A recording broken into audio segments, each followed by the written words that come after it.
One thought becomes a Buddha. One thought becomes a demon. If I am a Buddha, there are no demons in the world. If I am a demon, what can a Buddha do to me? Li Yunshin is a man, but his actions are no different from those of a fiend. In his past life, he was a psychologist. In this life, he is a painter who can bring anything to life. But what he excels at most is manipulating the hearts of men. You take one step, and he is already 10 steps ahead. You try to plot against him, but your plot is already part of his. Whether man or demon, all are but pawns in his hands.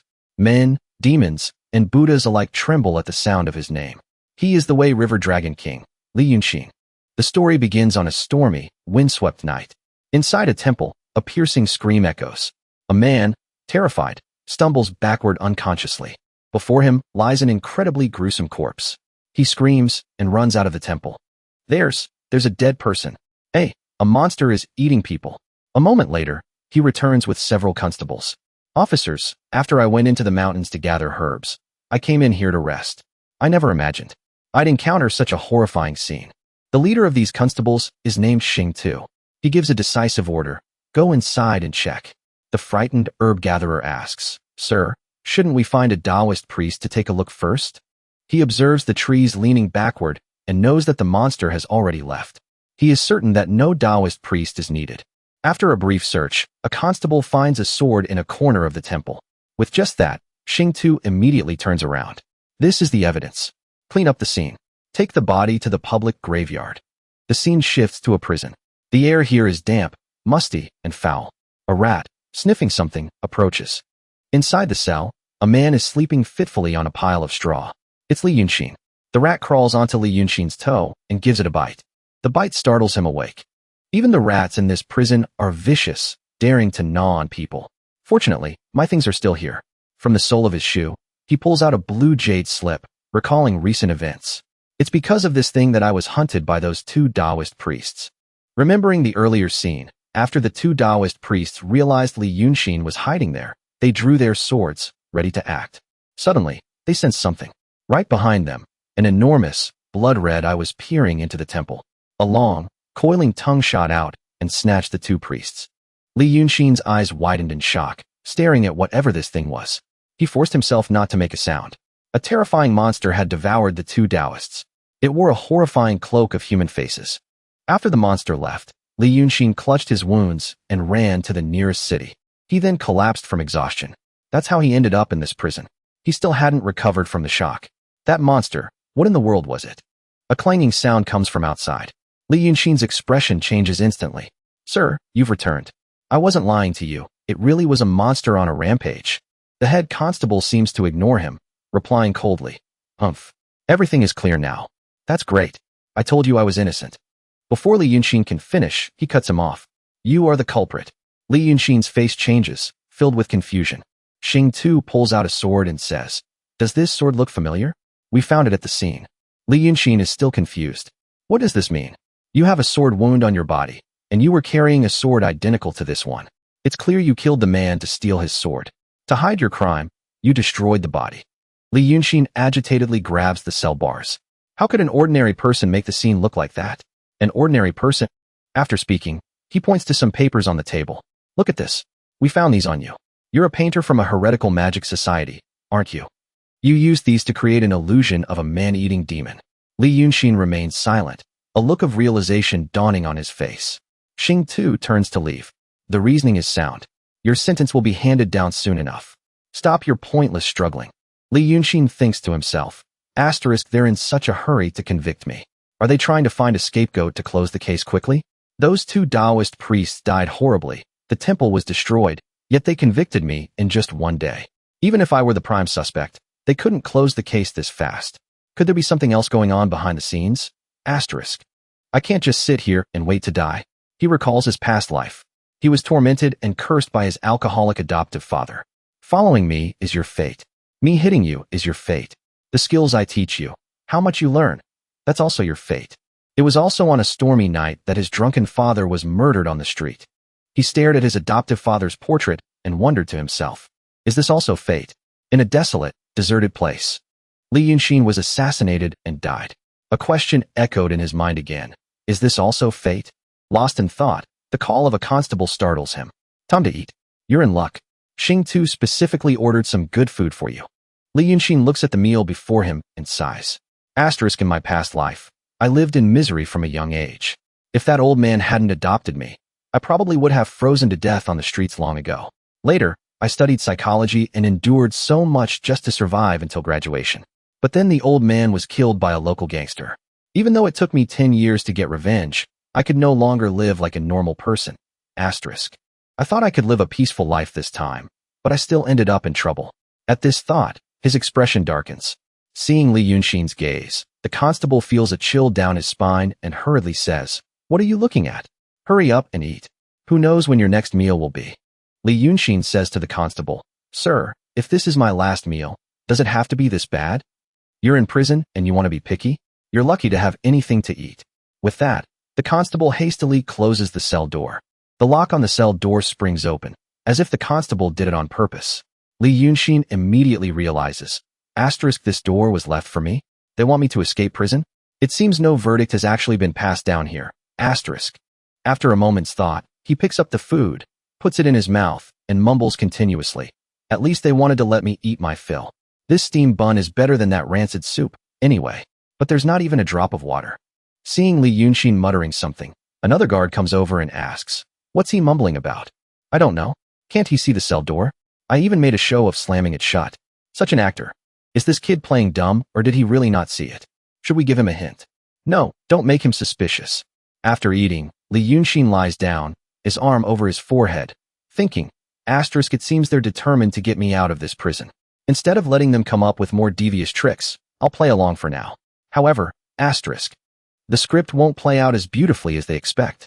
After some time, seeing that Li Yunshin hasn't opened the cell door and left, one of the guards loses his patience and gets angry. "Damn it, he went to sleep again.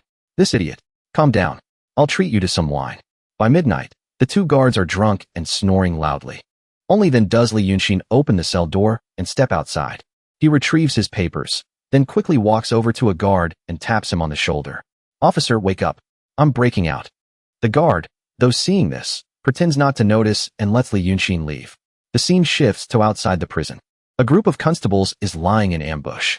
One of them, tired of waiting, asks, "Why isn't he out yet? Did something happen inside?" "No rush. When he comes out, use your fastest blade to eliminate him. Avoid making a big scene that would make people suspicious." From the city gate, a figure slowly emerges. The constables immediately rush forward. But the person who stepped out is not Li Yunshin. Xing Tu angrily asks, "Look at me. What are you doing out here?" The head constable asks, and the man replies, "That kid told me to come out." Just then, Li Yunshin steps out from behind him and says, "Sir, your handling of this case isn't very elegant. You plan to have me take the fall, but if that monster appears and kills again, it will only prove you arrested the wrong person. It's better to solve this problem for good." "Solve it for good? What solution do you have, kid?" "I do have a few methods. I'm just afraid, sir, that you'll be so scared by that monster you'll lose your nerve and won't even dare to try. You've seen it before, haven't you?" Xing Tu's expression changes drastically as he asks again, "Who exactly are you?" "Who am I? As you can see, sir, I'm just a humble painter. If you count my past life, I was also a psychologist." Hearing the last part, Xing Tu looks confused. Li Yunshin continues, "It's nothing. Why don't you continue telling me about that monster? Can you really help me deal with that monster? If you don't believe me, you can kill me. But you won't find anyone else in this village who can help you. If that monster appears again." Xing Tu understands his words. He immediately orders his men to guard all 4 directions. Li Yunshin sits under a tree and takes out a scroll. Xing Tu recounts the details of the case. 3 months ago, the magistrate's son went missing during a hunting trip. The only survivor, an old man, said there was a man-eating monster. I suspect it's the same one. The first time I saw it was 5 years ago. That day, there was a thunderstorm and the wind was fierce. I had just had a son. Xing Tu holds his son in his arms. Before he could enjoy the moment for long, a massive monster stepped past his window. It smashed through the ceiling, its huge, blood-red eye peering in. It snatched Xing Tu's son and his wife. Xing Tu quickly grabbed the sword from the table, ready to fight it to the death. When he turned back, his face went numb as he saw a monstrous man holding his wife and child. The monster opened its massive mouth and swallowed the mother and son whole. At this point, Xing Tu's face is filled with sorrow. That monster, it ate them right in front of me. Remembering his own encounter with the monster, Li Yunshin understands. So it was the same with me. It likes to be seen by others when it eats people. This monster, its psychology is truly twisted. However, this monster can't possibly predict the human heart. Li Yunshin draws a portrait and holds it up. Look, is this it? Yes, that's it. Now, what do we do to force it to appear? I'm not sure. This thing is hard to predict. But a family, the most important thing is for everyone to be together, right? Xing Tu is confused. Huh? What do you mean? What I mean is, you should be reunited with your family soon. As he finishes speaking, he unrolls the painting. The monster from the painting lunges at Xing Tu. Startled, he draws his sword and slashes at the monster. Immediately, a puff of smoke dissipates, leaving only Li Yunshin's scroll behind. Xing Tu shouts in anger. That bastard tricked us. After him. At this moment, Li Yunshin is running for his life. In this life, I really am just a painter. He remembers what his father once said. All things are formless. Heaven and earth have a spirit. Cultivators can, through books or paintings, give spirit to the formless. Seeing the rice grains in the painting become real rice, a young Li Yunshin was fascinated. Wow, father, how did you do that? To bring all things, including people, into a painting, from vast mountains and rivers to the smallest objects. Only a painter can do that. Do you want to learn? When you're older, I'll teach you. Remembering this, Li Yunshin feels a pang of regret. Unfortunately, by the time I grew up, it was as if father had forgotten. He never mentioned it again. If I hadn't transmigrated and secretly learned from him, I don't know what would have become of me. Those two damn Taoists. If my sea of qi hadn't been sealed by them, I wouldn't have had to resort to such tricks with that group. After running for a while, he is spotted. Found him. Boss, over here.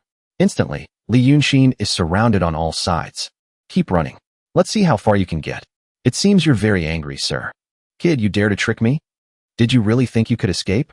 Who said I tricked you? Li Yunshin glances behind him and says, hasn't he arrived? Do you think I'll be fooled again? As he speaks, Xing Tu raises his sword to strike Li Yunshin. Suddenly, birds in the forest cry out in alarm. Immediately after, the constables fall one by one. Xing Tu's sword seems to be knocked off course by something. The hoot of an owl sends a cold sweat down Xing Tu's back. The constables lie on the ground, their heads and bodies separated. At the same time, footsteps approach them both. Li Yunshin continues, don't be afraid. Turn around and see if it's him. Xing Tu presses him tightly by the neck, turns, and points his sword behind him. You have an accomplice? Come out. Stop playing tricks. From the darkness emerges a man holding a fan, smiling. Haha, we meet again. At this moment, a chill runs down Xing Tu's spine. Asterisk, it's the monster. He still remembers me. Asterisk, Li Yunshin, still held by the neck, manages to speak. One trouble shouldn't bother you twice. You saved my life last time. This time, I truly had no other choice but to invite you here again. Please save my life one more time. Xing Tu looks at the monster, then back at Li Yunshin. You two know each other? The monster can't hide his amusement and laughs. Haha, it seems not eating you last time was the right decision. What an interesting thing you are. It is my good fortune to have met you, ninth young master. Xing Tu is sweating profusely as he looks at the monster. Your accomplices. I knew I wasn't mistaken. Meanwhile, Li Yunshin is smiling. This gamble was the right move. He recalls the moment after the monster had feasted on the two Taoists. It sat down to chat with him. You little brat, aren't you afraid? Not afraid. If it weren't for you, sir, I would have died at the hands of those two Taoists. May I ask for your esteemed name? When I return, I will build a shrine for you and worship you daily. The monster's face was blank for a moment, then broke into a very friendly smile. Haha, you're quite interesting. Very well, you can call me ninth young master.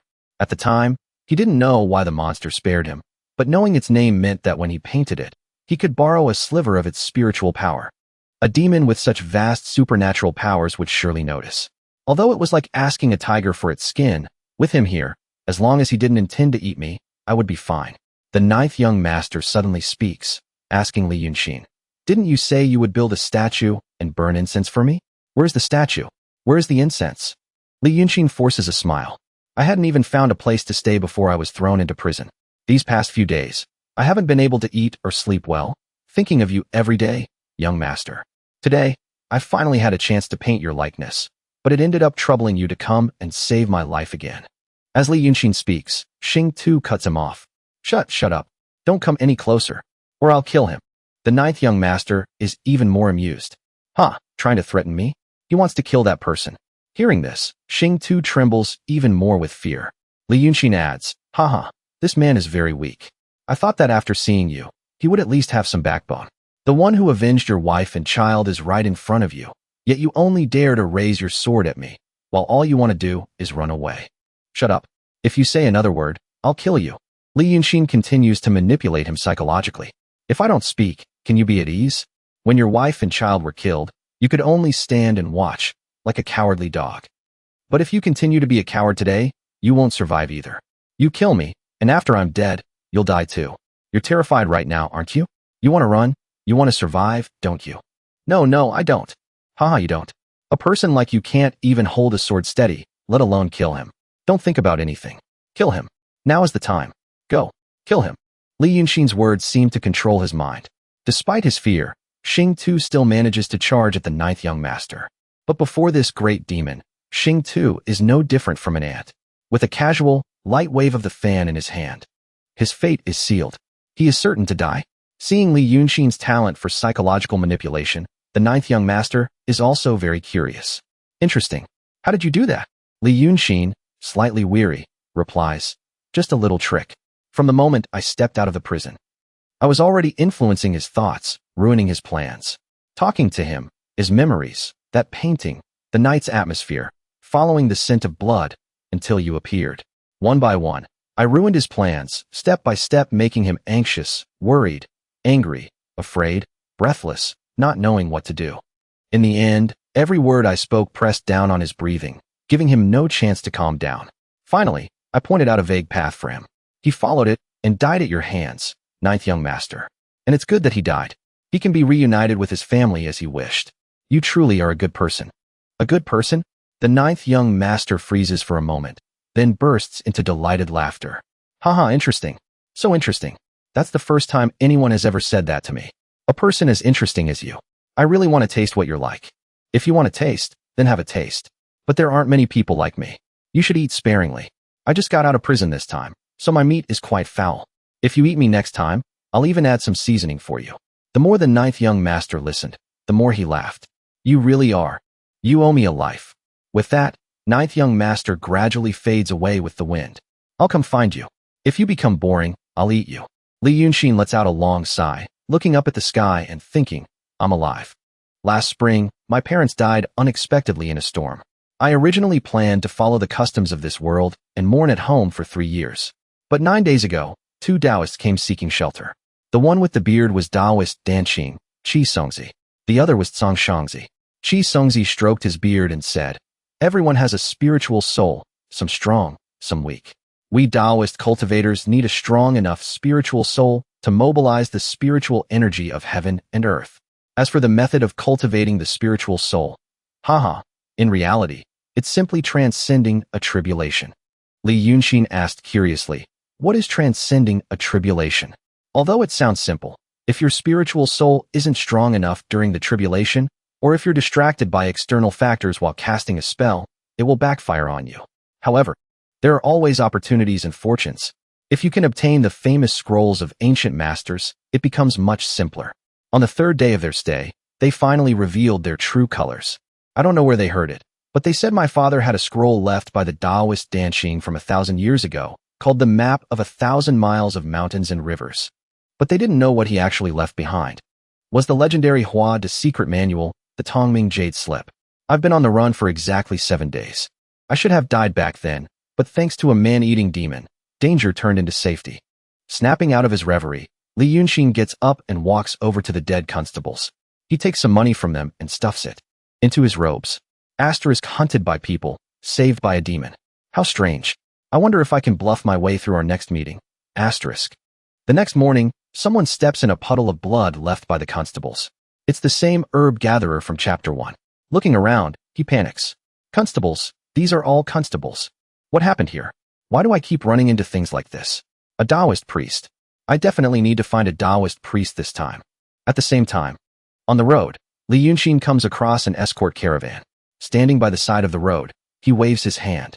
Can you give me a ride? We're all travelers in this world. May your journeys be safe and sound. The old man with a scar on his face and a fashionable beard is the escort chief, Xiao Duanhong. Xiao Duanhong's daughter sees that Li Yunshin is quite handsome and happily strikes up a conversation. Why are you all alone in the wilderness like this? My father usually doesn't let strangers join the caravan. He's afraid they might be spies for mountain bandits. Li Yunshin smiles and asks back, do I look like a bandit? Seeing Li Yunshin smile, the young lady is completely smitten. She turns her face away, shyly replying, no. What kind of bandit would be that handsome? Seeing her like this, Li Yunshin decides to tease her a bit. That's right. I'm actually a demon from these mountains. Humph. So what if you're a demon? We have a Taoist priest with us. He'll capture you. The old man sitting beside them says with a stern face, don't make jokes about this old Taoist. My job isn't to capture demons. After a quick glance, Li Yunshin points at the old man's equipment. Seeing the painting tools you're carrying, senior, could you be a dancing Taoist? The old Taoist is a bit surprised. Your eyes are quite sharp, young man. You know of the Dongxian sect, don't you? This humble Taoist is the sect master of the Dongxian sect. For a senior to lead an entire sect, you must be a great master. Don't believe him. His Dongxian sect only has him. He's just a swindling painter. Hearing her badmouth him, the old man gets angry. You call me a swindler? This humble Taoist has real skills. Real skills? I heard there's a monster causing trouble on the mountain ahead. Do you dare to go catch it? I've already said, painters don't catch demons. Humph, so you have no skills. I once saw you in Weicheng, painting for a lady at the e-home brothel, using magic tricks to coax her. Nonsense. When did this humble Taoist ever do such a thing? Xiao Duanhong comes over, picks her up, and scolds her.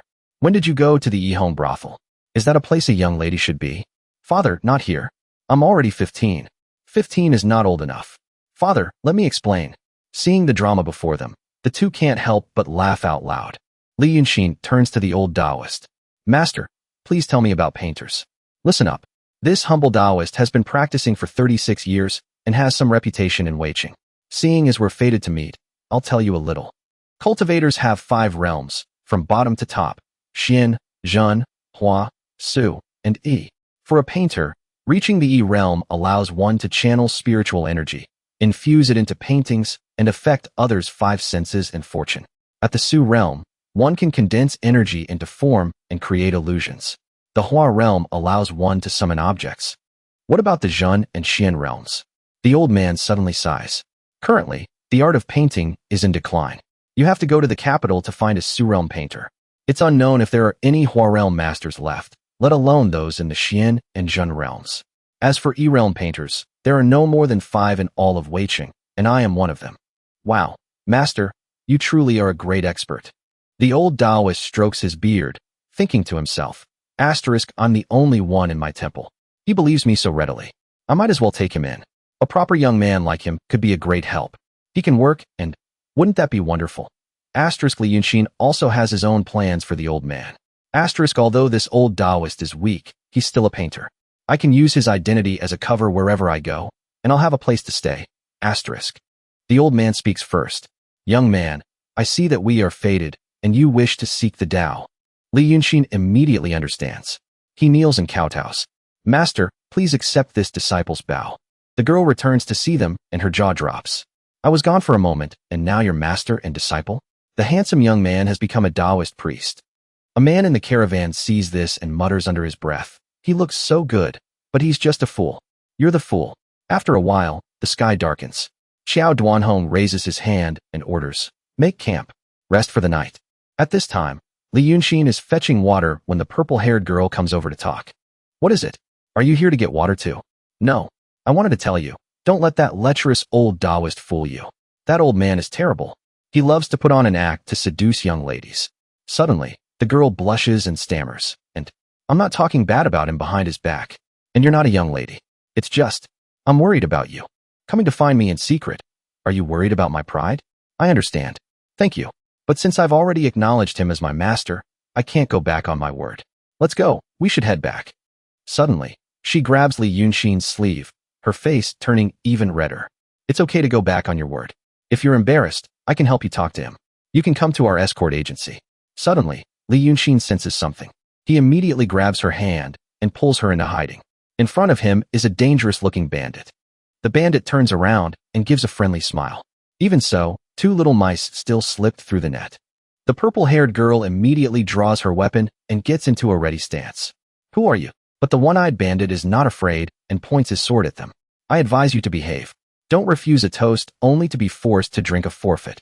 Li Yunshin immediately notices the sword he's holding. Asterisk this sword. It's identical to the ones those two Taoists had.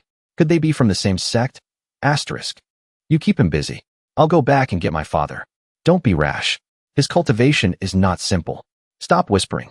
Or should I chop off one of your legs first to keep you from trying to run? With that, the bandit moves towards Li Yunshin, intending to strike. Li Yunshin reacts quickly, stepping forward and shouting, "Wait a moment." The sword stops just inches from his face. The bandit is surprised. Huh? What is it? Blocking the sword for your little lover. The purple-haired girl's eyes well up with tears. Why are you being so reckless? Li Yunshin gently pushes the sword tip down. You misunderstand, great hero. Your skills are superior. We surrender. Surrender? Hearing this, Li Yunshin takes the sword from the purple-haired girl and offers it to the bandit. This is a gift for you. I hope you'll show mercy. Seeing that Li Yunshin knows his place, he turns away and says, Humph. You know what's good for you. Follow me. Why did you do that? Look at the mountainside over there. He has accomplices. We can't escape. That's right, we can't escape. So you just gave up without a fight. A moment later, the one-eyed bandit leads them to his accomplices. A member of the escort agency, seeing that Li Yunshin is more handsome than him, feels resentful. TCH. Just a pretty face. I thought with a man by her side, he could at least protect the young miss while she escaped. He's not as good as me. Come here. Don't follow him. A useless pretty boy. Li Yunshin pays them no mind, carefully observing the bandits. Asterisk these swordsmen aren't as strong as the two Taoists from before, but they're much stronger than the escorts. Although my parents didn't teach me the painter's techniques when I was young, they never neglected my foundational training. If my chi-si hadn't been sealed by those two Taoists, I might have been able to put up a fight. But now, asterisk. A bandit orders Xiao Duanhong's group. Come here. Burn all these goods. Then follow me. Xiao Duanhong steps forward and cups his hands. I am Xiao Duanhong of the Hongfu Escort Agency in Luoqing. My friends in the martial world show me respect, calling me the river-parting water dragon. Friends, today you open for business. If you want to burn these goods, then burn them. But if you friends want something, or are looking for something, just say so. If I can help. But the bandit doesn't care and shouts, shut your mouth. Say one more word, and you're dead. Xiao Duanhong falls silent in fear. After burning all the goods, the bandits lead Xiao Duanhong's group to another location. Li Yunshin analyzes silently. Asterisk it seems they're not after the goods, but the people of the escort agency. They want to complete a slaughter tribulation. Asterisk. After walking for a while, the one-eyed bandit orders, stop for now. Rest a bit. Start a fire. When Li Yunshin approaches the escort group, he is stopped by one of them. What are you doing? This isn't your place. Step aside. The purple-haired girl's eyes follow Li Yunshin, and she is scolded. What are you looking at him for? What good is a handsome face? I think that kid is up to something. The journey was fine, but after we met him, we ran into all this trouble. Even now, he's still wandering around. I don't know what he's trying to overhear. The chief said these swordsmen are vicious. If things go wrong, our only choice is to fight to the death. We can't let an outsider drag us down. At this moment, Li Yunshin is drawing something on the ground. The old Taoist approaches him. It's over this time. We've run into powerful enemies. I really shouldn't have gotten on this caravan. I'm afraid this old life is about to be handed over. But Li Yunshin's face is extremely calm. Not necessarily. Huh? Do you have a plan? Do you know of the night march of the clothed in brocade painting? The old man is surprised. You? How do you know about that? I've heard that the night march of the clothed in brocade is the work of a great painting master. It depicts the overlord of Chu, dressed in a cloud brocade golden dragon robe, traveling 300 miles at night to Kaixia to pay respects to his deceased wife. I'm almost done drawing it. I need you to do one thing for me. A moment later, Li Yunshin walks over to the bandits to chat. Great heroes, my name is Li Yunshin, from Luoqing. I'm not with that group of escorts. I've traveled far and wide, but I've never met heroes with such high martial arts skills as you. I have always admired the great masters of the world. If you don't mind, I am willing to spend my entire fortune to befriend you heroes. The red-eyed bandit angrily kicks Li Yunshin back. Want to befriend us? Are you worthy? Go back and stay put. Understood. Li Yunshin is kicked back, but his foot still manages to drag a few times to complete the night march of the clothed in brocade painting. A member of the escort agency sees this and thinks Li Yunshin is an idiot. Asterisk is that kid out of his mind? They didn't even care about the escort agency's money, and he thinks he can bribe them with his own. Asterisk. Li Yunshin points towards Xiao Duanhong's group. That Great heroes, can we discuss something? I don't want to be crowded in one place with them. Can I find my own place to rest? The bandit gets angrier. Didn't you hear what I said? Go back and stay put. Stop babbling. Hero, spare my life. Li Yunshin pretends to be scared and backs away, his feet leaving a trail. After finishing the drawing, he winks at the old Taoist.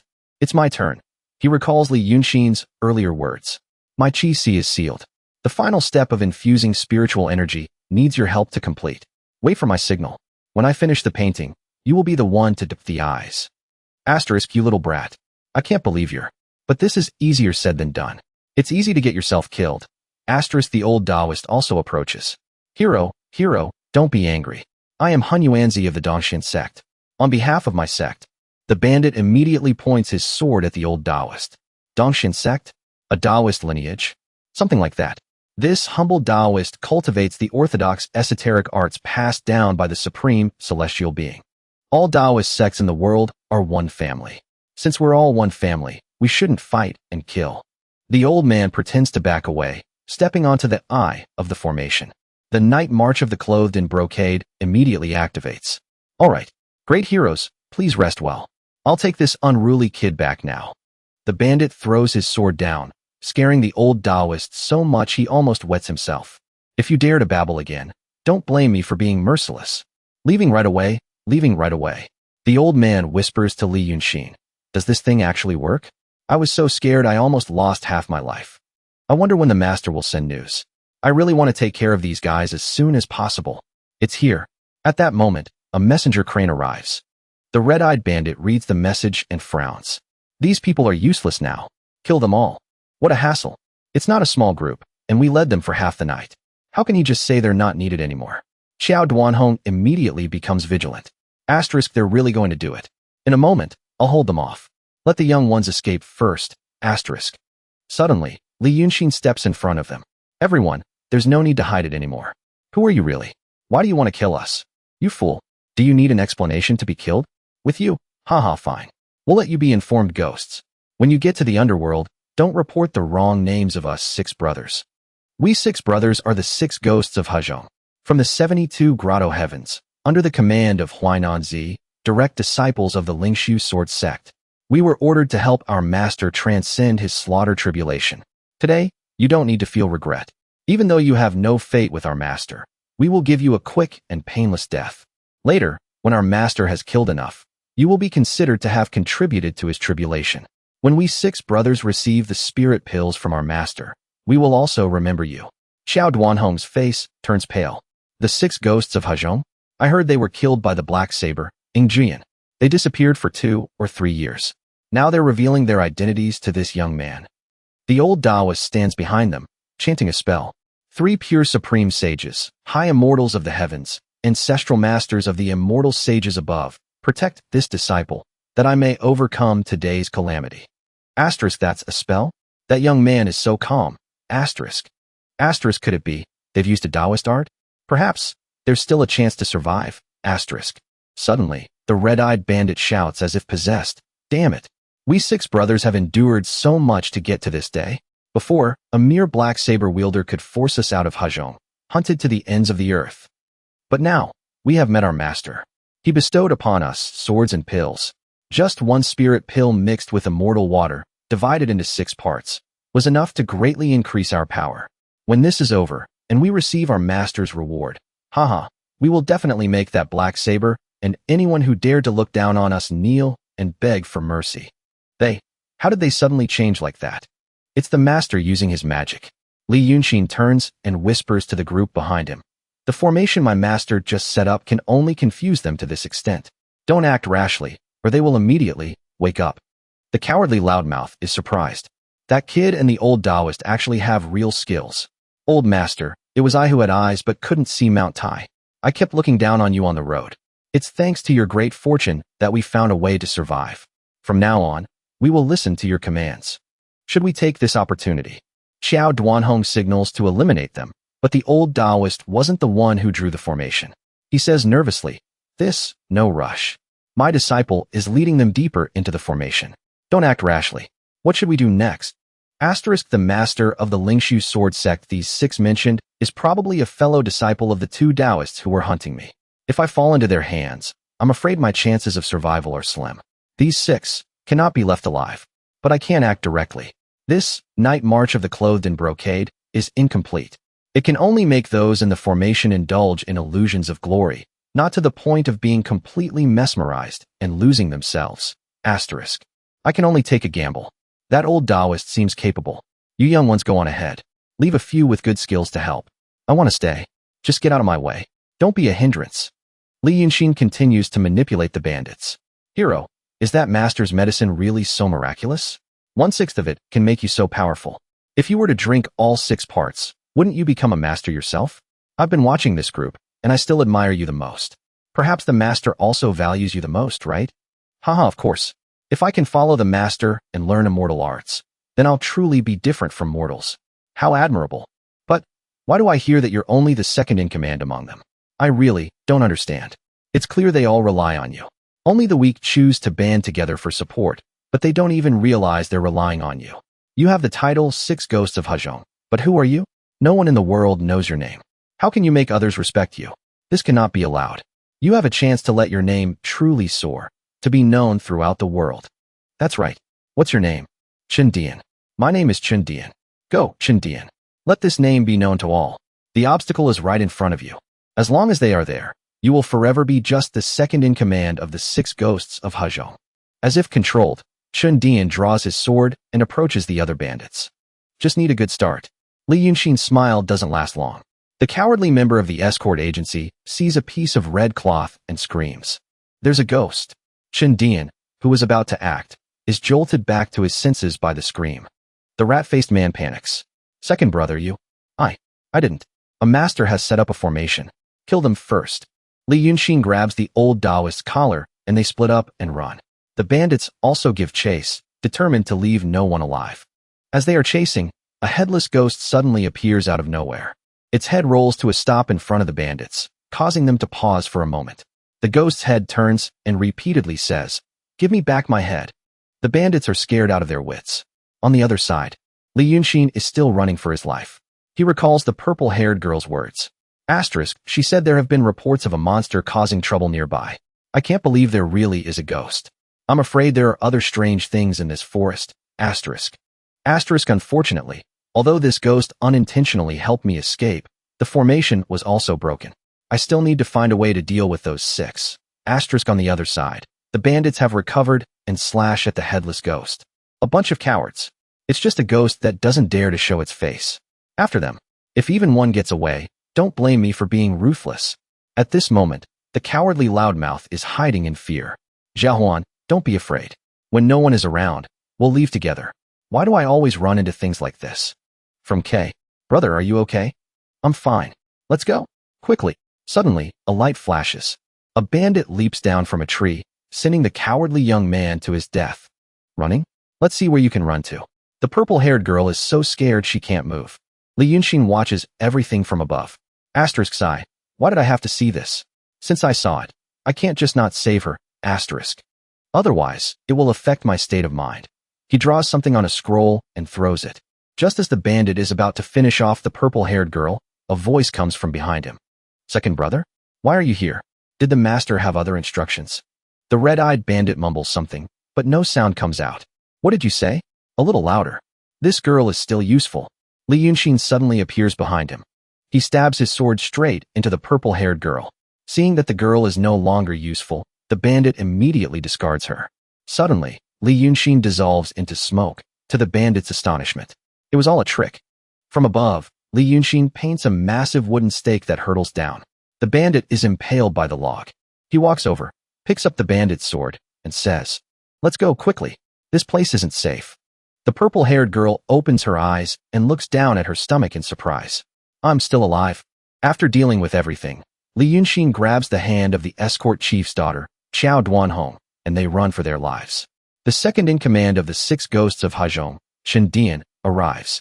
Seeing the mangled corpse, he still recognizes his kin. He cries out in shock, "Fourth brother!" Chen Dian immediately turns to seek revenge. He thinks, was it that kid? Li Yunshin and Miss Qiao are hiding behind a large tree. He looks at the situation outside and immediately realizes something's not right. Miss Qiao, hearing this, looks as confused as a cow and asks, "What's not right?" Li Yunshin points to a small gash on the tree trunk and says, "This is a mark I carved. I originally intended to set up another formation while we were escaping, to lead them deeper into the forest. But this is the second time I've seen this mark. Something else is trying to trap us." Suddenly, a sound echoes through the deep forest. Li Yunshin is immediately on alert. He looks at the dense bushes and feels a sense of foreboding. Li Yunshin squints and thinks, or maybe, it only wants to trap me. Xiao Duanhong's daughter, Miss Xiao, sees the change in Yunshin's expression and worries for the handsome man. "Are you alright? What should we do next?" The protagonist, Li Yunshin, looks at the girl before him. He sighs to himself, *, a young girl in her teens. In modern times, she'd still be in school. It hasn't been easy for her to get this far. *, to reassure Miss Xiao, Li Yunshin turns and pats her head. He says slowly, "Although we killed one of the swordsmen, there are still people chasing us. I know it's difficult, but from now on, you have to go on your own." Miss Xiao freezes when she hears this. A young girl, alone in the middle of the night. She asks in shock, "Go on my own? What about you?" Li Yunshin glances away and says, "I have a way to deal with them. Luckily, they've split up. If I can take out one more, your father and the others will have a better chance of survival." Miss Xiao, though terrified, puts on a brave face. She lowers her head in silence for a moment, then clenches her fists, looks straight at Li Yunshin, and says, "I understand. You be careful too." Li Yunshin turns the girl around. While casting a spell on her back, he praises her, "Good girl. Go quickly." He sticks a talisman on her back. Then he raises his hand and murmurs an incantation. "Peach branch, break the barrier. Go." As he chants, Li Yunshin reminds her, "Don't look back." Miss Xiao is scared but still walks away, tears welling in her eyes. After Miss Xiao has gone some distance, Li Yunshin turns back and pulls out a piece of paper. He thinks, * she's gone. Although I didn't want to, I have no other choice right now. Just wait a little longer. * You'd think he was pulling out some magic treasure, but it's a drawing of 9th young master. He must think young Master Jio is too bored, so he calls on him from time to time for fun. Suddenly, the sound of a sword being drawn slices through the air, sending a chill down the walking Miss Xiao's spine. She immediately whips around and shouts to warn Li Yunshin, "Be careful, someone's there." But when she looks, there's not even a ghost behind him, just a deep, dark path. The naive Miss Xiao is still frozen, sweating bullets, wondering to herself, "There's no one." Before she can finish her sentence, a sword flies out and pierces straight through her temple, turning her into a human shish kebab. Miss Xiao is instantly killed. Her body falls to the ground with a thud, her eyes wide open. Li Yunshin, watching from a distance, sees the whole thing. He looks at the corpse with deep regret. "You foolish girl. I told you not to look back." His mourning is cut short as his pursuer, the second in command of the 6 ghosts of Hajong, arrives. His eyes are as red as holiday decorations, but filled with killing intent as he looks at Li Yunshin. "My 4th brother. You killed him, didn't you? You have a few tricks up your sleeve." Seeing the dire situation, Li Yunshin thinks frantically, she's already dead, so there's no need to wait anymore. He quickly pulls out the drawing of 9th young master, intending to summon him for another rescue. But suddenly, a voice echoes through the windy forest. "Where did this arrogant fool come from, daring to cause trouble in my palace?" While both are startled, the protagonist recovers quickly. Li Yunshin takes advantage of the second-in-command's shock and darts to a nearby bush, thinking in panic, "That voice. Where is it coming from?" As Yunshin runs for his life, he calculates. The spiritual energy in this voice is identical to the energy the female ghost emitted earlier. This might be an opportunity. The dark night and enveloping fog make the forest even more eerie. For some reason, a group of 2 people and a donkey appears. The blonde girl seems to be of higher status, while the black-haired girl beside her respectfully holds a lantern to light the way. Suddenly, the blonde girl sniffs the air and says thoughtfully, "It smells really good over there. Let's go take a look." Her servant hears this and starts complaining. "Young miss, a few days ago, you said you'd never seen a monkey circus, so we had to travel for 2 days to see one. You said you'd never heard a storyteller, so we spent a whole day at a tea house listening to the story of the Dragon King." Seeing her young miss say nothing, the maid continues her rant. "The day before yesterday, you said you wanted to eat tiger cakes, so we waited in Huicheng for a whole day for the tiger merchant. Now you want to go to Weicheng to see the Lantern Festival. We're going to be late." The blonde young miss hears this but says nothing, just blushes and says softly, "But it really does smell so good." "Well, that settles it. What can you do?" The maid has no choice but to indulge her master and search for the source of the fragrance. The two of them and the donkey grope their way through the dark. After a while, they arrive at the wreckage caused by the 6 ghosts of Hajong. The servant arrives and immediately covers her nose, complaining, "It stinks. Bandits. I'm afraid everyone is dead. What smells so good?" The blonde young miss just smiles mysteriously and says, "Don't judge by appearances. Someone with a very pleasant scent has been here." Then she whips out a fire and moves forward, ordering her servant, "Let's go. Help me find him." The servant is stunned for a moment, then follows. Seeing the filthy corpses under her feet, she shrieks, "Walking in a place like this, my shoes are getting dirty. Oh my God." The blonde young miss clearly doesn't care, since she's riding a donkey, not walking. She just smiles brightly and says, "Dirty is dirty. Hurry up. I can almost smell him." Meanwhile, our protagonist, Li Yunshin, has run some distance and reached a deserted temple. He cautiously glances behind him and says, "I've lost them for now." Li Yunshin breathes a sigh of relief. He turns to look at the temple before him. It's surrounded by statues of cat emperors. Even the temple gate has a statue of a fat-faced emperor. Yunshin stammers, "The temple of the 3-flower 9-eye?" Despite his playful demeanor, he's sweating bullets and extremely concerned. This doesn't look like a proper temple. Li Yunshin thinks for a moment. But this is probably the place. Why did it lead me here? In the end, he decides to enter the temple. As soon as he steps inside, a bright green light flashes and a voice commands, "Kneel." This startles Li Yunshin. He lets out a surprised "huh." Suddenly, 3 bells appear before him, gold with bright pink ribbons and a crimson flower. You'd think it was some beautiful woman, but no. Out steps a calico cat, walking on 2 legs with its arms crossed, looking arrogant. It looks down on Li Yunshin and asks, "Who are you? You see this deity, and you don't kneel? To see this deity, did you bring 3 sacrifices? With a get-up like that, what's there to be afraid of?" Li Yunshin gracefully steps forward and says, "I didn't." Then he points behind him and asks, "So, I'll be leaving now?" She thought she had some tasty prey, but instead, she got a disrespectful brat. The 3-flower 9-eye cat shoves her face into Li Yunshin's and roars, "Is my sacred ground a place you can just come and go as you please?" A mere dancing Taoist dares to be disrespectful to this deity. Li Yunshin flashes a smile that couldn't be more fake.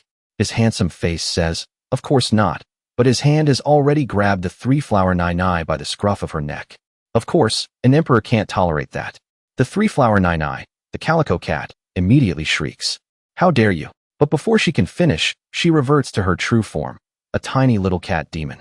Li Yunshin holds the calico cat tightly by the neck and says contemptuously, "A tiny little cat demon, but your stomach isn't so small." The 3-flower 9-eye is now just a title. It struggles and yells, "What cat demon? Where? I am the 3-flower 9-eye." But who is Li Yunshin? He's the protagonist and a student of psychology. One look and he understands. He threatens the cat, "Stop struggling. Your title, 3-flower 9-eye. Aren't you just a calico cat? You can't transform yet, can you? So you can only possess clay statues." Seeing that being too harsh might be counterproductive, Li Yunshin softens his tone. "Little cat demon, just help me deal with those guys outside.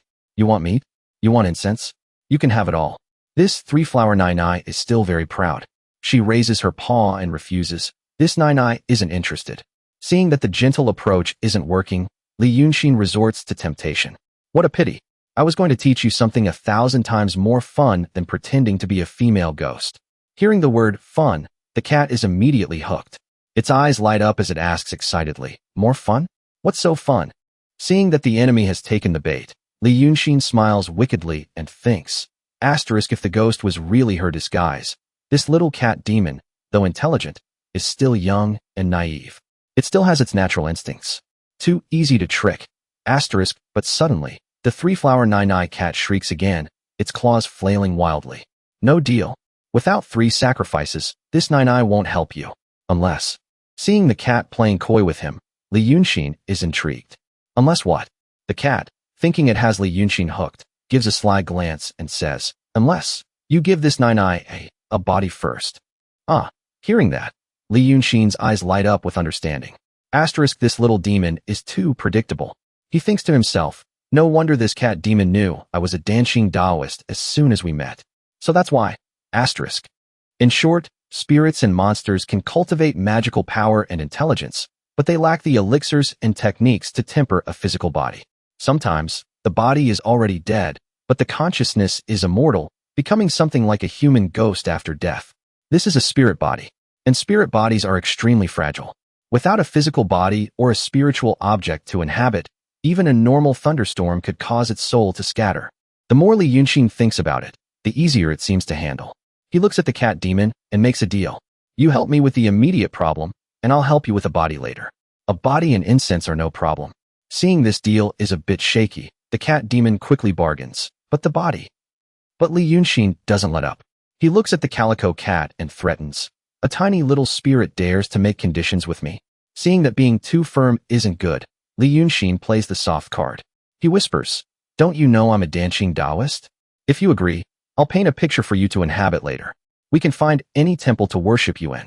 You'll enjoy incense, and achieving enlightenment is also possible."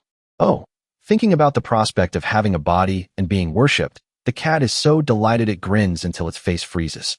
It stammers, "The thing you said was fun." Li Yunshin, seeing his seduction was successful, leans close to the cat's ear and says, "Come here. Listen to me. Do you know?" Meanwhile, the second-in-command, Chen Dian, is still searching for Li Yunshin. He examines the tracks on the ground and says to himself, "The tracks end here." Then he looks at the cat-headed temple in front of him and thinks in disbelief. He's hiding in the temple? I thought he was smart. He must have been scared by the ghost and wants to hide in a temple for protection from the gods. Well, that's it. The second-in-command goes crazy, draws his sword, and walks over. His eyes are bloodshot with killing intent. Now, you can't escape anymore. Chen Dian confidently strides into the temple. He doesn't hesitate to shout, "Come out. Stop hiding. I know you're in here." Of course, no matter how much he shouts, Li Yunshin won't come out. They're playing a game of hide-and-seek now. Suddenly, the second-in-command sees the corner of a robe sticking out. He turns and shouts, "Aha! Found you!" Just as Li Yunshin is excitedly jumping up to stab the second-in-command, he smirks as if to say, "I knew it all along, but I'll play along for your amusement." He says, "You thought I would say that?" Then Chen Dian turns, kicks, swings his sword, and shouts, "Humph! I knew it. It's a trap." But just as the sword swings, Li Yunshin's head snaps to the side, dodging the blow in a way that looks eerily like something out of a horror movie. Chen Dian sees this and screams in terror, "What is that?" But Li Yunshin just smiles and stares at him. "You saw through it, huh?" Then Yunshin does a few flips and lands on the ground. After that, our protagonist throws out a bright yellow talisman and shouts, "Go!" Instantly, a green superhero with a sword and mask jumps out. Of course, in Chen Dian's world, this is even more absurd than the monsters outside. He roars, "It's just an illusion. You think I'll fall for that? Prepare to die. I'll give you a quick death." With that, Chen Dian charges with his sword towards Yunshin and the green superhero. But Li Yunshin just smiles. And when the protagonist smiles, it's a sure win. He says calmly, "This time, it's not an illusion." At the same time, the green sword-wielding superhero charges forward, delivering a clean slice that cuts Chen Dian into 3 pieces. His upper body, arm, and lower body are all separated. The second-in-command, Chen Dian, is now in 3 pieces. Blood spurts from his mouth. He only has time to utter 4 words, "How could this be?" before his body falls apart, each piece in a different place. Li Yunshin looks at the mess in front of him and says contemptuously, after making the other person let down their guard, the real trap appears. Suspecting you've seen through the ambush is just the opening act of the trap. Suddenly, the green-lit sword-wielding superhero raises his sword, looks at Li Yunshin, and says, "My sword is your sword." Then he transforms into green sparks and vanishes. The protagonist, Li Yunshin, is now extremely proud. He puffs out his chest and says, "The advantage of transmigration is that I can draw powerful beings that this world has never seen." While he's still pumped up, the cat demon has already jumped out. It looks at Li Yunshin with interest and asks excitedly, "What was that? Why did it disappear?" And being in a human body is quite fun. While the new emperor is still grumbling, Li Yunshin is panting with exhaustion, thinking, "My chi C is sealed. Luckily, it can borrow my spiritual power, so I can barely achieve the effect of turning illusion into reality. But there's no time for Li Yunshin to recover. The cat demon rushes over and says breathlessly, I want a human body." Of course, in his current state of wanting but not being able to, the protagonist can only weakly explain, "My body isn't convenient right now. Wait until I restore my chi C, and I'll definitely draw you a spiritual vessel." But this calico cat has a temper like a firecracker. It curses, "You liar. You obviously have one. I'll go get it myself," and dashes off. Li Yunshin sees this and says worriedly, "This cat demon. Where am I supposed to get a body for it? In any case, I can't let it mess around with my body." Suddenly, he remembers. Go right. Isn't there still the body of Miss Chow who got turned into a human shish kebab?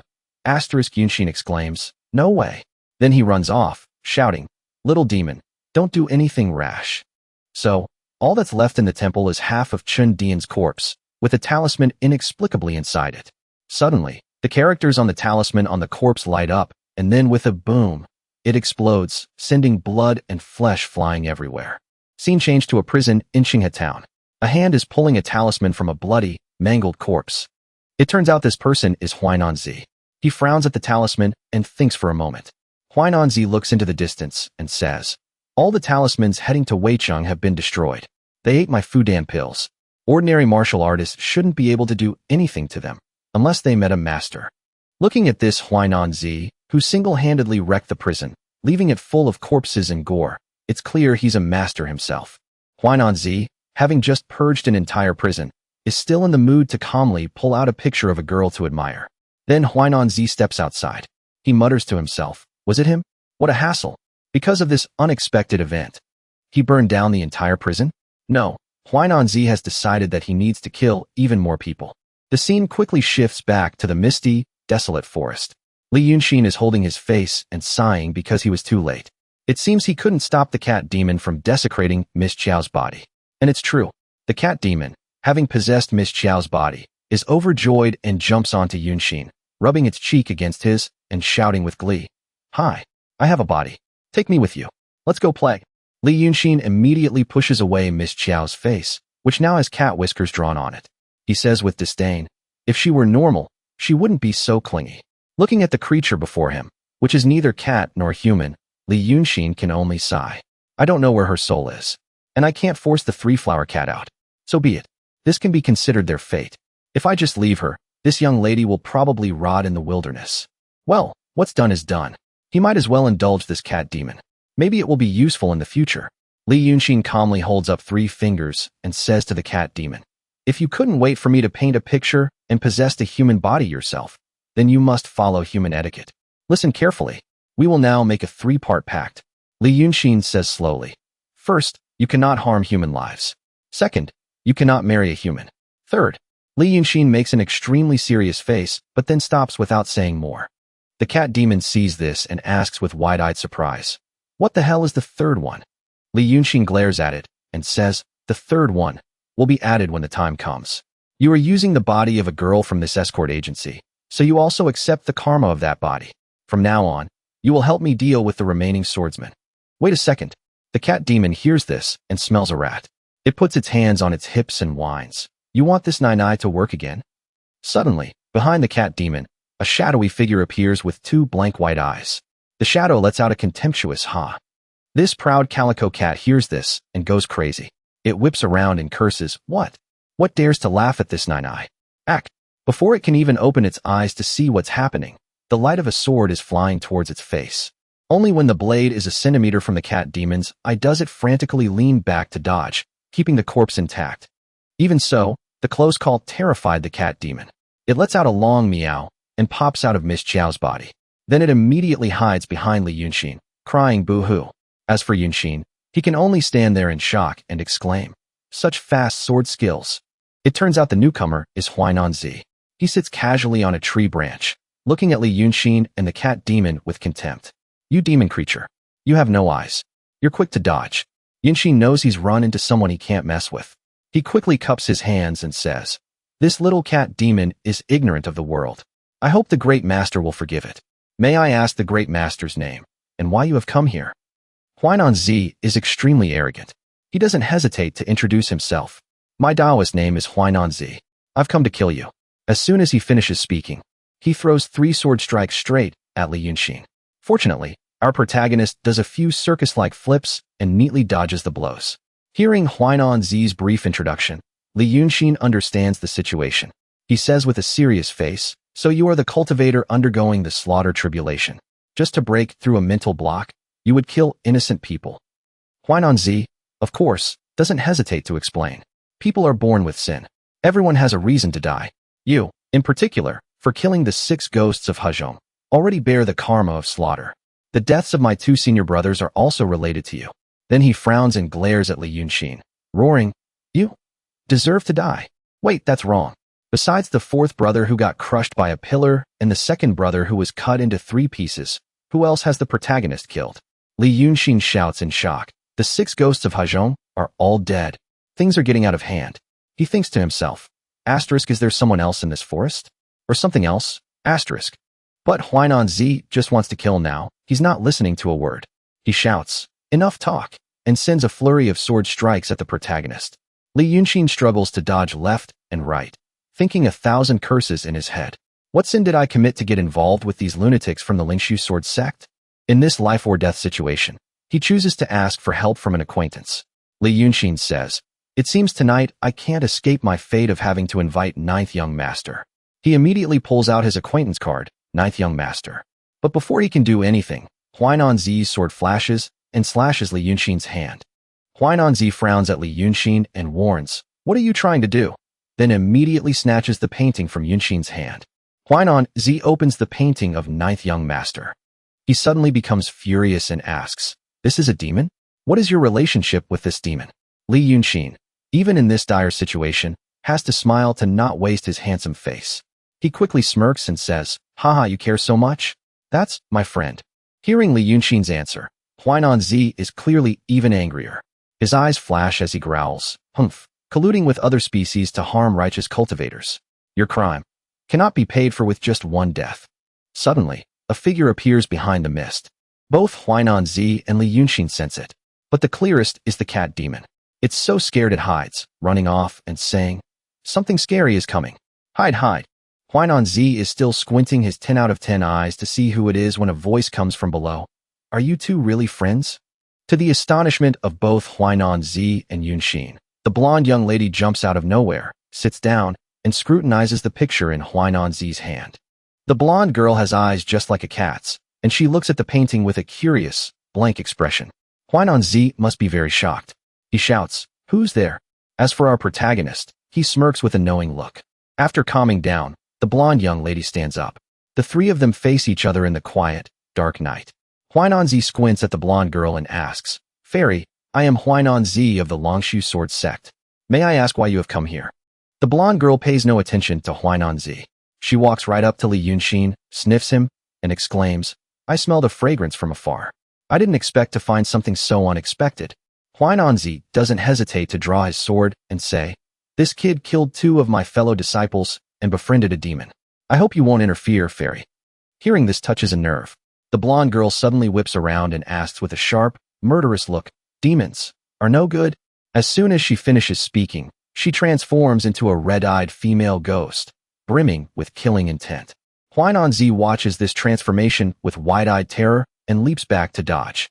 He looks at the small girl before him, who is now shrouded in demonic energy, and stammers, This girl is a demon? Instantly, his righteous cultivator blood boils. Huainan Zi shouts, Demon, leave quickly. This has nothing to do with you. I advise you not to get involved.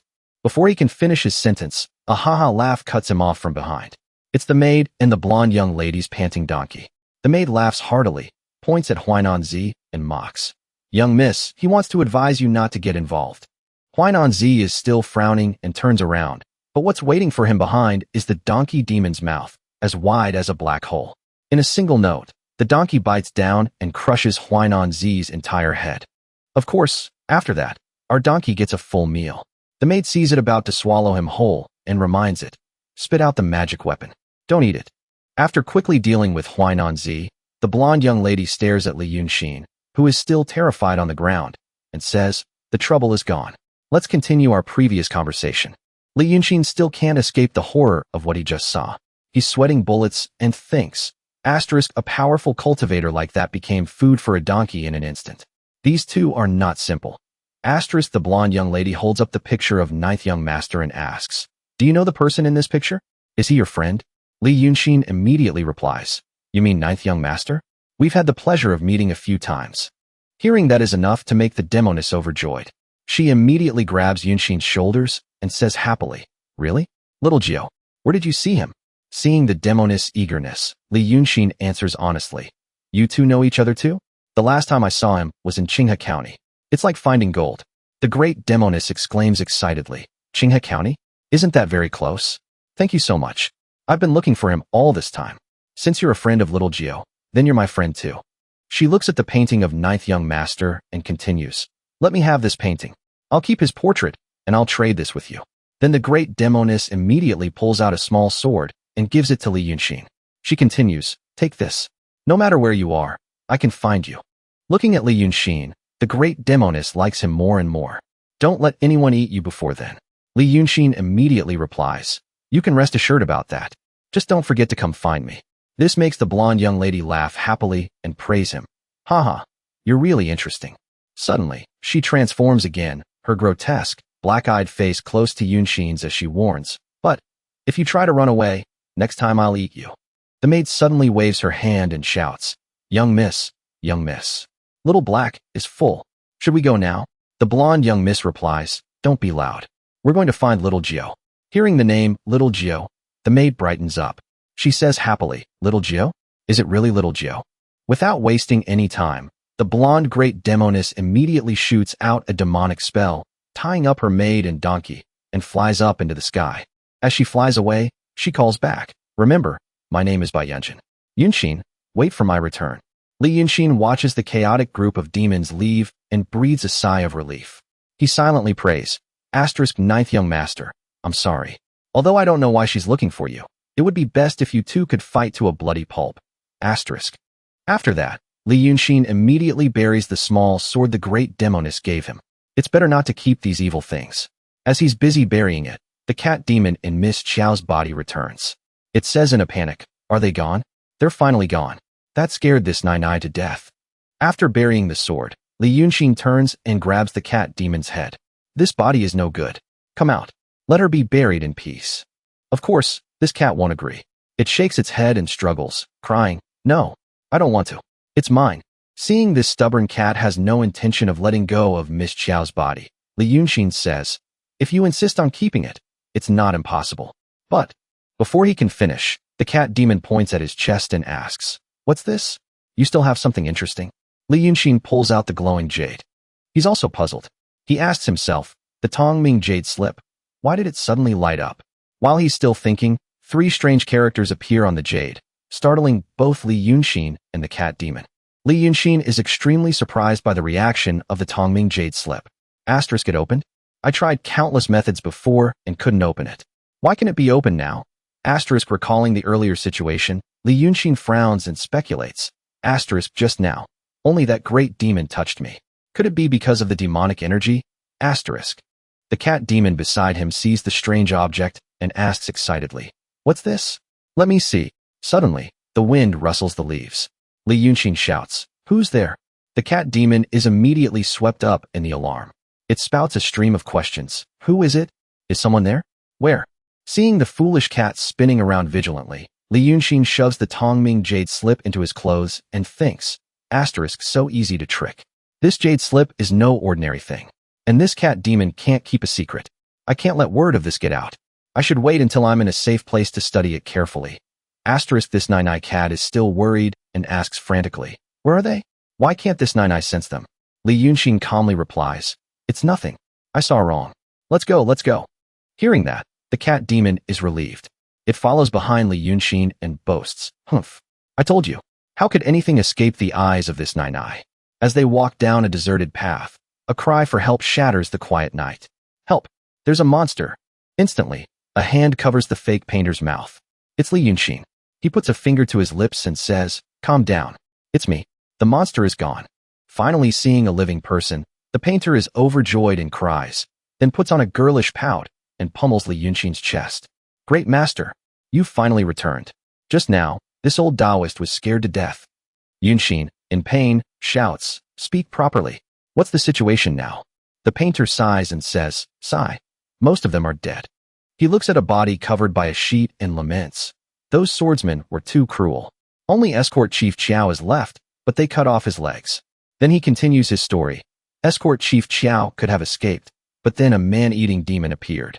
Those swordsmen were chewed up like beans. After the demon left, I saw he was still breathing, so I helped him with some basic bandaging.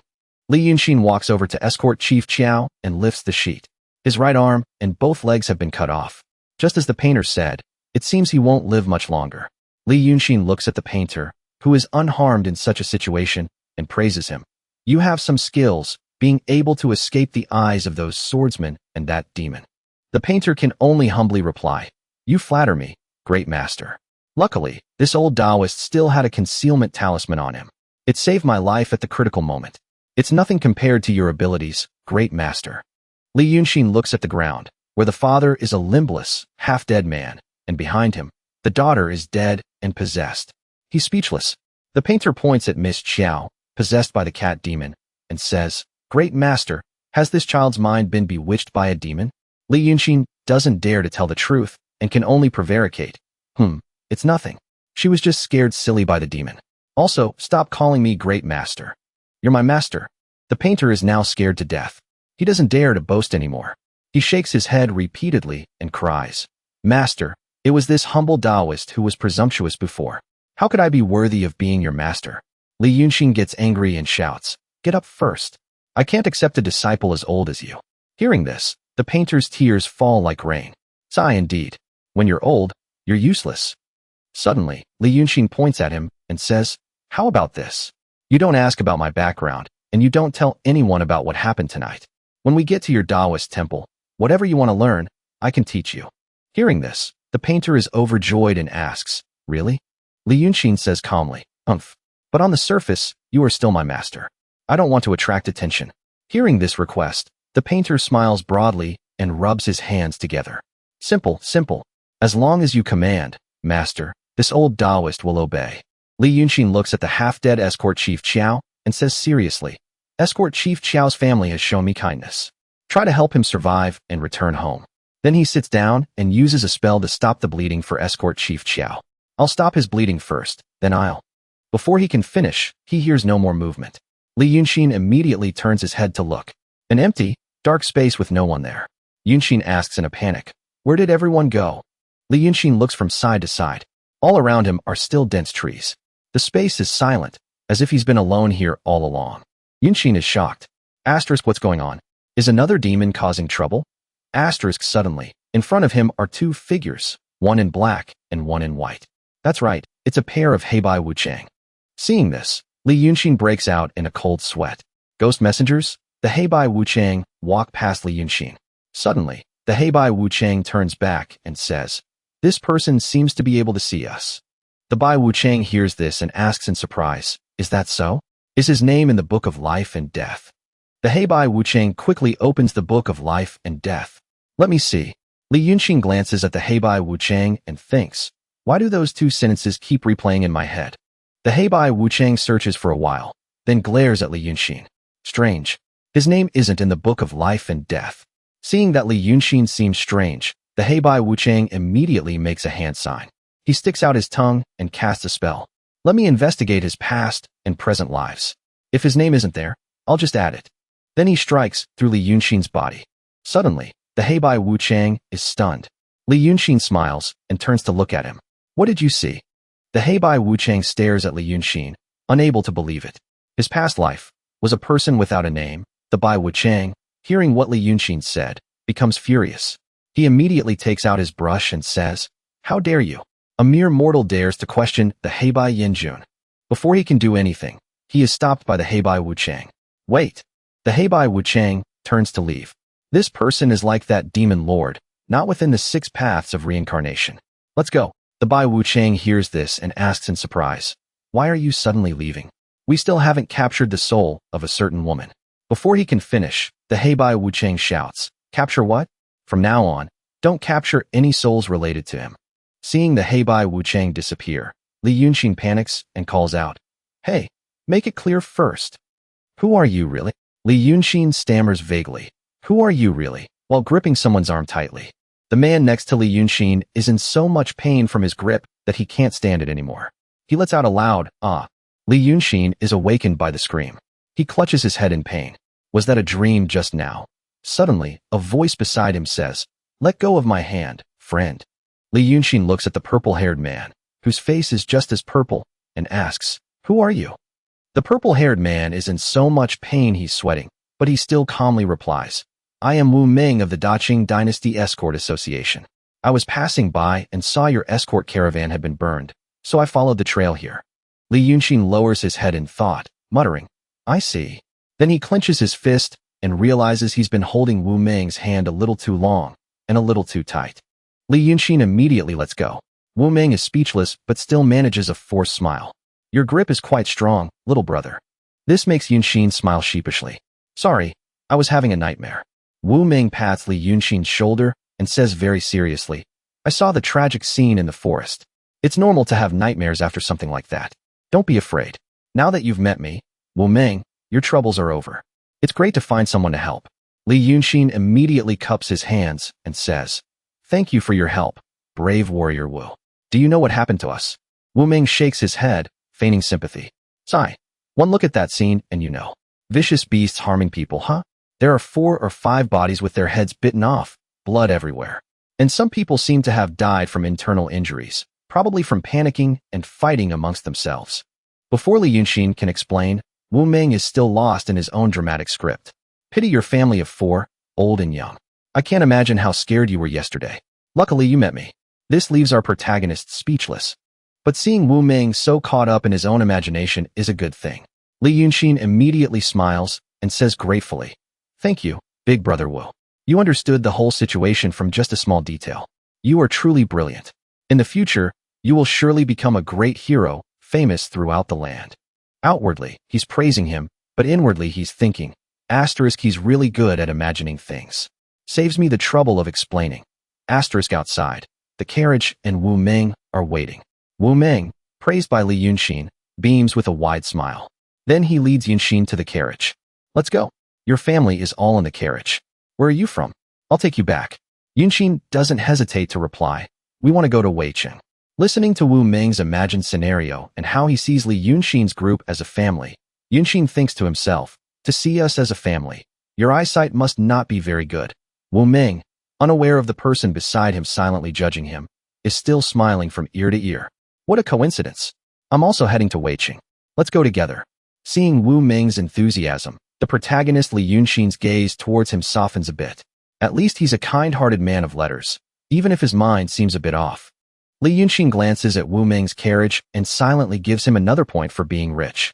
It's not often you find such a good person in the middle of a deep forest.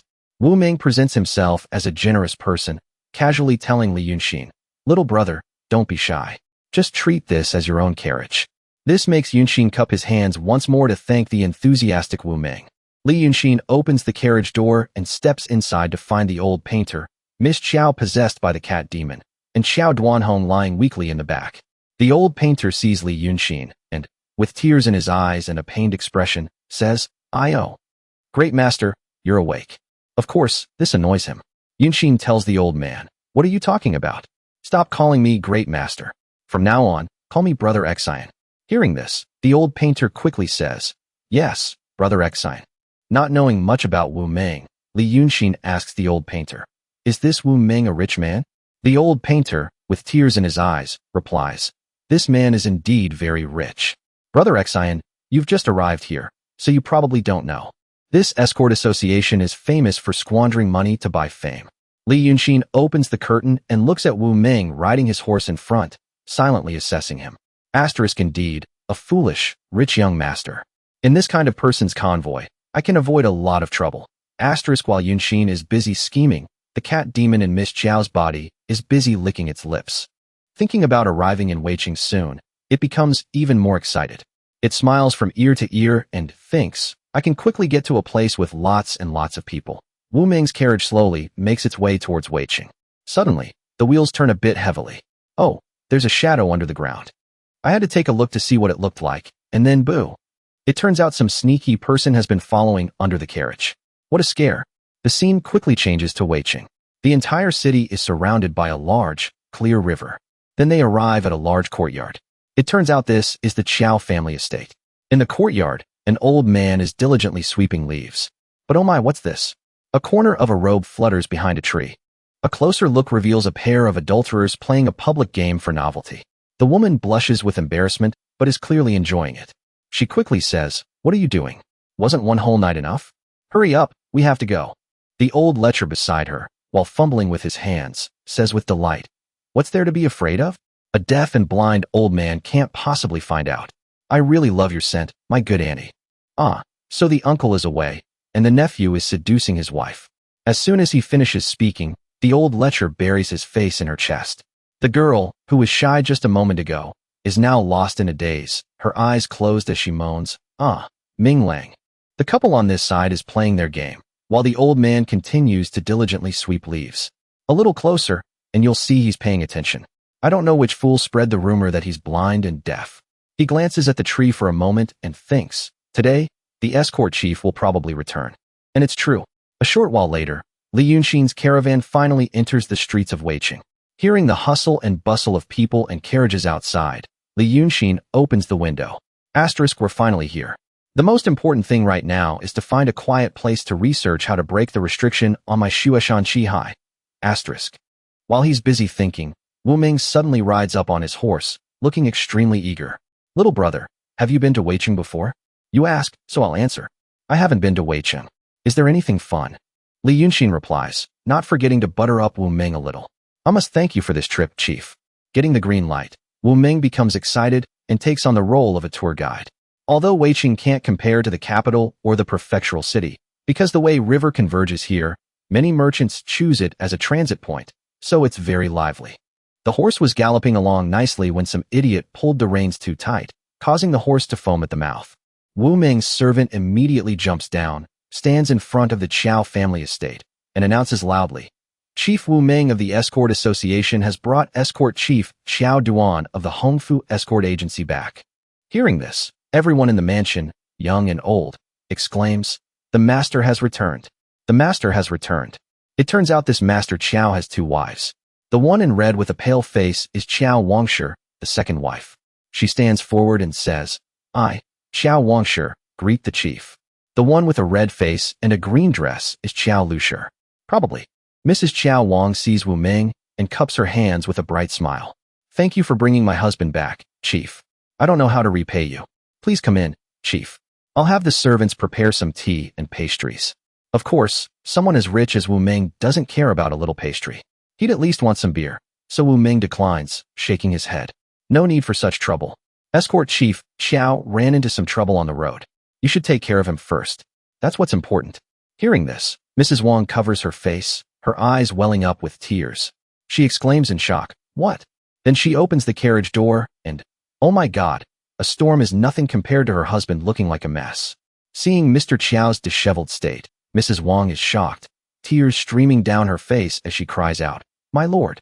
Husband! Husband! How did you end up like this? Like this? What are we going to do?" As for Mrs. Liu behind her, she's frozen stiff, her face pale with fear. Seeing a commotion and smelling drama, the townspeople gather around. The man named Ming Lang is no exception. He pushes and shoves his way through the crowd. Move aside, move aside. What happened?" Then he rushes to Wu Ming's carriage and shouts, "Where's my uncle? Where are the other escorts?" In this chaotic situation, Wu Ming is naturally the one to explain. He tells Ming Lang, they encountered a vicious beast while on escort duty. Besides Escort Chief Qiao and the young miss, everyone else is gone. Then Wu Ming points to the old painter and Li Yunshin. This is old Taoist Liu and his disciple. They were traveling together, so just ask them for the details. Ming Lang has to put on a show of grief. He clasps his hands and says, "I see. Thank you, Chief." But inside, he's probably overjoyed. Heh, what a great opportunity. Now that only my aunt and cousin are left in the house, they'll soon be in my pocket. This might be a chance to play dirty. Ming Lang takes the opportunity to touch Qiao Lushi and feign grief. "Aunt, please restrain your sorrow. You still have me. First, let's take my uncle and cousin back." Then Ming Lang opens the curtain and climbs into the carriage. Suddenly, the carriage shakes violently. It looks like Ming Lang is ignoring the situation and playing around with Miss Qiao. But surprisingly, the one screaming is not Miss Qiao, but Ming Lang. Who is it? What the ah? Before he can understand what's happening, Ming Lang is kicked out of the carriage by Miss Qiao. Then the cat demon in Miss Qiao's body pounces on him, punching him in the face. The cat demon gets more and more frenzied as it fights, its eyes turning redder as it sneers. Ugly. You have a disgusting smell. This leaves Ming Lang to do nothing but scream and cover his face, yelling, "Stop hitting me. Are you crazy, cousin?" Before they can recover from this shock, they're hit with another. Seeing her normally gentle daughter now boxing with Ming Lang, Wang Shi exclaims in shock, "Heavens! How could a good girl become like this?" As for Lu Shi, she's only focused on Ming Lang, shouting, "Be careful." The cat demon is in a frenzy, about to deliver a final blow, when its arm is suddenly grabbed. It's our protagonist, Li Yunshin. He looks at Miss Qiao, who is now possessed by the cat demon, and glares at her as a warning, the three-part pact. Seeing Yunshin's glare, the cat demon is immediately scared. It nods its head as if it understands. After dealing with the crazy cat demon, Li Yunshin hurries to Wang Shi and bows his head to explain. On the road, we first had to fight off a strong enemy, and then we encountered a fierce beast. That's why Miss Qiao was frightened. But unfortunately, the tree wants to be still, but the wind won't stop. Ming Lang, who was beaten like a punching bag, still won't shut up. He points at Yunshin and roars, "Nonsense! My cousin is usually very clever and well-behaved. How could she be so scared? You two are unharmed. You must have colluded to harm them and steal the escort goods. Today, you must give our Qiao family a reasonable explanation." Lu Shi, hearing her lover's words, naturally obeys.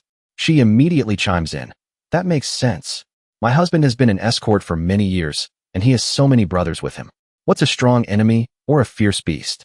You must come with us to report to the authorities." The old painter, being wrongly accused, of course refuses. He immediately protests, "Mrs. Qiao, listen to this old Taoist." This old Taoist is not the first time. But before he can finish, he hears the sound of gold hitting his hand. It's true that what can't be solved with gold can be solved with a lot of gold. The handsome Wu Meng slams a gold ingot down, silencing everyone. Ming Lang asks in fear, "Chief, what is this?" but is cut off by Wu Meng. The extremely handsome Wu Meng, because he has a lot of money, immediately points to himself and says, "I saw the scene with my own eyes. If it weren't for these two taking care of them, the escort chief and his daughter would have died long ago. As for the lost escort goods, the association will compensate for them. Do you have any other objections?" Ming Lang, feeling the weight of the money in his hand, smiles with delight. He sidles up to Wu Meng and whispers, "Chief, look, this has caused such a commotion. With you vouching for them, what objections could we have?" During this scene of Wu Meng using money to suppress people, Li Yunshin is also speechless. He sighs to himself, asterisk indeed, the money-scattering association. Asterisk after resolving the commotion, Wu Meng's men carry escort chief Qiao into the house. As they pass by the townspeople, everyone buzzes with gossip. But in the crowd, the most heartbroken person is the old man sweeping leaves in the courtyard. He looks at Qiao Duanhong, with his amputated limbs on a stretcher, and feels a pang of pain. Is that the escort chief? Very quickly, night falls. Inside the escort agency, three people are whispering and plotting. Ming Lang, holding a bowl of wine with his leg propped up on a chair, says casually, "Aunties, we can't just let my uncle's injury go." Mrs. Wang, being unreasonable, replies, "If we don't let it go, what can we do? Didn't the chief say it was caused by a vicious beast? Besides, we've already accepted the money." Seeing her lover being cornered, Mrs. Liu immediately steps up to defend him. "Sister, we should still listen to what our nephew has to say. The master is about to pass away. The Qiao family can only rely on gemming from now on." Seeing that Wang Shi is also swayed, Ming Lang continues, "Aunt, don't worry. How can that guy surnamed Wu keep an eye on us every day? We'll go sue that big-nosed guy. They harmed someone, so they should go to jail. Besides, I heard that the land of the Dragon King Temple is quite valuable." Hearing these words, Qiao Wangshi asks with some concern, "Will this work?" Ming Lang immediately leans closer and whispers, "I heard some news recently.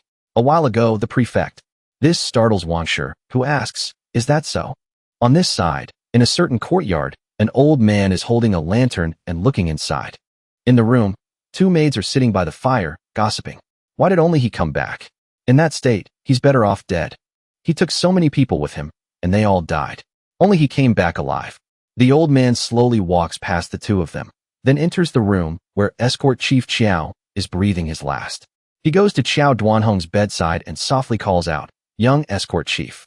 He looks at the mangled body of Qiao Duanhong, which is neither human nor ghost, and his heart aches. Then he pulls out a bandage and, while wrapping Qiao Duanhong's wound, sighs, "This family. I'm afraid no one wants you to survive. The young miss has also become like this. This old man is just a cripple. The old man pauses for a moment, his face thoughtful. You have to hold on. For the young miss. For the business that the old escort chief spent his whole life building. At least wait until old Master John's people arrive. It won't be too late for you to go then. Hearing this, escort chief Xiao suddenly wakes up for a moment. The Xiao family is full of schemes, but the old painter's temple is different. It's noisy, with people shouting, "Old Taoist Lu, are you crazy? Why are you demolishing the temple? If you demolish it, how are we supposed to worship?" Lu the painter, busy demolishing the Dragon King statue, turns and boasts, "Esteemed elders and fellow villagers, don't panic. Today, I, Han Yuanzi, am not being disrespectful to the Dragon King. The other day, my soul wandered into the celestial realm, and I happened to enter the sacred ground of the gods, where I met the Dragon King. He personally ordered me to offer incense to 2 gods in the mortal world." The crowd below, of course, doesn't believe him. They all shout, "Is that true? You're really good at making things up. You're so desperate for money you've gone crazy." The old painter, of course, doesn't back down. He pulls out 2 paintings and says excitedly, "Humph, humph. This painting was bestowed by the gods. Whether it's true or not, you'll know just by looking. These are the 2 heavenly venerables." This makes the crowd below stare with wide eyes. They thought they knew what mortal gods were like, but these gods are a bit strange. One is the Grand Supreme, most holy, mysterious, and marvelous, Spirit Treasure, Imperial Crown Prince, whose face looks exactly like our protagonist's. He even boasts, "The Crown Prince resides in the 9-layered heavenly kingdom. His magic is unparalleled. He can keep your family business prosperous, bring you wealth, and bless you with many children and grandchildren." Then he whips out a second painting. I don't know which god this is, but this god could probably turn all men into her followers. He continues his boastful speech. The second is the handmaiden dragon maiden of the Grand Supreme, most holy, mysterious, and marvelous, Spirit Treasure, Imperial Crown Prince.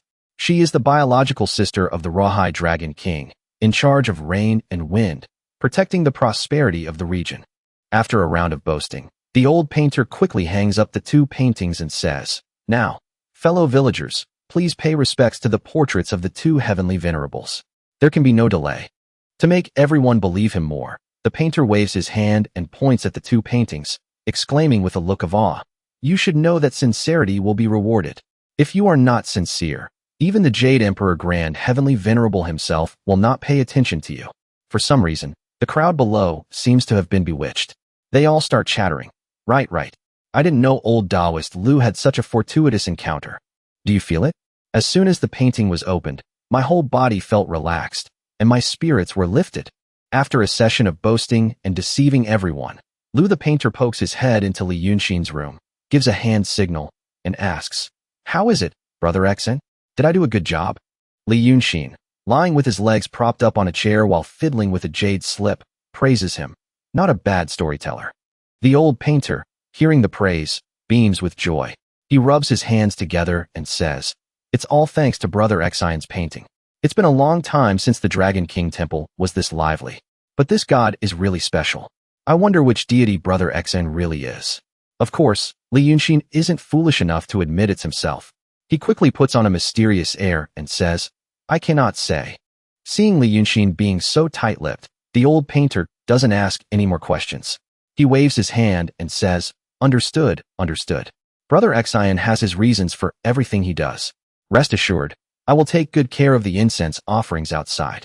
After the old painter leaves, Li Yunshin thoughtfully looks at the Tongming jade slip in his hand. He looks at the glowing jade slip. Yunshin thinks to himself, "This jade slip is like the painting saint's personal notebook. The content is incredibly diverse, but my abilities are limited. I still can't view the content. It took me a whole day to find a way to break the seal in my chi si." Clenching the jade slip, Li Yunshin resolves, "My current conditions are limited. I can only give it a try." Immediately after, Li Yunshin sits down to meditate. Spiritual energy flows through his body. He thinks, the jade slip says that to break the seal, I can use another force to counter it. My own strength is far from enough. I can only try to borrow the willpower of the masses and see if I can break through. Soon, dusk falls. Lu the painter, carrying a bag of meat and a jug of wine, calls out happily, "Brother Xen, time to eat. I bought some wine and meat to celebrate." He puts all the wine and meat on the table. Suddenly, He notices a mysterious aura emanating from the room and curiously peeks inside, calling softly, "Brother Xian?" Seeing Li Yunshin still cultivating, with green spiritual energy filling the room, the old painter sighs to himself. Asterisk still cultivating? Truly worthy of being a great master. Asterisk suddenly, a ghostly head droops down from above. What the hell? The old painter sees this and screams, "A ghost!" startling the entire area. Birds fly away in a panic. Li Yunshin sits with a frown. He feels his body is heavy and thinks in a panic, "I can't move." Li Yunshin feels a surge of spiritual energy, so powerful he can't control it. He worries, "My Shueshan Chi Hai feels like it's about to explode." Li Yunshin sits in a corner, cross-legged, circulating his energy. The ghost lunges at him. At this moment, he frowns. Asterisk, this is bad. Willpower and spiritual energy are completely different. Without the suppression of spiritual energy, this thing is running rampant in my body. Asterisk. It feels like a chain is wrapped around him. He snaps out of it, his eyes flying open. If this continues, my spiritual soul will shatter before the seal is even opened. He circulates his spiritual energy. Asterisk first, I must stabilize this scattered force. Then, asterisk. He points to the top of the seal. Go. His heart pounds in his chest, his eyes wide. A second later, he returns to normal, sighing. Asterisk, luckily, it worked. The willpower accumulated this morning has been used up, and the seal has only opened a small crack. Asterisk, just then, he is startled by the ghost. It's opening its black mouth, approaching him. He scrambles backward in fear, shouting, "There's a ghost in the temple." He takes a closer look at the ghost. There's a red dot right between its eyebrows. He jumps to his feet, pointing a finger at the ghost's face. "You are? Qiao Jiaowan. Are you Qiao Jiaowan?" Hearing this, the ghost immediately turns away. Yuntin reaches out to stop it. Wait. But as he gives chase, his legs wobble. He frowns. Damn it. I used too much energy just now. Yuntin quickly climbs through the window, thinking, north. That's the direction of the Hongfu escort agency. He frowns, his heart pounding. If this ghost is really Qiao Jiahuan, then my encounter with the Heibai Yanjun wasn't a dream. On the second floor of a mansion, cheerful laughter can be heard. Ming Lang, drink up. From now on, you are the pillar of our family. Heh, my good aunt, that's enough, that's enough. Ming Lang raises his cup, glances at his wife, and says happily, "It's a pity my little sister has gone mad. If she were sitting here too, it would be even more delightful." The lady sitting next to him glares. "You damn bastard, what are you thinking?" Ming Lang turns and grins sheepishly. I was just speaking my mind." His gaze shifts to the person opposite him. "Eldest sister-in-law, won't you have a drink?" She frowns. "No, as long as everything goes smoothly. It won't be too late to drink after this is over." Over here, a gloomy atmosphere prevails. A black cat appears. Is this a bad omen? It seems the young escort chief can't wait any longer. Old Meng says slowly.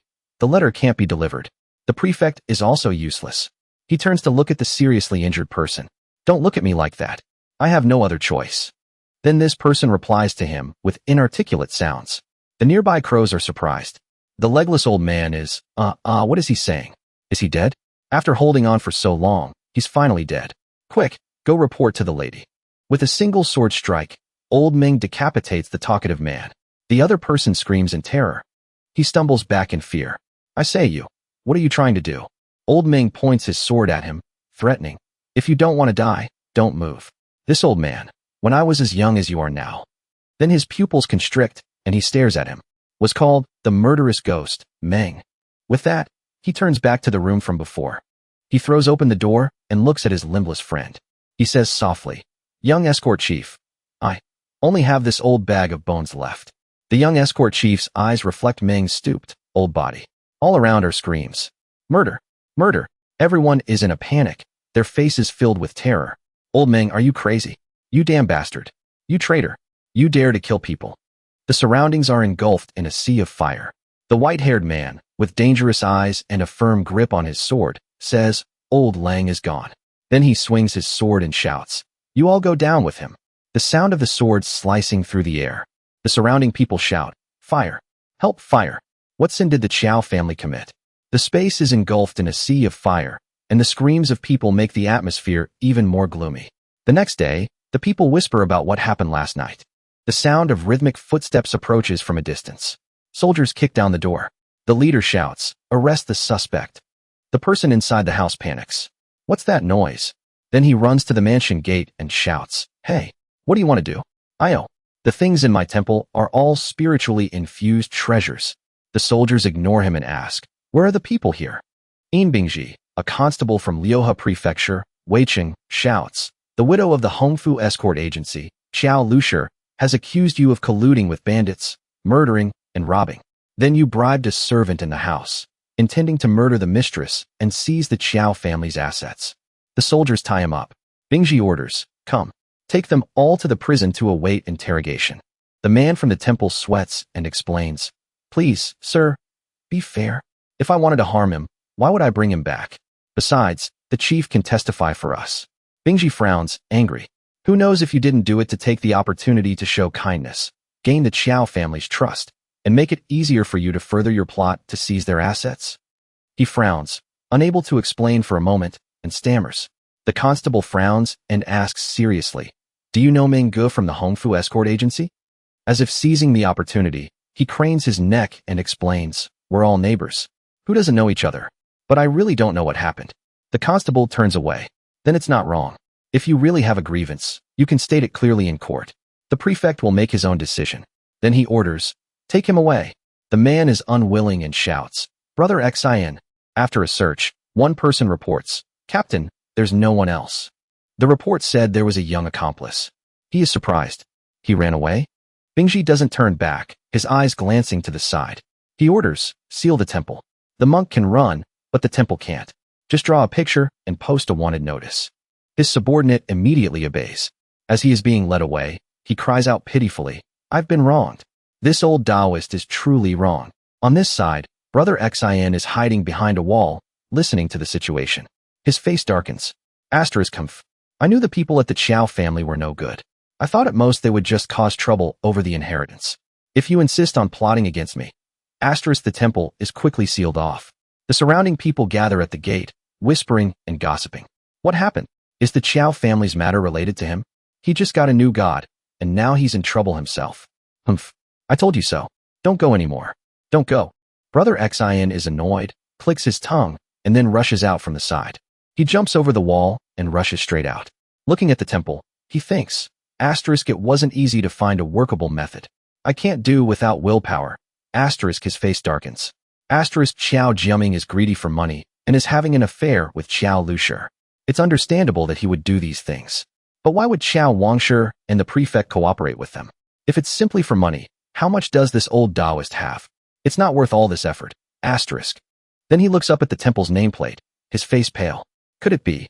Then he clenches the brush and paper in his hand. If that's the case, then don't blame me. In a cell in the prison, old Meng is tied to a rack. A hot brazier is nearby, ready for torture. A voice says, "Old Meng, why do you insist on suffering?" The person who was just arrested peeks through the wooden bars of the cell. "Did you really kill someone? Why would you kill someone for no reason? This old Taoist has been miserably wronged by you." Old Meng closes his eyes and mumbles, "I'm really old." When the old man swung his sword, he thought another life had been taken, but no. He swung his sword and then rolled on the ground. The other guy smiled sinisterly. "Men, quickly, report to the prefect." This time, that old Taoist crime is confirmed. The official comes down to the prison to check on the situation. He still won't confess? The warden replies dejectedly, "Sir, not only do these two not confess, but that Menggu is even turning it around, saying Qiao Jiaming and Qi Lushi are having an incestuous affair and killed Qiao Duanhong." The official frowns. It doesn't matter what he says. Within 10 days, you must make him confess. The high official from the capital is coming to Weiqing for an inspection. In terms of procedure, we can't have any loose ends before we can bring him to trial. The atmosphere in the prison is truly gloomy. Animals like snakes appear everywhere. The old Taoist leans against the wall and sighs. Sigh, an undeserved disaster. It was so hard to meet a great master, and just when I thought I had escaped one calamity, I run into another for no reason. At this point, Brother Xin has probably, As he's speaking, a snake flies straight at his face. He panics and screams. The jailer is startled and shouts angrily. He bangs the hilt of his sword against the wooden bars, threatening, "What are you screaming about?" The old Taoist sweats, sits down, and covers the snake with his hand. He explains nervously, Nothing. I was swatting a cockroach and pulled my back." The jailer shouts, "Stay put. If you dare to scream again, I'll whip you. Having escaped disaster, he breathes a sigh of relief. Ah, so the snake just now wasn't a normal snake. The old Taoist opens his palm and speaks to it. Brother Xin? Brother Xin, is that you? Does Brother Xin have any instructions? In his palm, his white head slowly appears. The old Taoist is overjoyed. He clenches his fist and brings it to his forehead. Yes. As long as I can get out, I'll listen to everything Brother Xin says. Scene changed to the street in front of the Li residence. The street is bustling with people. Come try it. Come see. Brother Xin accepts the flatbread from the stall owner, puzzled. A baked flatbread. The owner is happy. Happy. This young master, 10 people. He walks in, observing his surroundings. The Li prefect's residence is right next to the yamen. Saves a lot of walking. He takes a bite of the baked flatbread. If you're in such a hurry to die, then I'll settle the score for you. He walks through the crowd, still chewing. At this time, the areas near the yamen are still very lively, but after thinking it over, his eyes sharpen. But this liveliness seems a bit off. After a person dies, if their body is possessed, it's easy for them to become a faceless ghost. On this road, there are at least 70 or 80 of them.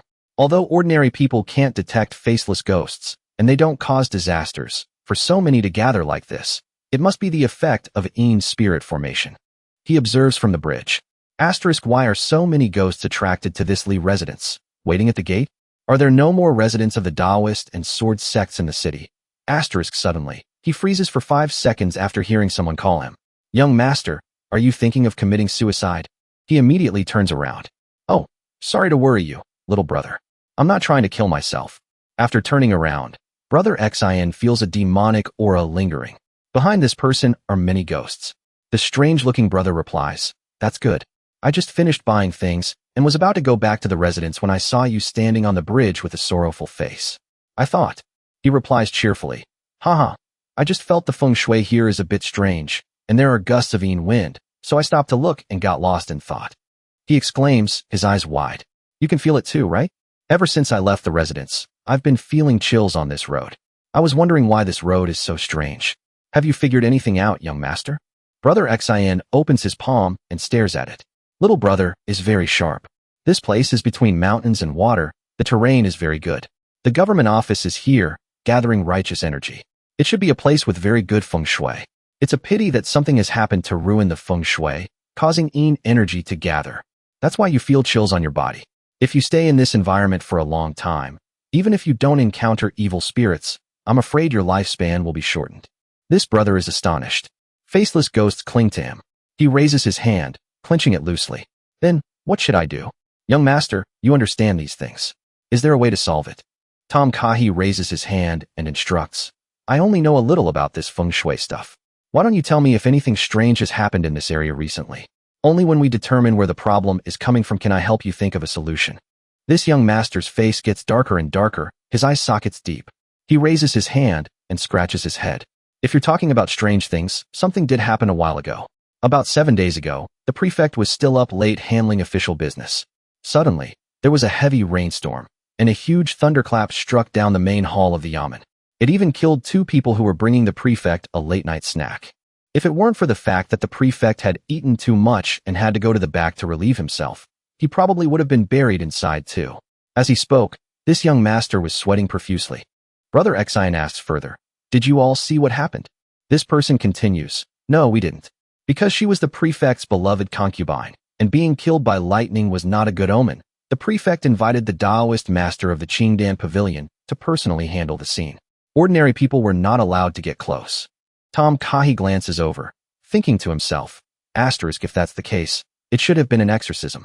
But now, the area around this residence is clearly being used by a Ein spirit formation to gather souls. There's definitely something fishy going on. He quickly turns back and continues. From what I see, that Taoist master only cast a protection spell for the prefect alone. Little brother, if you want to avoid disaster, I can help you make a peace talisman.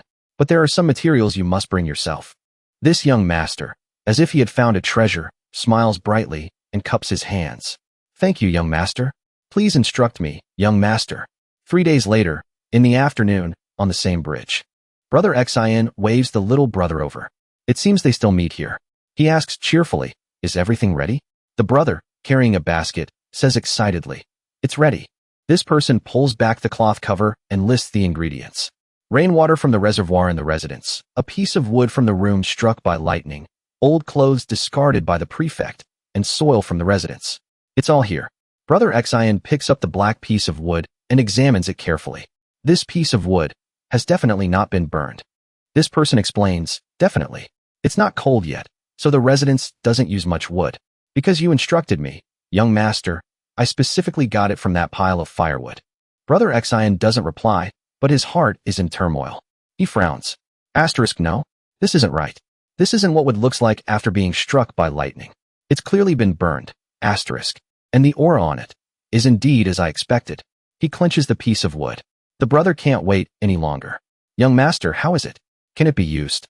He replies, with these things as a medium, the effect of the protection talisman will be very good. I'll go back and make it now. Come here tomorrow at this time to pick it up. The brother cups his hands and bows deeply. Thank you, young master. Tom Kahi waves his hand generously. No need for formalities. Our acquaintance can be considered fate. From now on, we are friends. Being able to help you find peace is something I should do. Behind him, H thinks, a servant like me can become friends with such a kind young master? This person's eyes look at him with gratitude. Then the two of them, each on one side, walk in opposite directions.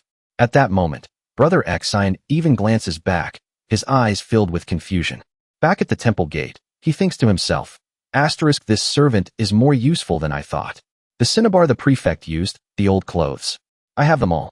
As someone who can see the prefect often, he can, Suddenly, from behind, a voice says, Jiaming, what are you doing? Get down quickly. Seeing this, he immediately hides behind something, eavesdropping and observing the situation. A man is climbing the wall into the temple. As he climbs, he says, really, a high official like the prefect has to follow some procedure? A few days delay. I think he's trying to find an opportunity to take the things in the temple. He jumps in. He said that besides the land, everything else has to be given to me. So what's wrong with me coming here to take a look first? On this side, Brother Xian scoffs. A dilapidated temple like this. Besides the land, what else is there to care about? Since you're here, then don't make the trip for nothing. He goes inside and sees the two paintings of the saints hanging on the wall. He wonders, what's this? After a closer look, he is startled. Just a painting, and it's already emitting such a glow? He takes a scroll. This is probably the most valuable thing in this temple. He immediately climbs out. After getting the valuable item, what if someone sees? The girl below turns back and forth, checking if anyone saw. He grumbles, isn't it because of you? Besides, sooner or later it will be ours. On this side, Brother Xian has heard everything. He goes inside and puts his hand on the table. He picks up a brush and starts writing. It seems, this world values procedure and righteousness more than I thought. On the table, there are many mysterious things. So, if you want to kill someone, you just need to not leave any evidence.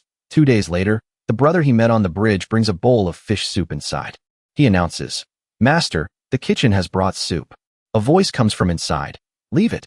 The young man continues, recently, Master, you haven't had a good appetite. The kitchen specially made a sour soup to help you improve it.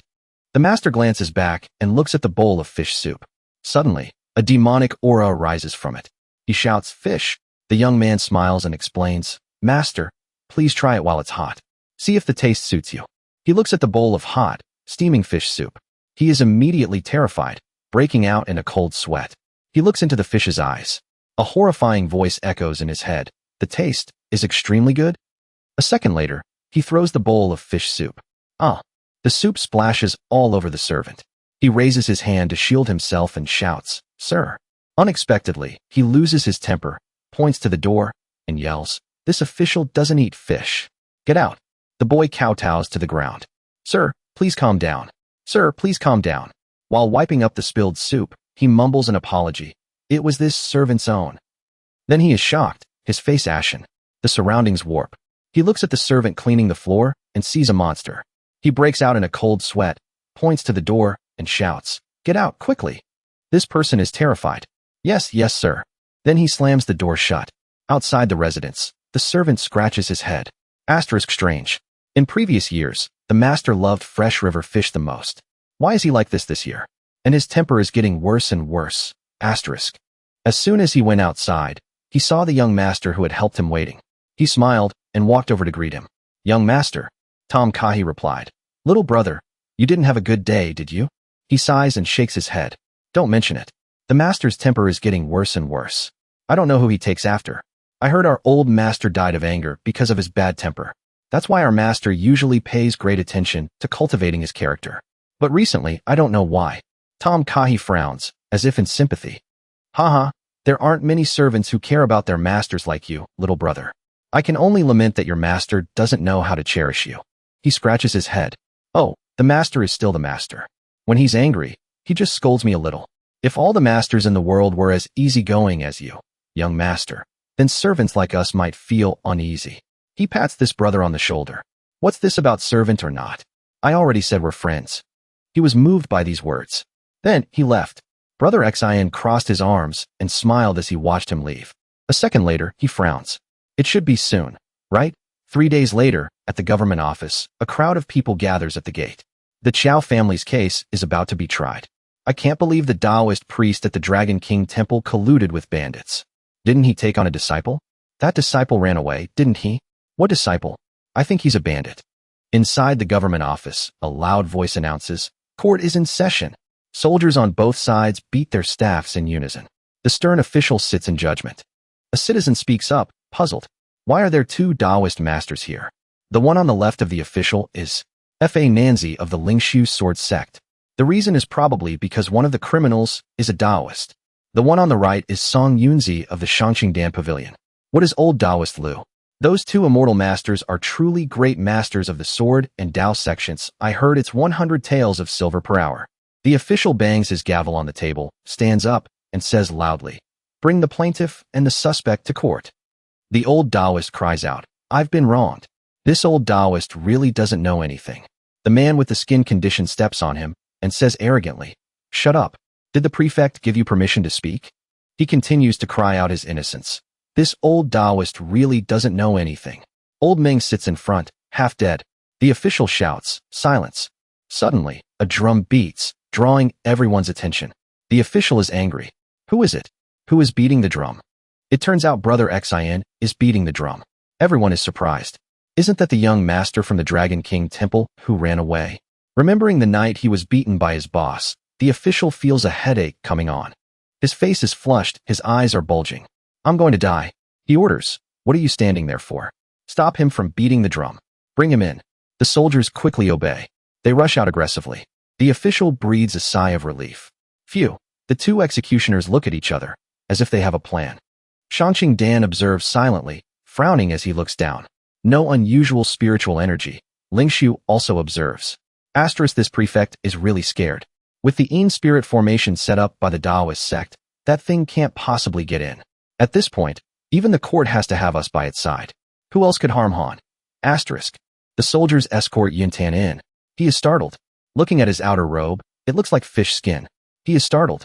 Brother Xin stares at him and introduces himself. This commoner Li Yun greets you, sir. His eyes show a flicker of surprise. This person, why does he look so familiar? He sees the image of the servant at home, overlapping with the person standing before him. He sweats. Li Yunshin, this official asks you, why did you beat the drum? He replies, this commoner is the old Taoist disciple. A few days ago, I heard my master was leaving Weiqing to go to the coast to pay respects to the Dragon King. He deliberately emphasizes the words that make him panic. To inform the high god that the small temple is now worshipping the Grand Supreme, most holy, mysterious, and marvelous, spirit treasure, imperial crown prince, and the dragon maiden. I didn't expect to hear that my master had been arrested by the authorities as soon as I returned. The trial started today. In my haste, this commoner beat the drum to cry out for justice. That day, my master and I hitched a ride with the escort agency's chief to Weiqing. We got along quite well with the people from the escort agency. At night, when we were camping and lighting a fire, suddenly, a vicious beast appeared out of nowhere and lunged at us. The beast's claws almost got me, but luckily, escort chief Qiao blocked it for me. Unfortunately, escort chief Qiao's leg was torn apart by the vicious beast and became food in its mouth. On the road, escort chief Qiao received proper care and treatment. As long as he gets good rest, he will definitely recover. He listened while breaking out in a cold sweat. Lingshu, hearing these words, is displeased. That's not right. There's nothing unusual about the formation. Why is the prefect so scared? Shangqing, as if sensing something unusual, turns to look. Yuntan continues. But luckily, with the help of the chief's son, escort Chief Chow received proper care and treatment on the road. As long as he gets good rest, he will definitely recover. Shangqing thinks, that's right. There really is no spiritual energy fluctuation. How can this be? Yuntan sighs. Sigh. Please, sir, be fair. After that, we all took escort Chief Chow home. Then he feigns anger and points directly at the deceitful Jiaming. But after that, he was taken care of by that nephew for 2 days and died. There must be something hidden in this. The man grabs his head and punches him. Nonsense. Are you trying to frame me? The lady steps in to stop him. Jiaming, don't. Let go. Let go quickly. Yuntan also adds, let go. This is a courtroom. The official seems to have no strength left and whispers, don't be loud anymore. Jiaming is angry and pulls on Yuntan's shirt. You want to harm me? Impossible. He grits his teeth. You just wait. Master Li will soon. Li Yunshin's face is grim, his eyes narrowed. Will die. Hearing this, Jiaming's face turns pale. What? Yuntan whispers in his ear, you will all die. Then he flashes a deadly smile. He is extremely angry and shouts, what did you say? Are you crazy? He says with a serious face. Company ha. I will kill you for you to see. Jiaming's face is ashen. He points his finger and tattles to the official. Sir, he's threatening you. His wife sees this and steps in to stop him. Jiaming, don't make a scene. The old Taoist and brother Exine look at each other, as if their plan has succeeded. Yunnan winks. The old Taoist immediately kneels down, crying pitifully. I've been wronged. Please, sir, save me. The official's pupils shrink. The scene of the stormy night flashes before his eyes again. The cries for help of those people echo in his ears. Sir, save me. He slams his hand on the table and jumps to his feet. All of you shut up. Everyone falls silent, staring at the official. The official jerks, foam frothing at his mouth. His eyes roll back into his head. Then he falls backward, slumping in his chair. All the soldiers are shocked. They shout, Prefect. Lingshu, right beside him, checks his pulse and other things. He frowns. How can this be? Shangqing on this side takes his pulse and frowns. It's a relapse of his heart condition. Jiaming and his wife huddle together. What did you just say? Li Yunshin now reveals his ashen face and a wicked smile. I've killed them for you to see. Lingshu frowns and exclaims, how strange. The Yin Spirit Grand Formation was clearly set up, but I couldn't detect who made the move. A large circle suddenly appears in the sky. Jiaming's wife is shocked. It's him. He used demonic arts to kill the prefect. Then she points at Yuntan. He turns around and points at his own face. You're talking about me? Lingshu, seeing the situation, intervenes. Foolish woman, step down. She immediately runs over and grabs Lingshu's sleeve, shouting, It's true. It's true. Immortal Master, believe me. This man knows demonic arts. Quickly, he shows no mercy and slaps the foolish woman hard. She flies far away and hits her head against the wall. A stream of fresh blood flows out. A moment later, she dies on the spot, blood gushing out. Jiaming and his second wife are terrified, their eyes wide with fear. He killed someone. Shangqing beside him sighs. You were a bit too harsh. He replies, we are not as compassionate as your Shangqing sect. I have long since passed the stage of killing people. If we let this woman scream nonsense, do we still want to maintain the reputation of our two sects? Then he points at the remaining two. Let these two get out. Don't get in the way of this Taoist master. If you dare to scream nonsense again, don't blame me for being merciless. Bingji comes over from somewhere and asks about the situation. Two immortal masters, what about this case? Lingshu shouts, his face ashen. Case my ass. Do you think we don't know anything? This case brought disaster. All of you get out. And keep your mouths shut. Bingji orders his subordinates. Didn't you hear what the immortal master said? Get everyone out. Get them all out. On the other side, they quickly carry him away. Don't get in the way of the immortal master's work. Yuntan approaches Bingji and says with a smile, Constable, my master is truly wronged. Can I take him with me? The constable is at a loss for words for a moment. This. Then he leans in and whispers, Constable, let me tell you something. You can figure it out for yourself. After hearing this, everyone is terrified. Our master is wronged. I killed the prefect. Neither of these things is false. The constable is shocked, his face dark as he looks at the young man. What are you joking about? He can kill the prefect in front of two immortal masters? What kind of trick could do that? Yuntan continues, Oh right. Sir, if you tell the two immortal masters, I'm afraid they won't believe you either. Just look at Xiao Lushi. Then he glances at the coffin. Bingji is shocked and looks at the body. You're scaring me. He immediately reaches out his hand. Two of you, please feel free. Little T. Cups his hands. Thank you for your fairness, sir. Then he turns to his master. Master, let's go. Jiaming watches from behind, feeling a different kind of aura. He exclaims in his heart, this is a demon. This person is a demon. On the street, on the way home, the old Taoist is concerned. Brother Zong, the prefect was really by you? He replies calmly, yes. The old Taoist was also frightened. Then he turned to look at him with his black eyes. Do you want to know how I did it? I can teach you. He exclaims softly, at the Munin residence, Yanglu Road. The old Taoist is worried. Brother Exine, we are not going back to the temple? This Munin residence is not cheap. He replies calmly, no rush. You've been in there for a few days. It wasn't easy to get out. You should eat some good food to get rid of the bad luck. He pours some more tea. Come, drink. He is shocked. This meal is a bit expensive, but it's worth it. The old Taoist picks up the teacup, fidgeting. I say, Brother Exine, you really killed that prefect? He takes a sip of tea and replies calmly. That's right. The old Taoist raises the teacup to his lips. But you, how did you do it in the end? He smirks. Don't you know, master? I killed him through your mouth. Hearing this, the old man spits out the tea in his mouth, his face pale. What? How could I not know? Brother Exine waves his hand, signaling the old man to calm down. Sit down. What are you getting so excited about? Anyone can see that the prefect died of a heart attack. With so many people on the street watching, no one would think of you. The old Taoist is shocked and says loudly, then what happened? He looks up and explains slowly. Do you know what consciousness is? He scratches his head. Is it the consciousness in the 5 and 8 consciousnesses of Buddhism? You can understand it that way. He continues, but the basic understanding of the 5 senses of the outside world is the outermost layer of consciousness. For example, right now you are thinking about my words. Suddenly, the sound of footsteps echoes.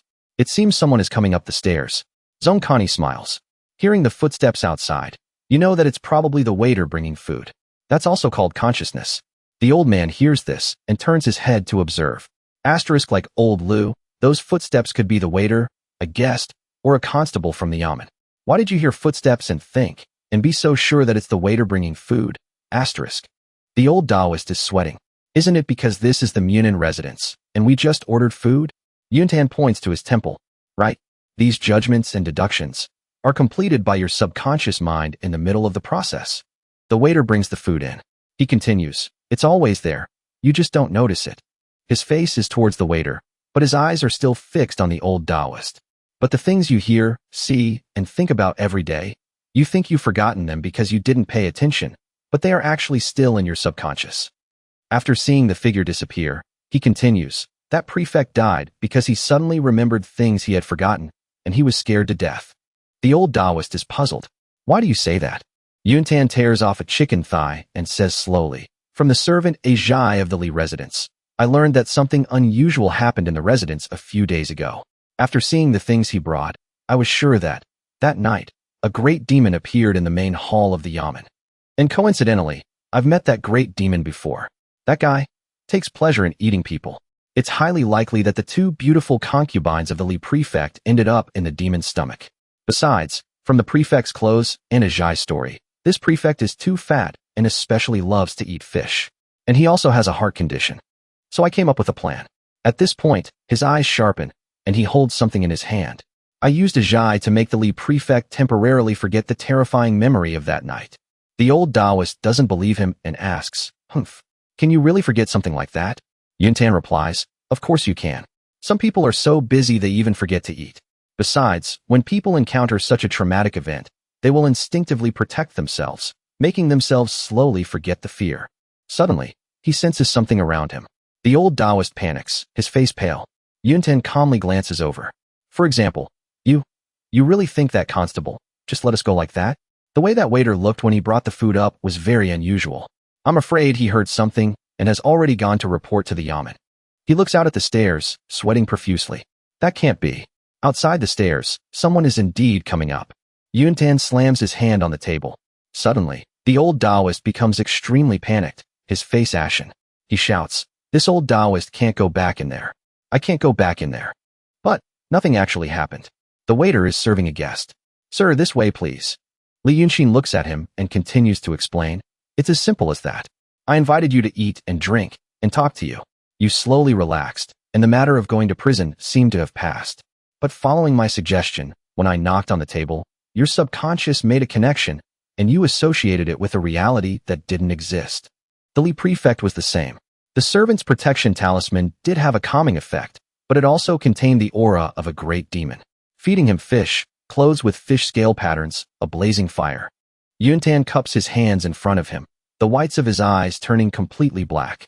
Every action of mine was to recreate the scene of that night, to deepen the fear in his subconscious. His eyes widened. Master, until one of your cries for help came out. Sir, save me. He seemed to see it all again. He lowers his face, his eyes glaring. So, he was killed by his own fear. The old Taoist is shocked. This trick. Suddenly, a scream rings out. Murder. Someone from the Hongfu escort agency has been killed. The two of them turn to look. The old Taoist stands up and looks down. Yuntan seems to have known beforehand. Not bad eyesight. I told you, this meal is well worth it. The deceased is Chao Wangshi, the widow of Chao Duanhong of the Hongfu escort agency. Today, after leaving the court with her nephew, Chao Jiaming, and bringing back the body of Chao Lushi, Chao Duanhong's concubine, it seems the two had a dispute after returning home. Her hand is still clutching the blade of a sword. Bingji stands with his hands on his hips, observing the situation. The valuables in the house have been stolen. Xiao Ming is nowhere to be found. His subordinate leans in and whispers. The coroner also examined Chao Lushi's body and said she was 3 months pregnant. But 2 months ago, Chao Duanhong was still on an escort mission. He frowns and looks down. Asterisk, this humble one guesses. It's highly likely that Xiao Wang saw the relationship between Chao Jiaming and Chao Lushi. Chao Jiaming accidentally killed someone and fled in fear of punishment. Sigh. It's a pity for the Chao family's daughter who was locked in the backyard. Asterisk, Bingji frowns. Asterisk, the Chao family has been having one incident after another. It can't just be a coincidence. Asterisk. Then Bingji looks down at the ground. 2 paintings are rolled up on the floor. He picks them up. These are 2 famous paintings. As soon as he lifts them, his subordinates shout, "Isn't that the statue of the imperial crown prince that was just worshipped at the Dragon King Temple? I heard it's very effective. Before the Dragon King Temple was sealed, I even went to see it with my mother." Bingji frowns, remembering Yuntan. Asterisk, the Dragon King Temple again. Could this be his work? Asterisk. He holds the painting tightly and turns to give an order. Take the body to the morgue. Search the entire city for Chao Jiaming. As for this painting, don't tell anyone outside. His subordinates immediately obey. After the people learn of the incident, they gather at the gate, whispering among themselves. Why did someone die in the Chao family again? Did they offend the Tai Sui? The 2 of them walk past the gossiping crowd. The old Taoist points at them. Did you do this too? Li Yunshin smiles wryly. How could I? I'm not a ghost. He still doesn't give up on that idea. Then why did you know something would happen to them today? He replies softly. It's human nature. The sister-in-law always sees things she shouldn't. She silently curses, that bitch. He continues. Chao Wangshi always knew about the dirty business between those 2. After Chao Duanhong's incident, she got a hold of this information. She originally had the chance to kick them both out, but she wanted Chao Duanhong to die a little sooner to swallow the family fortune. She didn't want to be the villain who harmed her husband, so she handed over all the affairs of the mansion to Chao Jiaming, pretending to be weak and indecisive. Today, the Dragon King Temple case is dead. Chao Wangshi's accusation has no one left to burn. So, the end of the road is near, and the killing intent is revealed. The old Taoist can't believe his ears. To the temple gate. Just for that. He killed someone? That kid doesn't look like he has the guts for that. Yuntan spreads his hands and explains. He made a wish to the gods, and the gods, of course, will help him. The old Taoist turns around. What god is so powerful? Inside the temple, after the old man discovers the 2 paintings are missing, he screams, shaking the house. Where are my grand supreme, most holy, mysterious, and marvelous, spirit treasure, Jiawan imperial trial, and his handmaiden dragon maiden? The old Taoist cries, mourning, 2 streams of tears flowing down his face. My incense offerings. On the contrary, Yuntan smiles with delight. Now go to the yamen and report it. Just say the divine statues hanging in our temple have been stolen. In the future, the incense offerings in the temple will be even better than before. The old Taoist's back straightens, and he asks seriously, why? Is this also your arrangement? Yuntan is confused. Why? Just then, Bingji walks in, holding the painting. He says, go. The person who stole the painting is either dead or has fled in fear of punishment. Seeing this, Yuntan extends his hand to receive the 2 paintings. "Oh, isn't this our divine statue? Thank you, sir, for making a trip to deliver the painting." Bingji grabs his arm. He says, "Li Yunshin, real name Li Xiao, from the state of Yi. Both parents are deceased. From the age of 7, he was a Taoist boy and flower boy, and knows a few skills." Yuntan hears this and is a little surprised. The other man's face is dark. He finishes, "There have been 3 murder cases today. Before the new prefect takes office, I will be in charge for the time being. I don't want anything else to happen." Yuntan scoffs, a wicked smile on his face. "Sir, are you threatening me or asking for my help? If you have evidence, you can just come and arrest me. If you're asking for help, then you should show the attitude of someone asking for help." His face is surprised. Their hands are still clasped tightly. Official Bingji lets out a long sigh. Then he lets go of his hand. A second later, he cups his hands again in a bow. "I came here today, 1, to return the 2 divine statues, and 2, to ask you, sir, to be lenient and restore peace to this small city." Yuntan stares at him. "I don't dare to accept the title of sir. If you are sincere, sir, I do have something I'd like to ask of you." Then he puts his hand on his chest and points to the old Taoist with his other hand. "That Master Meng in prison is a friend of my esteemed master. The case is closed, and the plaintiff has also fled. Do you think that Master Meng was framed? Please, sir, investigate." He frowns. "All right, I'll investigate this matter again." Yuntan carefully reminds him, with a hint of a threat, "You are a good man, sir, and also a smart one. I think we will have many opportunities to interact in the future. I hope you will act quickly, sir. Otherwise, I can't be sure." He glares, looking straight at him. "If I will get impatient or not." Bingji leaves the yamen, walking listlessly. "Understood." The old Taoist shouts, pointing at Bingji. "So you've got him?" He explains, "Liuha Prefecture, our Weicheng. Under the prefect, the constable is the most powerful person. He has connections with both the underworld and the authorities." He walks past him. "Don't worry about your girlfriend. Worry about your own head. You need to be a little more interesting."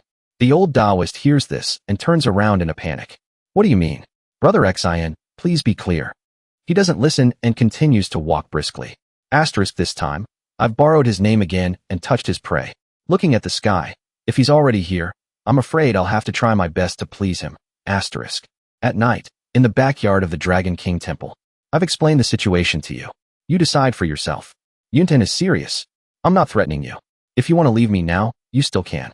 In the future, if we encounter someone more powerful, I'm afraid even your life will be hard to keep. The old Taoist sips his wine, tears streaming down his face. Brother Xin, this old Taoist knows you have skills and secrets. You helped me save the Dragon King Temple. When this old Taoist was in prison, you didn't abandon me. It's my fault. He sobs, raising his hand to cover his face. Yuntan reaches out his hand. Sigh, don't cry first. The old man still sobs. I have been useless for half my life. He frowns and raises his wine cup high. From now on, I will go with Brother Xin. We'll die together. Other places.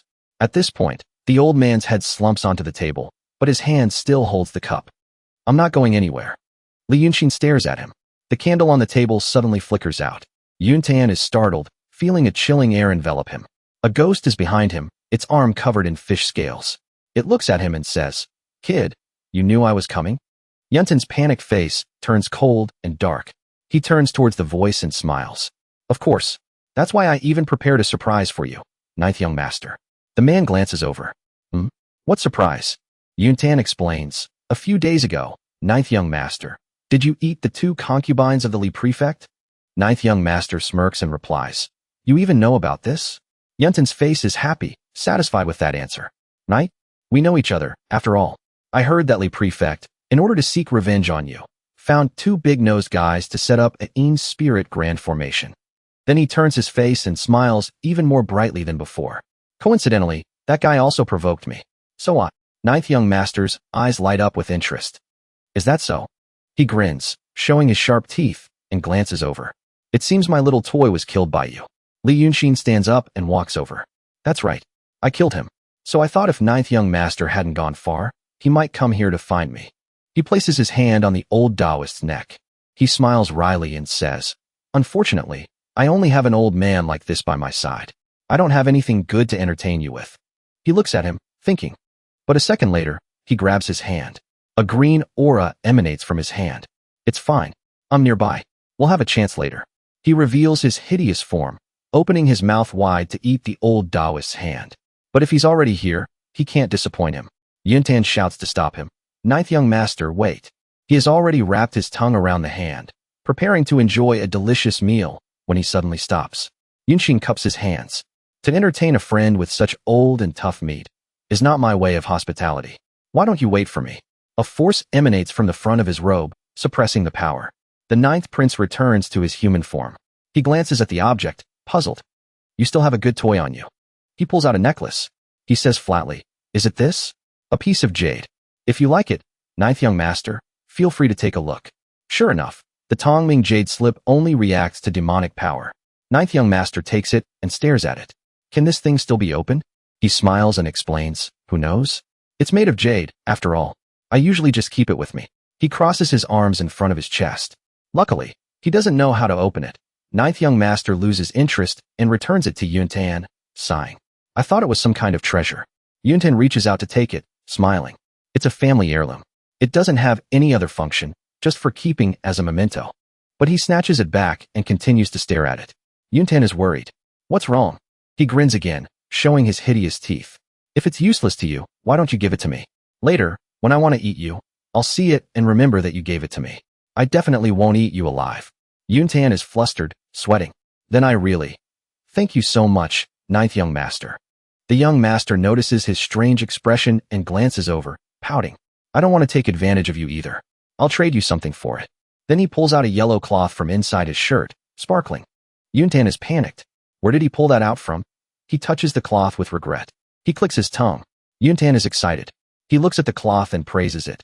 The Nguyen armor is so beautiful. Ninth young master is generous and gives him the shirt. If you like it, then take it.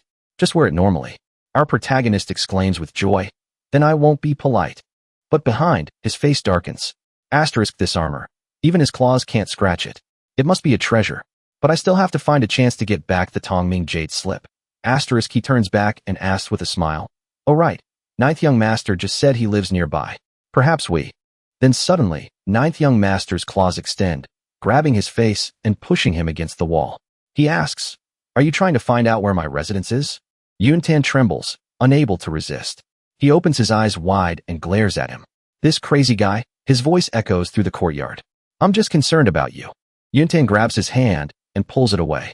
Ninth young master is suspicious. Concerned. He smiles wryly and tries to push him away, explaining, you are my only friend in this city of Weiqing. Isn't it normal for me to be a little concerned about you? Ninth young master's pupils waver. A friend? The young master lets him go, his face showing a flicker of emotion. Immediately after, he avoids his gaze. Yuntan pants heavily and continues. Ninth young master, look. But before he can finish his sentence, he claps his hands, lifts his face, and levitates off the ground. He flies out of the roof of the backyard. Yuntan frowns as he watches him go. Asterisk he ran away. I guess I managed to coax this local demon away. But now, the Tongming jade slip is gone too. Asterisk the old Taoist was also sent flying while he was sleeping. He continues to look up at the hole in the roof. But if his residence is in Weiqing, he must have left a trace. The next morning, sunlight shines through the hole in the ceiling. The playful sunbeams shine into the old Taoist's eyes. He slowly opens his eyes. The sunlight is really too good. After opening his eyes wide, he sees a hole in the ceiling like a skylight. His face turns pale, his eyes wide as he looks up. Then he stands up and cries out to the heavens. Where is my roof? He goes to find Brother Xian. When he peeks into the room, he sees him sitting cross-legged, reading a book. He sweats and asks him, Brother Xian, has it been here before? Yunshin turns and says softly, you react quickly. Don't worry, it's fine. Your meat is too old. Hearing this, he looks around in a panic, stammering. Then he Yuntan shakes him and reassures him. We can't run away. That great demon. There are still people from the Taoist sect watching us in the city. The most important thing right now is to quickly resolve the restriction in the Shueshanshi High. He points at him and reminds him seriously. Do this. You go out and say that the Dragon King appeared in a vision yesterday and taught you the Tao all night. At the same time, he ordered us to repair the temple and build another golden statue. The old Taoist panics and says loudly, another golden statue? We don't have the money. Yuntan's eyes are filled with killing intent. It's just an excuse. First, get some incense money to repair the house. As for the statue, 10 years, 8 years, it doesn't matter. He turns away, rubbing his sore shoulder. As he walks, he says, Brother Xian still has the ideas. I'll go open the temple doors now. Why is my body so sore? Yuntan says, go. After the old Taoist leaves, he frowns and thinks, if you're going to tear down my house, then you have to let me borrow your name. After studying 7749 books, he uses fish scales, likes to swallow, and appears with thunder and rain. Ninth young master, I finally know what your true form is. The Dragon King of Weicheng, the ninth son of the dragon. His face sharpens. Li Yunshin. He frowns and looks up at the stone dragon statue on the roof. Asterisk, this game of being friends. I don't want to play it with you for the rest of my life. Asterisk, Dragon King Temple. The old Taoist just opened the temple doors and saw an incredible sight. What the hell? The Dragon King Temple is actually so prosperous with incense offerings. The people flock to the temple gate. They say loudly, surrounding him. It's finally open. Don't be rude. The first incense stick is mine. Yuntan appears, surprised by the scene around him. People are clamoring. Why are there so many people? Who doesn't know these days that this Dragon King Temple is the most effective? A woman whispers to the woman next to her. Those black-hearted people at the Qiao family framed the Taoist priest in the temple and even stole the divine statue to take home. Guess what? They all died horribly. I heard that at night. The Qiao family's courtyard is filled with the cries of female ghosts. That Qiao Jiaming probably can't escape far. The important gods are watching him. Offending the gods is a crime punishable by 1,000 deaths. After hearing the story, Yuntan becomes serious. A female ghost? He turns and walks in another direction. Asterisk, I'm afraid that Three-Flower Nai is no longer bound and is starting to cause trouble again. I should arrange some things for her to do. Asterisk, a black shadow in the distance is watching him. It turns out to be Qiao Jiaming. He glares, pulling his hat down. That's right. This kid is definitely after the escort agency. He wants to force me out, then collude with my cousin to seize the family assets. That's not happening. He looks at the pile of straw below. He flashes a disgusting smile. Or maybe, you can die here in my place. At the escort agency, Yuntan is happy, looking at the surrounding scenery. Cleaned up, quite nicely. He continues to walk inside. But suddenly, a dark aura follows him from behind. It has caught up to him. It wraps around his leg. Behind him, there is a pile of gold, silver, and jewels. He is bored and clicks his tongue. The pile of gold surrounds him, echoing. Come here. Take me away. Come here. Take me away. He glances over and says coldly, too fake. Finally, the tree man appears. He gradually retracts the vines into his body, then suddenly attacks Li Yunshin from behind, his eyes and mouth black. Yuntan frowns, dodges to the side, and extends his hand towards him. You fool. He throws a pile of luck at him. He quickly falls to the ground. He steps on his face and asks, did the person inside tell you to guard the door here? A black shadow flashes by. He quickly catches it. Constable Ian, it's not that I don't respect you. It's that someone wants to die. I can't even stop them. He turns back and reminds the tree man. I'm here to find your master. Just stay here and guard the gate. Don't let anyone unrelated inside. The tree man scratches his head and nods in agreement. At the warehouse, Jiaming throws open the door, arrogant. Just a little oil, and even the great Luo gods can't save him. Suddenly, something is swaying in the darkness. A closer look reveals the fierce tree man calling out. Crack, crack, crack, crack. He looks over there. His eyes light up, and he smiles with delight. A beautiful woman is seducing him. Come here, come here. He approaches, the old lecher getting closer to the girl, smiling. Hee. You light up the whole mansion. A figure is sitting, still mumbling scriptures. What are the three views? They are the view of life, the view of the world, and the view of values. A girl is meditating. Her face has cat-like markings. Several animals are listening intently. The rabbit is angry and asks, the view of values? What's that? She scowls, her face wrinkling. Shut up. Sit still. Is this Nai speaking, or are you? Speaking of the three views. Suddenly, Yuntan bursts through the door. The animals are startled. They all turn to look at him in surprise, including the biggest cat. He frowns and says angrily, since when did I allow you to preach the Tao? Hearing this, the animals run away. The girl falls backward, raising her hands to defend herself, and explains loudly, spare my life, master. I didn't mean to preach the old master's teachings. They came to find it themselves. He is angry. You still deny it? Then he reconsiders. Asterisk, so she came here. Thinking about it, the night she left was when the Qiao family's incident happened. Asterisk. The girl points behind her in fear and explains, she's been here for a few days. She also likes to listen to the three views. He frowns and points behind him with disdain. I'm not blaming you for preaching the Tao, but you must remember that now is not a good time. Those little spirits are one thing, but where did that dried corpse outside come from? Outside, a person is in a very strange posture, crying out, ah, ah. The tree man strokes his hair, calling out, shoo shoo. As for him, he's busy climaxing with the pillar, his tongue lolling out. Allah. The girl explains in a panic. The dried corpse is a maid. The maid transformed. She wanted to steal things, but I didn't touch her. A cloud passed by, and with a swoosh, she dried up. She's wrinkled and cute, so I kept her here with me. Yuntan frowns and glances behind him, thinking, fog. This isn't Ninth Young Master's style. Then who is it? But Three Flower Nine can enlighten these spirits. She does have some skills. I'll keep her. She might be useful later. He places his hand on her shoulder and sighs, pointing behind him. So be it.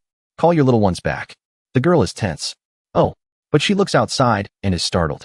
A bad person is here. From the sky, a person slowly descends to the ground.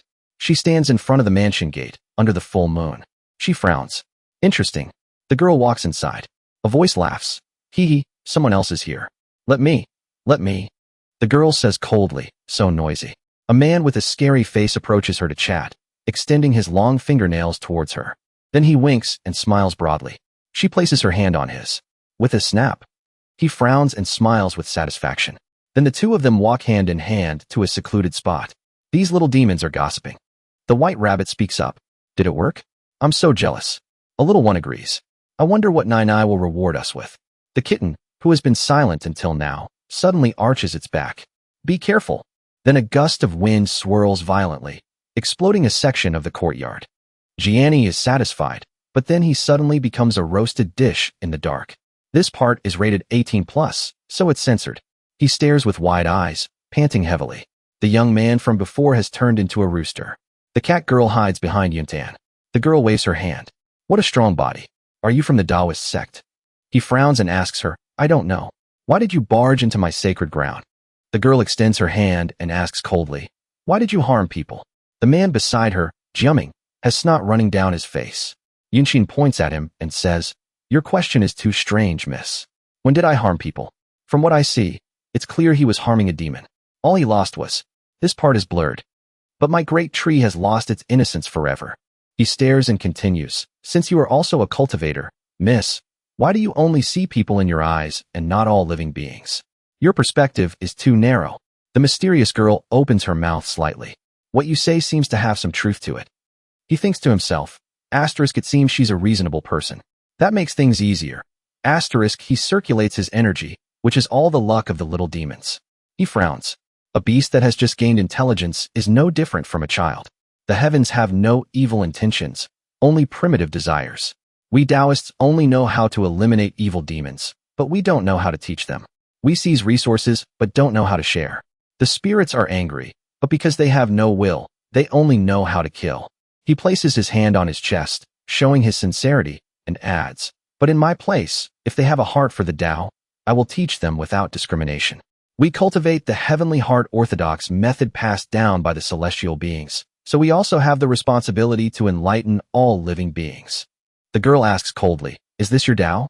Jiaming rushes over, his eyes green. Save me. Demons. They're all demons.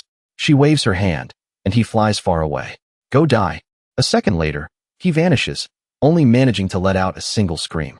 Yuntan and the girl stand opposite each other, staring intently. The girl speaks first. Are the things you just said the Tao you follow? He frowns in confusion. This woman, although she listened to my guidance, is cold-blooded and ruthless. I must be careful. He replies to her. That's right. My Tao is the hope that humans and demons can coexist, that the world will be equal. Hearing this, the girl looks down and smiles faintly. Equality in the world, humph. Your Tao is very interesting. He is a little annoyed. You flatter me, miss. I wonder why you are wandering the four corners of the earth. Is it to seek the Tao? Her face is cold. I am just searching for my Tao heart. Yunshin is surprised. Tao heart? Looking at the aura surrounding her. Only a peak Hua realm cultivator, about to step into the Jin realm, needs to transcend the void tribulation to temper their Tao heart. I didn't expect her cultivation to be so high already. He cups his hands and smiles in thanks. Then I hope my humble opinion can be of some help to you, miss. She turns her face away. I know. What you said may not be true. What you're doing here may not be righteous. But your Tao is very interesting. I will think carefully about your words. If there's anything I don't understand, I will come and ask you later. He cups his hands. I am Li Yunshin. I still don't know your name, miss. The girl glances at him, not answering. She flies straight up into the sky. As she ascends, she calls down, Ling Kongzi, first disciple of Langia Grotto Heaven. In the mortal world, you can call me Lu Ling. He looks up at the sky, where Lu Ling is soaring under the moonlight. Asterisk the Taoist sect ranked 918th among the Grotto Heavens, Langia Grotto Heaven.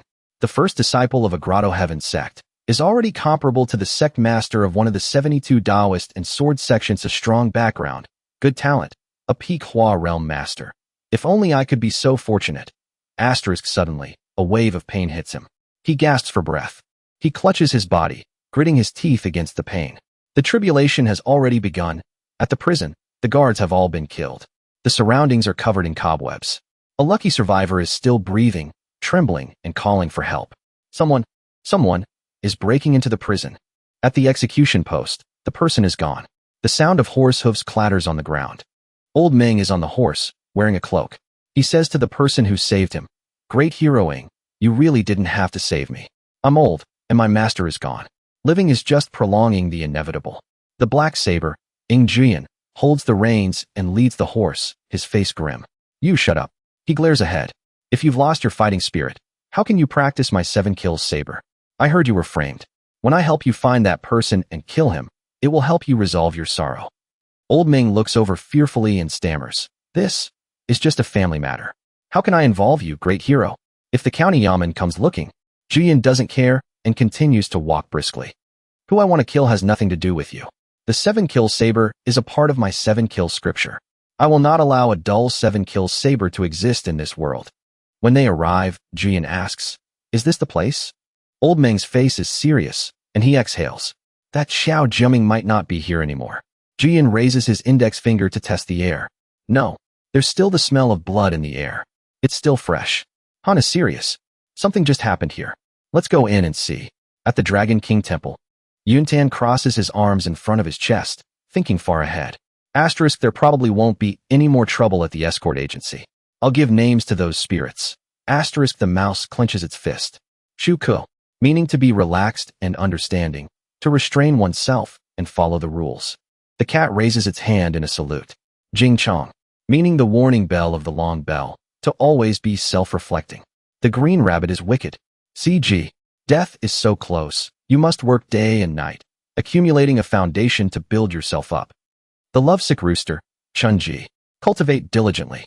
When you become a mountain bird, you will understand my pain. The 4 spirits bow their heads, thanking Yuntan. "Thank you for giving us names." He says flatly, "Call me Great King." Yuntan rests his chin on his hand, thinking. Asterisk I've also instructed 3 Flower Nai Nai to take care of Qiao Jiawan. With 3 Flower Nai Nai controlling the spirits, I should now focus on transcending the delusional heart tribulation. My delusional heart is because of the crisis brought by the great demon, 9th young master, which has made me yearn for a higher realm. To transcend the tribulation, there are only 2 paths to take. Either touch the threshold of the Zhun realm and find my own Tao heart, or eliminate the threat. Asterisk. Thinking of being eaten, he shivers. Eliminate the threat. Should I go find 9th young master and let him have a snack? Suddenly, someone knocks on the door outside. He opens it. It's Bingji. He holds his head. "I've done my job. I just wanted to avoid the limelight. In a few more days, I could have released him. You didn't need to. You didn't need to beat the drums and gongs to break him out." He is surprised. "What? You're saying Ming Gu was broken out?" Bingji's face darkens. "I didn't know you had connections with the martial world before. I was a bit slow this time. I'll suppress this matter. I just hope that from now on, you can give me a heads up. I'll find a way to deal with it." Yuntan thinks deeply. Asterisk in your heart, you definitely think I found someone to do it, right? It seems someone else is helping Ming Gu. Asterisk he smiles brightly and sees the guest out. "All right, I understand. Please go back, Constable Ian." Bingji cups his hands in a salute. "Then I'll take my leave." He slams the door shut, his face lowered to the ground, confused. Who could it be? Then he suddenly senses something. A palm passes through his body, directly shaking the foundation. He roars, "Who is it? We have no enmity, do we?" The person from before, standing on the roof, points his saber down and introduces himself. Black saber, Ingjuyan. You killed the person I wanted to kill, blocking my path. If I don't kill you, my saber will be dulled. He looks up in a panic. This guy's way of thinking is too strange. Old Meng, with his thin and weak body, tries to climb over the roof, reaching out to stop him. Great hero Ing, please stop. He's a good person. He turns to look at Meng Gu, then back at him. He's the one who broke out of the goal? Ing Juyan is still aggressive, pointing his saber straight at him. After I kill him, my saber can save even more good people. Then he rushes towards him, shouting, "Go to hell in peace. In the future, the people I save will all thank you." Yuntan is annoyed, gritting his teeth. Asterisk, damn it. What kind of twisted logic is this? Asterisk. Ing Jian charges straight at him, raising his sword high. Die in peace. Yuntan's eyes light up. His eyes also flash as he brings it down. Yunshin lightly taps the saber with his acupoint. Instantly, it is sent flying far away. The hand holding the saber also cracks open. He looks over in surprise. Seizing the opportunity, he immediately unleashes another technique. He presses his palm directly against his heart. Hey, it's 1,000 feet away. The force sends him flying through the wall. Jian's eyes are dark as he sits in the rubble. Yunshin asks slowly, "Can you continue?" Old Meng sees this and shouts in a panic, "Great hero Ing, this is..." Jian clutches his chest and looks up at Yunshin. "Sir, who are you, sir?" He waves his hand, his face filled with disgust. "I won't kill you. Go now." He can't say another word. He stands up and cups his hands in a salute. "I have offended you. I'll take my leave." Then he turns and leaves. Old Meng calls after him, "Great hero Ing, what should we do next?" He turns his face back, serious. The slash I just made, the momentum, the will, all reach their peak. The saber light has passed through him. The goal has been achieved. Next, I want to kill even more evil people to save even more innocent people. Yunshin crosses his arms and smiles. What an interesting person. The next morning at the Dragon King Temple, the old Taoist scratches his stomach and yawns loudly. It seems I had a good night's sleep. As soon as he stepped out the door, a horrifying sight met his eyes. The old man fell to his knees, tears streaming down his face. What happened yesterday? It's all silver. Bingji walks by and asks curiously, "Why did this courtyard end up like this? Do you need me to find someone to help repair it?" Then he walks through the cracked wall. The old Taoist is flustered and hops over to him. "Constable Ian, why are you here again? This courtyard is fine. 10 days inside. Are you here to find Brother Xian?" Bingji pats the old man on the shoulder. "That's right. I'm here to deliver invitations to you too." Just then, Yuntan also walks out. Old Meng is puzzled. "Invitations?" He pulls a red invitation from his sleeve. "You two are both painters. You've probably heard of the old fisherman, right?" The old Taoist replies, "Yes. That's the posthumous work of the great master Dao Mitzi." Yuntan reads the invitation and speaks up. "What is it? Has that painting come to Weiqing?" Bingji places his hand on his chest seriously and says, "That's right. Currently, the great master's, his nephew, is traveling the world with the painting. He has arrived in Weiqing these past few days. The great master knows there are 5 E-realm painters in Weiqing and has decided to stay for a few days to invite fellow Taoists to appreciate the painting. I've come this time to invite you too." Yuntan frowns. Asterisk, the old fisherman. Created by the Hua-realm painter Dao Mitzi. He was originally the imperial painter. One rainy day, he put on a straw raincoat and went fishing in a boat. He felt light and at ease, as if he had no more regrets in life. No more regrets. It is said that when the painting was completed, a brilliant light filled the room. It was the masterpiece of Dao Mitzi's life. It's just a pity. Not long after this painting was created, Dao Mitzi passed away from a cold. Asterisk. He clutches the invitation tightly. If it's really that painting, it might be useful for my heart tribulation. The old Taoist strokes his chin. Humph. Brother Xian sees. He holds up the invitation and turns to Bingji. "Constable Ian, this invitation wasn't easy to get, was it?" He explains, "Why do you say that? Your methods are brilliant, and you have extensive connections. With young Master Li's temperament, you must have an extraordinary background. I have offended you too much in the past, and I also want to take this opportunity to apologize." Yuntan smiles. "Constable Ian, you've gone to too much trouble." Constable Ian cups his hands in a salute. "Then you two can go about your business. I'll take my leave." The old Taoist waves his hand. "Then please go slowly, Constable Ian." He looks back at the invitation in his hand. Night falls. Blood flows everywhere. Lu Ling has appeared. A man kneels down, his face pale. "Fairy, please spare my life." Her eyes are cold as she looks down, her face stained with blood. "There's no need to beg me. You haven't harmed anyone." He shouts in terror. "Fairy, be fair. I really haven't. Fa Nanzi and his senior brothers killed innocent people to transcend their slaughter tribulation. Because they are from the sword sect, our Taoist sect can't easily handle them. The girl turns away, then looks back, her hair flying in the wind. So what if it's the sword sect? That man is a fool. He has harmed the lives of mortals, so he deserves to die. His face is sad. You're right. Ling Lu glares. Speak. Why did you two come to find me? The old man trembles and holds out a red invitation, stammering. Tomorrow. There's a Baohua Hui. The old fisherman. Her eyes waver. The old fisherman? Is it the delusional heart tribulation? The old man frowns and explains. Yes. I thought. You could certainly overcome that tribulation, but this painting is the work of a secular painter. It's a very novel thing. Ling Lu reaches out and takes the invitation. I'll take it. In a courtyard in the middle of a lake, the great master. A man reminds the waiter. You must serve Master Bui quiet too to his satisfaction. This is a noble guest from the capital. The waiter smiles. Of course, of course. He looks at the portraits of the two officials hanging on the window. The golden-haired man holds a wine glass, swaying, his hand on his head. A withered talent doesn't know the warmth of a willow in spring. I thought it was birds singing in the middle of the night. His face glows with satisfaction. After a long journey here, there are not a few beauties to talk to. In this city of Weiqing, they are just ordinary women with makeup. He looks at the girl in his lap with satisfaction. She moans softly. I have been weak since I was young. I hope you will be gentle, sir. He licks her shoulder with pleasure. But tomorrow I can finally meet someone different. A celestial female cultivator, the first disciple of a sect, a fairy high above. I wonder what kind of jade leaf she is. He immediately remembers 2 lines of poetry. Plucking a flower to see the stamen, a gift for my lady. The spirit leaf opens its core to serve Bui Lang. Entwined under the candlelight, she cries out, Sir is so brave. Please pity the horse beneath you. A guard outside has been knocked out. The demon raises its clawed finger and knocks on the door. He pants heavily, glaring and shouting, Which blind fool is disturbing me? The talisman on the door burns with a green flame. The door is being pounded on. Open the door. Open the door. Open the door. The girl is scared, her hair in a bun, holding a blanket to cover herself. She says, Sir, who is disturbing your pleasure? They must be punished accordingly. At this moment, the blonde is in a panic. The Song Junetown Madu has it burned down? A dark aura surrounds him. He says tremblingly, The Ghost King is passing by. I should have welcomed him quickly, but the house is too simple. There are no 3 sacrifices. It's useless. It's useless. The girl is worried and asks, Kay, are you all right, sir?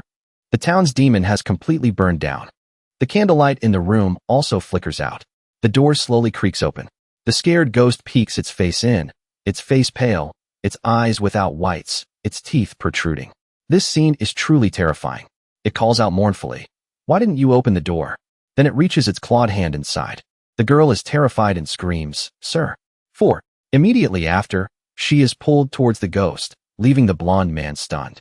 It holds the naked girl. She only has time to let out a loud cry. But then, her expression slowly fades. Bui quiet kowtows to the ground and shouts, Please, Ghost King, enjoy. Spare this humble student's life. He looks up. Tong Yuan Turtle, after you've eaten your fill, please leave. It fiercely throws the girl aside. Bui quiet looks over. She is staring at him, unable to close her eyes in death. His pupils constrict. This ghost doesn't eat blood. It's useless, and it eats without getting full. He shouts, You. He writes some strange characters and frowns. Stop. I am. Then the ghost touches a point between his eyebrows. Bui quiet falls, his chin hitting the ground. A stream of blood flows from Quiet 2's forehead. Immediately, the ghost approaches and sucks all his life force. Then it turns and walks away.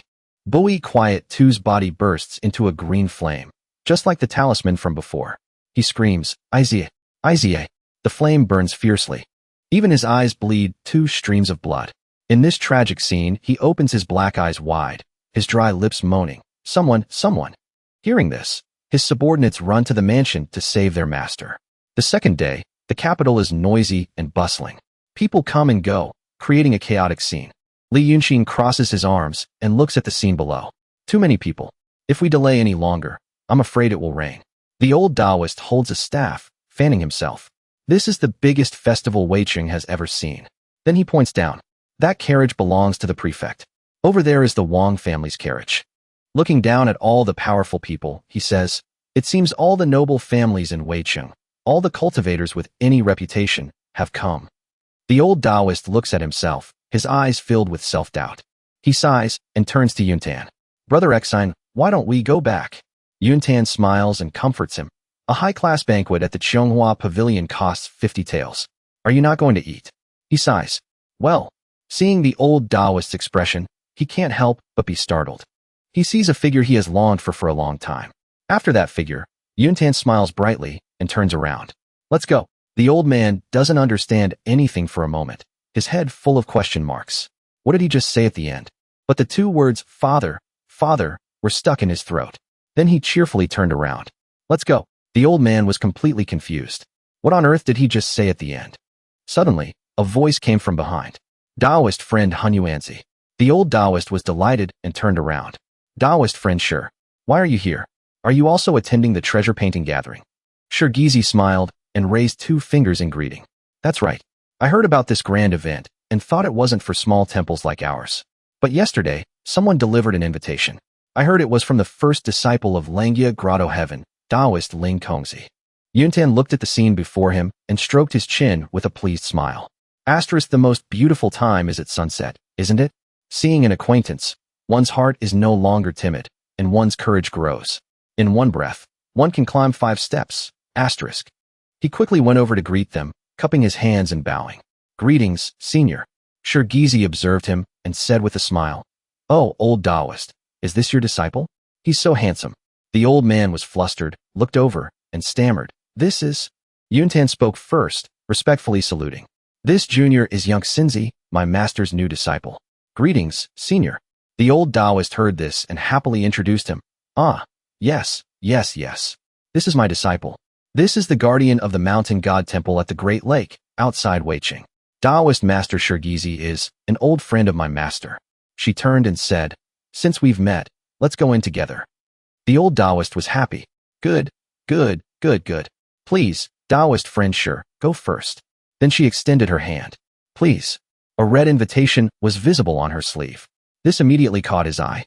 In front of the Chonghua Pavilion, people were bustling, entering one after another. A waiter respectfully cupped his hands. 3 Taoist masters. Are you here for the gathering? Do you have an invitation? Shirgizi presented her invitation. The old man saw it and was startled. Then he broke out in a cold sweat and pulled out his own. Isn't that one a fake? But before he could say anything to Yunshin, he had already pulled out his own invitation, smiling cheerfully at the waiter. Here, this is my invitation. The old Taoist was startled. The man replied, Please, you too, come this way. After looking at their invitations, the waiter glared up at them. The old Taoist asked nervously, Is there a problem with this invitation? He smiled. Taoist master, you look quite familiar. Dare I ask if we have met before? The old man replied, This humble Taoist is from Weiqing, guarding the Dragon King Temple on Taoshi Road, Filiu. Perhaps we have met before. Then he took the invitation and ran off. Taoist master, please wait a moment. There might be a small problem.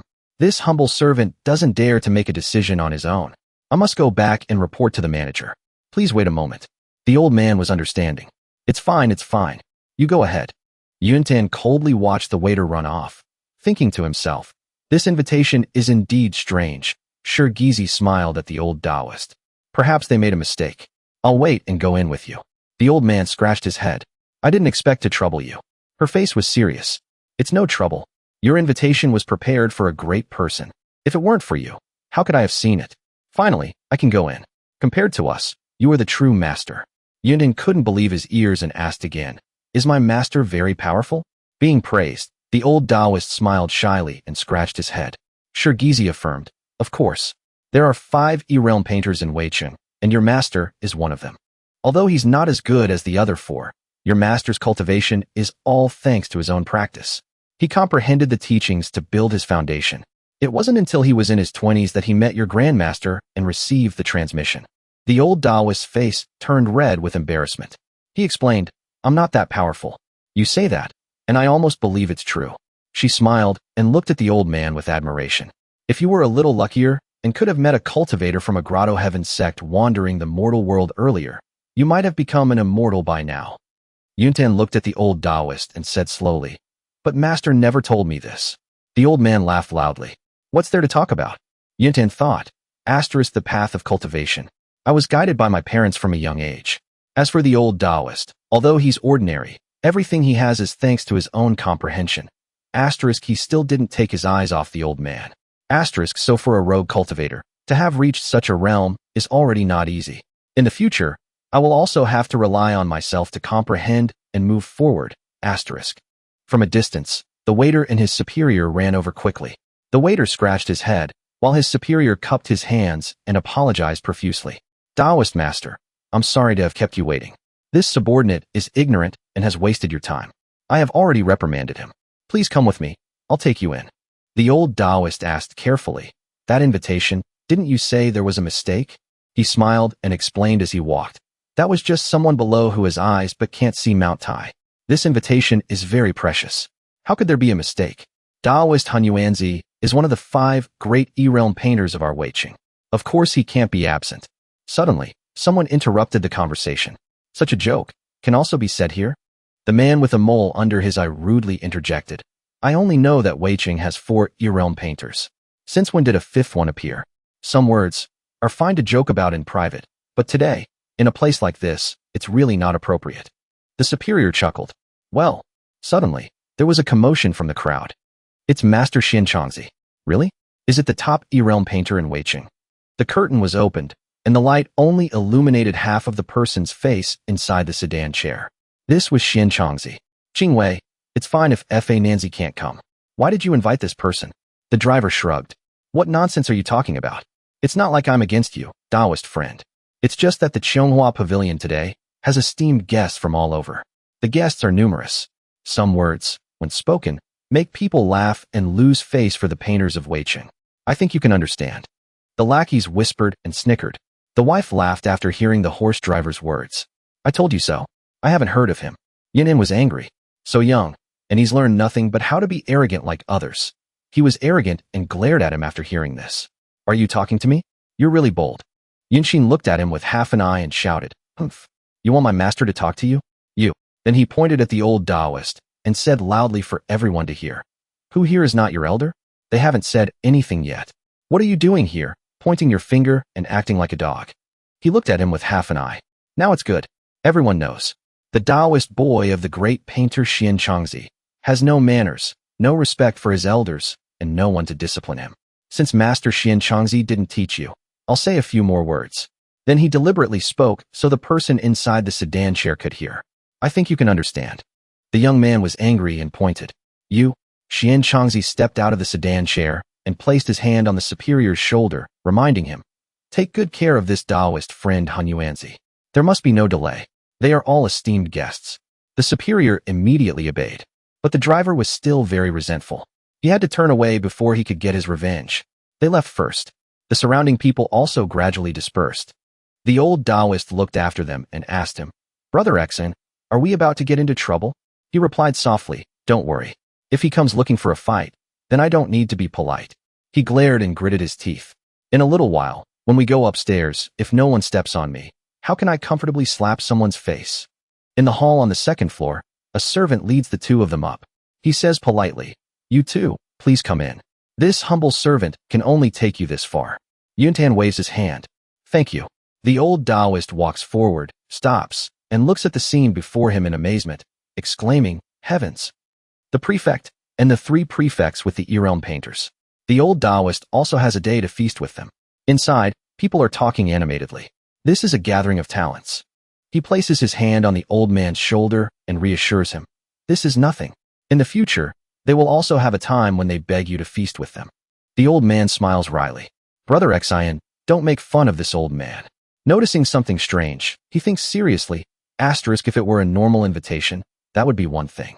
To send a gold-plated invitation to me and the old Taoist.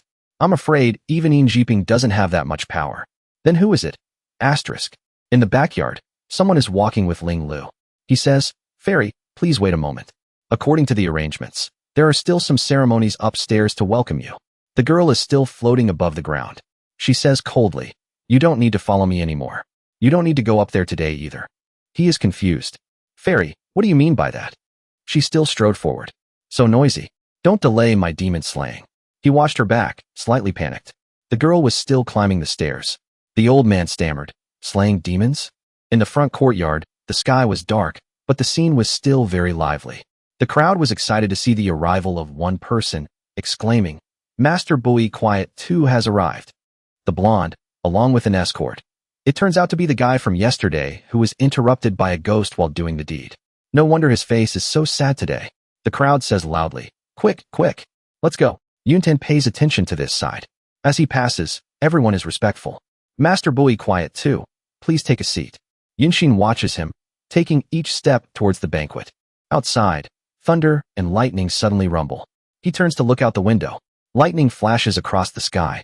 Outside, the rain is falling heavily. Each drop falls like a grudge. The escort scolds his subordinate. "Quick, close the window. Don't let the wind blow on the esteemed guest." Several servants quickly protect Bowie Quiet 2. Someone speaks up, their beautiful lips moving. "No need." Ling Lu appears from the door and says slowly, "The black clouds press down on the city, threatening to overwhelm it. The mountain rain is about to come, and the wind fills the tower. This wind and clouds are just right for the occasion." The girl floats over. The crowd stares at her. Yunshin looks at her in surprise. Is that her? Then he recalls each story one by one, including the Tongming Jade and his meeting with her. Then Ji Ping brought the invitation. He rested his chin on his hand and thought, asterisk this invitation. So it was she who sent it. It seems she knew my identity long ago. But why? To investigate the cause of those people's deaths? Or the Tongming Jade? Asterisk. The girl sits down at the banquet table and asks everyone, "Where is the old fisherman? Bring it out for me to see." The people below are surprised. This, just like that, we're looking at it? Is it really like that? No opening speech or anything. The old Taoist turns and gives a thumbs up. This is the difficulty of an immortal. Yuntan turns and asks the old man, "Old Lu, the black clouds press down on the city, threatening to overwhelm it. The mountain rain is about to come, and the wind fills the tower. Have you heard these two lines of poetry before?" The old man sweats and replies, "No. Although these two lines don't rhyme or have the right rhythm, they are a very wonderful sentence. Truly worthy of being the work of an immortal. Such a good sentence. At this banquet, I'm afraid it will spread throughout Weiqing by tomorrow." He is regretful. You've never heard of it. He remembers, asterisk those two lines of poetry. Ordinary people in this world have probably never heard them. But I've heard them since I was a child, asterisk. He sits on his father's shoulders, fascinated by the lightning in the sky. "Father, it looks like it's going to rain heavily." Then his father says, "It's true that the black clouds press down on the city, threatening to overwhelm it. The mountain rain is about to come, and the wind fills the tower." Asterisk, and yet, she knows. That means she's in the small group of people related to the painting saint. And it's very likely she knows about the existence of the Tongming Jade. Asterisk, he frowns, on guard. This woman is very dangerous. Then he looks at the blonde man standing in the middle of the road. On the outside, he is Bowie Quiet 2, but occasionally, he has very strange expressions. But quickly, he returns to normal. The attendant finds it strange and reminds him, "Sir, the immortal is asking you to get the painting." But a strange killing intent emanates from him. Yunan has noticed something strange. And him too. And no one has noticed that Bowie Quiet 2 is no longer Bowie Quiet Tuesday. Discovering something interesting, he quickly tells the person with him, placing his hand on the old man's shoulder and saying with a frown, "There's still something fun to see today." The old Taoist doesn't understand. What? Outside, the rain is falling heavier and heavier, lashing against the corridor inside. Bowie Quiet holds out the painting for the fairy. Everyone below stares with wide eyes, their mouths agape. No singing or dancing, no small talk. The treasure painting gathering. Has it already begun? The girl opens the painting. The colors of the painting are truly moving. She wiggles her index finger. Not bad. Everyone below, come up and see. Then Ling Lu throws the painting into the air. Everyone is surprised. A man asks doubtfully, "Is it our turn so soon? Can we see it too?" Xian Changzi is disgusted and glances over. To let the people below come up directly is somewhat inappropriate. The old Taoist pieces together the famous paintings and comments. In the end, it's still the immortal who has the understanding. A genuine masterpiece can only be described with one word. Not bad. Like a cabbage, for everyone to see as they please. On weekdays, famous scrolls are rare treasures. Yuntan looks at the crowd gathering to see the painting. If you want to see it, go see it. You're one of the 12 too. The old man flies up first. I'm going. Aren't you going to see it? He cups his hands behind his back and tilts his head forward. I can see it from here. He observes the situation above. So close. A cultivator like Ling Kongzi, who has reached the peak of the Hua realm. and she can't see a man with a ghost by his side. He closes his eyes tightly, feeling the Yin energy around him. There is no Yin spirit on this young man's body. He whips around.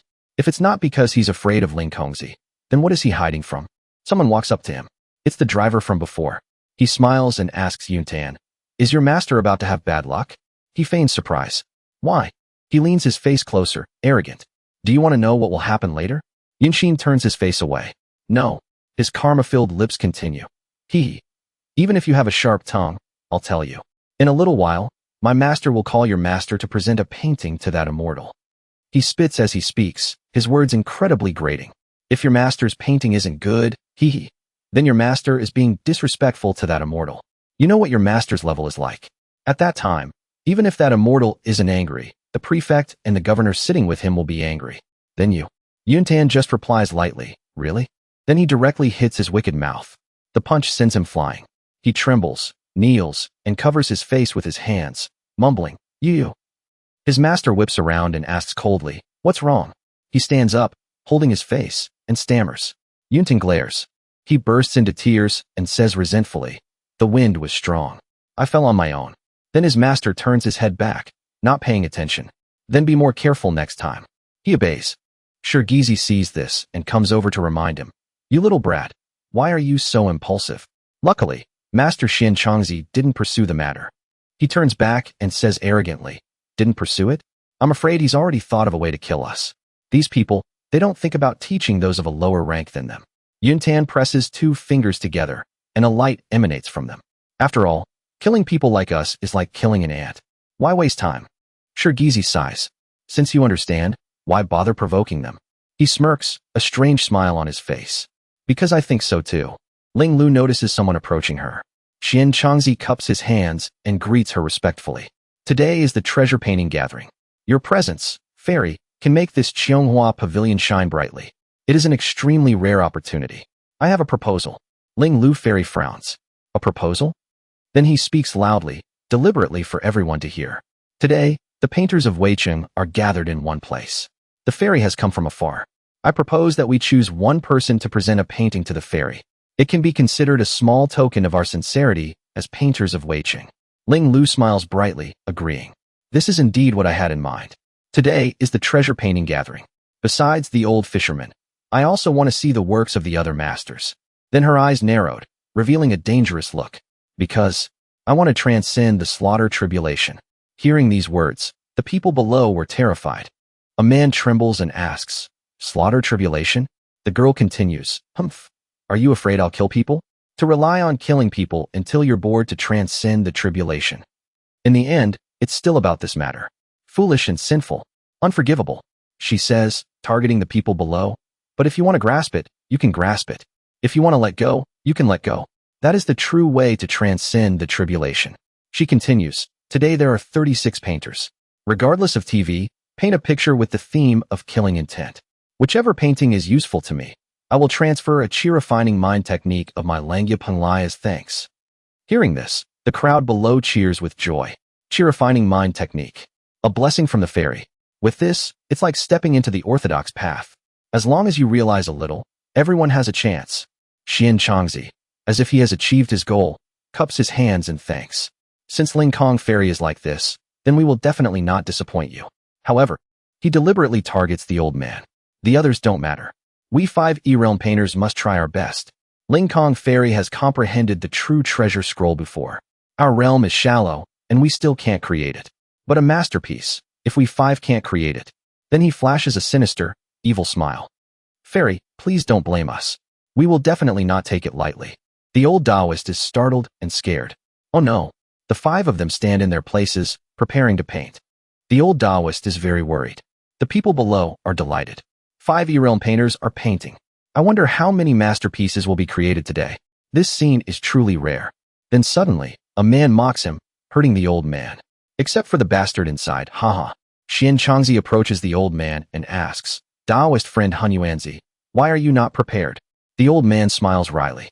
"Humph, this old Taoist injured his hand a few days ago." He rolls his eyes and says, "Oh," with a look of contempt. Taoist friend is joking. This doesn't look like an injured hand. He looks down at the old man's hand rubbing his wrist. The old man doesn't know how to argue back for a moment. Haha, well that is. Yunshin comes over from somewhere and speaks up for him. My master here has an internal injury. Just now, on the road, my master encountered a dog. The dog bit my master. My master ignored him, but the dog kept biting. My master then gave it a slap, and as a result, his hand was injured. The man who was slapped earlier is humiliated and shouts, "You!" He is not flustered and looks straight at them. It's a sad story. I'm afraid my master won't be able to paint today. Ling Lu Fairy hears this and agrees. That makes sense. Then he doesn't have to do it today. The driver is not convinced and says deliberately, the fairy is too kind, letting them be so rude. But she scoffs. However, then she points a finger straight at Yunshin and orders, "You, wave your killing intent and create a true scroll. I will then grant you one condition. If you can't do it, I'm afraid I'll have to make things difficult for you." He frowns, confused. A true scroll. The crowd behind him all laugh loudly, including the dog that bit him. He is delighted and smiles with satisfaction. He's dead for sure this time. Even his master can't create a true scroll. How can he? This kid doesn't even know where he is, yet he dares to disrespect the elder. He's really angered a great master. Seeing him distracted, Xian Changzi reminds him, go get his ink and brush. Today, those two won't be able to leave here in one piece. Taoist master Xian Changzi raises his brush and dips it firmly in the middle of the white paper. Then he paints with bold strokes. Truly number one. The onlookers are amazed. A master, truly worthy of being an E-realm painter. The old Taoist is worried and turns to ask Yuntan about the situation. Brother Exine, a scroll with killing intent. You really? He flashes a wry smile, remembering his past life. He was surrounded by a bunch of police cars. He charged into the place where the man was chained up. He was terrified and could only cry out, "Ugh." His mouth was gagged. Then another time, his face was covered with a white cloth. A man poured water on his face, torturing him brutally. Next, he met a grim reaper, his neck adorned with trophies, all skulls, human heads. Remembering such things, he is inspired. He puts his brush to paper and begins to paint. The old Taoist beside him is worried. Asked his brother Exine, I wonder what kind of painting he wants to paint. Even if it's not a true scroll, if it has the initial scene of the night march of the clothed in brocade, a famous scroll is possible, asterisk. On the other side, Xian Changzi lifts his brush, having finished painting. His painting is of two black dragons intertwined, the brushstrokes incredibly firm. A beautiful painting, the 5 Nights of Slaughter. Everyone is surprised and exclaims, a famous scroll. This is a famous scroll. A man claps his hands, highly praising the painting. 2 dragons fighting in the rain. Although the details are not clear, one can still feel the killing intent evoked in this painting. But it's not revealed. A true masterpiece. It fits perfectly with the storm today. I wonder if there are really true dragons fighting in the sky. Congratulations to Master Xian Xingzi for obtaining the 3rd famous scroll of his life. Xuanzi is arrogant. You flatter me, you flatter me. It's just a clumsy work. I don't know if it can help the fairy pass her slaughter tribulation. He opens his eyes wide to look at the fairy, but the fairy is not paying attention to him, nor is she looking at his painting. Xuanzi whips his head in the direction of the fairy's gaze, surprised. The fairy is looking at that kid. Why? At this moment, Yunshin has also just finished painting. He looks over contemptuously. I wonder what the little friend has painted. He happily holds up his painting. The drawing is very funny. A glutton is sitting with his cheeks puffed out, eating with wide eyes. He says, this is the pervert's gluttony diagram. The crowd gathers around, mocking Yuntan. Haha, what kind of ghost is that? It looks like a child's drawing. The old Taoist is worried and frowns. This isn't. Does Brother Exine have a plan? Gizi reassures him, don't get excited. And I already said. Then suddenly, Immortal Xuanzi raises his hand and rushes towards him, shouting, nonsense. You're really bolder than the heavens. It's bad enough that it's worse than a true scroll. Ling Kong Fairy is dancing on the edge of slaughter. She needs killing intent. Is there any intent in your painting? Don't disgrace the painters of Wei Qing. Suddenly, a spark flashes by, severing his attacking arm. He screams in pain, his eyes so pained he can't even see the pupils. The fairy Ling Kong is angry, her hand still not withdrawn. Take your hand off. She is very interested in this painting and touches it. This painting is truly a treasure scroll. Xian Changzi shouts, a treasure scroll? He sweats, not believing his ears. No, impossible. This painting clearly has no killing intent at all. Fairy. The fairy Ling Kong looks at him coldly. With your realm. Then she holds up the drawing board for everyone to see. The painting shows a fat man with a fierce face eating, his whole body radiating killing intent. Of course you can't feel it. When she unfurls the painting, a killing intent emanates from it, which he can only feel now. His pupils constrict. Asterisk, that is killing intent. Why? Just a teenager. How can he paint a treasure scroll filled with such killing intent? Asterisk, the painting appears more vivid than ever. He is painting a man-eater, directly tearing Xuanzi apart, and then eating him. He roars, "Don't eat me. I don't want to die. Help. Someone. Help." When she unfurled the painting, everyone gasped in amazement. The fairy Ling Kong closed her eyes, feeling the fortune, and said, "My slaughter tribulation from deep red lips has now turned to a bright pink." She opened her eyes wide. Her whole body is transforming. She continues, "It has been transcended. Now, she has transformed into an incredibly beautiful person. She has transcended to another tribulation." Yunin looks at her. Congratulations, fairy, for successfully transcending the tribulation. You are one step closer to finding your Tao heart." She looks at him slowly. "I'm afraid I'll have to ask you." The two of them are in a closed circle, talking intimately. The people around them are gossiping. So scary. How can he be so close to the fairy? What are they talking about? Don't listen if you're not supposed to. The fairy has already blocked outsiders. Inside the circle, the fairy asks him, "That person, is he still in this world?" He is confused. "Who?" She frowns, showing clear disappointment. "The painting saint." He frowns in thought. Asterisk, it seems she's asking me about the painting saint. But in her heart, she clearly already has the answer. Asterisk. He immediately replies, "I'm not sure either." She squints and asks again, but clearly, in this world, there is no second person with a painting style exactly like his. He smiles wryly and asks her back, "Fairy, are you really here for the painting saint?" She replies, "You're trying to trick me into saying it. There's no need to trick you. If you're not here for the painting saint, then you're here for the painting saint's belongings." Her eyes narrow. She has to keep an eye on this guy. Outside, Shui Qinzi was convulsing, still unconscious. The driver shouted, Master, wake up." He trembled, his eyes shot with blood, drool streaming from his mouth. The driver noticed Pei Juezi standing silently in a corner, staring outside. He wore a chilling smile, his teeth chattering as if chanting a spell. Or perhaps he was simply possessed. Meanwhile, Yin Xian was busy bargaining with the fairy. He raised a hand. "Let's discuss that in a moment. There's still one more thing I need your help with." She looked puzzled. He gestured toward Pei Juezi.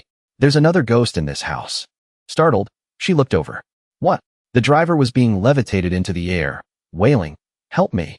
Below, the possessed Pei Juezi laughed with delight, as if he'd found his next prey. In the next second, the driver's life force was completely drained, his body withering into old age. The fairy immediately flicked a spell in their direction. But Pei Juezi instantly dodged it by inflating like a balloon. The men below screamed, "Master Juezi!" One shouted in terror, "It's a ghost!" Pei Juezi swelled up, his bloodshot eyes bulging. Yin Xian was shocked. The aura on this ghost was... He grew serious, his face hardening with killing intent. He said to her, "Fairy, leave this one to me. I can tell you even more interesting things." Ling Kong looked at him, trusting. A promise is a promise. Boom. A massive explosion. Blood splattered everywhere. An attendant, half his face covered in blood, screamed in horror, "Master!" Fairy Ling Kong narrowed her eyes. Trying to run? From Pei Juezi's body, a monster tore its way out. It opened its grotesque mouth, its eyes shining like headlights. Strange horns grew from its head and around its neck. The witnesses panicked, screaming, "Someone! Get over here!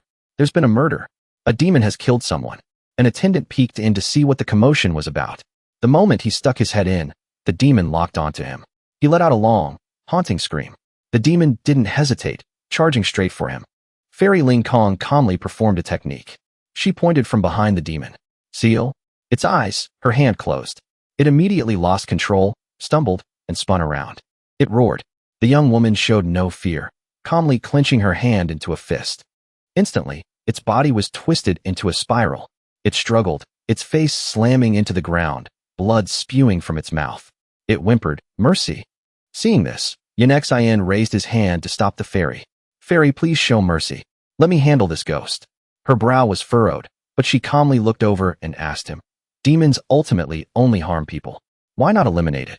Yin Xian looked at her with a gentle gaze and explained, "Just as I told you that night. Fairy, this is the Tao I cultivate." The fairy stood with her hands on her hips, looking at him. She stared thoughtfully. All under heaven are equal? Humans and demons coexisting? So be it. I already promised that if you could create a treasure scroll, I would grant you one request. Consider this matter fulfilled.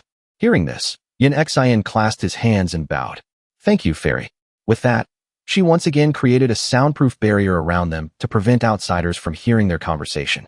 The official in charge wiped his sweat with a handkerchief, ordering his subordinates, "Go, clean this place up. Bring back everyone who fled. The flower assembly isn't over yet." He glanced toward the fairy and Yunshin, wondering, who is that young Taoist? Why does the fairy listen to him? They've already spoken privately several times. Inside the barrier, she asked him, "Do you know why I came to Wei City?" He replied, "Fairy, did you come for the smart jade slip?" She frowned, her annoyance clear. She reached out and grabbed him by the throat. "You," she said. "That's right. 3 cultivators have already died for that jade slip. I tracked it all the way here and finally found you. Is that treasure in your hands?" His eyes flickered slightly. "Yes, but also no." She stared. "What do you mean?" He struggled to answer. "A while ago, that jade slip was forcibly borrowed by a friend." She scowled, confused. "A friend?" Where her hand touched his collar, scale-like patterns appeared. He shrugged and looked at her. "I am willing to help you, fairy. It's just that this friend of mine is incredibly powerful and his temper is unpredictable." He took the jade slip by force. She was still frowning, not quite believing him. "You should know you never should have touched that treasure. That friend of yours is a demon, isn't he?" He lowered his head. "It's just as you suspect, fairy. I once wanted to use him to achieve my goals. If even a demon like him could be reformed, then we could surely look forward to a day when humans and demons coexist. But I never expected. Not only is he violent and unpredictable, slaughtering the innocent, but he also snatched the smart jade slip." He frowned. "TCH. To be honest with you, fairy, those 3 Taoists were also killed by him." Yunshin's head bowed even lower. "I stubbornly call him a friend, perhaps because I don't want to accept that the Tao I've pursued for over a decade is nothing but a reflection of the moon in water, a flower in a mirror." The fairy turned her head away. "Your Tao has some merit, but it is completely out of step with the times." Fairy Ling Kong looked out the window. Outside, the storm still raged with thunder and lightning. Accepting demons might, as you say, lead to equality for all in the world. But it is far more likely that the demons will seize power. Once that happens, the world will be in peril. She turned back to look at Yunshin. "Do you know the second reason I came here?" Yunshin was surprised. "A second reason?" He looked at her seriously. "Fairy, please elaborate." Fairy Ling Kong's voice echoed, mingling with the thunder outside. "It is to eliminate the remaining accomplice of the painting saint." "The remaining accomplice of the painting saint? What do you mean?" "The world knows of the 2 saints of the realm, the calligraphy saint and the sword saint. Below the 2 saints are the 18 grotto heavens of the sword school, the 18 grotto heavens of the Taoist lineage, and the 36 grotto heavens of the Taoist saints. Further down are the 36 styles of the sword school, totaling 72 schools. The disciples of the 2 saints are famous throughout the land, known to all.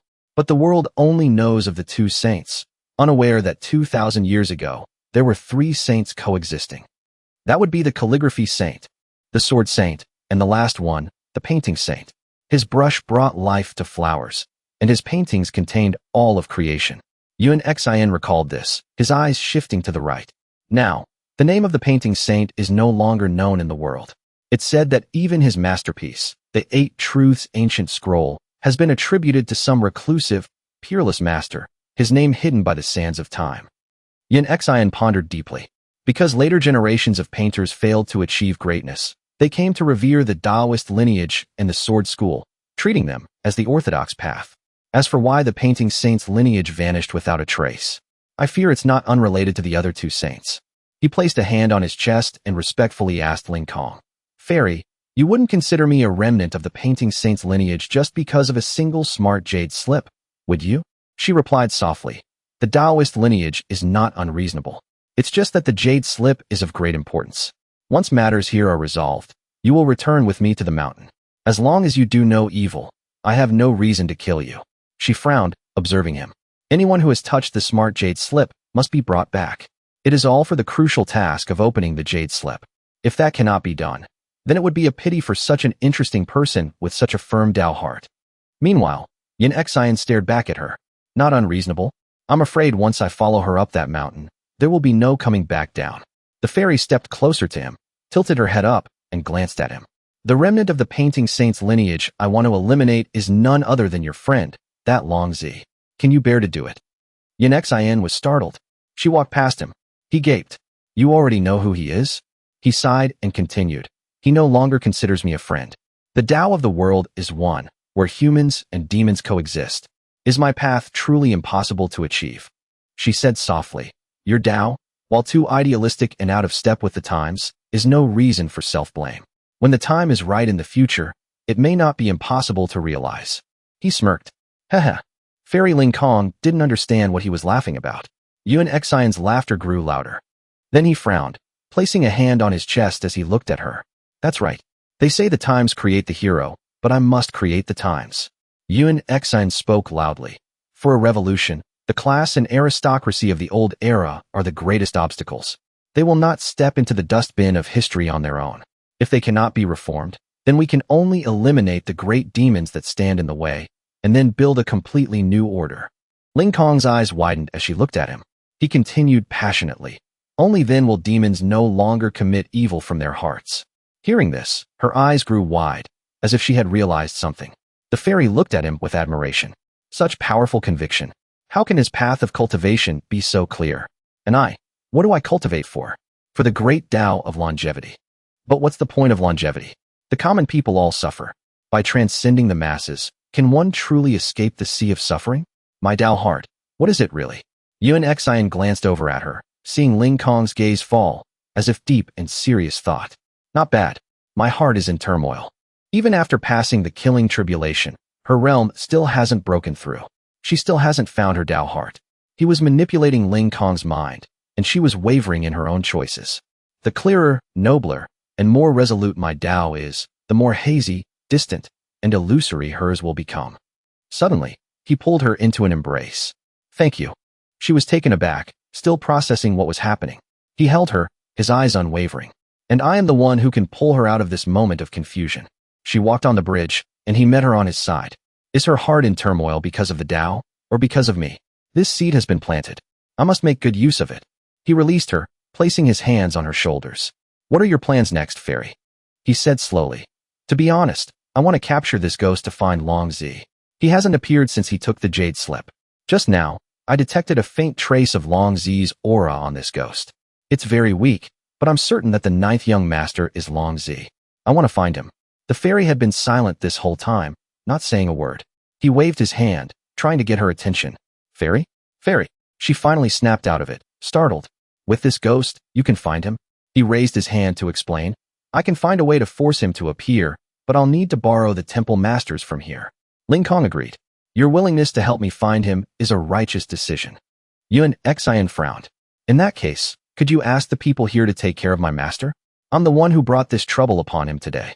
If I follow you back to the mountain, I fear his future days will not be easy. The old Taoist was still nearby, watching him. Ling Kong smiled brightly. You are a person of great sentiment. It shall be as you say. The two continued their discussion. A moment later, Ling Kong announced to everyone present, this man is a Taoist friend from my Langya grotto heaven. There was a small misunderstanding before, but it has been resolved. From now on, he will assist me in exorcising demons in Wei City. She pointed to the ghost below. This ghost will be managed by him on my behalf. Today, the masters of all the temples are here. Henceforth, you are to obey his orders and work together to restore peace to Wei City. The officials bowed in unison, paying their respects to him. The fairy is most benevolent. She continued. The southern sect disciples use the lives of commoners to pass their killing tribulations. I have dealt with them in the name of the Taoist lineage. If anyone here knew of the southern sect's actions, or ever condoned them, you have 3 days to turn yourselves in. You will be interrogated first, then you must question yourselves. You will be punished according to your secular laws. With that, she turned to leave. The official clasped his hands and bowed after her. Yes, we will obey the fairy's command. Suddenly, she turned back as if remembering something. Oh right, this. She spoke loudly, referring to the old Taoist. Hun Yuanzi. She pointed at him. Hun Yuanzi is a friend of Langya Grotto Heaven. While he lives in Wei City, no one is permitted to show him any disrespect. Everyone bowed in obedience. Her face held a hint of sadness as she said her final words to Yuan. The tasks I've given you must be completed within 5 days. I wish to return to the mountain. He immediately complied. A second later, He frowned as he watched her. The thrill of dancing on a knife's edge is truly exhilarating. He chuckled. Ninth young master, look forward to the grand ceremony I have prepared for you. By then, Fairy Ling Kong was already far away. The rain outside had begun to fall, growing heavier. The twisted ghost was writhing on the ground below, abandoned. A voice echoed from above. Why has everyone stopped eating? You didn't get to eat anything upstairs, did you? Upstairs, Yin was inviting everyone to eat, but they all looked terrified. He continued, a feast at the Gwenhoa restaurant is not something everyone gets to enjoy. He placed his chopsticks on the edge of his bowl and smiled. But it seems you won't be able to eat unless I make things clear, will you? The remaining men replied, their mouths smiling but their hearts filled with fear. Yes, it's better to be clear. We wonder, Taoist friend Yin, why have you kept us here? Our cultivation is not high. We're afraid we won't be of much help. Yin stood up and poured wine into a cup. Rest assured, everyone. The favor I ask not only involves no danger, but it also comes with great benefits. Many of the Taoists exchanged glances. Benefits? This. I hope our Taoist friend can explain further. Yin walked closer to the tables. You are all temple masters and abbots. I don't need to tell you. You already know in your hearts whether the deities you worship are real or not, whether they possess spiritual energy. Originally, it wouldn't matter if you worshipped a deity without spiritual energy. It's just deceiving a few commoners. But if these divine thrones are possessed by demons and ghosts, who use the power of incense and faith to harm the people, then you will find it hard to escape blame. He frowned and continued. Just now, Fairy Ling Kong told me that she has discovered traces of demons and ghosts in many of the temples. A murmur spread through the crowd below, their fear palpable. Is this true? Will the fairy punish us? What should we do? He waved his hand, signaling for calm. Everyone, do not panic.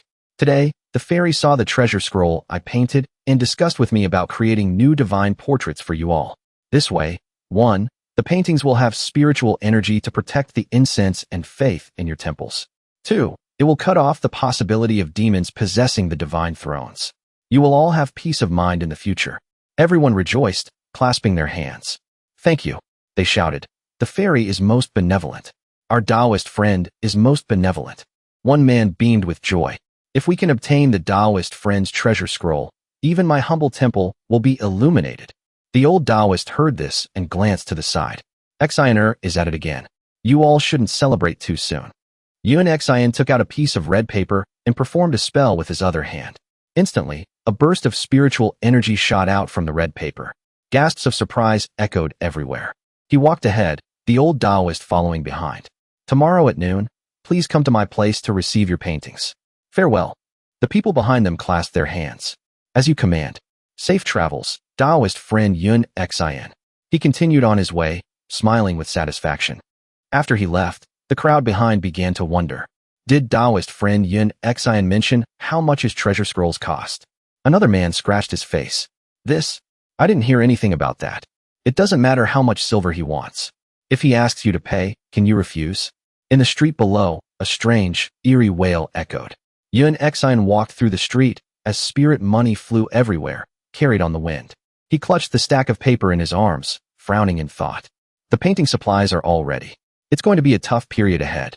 This time, it's a life or death gamble. But if I succeed and escape these two major troubles, from now on, the sky's the limit. Suddenly, a ghostly figure appeared in the middle of the street. It passed right through him. Realizing something was wrong, he glared and turned around. Mr. Bai. The ghostly figure slowly materialized, sticking out its long, dangling tongue. It's you. How can a little brat like you see me? He smiled. What's so strange about it? It's not the first time, is it? Mr. Bai tilted his head, confused. He chuckled. So be it. Do you know how much longer you have to live? Hearing this, Xian was horrified, his eyes wide as he stared at Mr. Bai. Why would you say that to me? He spoke with his long tongue hanging out. You are truly audacious. Reincarnated into a human form in this life, yet you don't obediently cultivate the spiritual power of the heavenly Tao.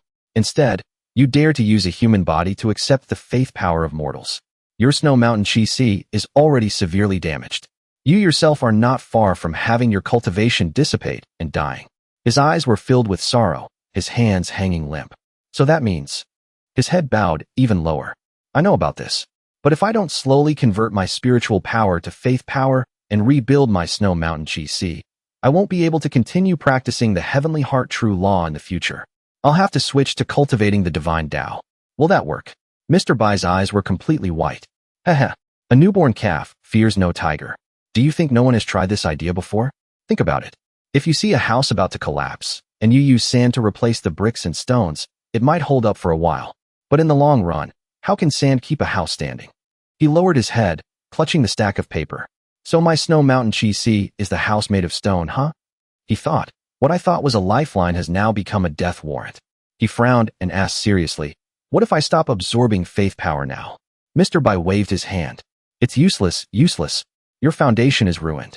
In this life, you won't live much longer. After he finished speaking, Yahello's pupils contracted, his expression grim. The man continued, even after you die, your soul will not be intact. You will lose all consciousness and become a vengeful, wandering ghost, drifting through the mortal realm. In short, it will be nothing but tragic. He asked again, does that also mean, if I die, you won't take me either? Mr. Bai stuck out his tongue. We won't take you, we won't. You're just like that demon lord, always causing trouble. Yahello's eyes shifted. Demon lord, he explained, haha, it's nothing. In short, we can't manage people like you who use a mortal body to covet the incense of worship, vying for benefits with the heavens. Yahello immediately brightened up, thanking him profusely. Thank you, King Yama, for your guidance. I understand now. Mr. Bai didn't understand. What do you understand? At that moment, he grinned from ear to ear. I'm not going to be human anymore. Hearing such words, the man broke out in a cold sweat. This King Yama seems to have unleashed a terrifying monster. His hand was still supporting his long, dangling tongue. Yahello walked off in another direction, the moon as red as a ball of fire. A dark aura emanated from his body. After 400 years of wandering in Wei City, is it finally coming to an end? Yahello continued to stride forward. So, did King Bai not sense the great demon on me? Or did he not want to capture it? Is it because it's not within his jurisdiction? Or is it because it's too much trouble? Yahello frowned, staring straight ahead. I'll know the answer soon enough.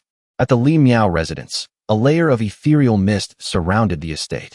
Yahello stood outside, observing. He sensed the atmosphere around him and concluded, fortunately, the large amount of Yin energy in the Li Miao residence hasn't dissipated yet. Mixed with the demonic aura, he probably won't detect me. He held up a red talisman, and it immediately began to glow. A figure slowly materialized. He said, all right, show your true form. We need to have a proper talk. Yahello raised 2 fingers and pointed at the figure's forehead. He communicated with it telepathically. He asked, have you ever met Longzi? It replied, when was that? It's been so long. So that's how it is. I won't destroy your body and soul. In fact, he narrowed his eyes, a sinister smile playing on his lips. We can even make another deal. Under the full moon, a loud shout echoed. Wake up! Wake up! Li Yunshin slowly opened his eyes, frowning and murmuring. Did I fall asleep? It seems hypnotizing that great demon took too much out of me. I only meant to rest for a moment. His eyes fluttered open to see a lovely young lady staring at him with wide eyes. When she saw him wake up, she exclaimed happily, you scared me to death. I saw you leaning against the side of the road, not moving at all. I thought you were dead. It's so late, why aren't you home? Yahello looked down and noticed she had even carefully covered him with a thin blanket. He turned to her, his voice gentle. Thank you for your concern, miss. I'll head back right away. Why are you still out on the street so late? Then his gaze fell. The young lady was wearing a shoe on one foot, but the other was bare. Realizing she'd been noticed, she blushed with embarrassment. She quickly tucked her bare foot under the hem of her skirt and backed away, pointing. I just couldn't sleep, so I went for a little walk. It's good that you're okay. I'm going home now. With that, she scurried away. As she ran past him, she tossed something to him. And this is for you. Yahello was surprised. He held it up. A pastry. He looked toward where the young lady had gone. She had already hopped over the wall on the other side and called back. Finish it and go home quickly. Don't make your family worry. For a moment, Yahello didn't know what to say. He lowered his head, amused. So she thinks I'm a runaway kid? Haha, how silly. He stood under the tree, looking up at the bright moon. Not only do I not have a family, but I'm also about to die. He trudged on, carrying his stack of paintings. As he walked, Yahello noticed something. He looked up. That's the Yin residence. He thought, I can't believe it's Yin Jiping's estate. Could she be head constable Yin's maid? He thought with disdain, he's such a sinister person. To have a maid like that is a blessing from a past life. He turned and walked on. I've had my midnight snack. Now it's time to get down to business. Early the next morning at the Dragon King Temple gate, the old Taoist was overwhelmed with visitors the moment he opened the doors. They had been clamoring since dawn. Slow down, slow down. Everyone will get one. Money? What money? This is for the purification of Wei City's temples. What money are you talking about? After receiving their paintings, everyone's face lit up. How noble. Taoist friend Yunxian is too noble. As expected of your fine disciple, Taoist friend Hunyuanzi. Hey, my temple has you, Lao. Don't give me the wrong one. The old Taoist replied, exasperated. You can't go wrong. He opened one to take a look, and it was like being struck by lightning. This is... Everyone anxiously asked each other, is yours like this too? Are they all the same? What immortal is this? Yunxian walked step by step toward the chaotic crowd. He smiled and explained, this is the divine portrait of the great accomplishment, utmost honored, supreme mysterious, marvelous spirit, treasure inscription, imperial August crown prince. Take it back today and replace your old ones with it. Everyone shouted in protest. Replace the statue? That's not appropriate. They all loudly disagreed. My grandfather's generation worshipped Lao Jun in my temple. How can we just change it? That's right. It was hard enough to invite the Dragon King to my temple. Yunxian cleared his throat, wanting everyone's attention. Does any temple master have a different opinion? After hearing this, no one said another word. He gave a wry smile. What? No one's talking now? What did Fairy Ling Kong tell you all at the flower assembly? Who did she tell you to obey? He took another tube of paintings from the old Taoist's hands. He smiled as he handed them out. I worked hard all night painting these for you. I assume none of you will complain, right? The person who was handed the paper was at a loss, not knowing how to accept it. Finally, he bowed his head and took it. Ah, thank you, Taoist friend Yunxian, for the painting. He was satisfied. That's more like it. Yunxian glanced at the old Taoist. Everyone, please restrain your grief. By changing to this statue, everyone will worship the same God from now on. The spiritual power will only grow stronger, helping your incense offerings flourish. If you don't believe me, just ask Taoist friend Hunyuanzi how much income he received last month.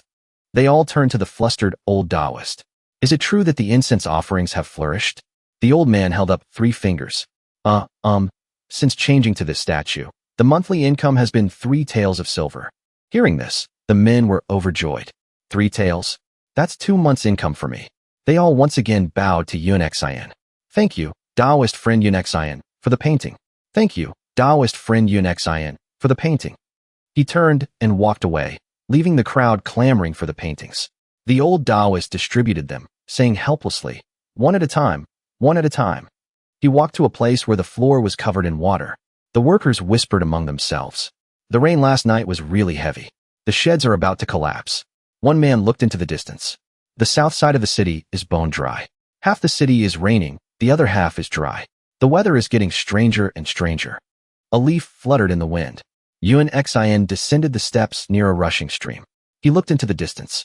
Wei River, isn't this the entrance to the sea? Yet the waves are vast and misty, surging and crashing.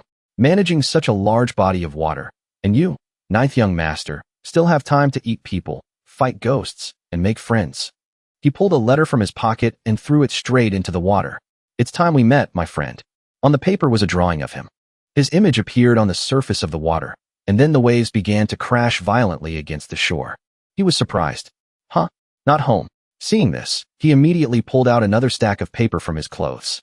Leaning against a nearby tree, he said cheerfully, good thing I came fully prepared. He then laid out the papers one by one to summon his soul. He laid them out from high noon until the sun set, but still, there was no sign of him. He crossed his arms in frustration. The wind is really strong today. Suddenly, someone appeared from behind the tree. In such a hurry to summon this young master? What for? He peeked out from behind. Are you in a hurry to die? Yunxian was startled. With a puppy dog face, he grabbed the man's sleeve. Why did you take so long to get here? I've been looking for you all day. Something terrible has happened. The man grinned, showing his teeth, and took his hand. Something terrible? Tell me, how is it so terrible? Yunxian frowned, looking serious. You have to leave quickly. Someone wants to kill you. She knows you and I are friends, and wants me to help her kill you. Oh, is that so? Who on earth wants to harm this young master? Yunxian replied. It's someone from the Taoist lineage.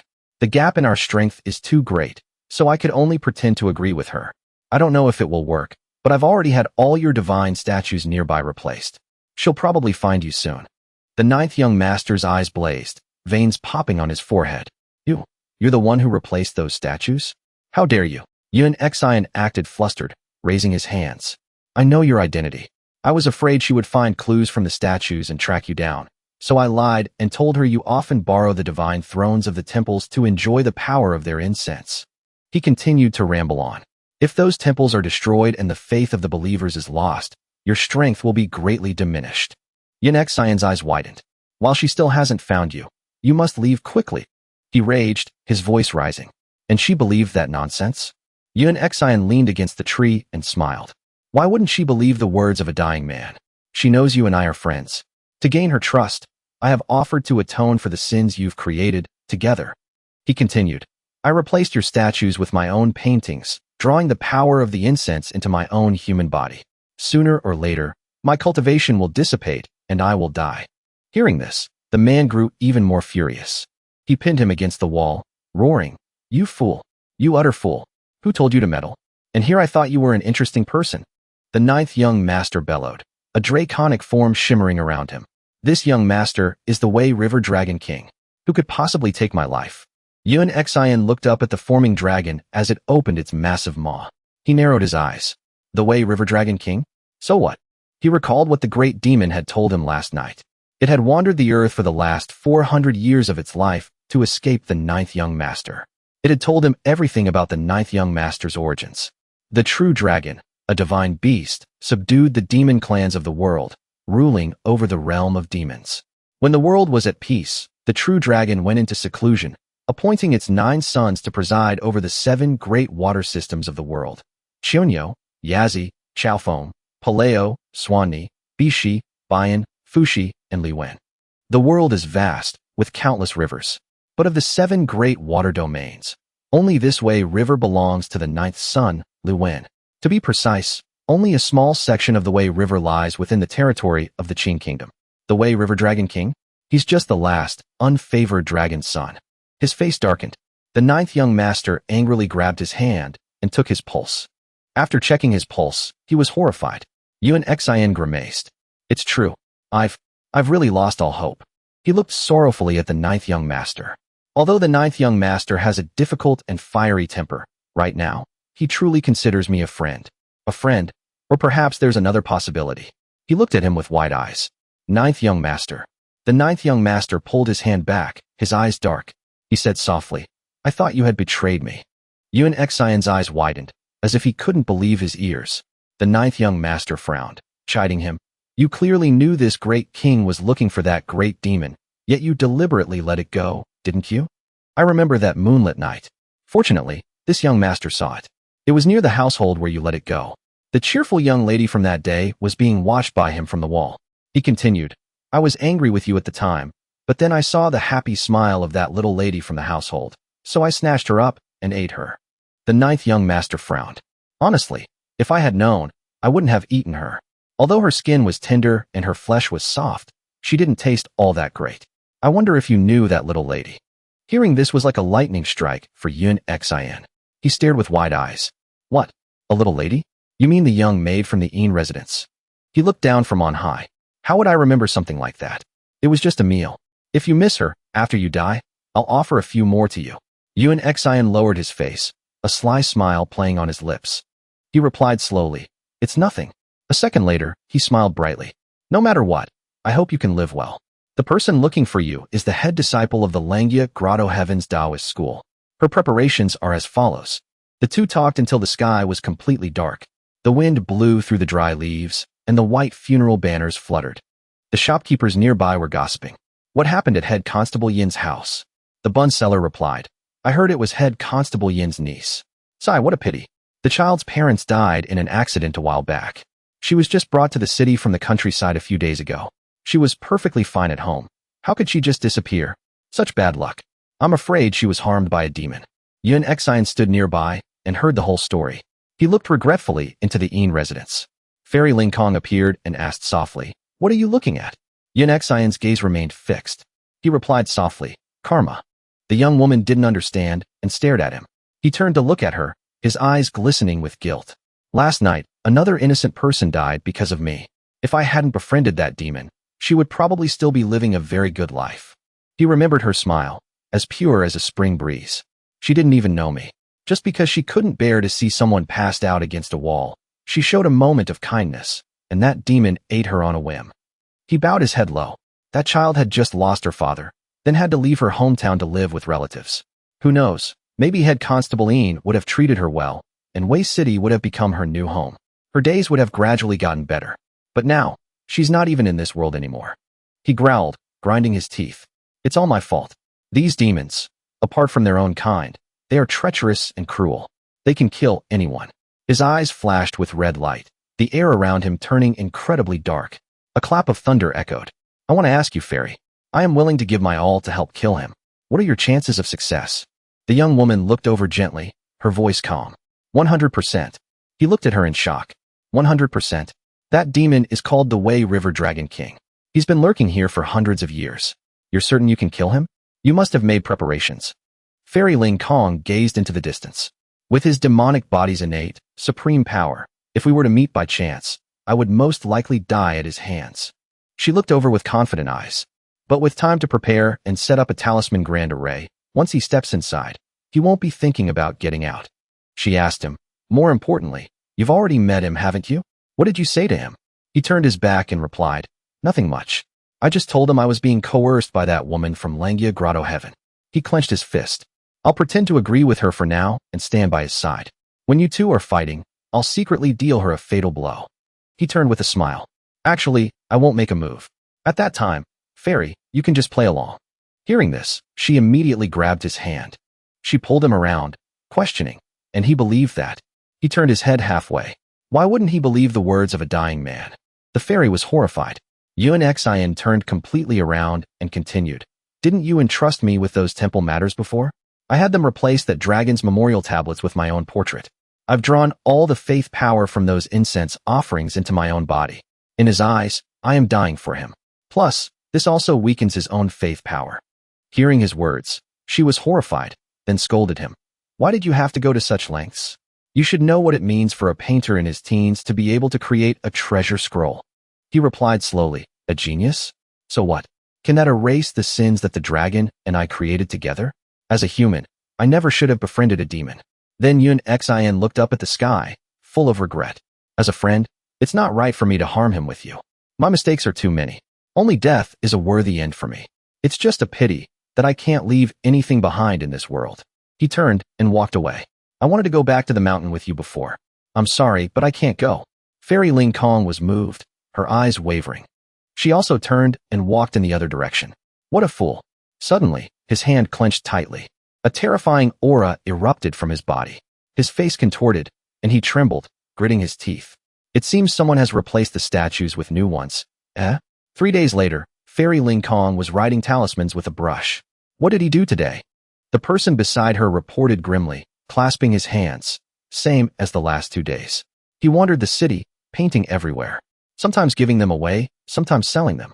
He has produced a great many masterpieces. Today, near dusk, he even gave a precious scroll to a beggar. She was surprised, stopped her brush, and turned around. A precious scroll? Tell me about it. The man replied in a low voice. This morning, I secretly followed him to Chongmen Street. He was there from the time the market opened until near dusk. He set up a small stall, casually inviting customers to have their portraits painted while waiting for the sky to darken. The street was bustling at that time. The sound of a vendor's call echoed through the street. Sour soup. Delicious, appetizing sour soup here. He set up his stall near a beggar. The beggar scraped a stone on the ground. His bowl was chipped and on the verge of breaking. The vendor's call still lingered nearby. Hearing it, the beggar's memories flooded back. He told Yunshin, I remember back when I was guarding the border at Jinwu Garrison. We only got 1 day off a month. The moment my brothers and I got out of the garrison, we'd want to drink sour soup. A smile appeared on his wrinkled face. In the cold, a bowl of piping hot sour soup, blowing on it to cool it down. There was nothing more comforting. Yunshin listened. Here we go again with the back in my day stories. The beggar took 2 coins from his bowl. He approached the sour soup seller. Young man, give me a bowl of sour soup. The seller looked annoyed. The old man continued. Just 1 bowl is fine. Just the soup. The seller waved his hand, shooing him away. I don't sell it like that. The old man persisted. But I have money. With a shove, he knocked the old man's hand away, shouting, "Get out of here. I'm not selling. Are you sick in the head?" The shout accidentally sent the beggar's coins flying toward Yun-Xian's spot. He gently picked them up. Then he raised his hand and called out, "Hey, give me a bowl. Bring it over here." The seller shouted back, "Come and get it yourself." It was unclear if this guy even wanted to do business, treating his customers like dirt. He sighed. Sigh, still a hothead. The old man pointed at himself. "Young master, those coins are mine." He raised his brush, ready to paint. "Don't be hasty. You want sour soup, and he won't sell it to you. So I'll sell it to you." Then he called out loudly, attracting the attention of the people around him. "Whoever gives me a bowl of sour soup, I'll perform a magic trick for you to see. How about it?" The crowd was skeptical. "Are you trying to trick us? You know magic?" A curious gentleman ordered his servant, "Bring a bowl of soup for him. A gift for the young master." Yun-Xian received the bowl with both hands. After slurping down the entire bowl, he unfurled a pre-painted scroll. It was a scene of people releasing sky lanterns, making wishes for a peaceful life. Yun-Xian touched the painting with his divine brush. Instantly, it emitted a wondrous light. All the onlookers were amazed. "Wow." The soup stall owner stammered. "Teach this is? How did you make my bowl disappear?" The gentleman beside him reassured him. "It's just an old bowl. This young master can compensate you for it." He quickly refocused on the magic trick before him. "Continue," Yun-Xian said enthusiastically. Thanks to the young master's bowl of sour soup. From the middle of the painting, a lotus flower emerged, enveloping the old soup bowl. He continued slowly. "Now, I will invite everyone to eat." Everyone was astonished. Holy crap, the river in the painting from just now. That river has turned into a river of sour soup. He gestured with his hand. "Please, help yourselves." People quickly grabbed their bowls and ladled out the soup, exclaiming excitedly, "Sour soup. This is really sour soup. Huh, and it's still piping hot." He slurped a large bowl of soup, unable to believe his eyes. "Is this real?" The soup seller panicked and pushed his way through the crowd. "Move, my bowl is in there." Seeing the beggar not coming to eat, he called out, "Why aren't you eating the sour soup you bought?" The old man scratched his head. "An immortal's sour soup, it's too good. This humble one dares not eat it." Yun-Xian handed him a full bowl. "What immortal? It's just a little magic trick. Here, drink up." The old man took it with both hands. "Thank you, immortal." Slurping, he finished the entire bowl. After drinking, he was extremely satisfied. "This is the taste." Yun-Xian turned to chat a bit. The people of this world can easily see it. A bowl of sour soup, a bit of money, a bit of power. They don't care about anything else. You are not like them. You know what you want, what you live for. The old man still held his bowl, bowing his head. "Although I haven't succeeded at anything in my life, every path was one I chose myself. Seeing that my life is nearing its end, I've long since come to terms with it." Hearing this, Yun-Xian looked over. "What if I gave you a chance to choose again?" The old man was startled and asked, "Young master, are you an immortal?" He stood up and walked closer to the old man, combing his hair with a comb while continuously reciting, "In the white jade capital of the heavens stand 12 towers and 5 cities." His hand wove through the old man's hair. "An immortal touches my crown." He then tied the man's hair up, bestowing upon me the secret to long life. Quickly, the old man's hair was tied up neatly. He stood behind him and whispered in his ear, "Do you wish for eternal life?" The old man was about to say something, but Yun-Xian stopped him, handing him a painting. "No need to answer in a hurry. This painting is your fortuitous encounter. Later, if someone comes looking to buy this painting from you, you can ask for any price you want." Then he turned and walked away. Before disappearing, Yun-Xian gave a final reminder. "But you can also think about whether you should sell it or not." The soup seller, overjoyed, went to pick up all the intact bowls to take home. He thought to himself, "What a haul. I've got dozens of bowls. I can't carry the rest, but I can't let anyone else get them for free either." He then stomped on all the bowls he couldn't carry. The beggar still stood in a corner. The people who drank the soup had now returned to normal. "It's gone. It's river water." But that was a real immortal just now. Crash. The soup seller dropped the rest of the bowls he was holding. Seeing his empty pot, he screamed, "That damn Taoist. You all just ate my sour soup." He was furious. "That one up there, that bowl is mine too. I've already smashed a dozen bowls. Don't you dare leave. Don't go. Anyone who ate, come back and pay me." He screamed in vain, but no one paid him any mind. That evening, the beggar walked into an alley, thinking about the phrase, eternal life. As he entered, 2 men were already waiting in ambush. Yun-Xian appeared. The painting is just missing the final brushstroke. The beggar leaned on his staff, coughing all the way. He suddenly stopped. Yin Jiping was waiting in the middle of the road, his sword already drawn. The beggar was terrified, waving his staff, his other hand still clutching the painting. Sir. The painting fell along with drops of red blood. The rain suddenly grew heavier, pouring down in sheets. The red blood mixed with the rainwater, about to soak into the painting. The beggar had been cut down and lay face down on the ground. Yin Jiping walked over and picked up the painting. The old man trembled, forcing himself to speak. The immortal has granted me eternal life. Yin Jiping tucked the painting into his robes and strode away menacingly. He grabbed a passerby, who said irritably, "What are you doing?" He barked an order. "Go to the yamen immediately. Tell them to send men. There's been a murder." The man was startled, recognizing the familiar face. "Head constable, you are," he shouted. "Less talk. There's been a murder. Go now." The man scurried off. Another person lay on the ground, his eyes wide and red. Suddenly, a groan was heard from somewhere. "Give me back my painting." The voice was incredibly eerie. Over here, Yin Jiping was still aggressively shooing people away. "There's been a murder. Don't come near. Move along." Suddenly, the voice grew closer, approaching the head constable. A stab. Yin Jiping coughed up a mouthful of blood. Mr. Bai stood above, looking down with a sigh. "The one who tied this old man's hair has sealed his fate. We can't take him back now." Mr. Bai said to Mr. He, "But it's not eternal life. It's the eternal life of a ghost."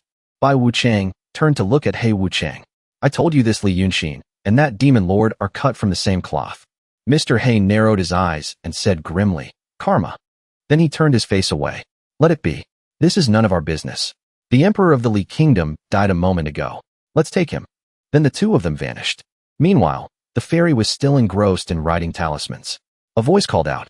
The man said, "As per the fairy's instructions, I have told Yin Jiping that his niece had met Li Yunshin before encountering the demon. I also revealed Li Yunshin's whereabouts for the past few days.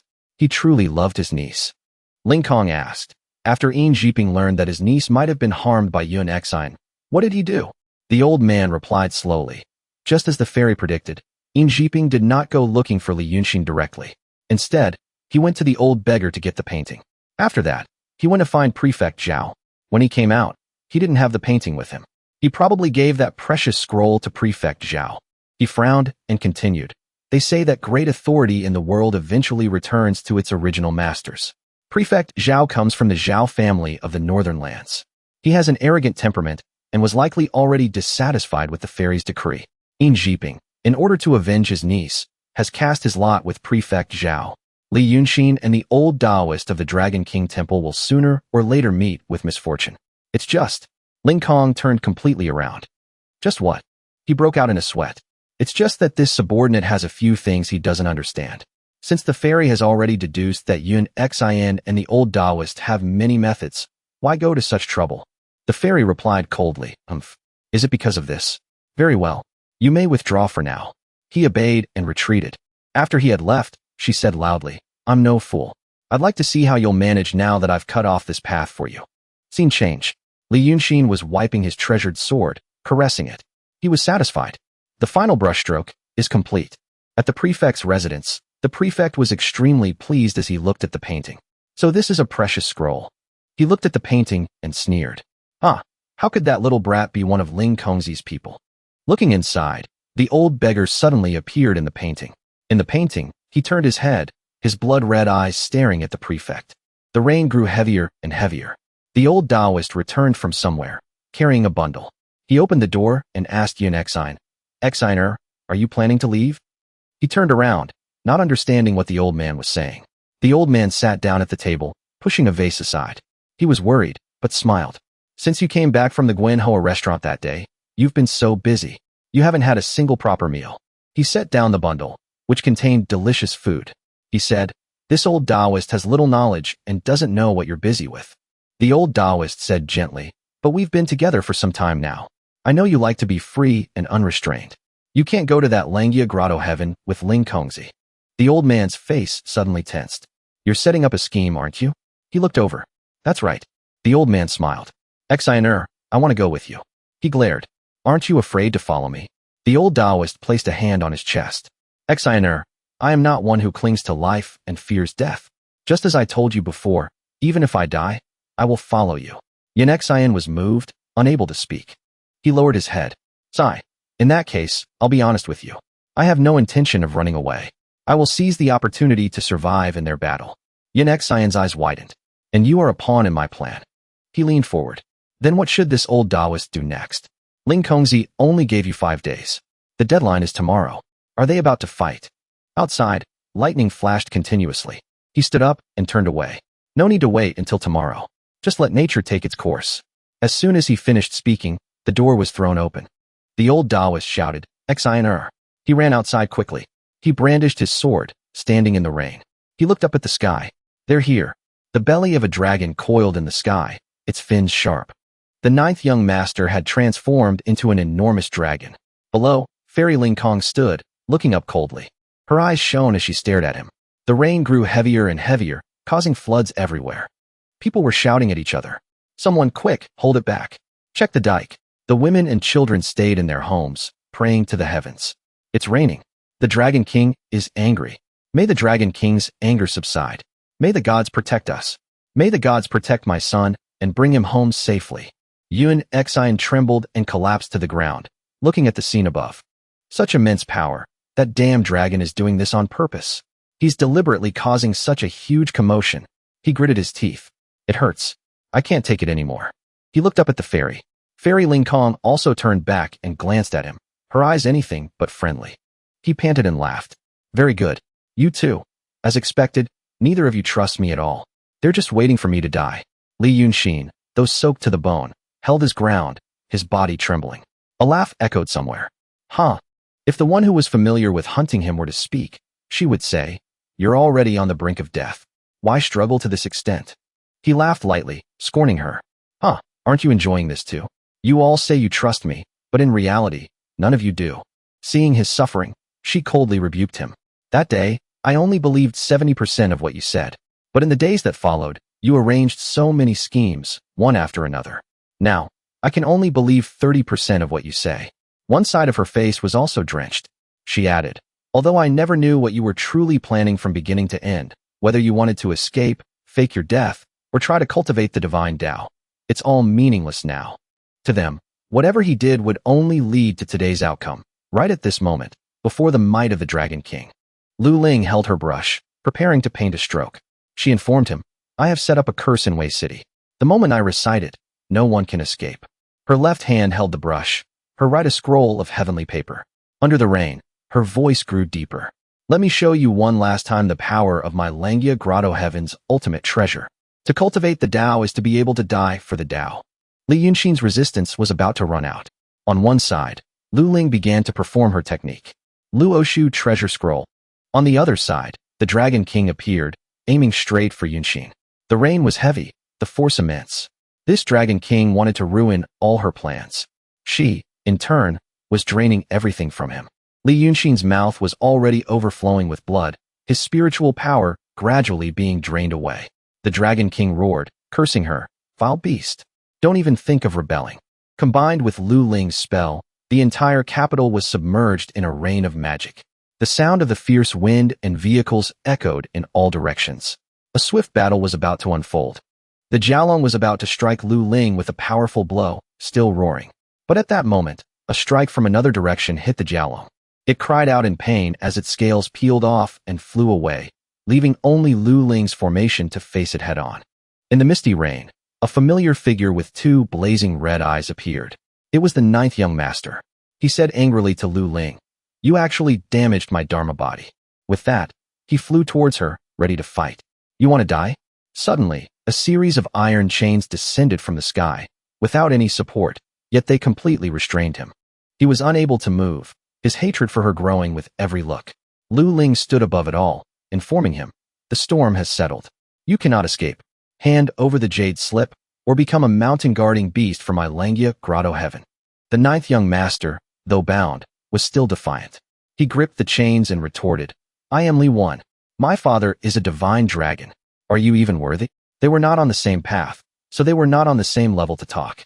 Lu Ling only felt that he was being incredibly stubborn. She looked down and asked Li Yunshin, "And you? Will you die just like this for this thing?" Li Yunshin felt his energy failing, but his mouth was still firm. "So what if I do?" He saw Lu Ling remove her hairpin. She said to him, "Then, just as you said, Go and die. The rose hairpin was removed by her. And just then, the hour of Sue arrived. The mask gradually peeled away, revealing a figure in red. It was Heaven and Earth's righteous paths enforcer, patrolling the mortal realm. The golden fillet was also revealed, placed on Lu Ling's head. It was called the severing of karmic fruit.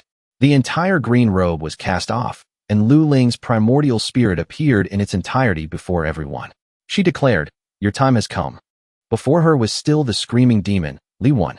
The chains clanked. "I am the Wei River Dragon King. Killing me goes against the heavens and the earth. Can you bear the backlash of the heavenly Tao?" His heavenly Tao was different from hers. What was he to demand the heavenly Tao from her? She grabbed the armored body she had just shed. The armored body now became a weapon, soulless, but with a physical form. Her voice rang out in condemnation. "Who said I would kill you with my own hands?" Li Yunshin looked at the armored body before him, and he suddenly understood. He asked hurriedly, "The feather robe?" "Exactly. The treasure, the feather robe. It can eliminate evil spirits, conceal one's appearance, and also use the master's essence and spiritual power to nourish a body just like a clone." Lu Ling drew a brushstroke, and the feather robe mirrored it. "The karmic consequences of going against the heavenly Tao will be borne by her." A deafening crash echoed. The two were face to face. Finally, from the side, four figures, 10,000 feet tall, appeared. All four had ferocious expressions as they looked at the chained Li Yunshin. They were the night patrol gods, gathered here from all over. "By the decree of the heavenly master's true law, we shall slay this evil demon." Blood was dripping from Li Yunshin's sword-wielding hand. It flowed down with the rain, his whole body trembling. He still held on to hope. "Ninth young master, don't disappoint me." Why on earth was he pinning his hopes on this battle? Meanwhile, the night patrol gods were all charging forward in unison. Their main target was Li Yunshin. The sound of immense power gathering rang out. The blow struck, causing the earth and stone to explode like a volcanic eruption. The four blades were still forming a seal, and waves of sonic energy spread out, maddeningly intense. In the city below, a small child was being held in an embrace, crying in fear. "Wah!" The mother immediately soothed the child. "Hush now, hush. The immortals are fighting. It's okay now." The mother and child were caught in the relentless downpour. Li Yunshin looked at the person before him, who had now shed her cicada shell to become heaven and earth's righteous paths enforcer. He heard her say, "The dragon prince has paid for his crimes. And you? I'll give you one last chance." She paused to emphasize her point. "Completely seal your snow mountain chi, and I can spare your life." She stressed again, her intention for him to convert to the righteous path. "You have the inheritance of the righteous Taoist lineage. Who knows, you might have other fortunes in the future." These words made Li Yunshin laugh with contempt. It turned out he had discovered something. He said defiantly, "It's not over yet." Hearing him say that, the immortal was surprised by his attitude. Hearing him say that, she instinctively felt that something was wrong. She glanced back at the pit where Li Yunshin was buried. She looked closely at the spot. The body was still continuously emitting immortal energy. The mother and child from before were trembling with fear. A demon. But then they heard Li Yunshin's voice. "I am the dignified Wei River Dragon King." He once again transformed into a dragon, piercing through the great feather robe. His true form was revealed, and he roared, "I am not within the 5 elements. Who dares to sever my karma?" With one hand, he tore open the sky, his dragon scales already raised. Lu Ling saw that things were not good and immediately issued a command. "Feather robe, return." She got back into a ready stance, confronting him, preparing to fight. "A demon like you is worthy of being called a dragon king?" Li Yunshin had truly been resurrected after that last blow. He charged towards her. "Then you can try and see if this king is worthy or not." A mirror-shaped treasure was then taken out from her sleeve. It seemed every immortal had a treasure up their sleeve. She pulled the golden hairpin from her head. This was the signal to withdraw her troops. She swiped the hairpin across the mirror. As many swipes as she made, that many feather robes appeared. They all confronted Li Yunshin's wind-tearing charge, trying to block his path. Li Yunshin, now full of vitality and spiritual energy, even had time to scold her. "Fool, do you think you can stop me like this?" At this moment, she still didn't even frown, arranging her troops. She said, "It's not just this." Seeing that Li Yunshin had bypassed the feather robes, she executed a technique, striking out with her palm. The palm strike hit Li Yunshin, but he only cursed louder. "Foolish Taoist. If I am not within the 5 elements, without karma, why would I fear the Dharma gates derived from the great Tao of heaven and earth?" He even mocked her. "Once used, it's useless." This round, he was on top. She was attacked right as she was executing her technique. There was no sound of a massive explosion, but he had snatched the mirror-shaped treasure from her hand. He even teased, "This treasure, this king will take it for sure." At this moment, she could only cough up blood and think, "I was careless." And Li Yunshin was finishing the last thing. "You must die." His face was contorted with extreme hatred. Under this pressure, she only had one word left, the only spell she could still use. One attacked, one defended. The sky was a mix of blue and red. The pressure from both sides was immense. Li Yunshin, below, looked up, his body still being drained of spiritual power. His mouth was full of blood, his body soaked in rainwater. He observed, every single item, every piece of jewelry on Ling Kongzi is a magic treasure. No wonder she used the feather robe to hide her true face, fooling me and the ninth young master for so long. Truly powerful. The old master under the collapsed house asked him, "Exner, what now?" He kindly replied, "Run. As far as you can. Ling Kongzi's formation is about to close." It seemed that a flexible cultivator like him was not yet cruel enough to his benefactor. The old master seemed more worried about him. He was about to go to him and call out, "Exner." But he grabbed the old man by the collar and threw him in another direction, shouting loudly. The old master was thrown far away from the formation's area of effect. He looked and saw him maintaining the formation by exchanging spiritual energy. Ling Kongzi's entire body was filled with primordial energy. She explained to everyone, "This formation is called the square-inch array. Within this square-inch array, every time you use your strength, it will increase its suction to drain your power. This formation is complete. Today, you will surely die." That was why, the stronger Li Yunshin became, the stronger the formation became.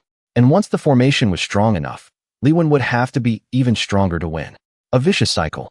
Finally, he roared, "I am the Wei River Dragon King. I will not yield." Suddenly, he glanced down at the city below, looking at the mother and child cowering in the rain. Seeing this, the mother screamed. This was a classic case of being too weak and needing to replenish health. The child was snatched away by him. Still crying, the mother, trembling, could only say the word no. The baby cried even louder, "Mama, mama." As a water dragon, he held the child tightly without any mercy. The baby, in pain, cried, "Wah." He said it was deafening. Then, with his mouth full of sharp teeth, he swallowed the baby whole. Seeing her child being swallowed, the mother clawed her own face, the pain indescribable. She would surely be haunted for the rest of her life. In addition, Li Yunshin witnessed the entire thing. He felt something from the rainwater. That is, the formation was gradually losing its effect. After replenishing his health from the child, Li Yunshin was once again full of power. "I am the Wei River Dragon King." Ling Kongzi was also soaked to the bone. She held her sword and cursed him. "You won't change even when you're about to die." The sword flew straight towards Li Yunshin, her mouth forming a spell. "Exorcise." At this moment, Li Yunshin was able to break out of his cocoon. The Jiaolong appeared. "Don't even think about trapping this king." The Jiaolong's roar echoed to the heavens, but the technique was blocked by the formation. Ling Kongzi sneered, "The square-inch array is complete. Do you think eating all these people will do you any good?" Li Yunshin looked at her with disgust, hating her the most. Mere mortals. But he also noticed Li Yunshin standing up. He was surprised why he had been rooted to the spot all this time, leaving him to fight alone. He was immediately answered by him. "Ninth young master, I'm here to help you." The situation fell back into a stalemate. When Ling Kongzi saw what he was about to do, Li Yunshin, a body full of his faith power, if that beast eats him, then the consequences would be unimaginable. Li Yunshin now faced him. One person full of resentment, one person on the verge of death. He said to him, "Thank you." Then he opened his mouth, preparing to eat Li Yunshin. The word "friend" was shouted, but it was unclear by whom. A sickeningly sweet sound. The purple blood of a heart demon spurted out. Li Yunshin had managed to stab him just before becoming Li Yunshin's nourishing meal. He was now leaking urine, a sign that the battle was nearing its end. Li Yunshin's mouth spewed blood, and the dragon vein near his heart also gushed purple blood. Li Yunshin pulled out his blade. Li Yunshin's eyes were filled with hatred as he looked at him. He managed to utter, "You tricked me." Looking at the cold figure before him, Li Yunshin was exhausted. He said to the corpse in front of him, "If we can meet again, you can just eat me directly. My words, don't believe a single one." These words were spoken with a hint of loneliness. Hearing this, Li Yunshin, not wanting to breathe his last, roared, "I am."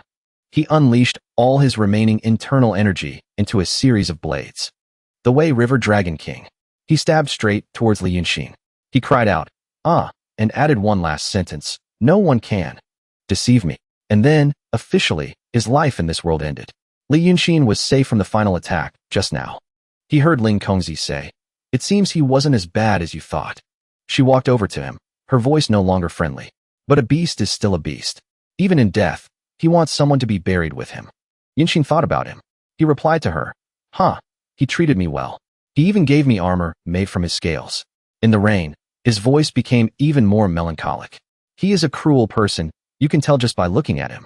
But there are also some people who look kind, but are actually very scary. As he finished speaking, his already heavily injured body slumped even further down. Ling Kongzi asked him, "What do you mean by that?" He didn't answer her, but instead asked her back, "Are you afraid of me?" He held the sword that had just pierced Li Yunshin, pointing the hilt towards Ling Kongzi. "Humph, I don't have long to live. I beg you, help me." He didn't even have the strength to kill himself. The sword fell, as he fell backwards, onto Li Yunshin's body. He pulled out a self-defense dagger, tempting her. "I'm already like this. What are you still afraid of?" His body could barely even twitch. Ling Kongzi looked at him with a face full of hesitation. She clenched her fist, still planning to watch him end his own life. But he used a pitiful tone to say to her, "It really hurts." Ling Kongzi closed her eyes and sighed. She joined her hand with his, her palm touching the top of the hilt. The last thing she wanted to say was, "In your next life, stay away from demons." One stab, ending Li Yunshin's life in this world. He looked at her, embarrassed, blood flowing from his mouth like a river. There was still a hint of reluctance. "Thank you." And finally, his eyes closed. After the battle, only Ling Kongzi was left in the rain. She thought, to be safe, and pulled out her mirror treasure. To collect his soul. It's better if you don't have a next life. She did the right thing. A person who comes back to life will only harm the country and the gods. The collection was complete. Closing the mirror, she felt a sense of relief. It's over. But the short sword showed a strange sign. A red ray of spiritual energy emanated from it. Only then did Ling Kongzi realize, letting out a sound. Looking closely at the sword, she wanted to pull it out. And she did. She was holding the sword in her hand. There was a sound behind her. She was on guard. Who is it? A figure on horseback appeared in the rain, pointing directly at her. The figure said, "You killed them." But the stranger thing was that the sword in her hand turned into a feather. And the feather had a magical effect. Was she summoned by this thing? She took the feather and held it between two fingers. The figure announced, "Li Yunshin, little Jiu, they were both my people." Only now could she see clearly. This figure had a pair of crow wings on its head. It took its feather and said to her in a deep voice, "You broke my treasure." Ling Kongzi was on guard. A demon. A great demon. She's even stronger than that dragon prince. She gripped the treasure in her hand, the mirror still emitting spiritual energy. The great demon's voice rang out, cutting off her train of thought. "Hey, don't just stand there." All that was left was a horse with sad eyes. And that great demon had already appeared behind her. Why do demons never like to fight head-on? Attacking from behind is enough to scare someone to death. She was furious. "Tell me, why did you kill them?" Ling Kongzi was still on high alert. Spiritual energy always surrounded her. She explained, "Li Yunshin committed suicide. And that dragon killed commoners and committed every crime imaginable. He even tried to steal my magic treasure." This was her falling right into Li Yunshin's trap. She didn't stop there. She even detailed every treasure. The ultimate treasure, the luoshu, the feather robe, and even the smart jade slip of my Langia grotto heaven. The great crow-winged demon's face broke into a wide grin. "Huh?" She asked Ling Kongzi one more time. "The feather robe? A magic treasure?" Her main point was that she wanted her to hand over the magic treasure, not caring about the disciple she had taken in. She launched an attack, trying to claw at Ling Kongzi's body. "You killed my people." Having just gone through a battle to the death, Ling Kongzi dodged her like she was dodging evil. She knew she probably couldn't win. At this point, the initial formation had lost its effect. When the dust and smoke filled the sky, it was the decisive moment. One kick, a deep thrust, run fast, escape the claws of the great demon. Seeing that Ling Kongzi wanted to escape, the great demon with two crow wings cursed. Running away? How rude. When it was time to use it, her true form was revealed.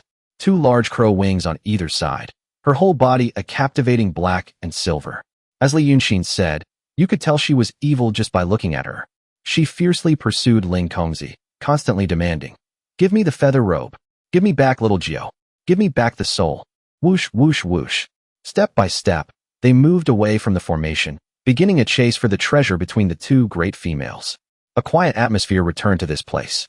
The great demon's horse slowly approached the spot where Li Yunshin and the ninth young master lay motionless. It flicked its ears as if to signal something in this scene. Then it suddenly turned, whinnying. All around were people injured from the recent battle to the death. The entire village suddenly began to show faint golden lights, while everyone was sound asleep. The primordial energy from the paintings that Li Yunshin had prepared for everyone to worship was released one by one.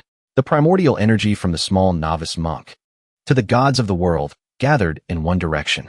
The scene was so dazzlingly magical. A strange formation appeared again. The center of the formation was him, Li Yunshin. 13 miles from Wei City, at the Earth God Temple of the Zhao family, the old master who had escaped earlier was sleeping soundly. A foot made of primordial energy stepped out of a painting. This light couldn't help but wake the guard. The old master opened his eyes. Before him was the true Lord of Manifested Holiness. He shouted, "True Lord of Manifested Holiness." And this true Lord was none other than a part of Li Yunshin's soul. Following the flow of the soul, an inverted formation was established, aiming straight at Li Yunshin to cast a spell. The entire group shone as brightly as a star. Below, the scene was still one of mourning. Only Li Yunshin's body suddenly emitted a faint blue light. Looking closely, it was still the two corpses. But Li Yunshin's arm moved slightly on its own, a sign that his arrangement of troops had succeeded. A perfect plan. Li Yunshin's primordial energy went to a location he had marked beforehand. Under the light of the formation, Li Yunshin continued on, the halo around him radiating steadily. Every household saw the sign of the spell. The image of a human-shaped formation appeared. The heart of the formation was the prefect's yamen.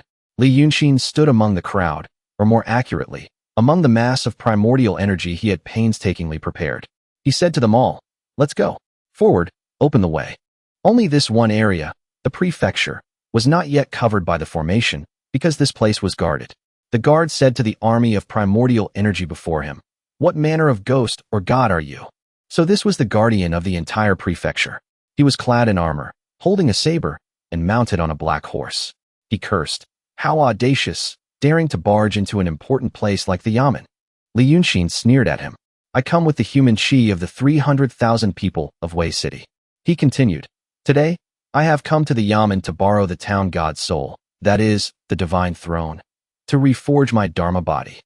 With that, he looked straight into the officer's eyes. "Do you dare to stop me?" His features were sharp, his aura shining. The two sides clashed in a battle of spirits. On one side was the primordial spirit of 300,000, on the other, the 10,000 troops of the prefecture. The general, while dealing with each primordial energy, cursed at him. "I am the great general of Wei City, existing by the grace of Wei City's feng shui and heavenly Tao." With one slash of his saber, he wiped out a large portion of Li Yunshin's army of primordial energy. "I protect the capital of Wei City, allowing no evil demons or heretics to enter. With me here today, don't even dream of getting inside." Li Yunshin steadfastly defended his own position. He said, "The people of Wei City and their fortune protect the city. Yet you use this to protect one mansion, one family, one person. You use public office for private gain, and you obstruct the fortune of 300,000 people here. What is the foundation of your dharma body built upon?" These words were spoken to manipulate the great general's mind. His face was filled with anger, but he was also at a loss for words, stammering. Finally, he compromised. "I will not stop you, but the gates of the yamen are protected by the laws of heaven and earth. I will not help you open them." Hearing this, Li Yunshin walked past him, looking rather unconcerned. He stood before the tightly shut gates of the yamen and replied to the great general, "No need. Every door has its own way of being opened." Placing his hand on the main gate, he called out, "Beggar, where are you?" The capital was eerily quiet, but outside, tens of thousands of primordial energies shone with a brilliant gold. Only Li Yunshin's voice could be heard calling for that beggar. "Do you want eternal life?" Inside the capital, moonlight crept into every corner of the room, shining on a painting in the main hall. In the painting, a beggar was depicted, standing and looking into a lotus pond. Suddenly, this person heard something and turned towards the main gate of the prefecture. He said, "I do." And so, his primordial energy stepped out of the painting. With one hand, he reached for where he needed to go. "Immortal, give me." His primordial energy was not golden, but purple, because of his low status and also because the prefecture was not affected by the formation. He moved towards the sound of Li Yunshin's voice, constantly murmuring, "Immortal, immortal." The gates of the prefecture were suddenly opened from the inside. A brilliant golden light shone directly on the beggar, who was still muttering immortal. Before him was Li Yunshin. Tears streamed down the beggar's face. He knelt before the might of Li Yunshin. Immortal, please grant me eternal life. Standing before him, Li Yunshin's intentions were clear. However, as he passed the beggar, he still assured him, in the future, you will naturally attain eternal life. The beggar, at this moment, not knowing what to think, suddenly said, he truly is an immortal. Li Yunshin's primordial energy, step by step, reached the main hall of the prefecture. His eyes continued to shine, his thoughts entirely focused on just one last step. He sat at the prefect's judgment table. On the table was a tool commonly used for passing judgment. He picked up the tool. A loud crash echoed. His primordial energy collapsed, absorbing the entire transformation process. This meant that all the spirits were released, and it also meant that the Dharma body was complete. The formation gradually dissipated. In the end, he had deceived everyone. And it was he who had planned every single step, from preparing to paint the primordial energies within a radius of several hundred miles, to having the ninth young master help him and then being killed by him, to causing Ling Kongzi to be pursued by the great demon, and even to him completing the formation, the new Dharma body. An explosion rang out in a corner of the prefecture's courtyard. Someone had come to visit him at just the right time. The entire city of Wei was under a full moon, returning to its inherent gloomy atmosphere. Those who had died, who had been injured in the battle to the death just now, were all coming back to life. They wondered, what happened? Where am I? Was I asleep? Returning to the prefecture, the beggar stood with the supreme being. More accurately, it was still the spiritual power of that being. Looking at the two people before him, Li Yunshin, who had now recovered both his physical body and his spiritual nature, said to the supreme being, borrowing the city to forge my Dharma body, solving your problem, helping you open your divine consciousness. Then he smirked. Don't forget to thank me later. The other person replied, I am a supreme being. How could I go back on my word? Looking at the beggar, Yunshin expressed his wish. Then, after you have fulfilled your remaining wish, enshrine this beggar as the local earth god. It won't be in vain that he formed a bond with me. The beggar he mentioned had a face that was already old and withered, but he still wore a smile, believing in him completely. He asked to be sure, is this okay? The supreme being saw no problem and assured him, of course, it's fine. You can rest assured. Now that the matter was settled, Yunshin didn't linger, as he had other things to do. He waved his hand. Then I'll go and finish my business. The chase between the great demon and Ling Kongzi had come to an end. The demon king was still at ease, while Ling Kongzi had been cornered. This great demon even scolded her. Really, you've ruined everything. My little Jiu, my Li Yunshin. Ling Kong's blood was mixed with mud. This must have been the great demon's doing. She was still wondering, and what else? What else? Ling Kongzi looked at her, her hand still pressed against her wound, holding on. What on earth are you? The great demon used her old trick again, her movements swift as she passed by her. She also screamed, where is my feather robe? And then she ended Ling Kongzi's life. This time, Ling Kongzi was truly dead, her body not even whole. Her face was buried in the mud and grass, her entire body lying still, dead from excessive blood loss and exhaustion. The crow-winged great demon hadn't even had enough fun yet. She stomped on her head, her mouth grumbling. Dead already? What a pain. Her eyes were a furious red. Returning to the scene of the battle, Li Yunshin looked at the ninth young master's corpse. He sighed. To die looking so handsome, what a pity. Was this the sign of the friendship he spoke of? He was the one who killed the ninth young master. He knelt down beside the two corpses, one hand pulling back the dragon scale cloth on the ninth young master's body. Looking at the scale in his hand, he sighed. His face held a hint of grievance. Thank you for giving me this. Only then did I have a chance to survive. The three eerie figures, when viewed from above, were accompanied only by Li Yunshin's voice, as if confiding. I didn't want to kill you, but only if you died could I live. So it turned out his purpose in killing the ninth young master was for this moment. Your divine status, I'm afraid I'll have to take it. With that, he threw the dragon scale cloth high into the air. Finally, everything merged into one. The vortex, with him at its center, penetrated deep. He cried out to the heavens and the earth, kneeling as he endured the integration of the new divine status. A sky-tearing scream, echoed along with the thunder and rain. The first change was his two eyes, which had evolved to be blue and red. Next, his hands had grown claws and were covered in dragon scales. Finally, the process ended. He clenched his fist. Under the rain, soaked to the bone, He felt it himself. I am the Wei River Dragon King. With his eyes changing colors, blue. At this moment, back at Langia Grotto Heaven, in the Hall of Heavenly Mandate, every disciple had a blue life tablet placed on a shelf. In the event of their death, the tablet would fall and signal the entire Langia Grotto Heaven. And at this moment, the life tablet inscribed with a certain name fell from a high shelf. The blue light was as dazzling as could be. The fellow disciples discovered it. It's a direct disciple. Langia Grotto Heaven's sect master, Jun Yenzi. They immediately sensed it. That life tablet was Ling Kongzi, the one who had just died facing the great crow-winged demon. This event caused a great commotion in the sect. The disciples all flew to where Jun Yenzi was meditating to ask, Sect Master, what happened? Ling Kongzi, she. Another disciple couldn't believe his eyes. Ling Kongzi is the head disciple of our Taoist lineage. This has never happened before. We must investigate this thoroughly. It was feared that whoever was sent to investigate would meet the same end. Jun Yenzi called out, Yu Ziyun. The one named Yu Ziyun clasped his hands and called out, Here. This was the head of the Heavenly Scripture Law Institute of Langia Grotto Heaven. Jun Yenzi gave the order. Before you entered the Tao, you often traveled the mortal realm. I'll have to trouble you to make a trip. Bring Linger back. And while you're at it, investigate who killed her. He added, kill them on sight. The meaning was clear. No need for interrogation, a life for Linger's life. Yu Ziyun bowed. Understood.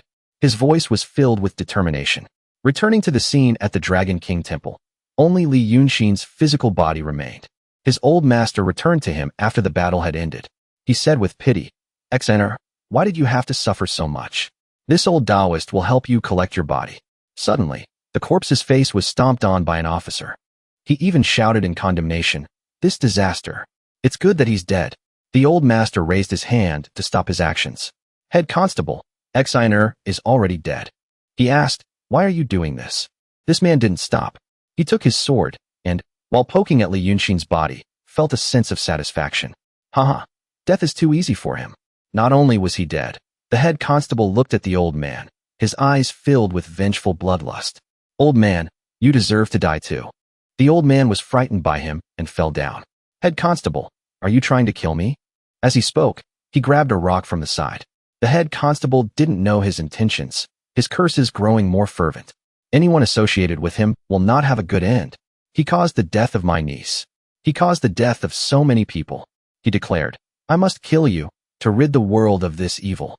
The old master, at this moment, thought of something and retorted, Head constable, you're afraid of Exener, aren't you? The head constable fell silent, looking at him with a question mark. The old man exposed him. You're afraid Exener isn't really dead, aren't you? He provoked him. You're afraid he'll come back to settle scores with you, to expose your evil deeds, aren't you? As he said this, the old master's eyes were swollen and red. The provocation was successful. The head constable couldn't hold back any longer. A heart demon appeared around his eyes. He raised his sword. I'll chop you old man to death. At that moment, the old master threw the rock straight at the head constable's face. He was caught off guard and fell backwards. The old master's hands were both holding rocks. The head constable fell to the ground, his mouth close to him. You want to die? The old master, at this moment, showed no mercy.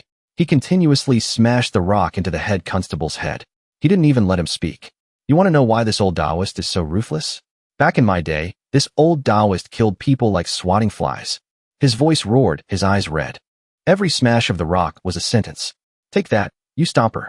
And then, repeatedly, take that, and that, until the head constable's head was a bloody mess. He finally stopped. The corpse with the smashed head. He threw away the rock and ran to Li Yunshin's corpse, painfully wiping the blood from the corpse's face, as if looking at his younger self. After the blood was wiped from the corpse, its face was covered in scratches. He cried loudly in the rain, tears streaming down his face, mourning for his little Exine. That night, the rain continued to fall. So many lives were restored, so many lives had officially ended in this world. Alone, he dragged his old body, his shadow stretching to a small mansion. He knocked on the door, as if certain that this mansion was where he needed to be. The door opened, his face illuminated by the light. Haggard, soulless, full of loss. This gatekeeper also looked eerie. He asked him, Taoist friend, what's wrong with you? He confessed, my original name is Lu Gongsan. A few years ago, I was a bandit. My nickname was Ghost Abacus. To get to the point, I just killed the head constable. I have nowhere else to go. Do you dare to let me stay? To be honest with him, an ordinary person hearing him say that would probably give him a grand reception, not daring to make any mistakes. But this place seemed to be a place not for ordinary people. The figure of Li Yunshin stood on a large tree, observing everything. He looked deeply into the small mansion, then disappeared with the moonlight into the night. A long night finally came to an end. The Dragon King Temple in Baiwan Prefecture was a region of swamps and rivers, all with river mouths where cultures intersected. The Dragon King Temple itself was located separately from the mainland, like a small island. At the Weishui Pavilion, outside the Dragon King Temple, at the Sanhai Estuary, people traveling in the area were sitting around discussing recent news. One said, "Have you heard the news? The Dragon King has manifested in Wei City." A brother felt that wasn't right and retorted, "I heard that the Taoist lineage was exorcising demons, and the entire road was destroyed." At this moment, the figure of Li Yunshin had appeared in the Taoist temple. The story of the three brothers must have caught his attention. The other person at the table spoke up with a different version. No, I heard that the Taoist lineage was greedy for the Dragon King's wealth. Unfortunately, the Dragon King saw through them. In his fury, he killed the Taoist." These words were immediately shot down by his brother. "Don't talk nonsense. Do you know who died? It was a direct disciple of Langia Grotto Heaven. How could she be greedy for treasure?" It turned out that the battle to the death that Yunshin had orchestrated had turned into many different versions passed down by word of mouth. In just a few days, as long as it was on the mainland, it could be spread with great embellishment. He heard again, "If the Grotto Heaven seeks retribution, there will be another rain of blood." The conversation at the next table had come to an end. Li Yunshin, dressed in green, elegantly held his teacup and asked the owner, "Old sir, the incense in this temple is quite good. Is it efficacious?" This owner was also very enthusiastic. He replied, "Very efficacious. I once heard my grandfather say that this land is where 3 rivers converge. On days of heavy rain, it would surely be submerged." He was both happy and added, "But since this temple was rebuilt, it has held back the Wei River. That's why we have such a peaceful scenery." He encouraged him, "If you are passing by, you must go in and offer some incense." He didn't want to offend the old man, so he just said, to get it over with. Then he asked him the question that had been bothering him. "But why do I smell the stench of rotten fish and shrimp in this temple?" In his eyes, this Dragon King temple was covered in a strange layer of blue. On the outside, the sun was shining, but the atmosphere around it was indescribably oppressive. There was something he couldn't understand.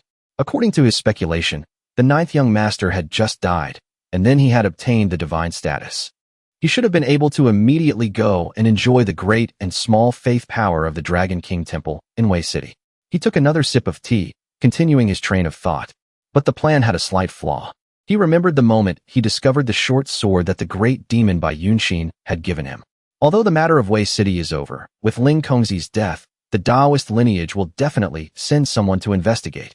When he picked up the short sword, he remembered being a little surprised. Didn't I already lose this sword? Unless... After discovering the short sword that Bai Yunshin had given him before, he was thinking about how to use it. He remembered the scene where he stabbed Li Yunshin. At that time, he had a plan. "I thought that if this sword was stained with the blood of the 9th young master or my own, it would definitely be able to lure Bai Yunshin out." And yet, just as he had predicted, Bai Yunshin, who in Ling Kongzi's words was a great demon, appeared. Originally, up to this point, everything was within my plan. I wanted to lure Bai Yunshin and Ling Kongzi into killing each other, and then reap the benefits. But no matter how perfect a plan is, there are always flaws. He lamented, "I didn't expect Bai Yunshin to be so strong." Ling Kongzi was killed in an instant. He even blamed Bai Yunshin. "She didn't even leave me any time to make arrangements." The images of the slaughter shattered into fragmented memories. He was also having some difficulty with the next step. The people from the Taoist lineage will soon arrive in Wei City. The only clue right now points to Bai Yunshin. Then he decided, "I'll assess the situation first.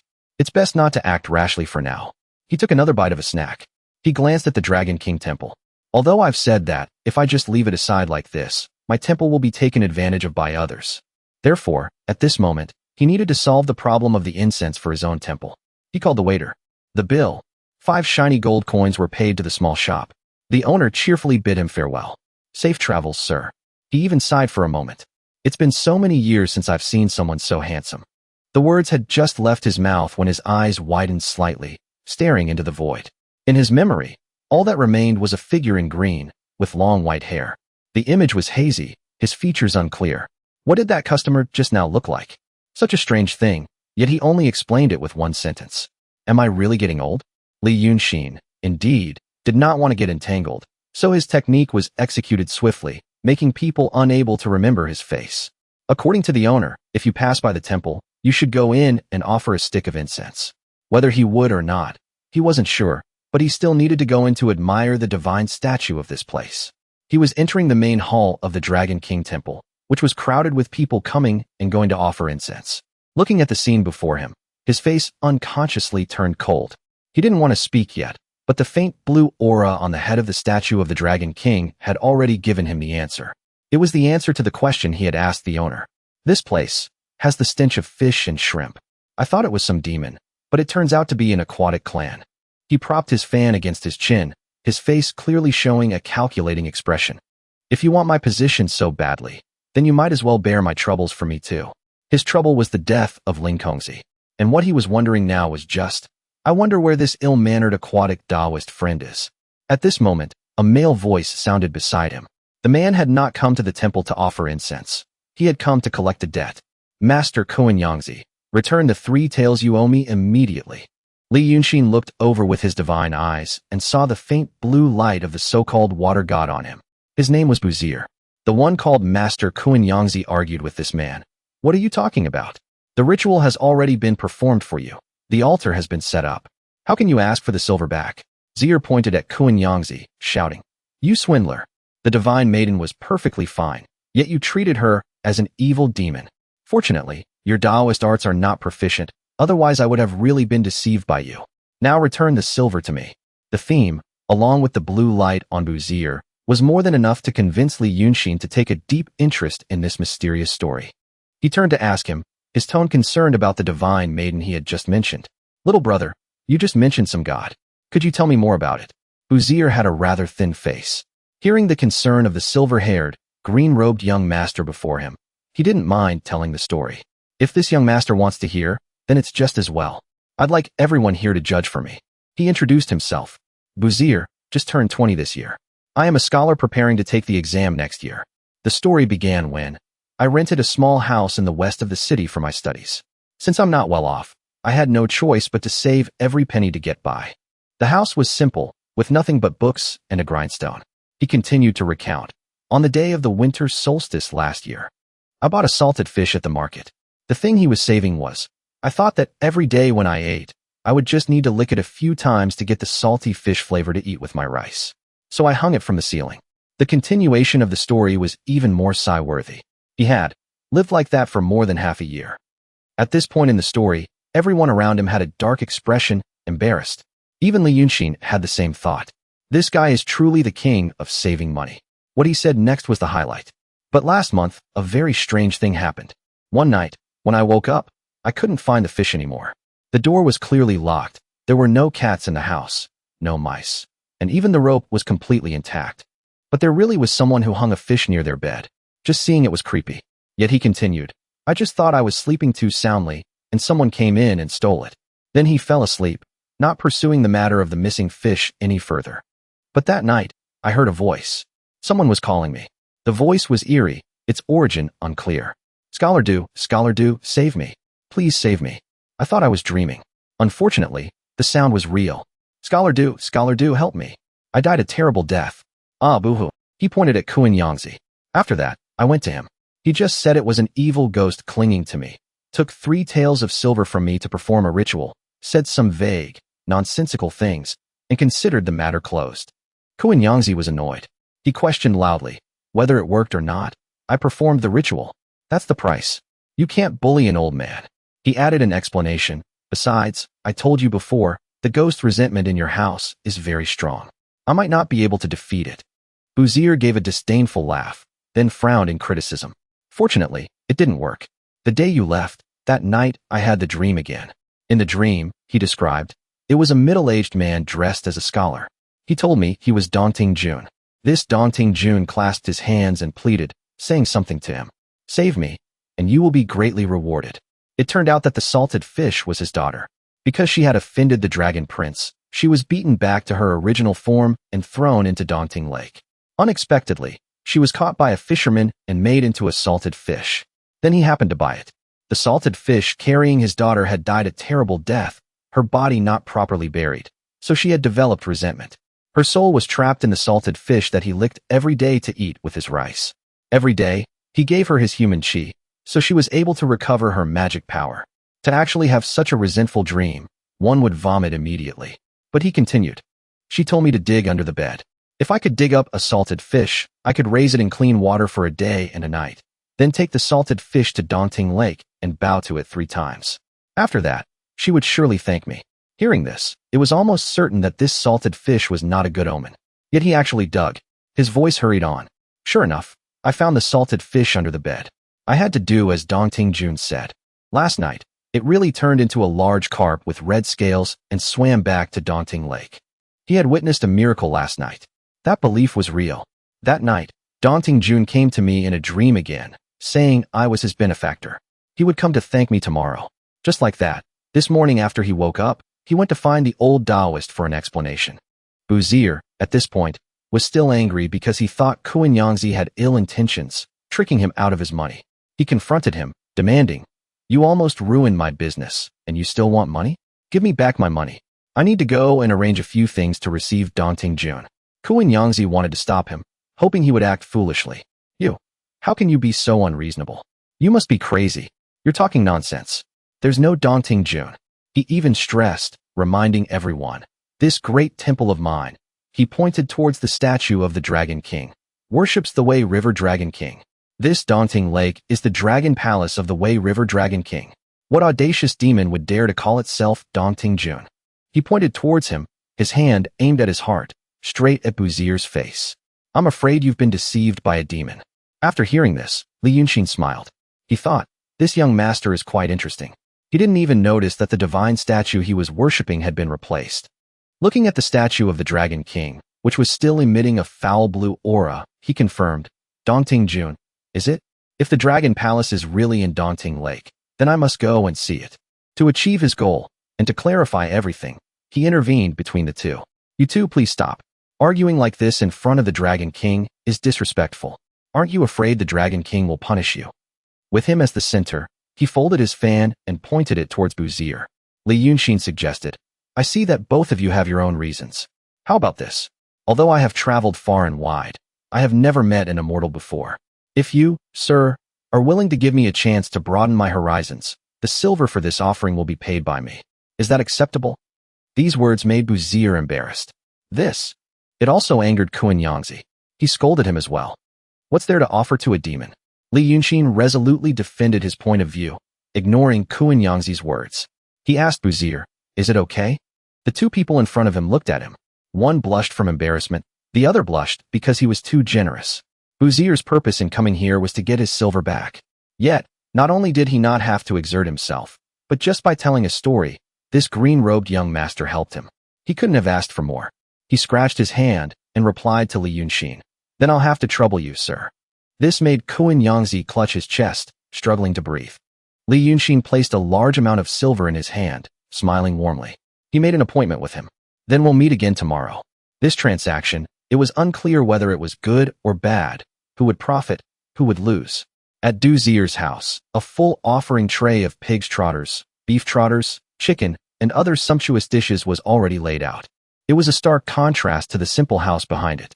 Buzier was seen kneeling and kowtowing, performing the ritual. The surrounding people gathered and wondered, Buzier, did he strike it rich? Others even climbed trees to get a better look.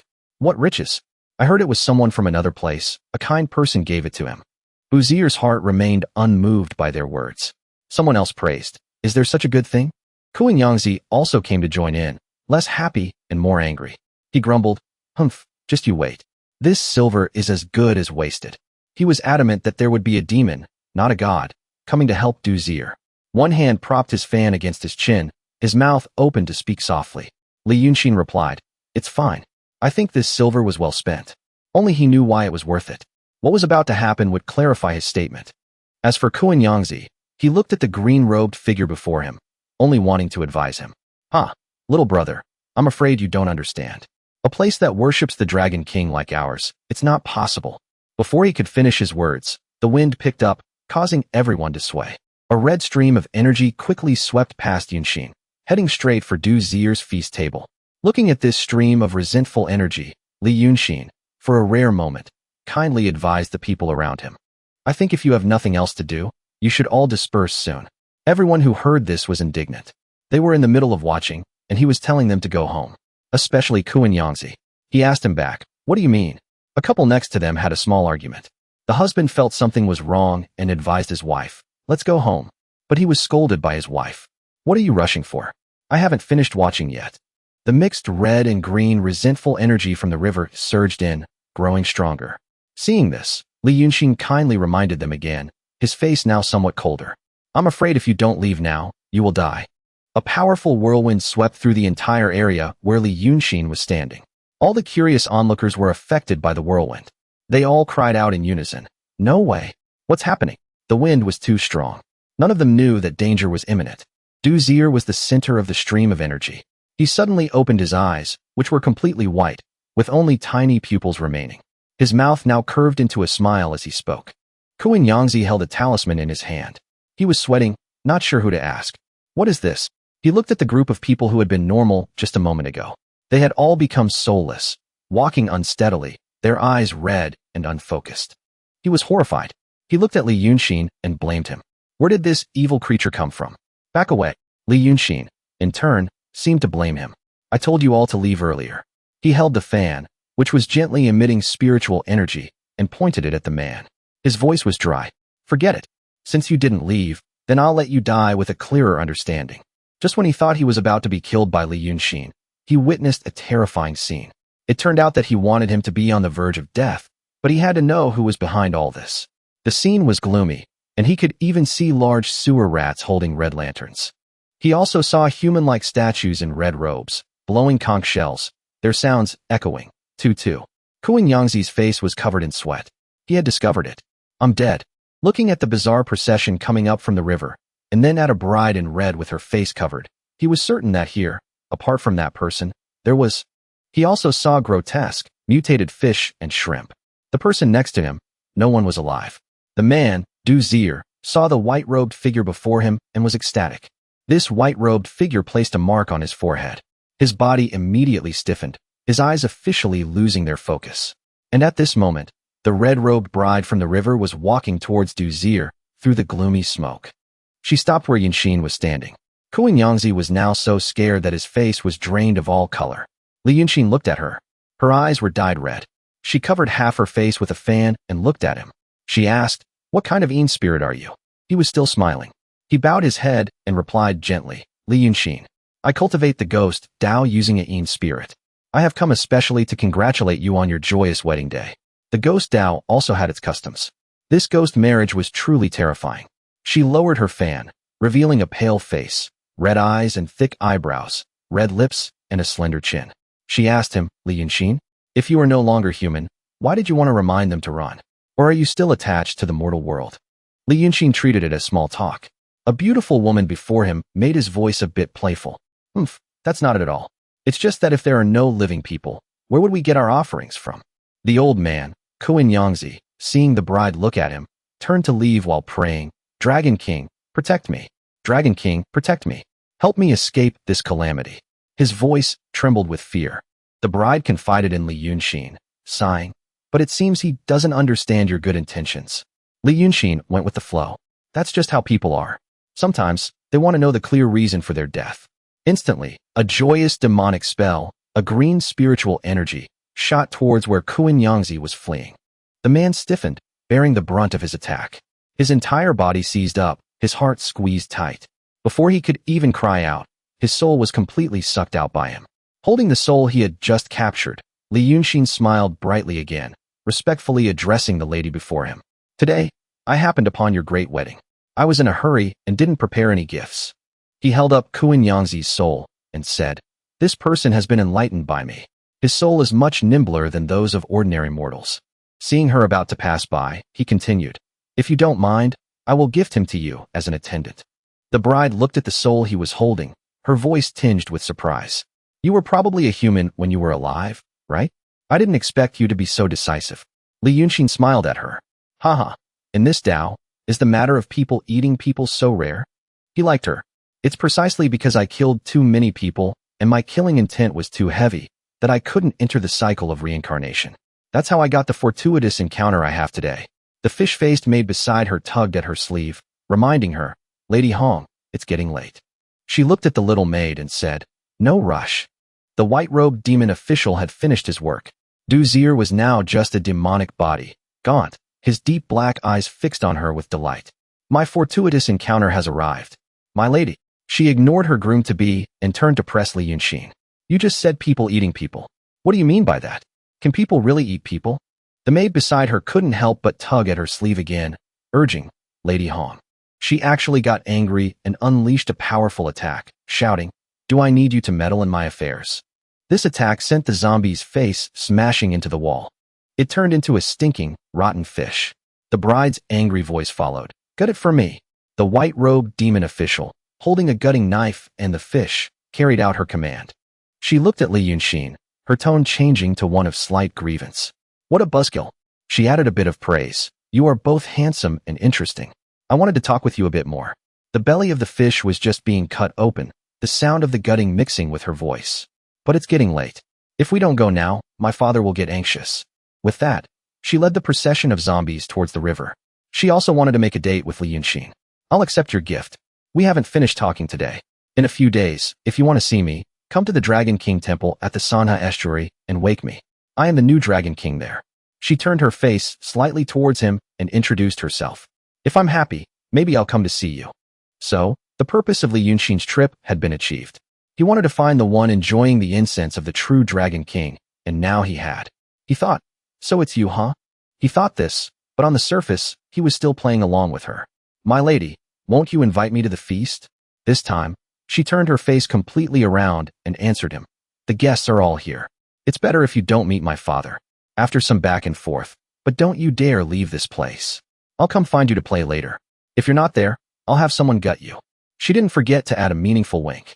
Li Yunshin clasped his hands, feigning reverence. I respectfully obey. I have nothing to do recently, so I won't be leaving Dongting. The wedding procession departed.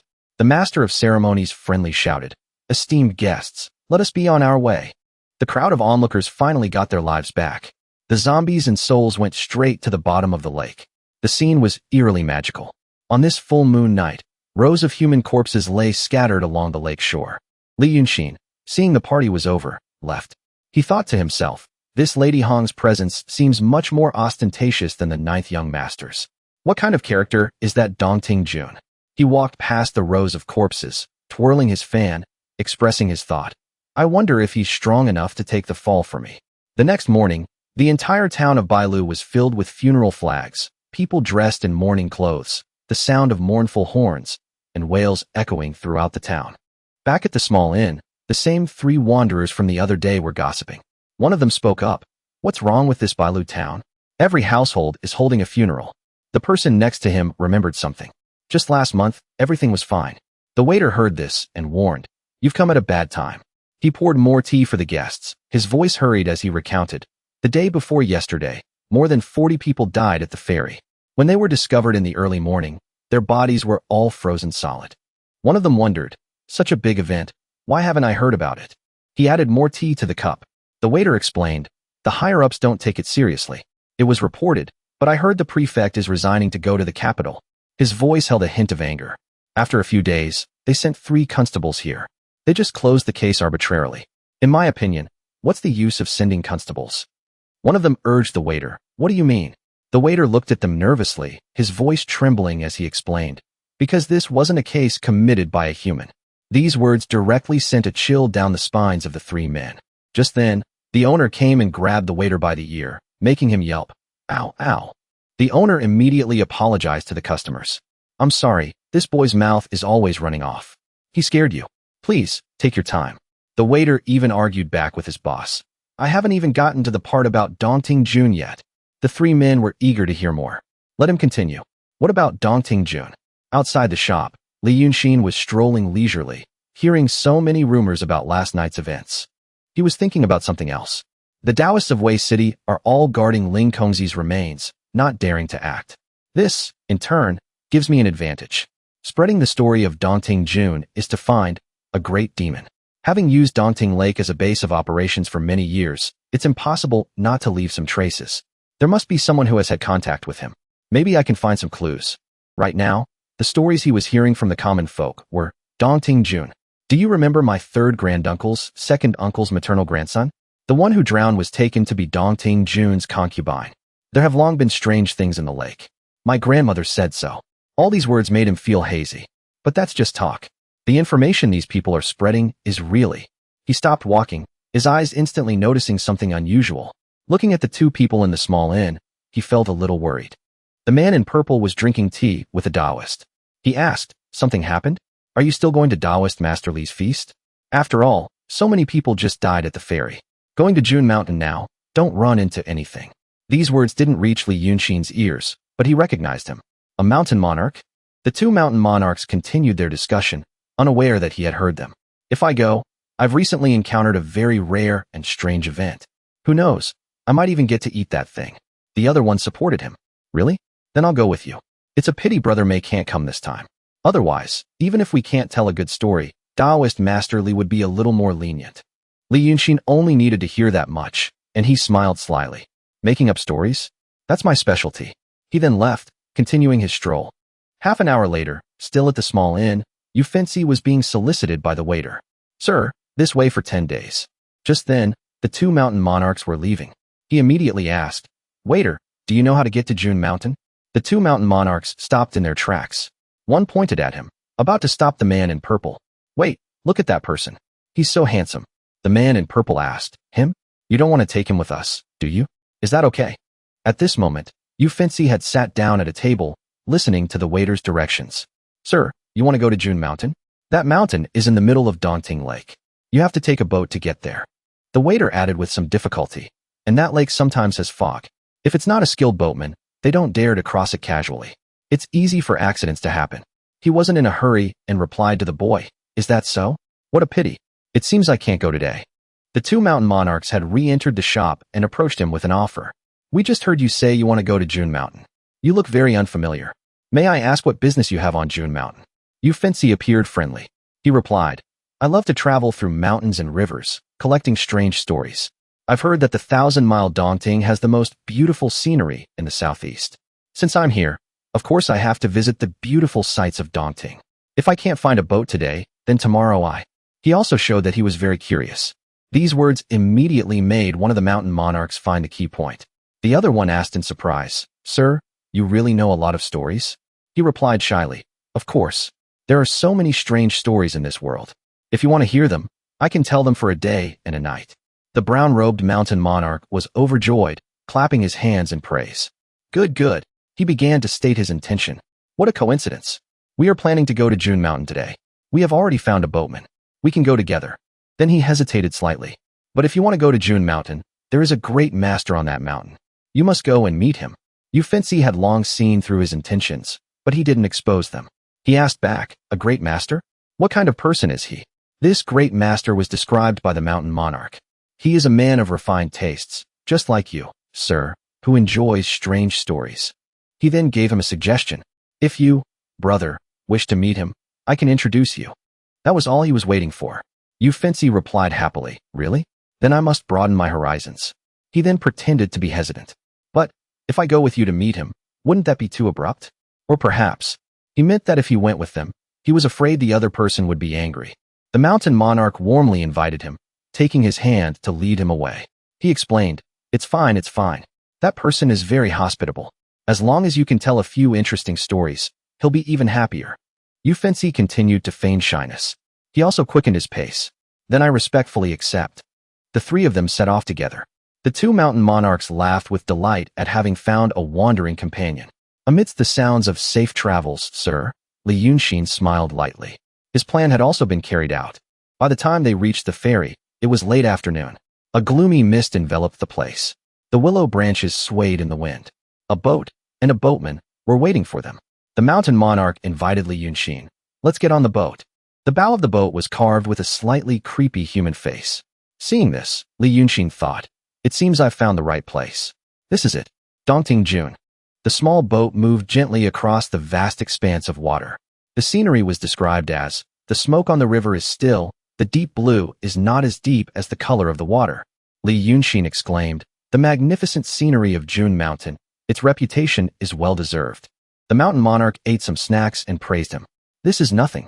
Wait until I take you to Taoist Master Li's Purple Weft Palace to broaden your horizons. That place is truly a celestial paradise. There were a few snacks prepared on the table beforehand. Placing one hand on the table, Li Yunshin, who was leisurely admiring the scenery, also agreed with a few sentences. Hearing you say that, brother, I am even more expectant. Then he asked, by the way, do you two know why the small island in the middle of the lake is called June Mountain? The less talkative, purple-robed mountain monarch now spoke up. This, on the other hand, my old man once mentioned. The story was passed down that, about 3,000 years ago, when this place was still the 100 kingdoms of the southern marshes, neither the Wei River nor Dongting had a dragon king. But there was a divine person here. This made Li Yunshin extremely surprised. A divine person? He wanted the purple-robed mountain monarch to explain further. A figure in yellow and red was described by the purple-robed mountain monarch. He continued to explain, this divine person once helped the king of the Wei kingdom to pacify the southern marshes, establishing the territory of the Qing kingdom as it is today. Later, he was called Dongting Jun by his descendants. The boat had entered an area with many large and small standing rocks. The purple-robed mountain monarch's voice sounded steadily. The mountain where he lived was also named June Mountain accordingly. Li Yunshin at this moment remembered something and asked, Dongting Jun, is he the one mentioned in the recent legends? The purple-robed mountain monarch closed his eyes and sighed. Sigh, these are all just mythological stories from 3,000 years ago. Since the Wei River has had a dragon king, Dongting Jun has long since disappeared. He added, look, now there's not even a temple. The brown-robed mountain monarch also chimed in with a reminder. But didn't everyone on the street say that a few days ago, the Dragon King manifested at the Wei River? This person also raised a question. Could it be that the Dragon King wants to move to another place? Is Dongting Jun coming out? These words were immediately silenced by the purple-robed man, who covered his mouth. He also reminded him, hush, don't talk about the Dragon King on this Dongting. The brown-robed mountain monarch realized he had misspoken and hurriedly begged for forgiveness. Dragon King, please don't blame me, please don't blame me. Li Yunshin saw the awkward situation and smiled kindly, expressing his own thoughts. Don't worry, the Dragon King won't be so petty. The story ended as the boat docked at Dongting. As soon as they entered the cave, the three of them immediately witnessed a scene of loud and soft arguments. A group of guards were stopping someone, which made the long-haired person angry and curse. Do you know who I am? You dare to stop me? Do you believe I'll kill you? This curse directly turned into a death threat. The brown-robed mountain monarch, seeing this, stepped forward to intervene. His words were meant to de-escalate the situation.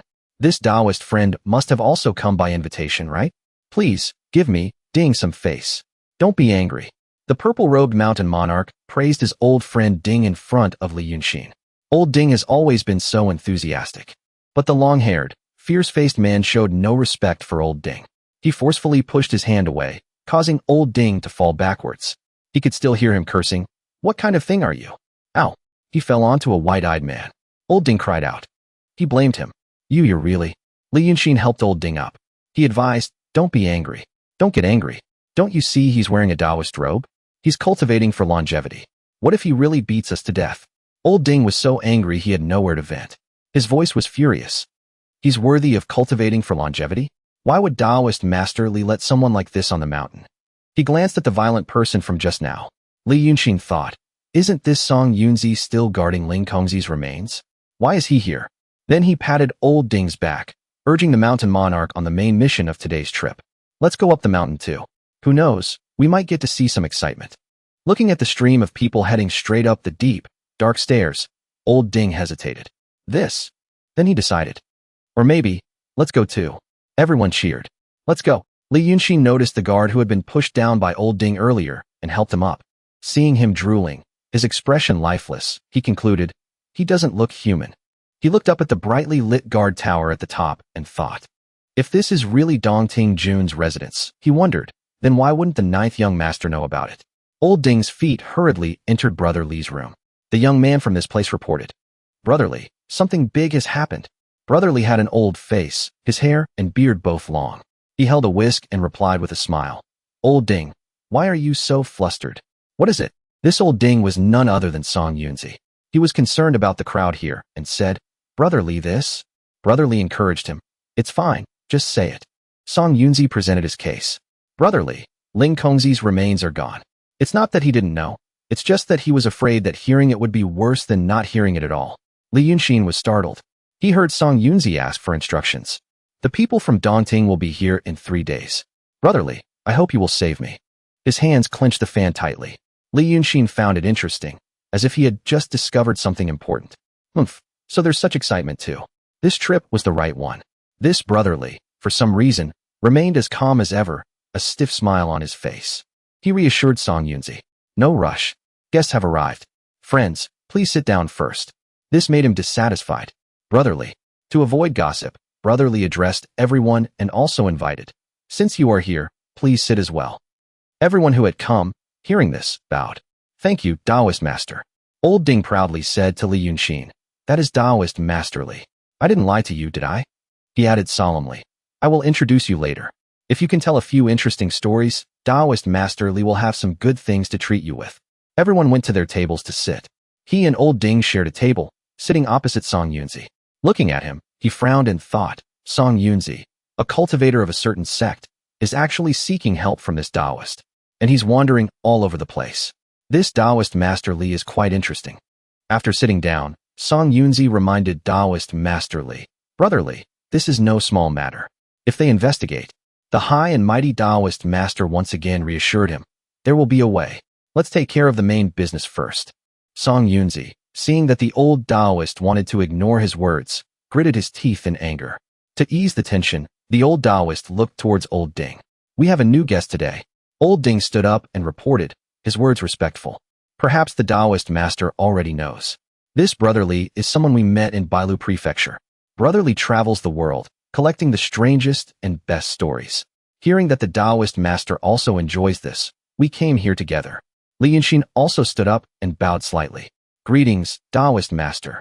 The old Taoist looked at him and smacked his lips. So it's a friend with the same interests as me." He elevated the greeting, continuing, "This friend has come at just the right time. If your story can move me, then you will be blessed tonight." Li Yunshin was half open, half closed, changing the subject. To be able to see this purple weft palace, as beautiful as a celestial paradise, I already feel very honored. I hadn't thought there would be other blessings." The Taoist master laughed loudly at this. In the central hall, I have prepared a full spread of delicious food, fine wine, and beautiful women. If the story you tell pleases me, you can all go up the mountain to enjoy it." Old Ding immediately chimed in. "Brother, it's all up to you now." Hearing this, and going with the flow, Li Yunshin held his fan and smiled. "Then I respectfully accept." Swish. The fan opened. His voice rang out. "Today, I want to tell a story called." The entire hall listened intently as he spoke. "The little snake looks for its mother." Only Song Yunzi was annoyed. "What kind of nonsense is this? I think we should just drop it." It was unclear why, but as before, the Taoist master ignored him and gestured towards Li Yunshin. "Please continue." His voice rang out again, officially beginning. "Yes, the story goes like this. In a large lake, there was a little snake. It had a big head, a black body, and a long tail. It was swimming back and forth very happily.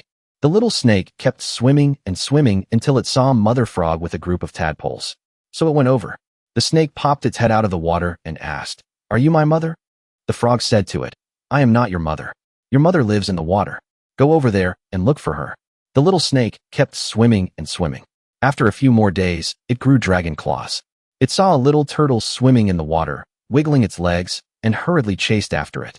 It kept calling, "Mother, mother." The turtle, seeing it call, refused. "I am not your mother. Your mother has golden scales. Go over there and look." It continued to swim. After a few more days, it grew a beautiful horn. It looked more and more strange. It couldn't find its mother anywhere in the lake. It was heartbroken and jumped out of the lake. Suddenly, it saw a large carp. Its golden scales were shimmering under the sunlight. The carp looked at it gently. "Good child, are you looking for me?" It was now a strange snake. "Are you my mother? But we don't look alike." The golden carp explained, "Silly child, not all children look like their mothers. Look at these golden scales. They are not like your brothers." Hearing this part, Old Ding held his forehead in worry. This is bad. What kind of crazy story is this? Remembering when he first saw him, Old Ding sighed to himself. Looking at Brother Li's appearance, he seems to have read many books. Why is he like this at a crucial moment? I really shouldn't have brought him here. Li Yunshin's voice continued to drone on. The carp continued to say, I am. Unable to listen to his story any longer, Song Yunzi slammed the table and shouted, absurd. He pointed at his face and cursed, this damn thing. He's clearly toying with us. What's this about a dragon looking for a carp as its mother? Li Yunshin was indignant, his voice annoyed. I'm not finished yet. Haven't you heard of the dragon having 9 sons? Each one is different. I didn't expect there to be such an ignorant person in the world of cultivators. Taoist Master Li hasn't even spoken yet. Why are you trying to make your presence known? Song Yunzi had long disliked him. He immediately retorted, fine. Then I'll ask you. Then he turned to Taoist Master Li. Brother Li, what do you think of this story? Taoist Master Li's eyes were a little wary, but he still opened his mouth to praise. Very good. This praise was like a slap in the face to those who had criticized Li Yunshin's story, leaving everyone speechless. What? The Taoist master had also stood up, ending the topic. He calmly announced, the feast in the central hall is ready. Please, everyone. This caused a stir among them all. What about our stories? We don't need to hear them anymore. Li Yunshin agreed with Old Ding. Taoist Master Li is indeed as his reputation suggests. He is worthy of being a top-tier man of refined tastes. Hearing this, Old Ding asked helplessly, is that all? Li Yunshin didn't explain much, just urged him, let's go. Looking at the Taoist masters retreating back, he thought. Faced with such a childish story, he didn't interrupt me, nor was he angry or disgusted. He was even very interested. He speculated, his relationship with the 9th young master is quite interesting. Tonight's feast was on the night of the full moon. The pavilion high above was lit with dazzlingly magical lights. The old Taoist master presided over the feast. He spoke, friends, please be seated.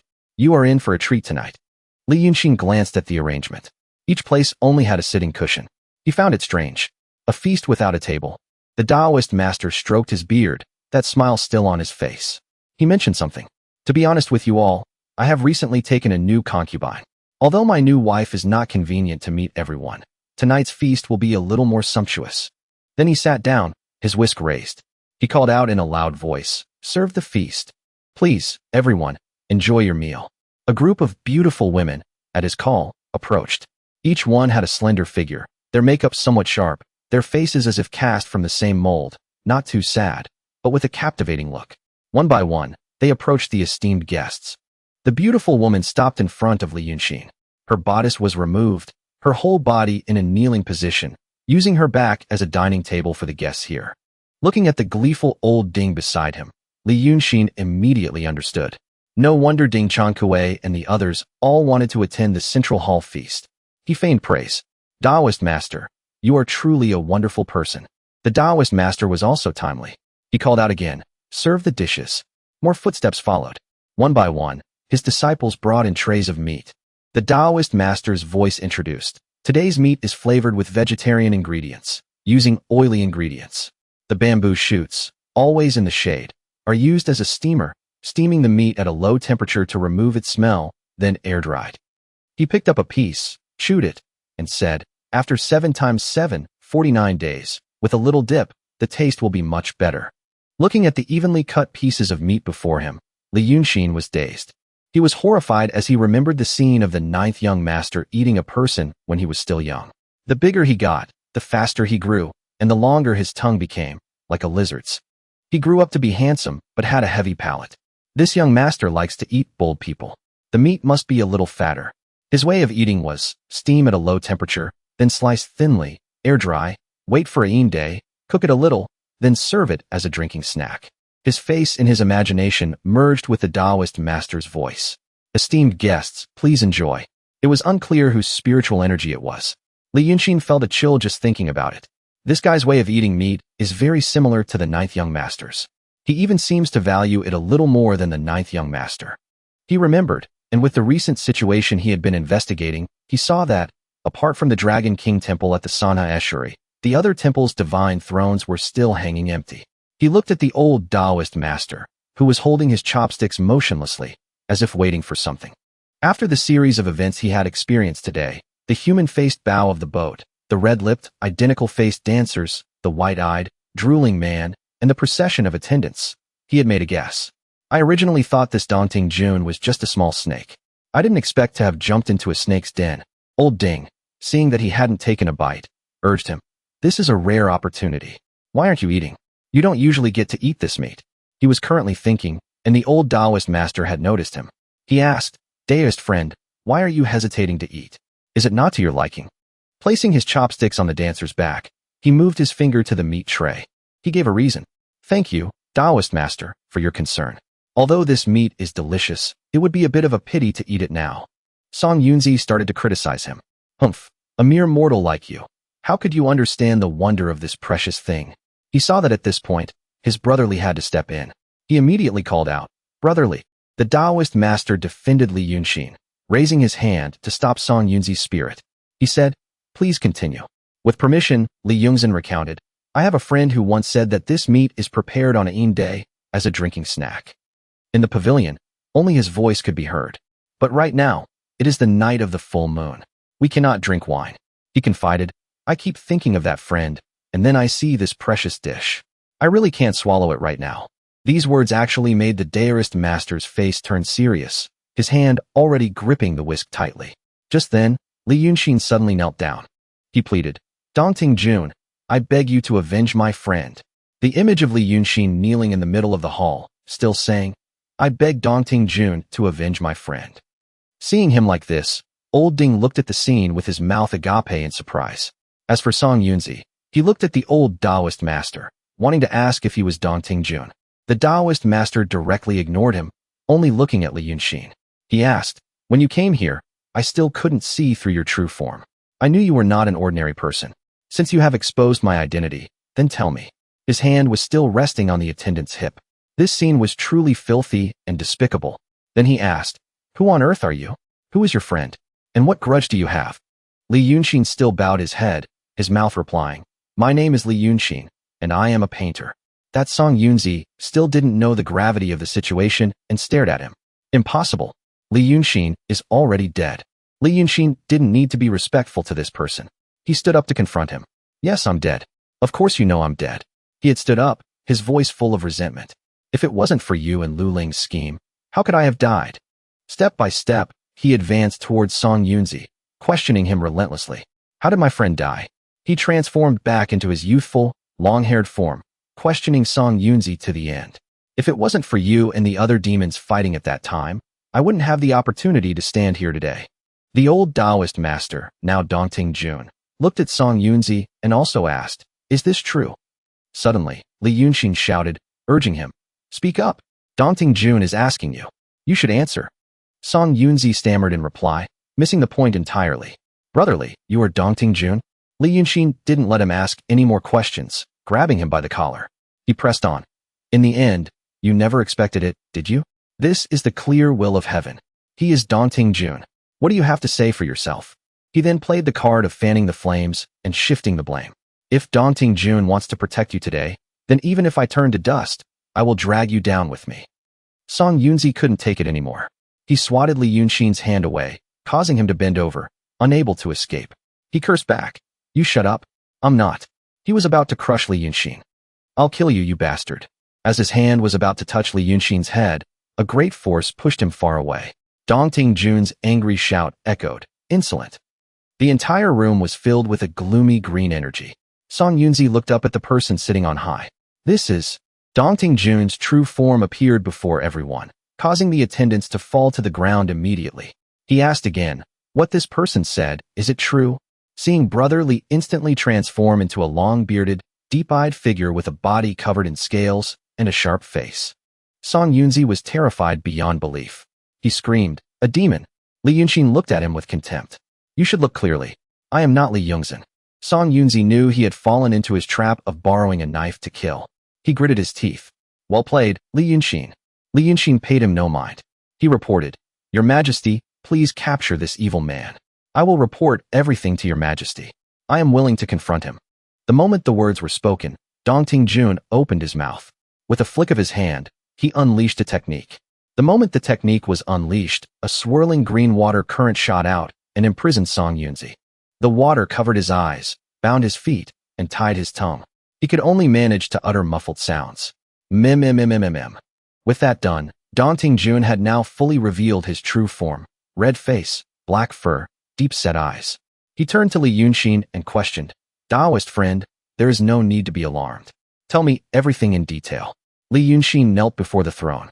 Reporting to your majesty, that friend of mine is the Wei River Dragon King who appeared in Wei City a few days ago.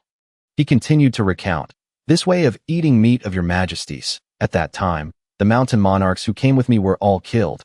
It was also he who told me.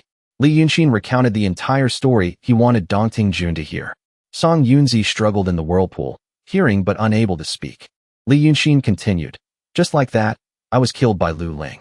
As I was dying, I only knew that a great demon appeared and fought with her. The two of them seemed to be fighting over something very formidable. Dongting Jun explained, the feather robe. It was because of the feather robe. Li Yunshin had an innocent look on his face. He asked back, what is the feather robe? Dongting Jun continued to answer. The great demon who fought with Lu Ling is named by Yunshin. She is not of a common demonic lineage. Her foster father is the golden-winged Great Peng, who lives in another realm. To enter that world, one needs that feather robe. But it is said that 4,000 years ago, this feather robe was stolen by a Taoist with the surname Niu. Bai Yunshin has always wanted to find it. Li Yunshin's voice was respectful and obedient. So that's how it is. I didn't expect it to have such an origin. He thought to himself, I didn't expect this feather robe to be so important. If I can find it in the future, it could become a trump card to control Bai Yunshin. Now, it was Dongting Jun's turn to question. He pressed on. What you said, on the contrary, is reasonable. But if you are already dead, then how did you cultivate this in-spirit body? And how did you know to come find me? Li Yunshin was calm, but his heart was in turmoil. Here it comes. The two most life-threatening questions. He had to give a reason. After I became friends with the ninth young master, we once exchanged keepsakes. Then he reached into his robe and pulled out a scale, saying, he gave me this scale as armor. After I died, I should have been able to enter the cycle of reincarnation, but for some reason, my soul took up residence on this scale. Dongting Jun stared at the scale in his hand, listening to him continue. Even after he died, he still protected me. Dongting Jun was now floating in the air, his beard and whiskers standing on end as he looked at him. Li Yunshin thought, from Dongting Jun's attitude, his relationship with the ninth young master is not ordinary. But in reality, the ninth young master never mentioned Dongting Jun. I must be more careful with my next words. He had to continue to bluff. The ninth young master once mentioned your majesty to me. The old Dongting Jun looked surprised. Oh, the atmosphere was as tense as a drawn bowstring. Li Yunshin immediately guessed something. As expected, then he presented a story. But in reality, it was only once. At that time, I didn't know if he was talking about your majesty or not. We had drunk quite a bit of wine that day, and were a little drunk. In a daze, I heard him mention Dongting. He said that there was someone there. He wanted to get close to, but couldn't. Then I thought, for me to be able to stay, could it be that the ninth young master, he hesitated for a moment, wanted me to take him to see the person he wanted to see? That's why I came to find Dongting Jun. He was about to offer up the dragon scale he still had with him. Hearing this, the old man, whether he believed it or not, pursed his lips. He thought for a moment and then asked Li Yunshin. He really said he wanted to get close, but couldn't? Yes, Li Yunshin replied. Dongting Jun let out a breath. The hall, both inside and out, fell into a deep, endless silence. The full moon shone right into the heart of the story. The old man closed his eyes sadly. This scale, you take it. Then he waved his hand. Bring Song Yunzi out. He said, this Taoist, you take him too. I have known him for many years. I let him up here today precisely for this matter. Since you have made it clear, you can just deal with him. He had now sat down and gave an order. This monarch is tired. You may all leave. With that, everything dissolved into a mist, as if nothing had ever happened. Only Li Yunshin was left in the fog, surprised. He looked at the corpses of the mountain monarchs before him. It's over already? I still have to get my hands dirty. A black sack moved behind him. Li Yunshin heard a strange noise and looked back, which startled him. Song Yunzi, his pupils a fiery red, sneered at him. Haha, you thought that Dongting Jun really believed you. He attacked without a word, wanting to strike him. You rotten brat, your time has come. Li Yunshin just barely dodged the attack. A loud boom echoed right where he had been standing. Looking at the towering mountain before him, he dodged and thought, Dongting Jun. Very good. Fleeing from Song Yunzi's attack, he shouted, I'm not playing with you anymore. Song Yunzi was even more enthusiastic. He chased after him. Trying to run? Let's see how I deal with you. And so, the two of them chased each other out of the forest. Song Yunzi relentlessly unleashed his techniques. Li Yunshin, running ahead, nimbly dodged each wave. Suddenly, They reached a rocky area. He stumbled and fell. This fall was intentional. It gave him a chance to channel his internal energy, just in time for Song Yunzi to catch up. He cursed him. You wandering ghost. Where do you think you're running? Looking at the forest in front of him, he thought, finally, I'm out. He immediately slapped him across the face, counterattacking Song Yunzi. He cursed the old man. Shut up, old man. Song Yunzi was caught by surprise. His body was sent flying, his face bruised, his teeth and lips a mess. He asked helplessly, You're not a ghost cultivator? How can a ghost who has only been cultivating for a few days stand up to me? Li Yunshin cursed even more enthusiastically. Your mother. You're the wandering ghost. Then he prepared to stomp the old man's body to pieces, saying one last thing. I. A loud rumble echoed, sending rocks and dirt flying everywhere. And the Wei River Dragon King. Song Yunzi's entire body caved in, embedded in the ground. Li Yunshin looked back at the place where they had just feasted and thought, Dong Ting Jun is, in the end, a demon. No matter how human-like he is, no matter how sad he is about the ninth young master's death, he wouldn't care about the life or death of me, the ninth young master's friend. He even pushed Song Yunzi out, to let us fight and kill each other. Song Yunzi's soul escaped from his body. Li Yunshin looked at his soul. An eerie voice echoed, just a few days, just a few days. He thought for a moment. His soul has been stopped for 3/4 of an hour.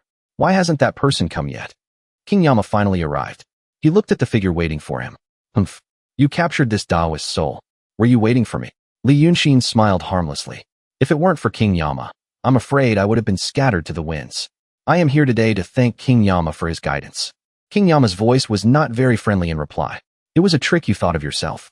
Whether it succeeded or not is your own ability. Don't push it onto me. Speak. What do you want from me? Li Yunshin was still adamant, denying it. No matter what King Yama thinks, I will still remember this kindness. He looked at Song Yunzi's soul and said to him, One trouble, two masters. King Yama, could you do me one more favor? I want to know something from this Taoist. It's a bit of a pain to torture him. Would you mind lending me a hand? King Yama's long tongue flicked out as he took Song Yunzi's soul, bargaining with Li Yunshin. You, on the other hand, know how to play with me. Taking the soul in hand, the old man asked him, Speak. What do you want to know? Li Yunshin, shameless as ever, said brazenly, I want to know everything in his head. These words earned him a scolding from King Yama. You, on the other hand, have some nerve. Speak human language. When the hard way didn't work, he chose the easy way. Li Yunshin still smiled shamelessly, only his voice was softer. Then, the events after my death. One hand hooked into Song Yunzi's soul, his mouth agreeing with him. King Yama made a deal. That's more like it. He pulled out a thread of memory and shot it straight into Li Yunshin. It made him so surprised he couldn't believe it. King Yama watched this scene, satisfied. Satisfied now. Li Yunshin touched the area where he had just received the memory. He said sincerely, Thank you. King Yama was arrogant. He passed by him. No need to thank me. As it happens, I have a little business. He leaned his back against a rock.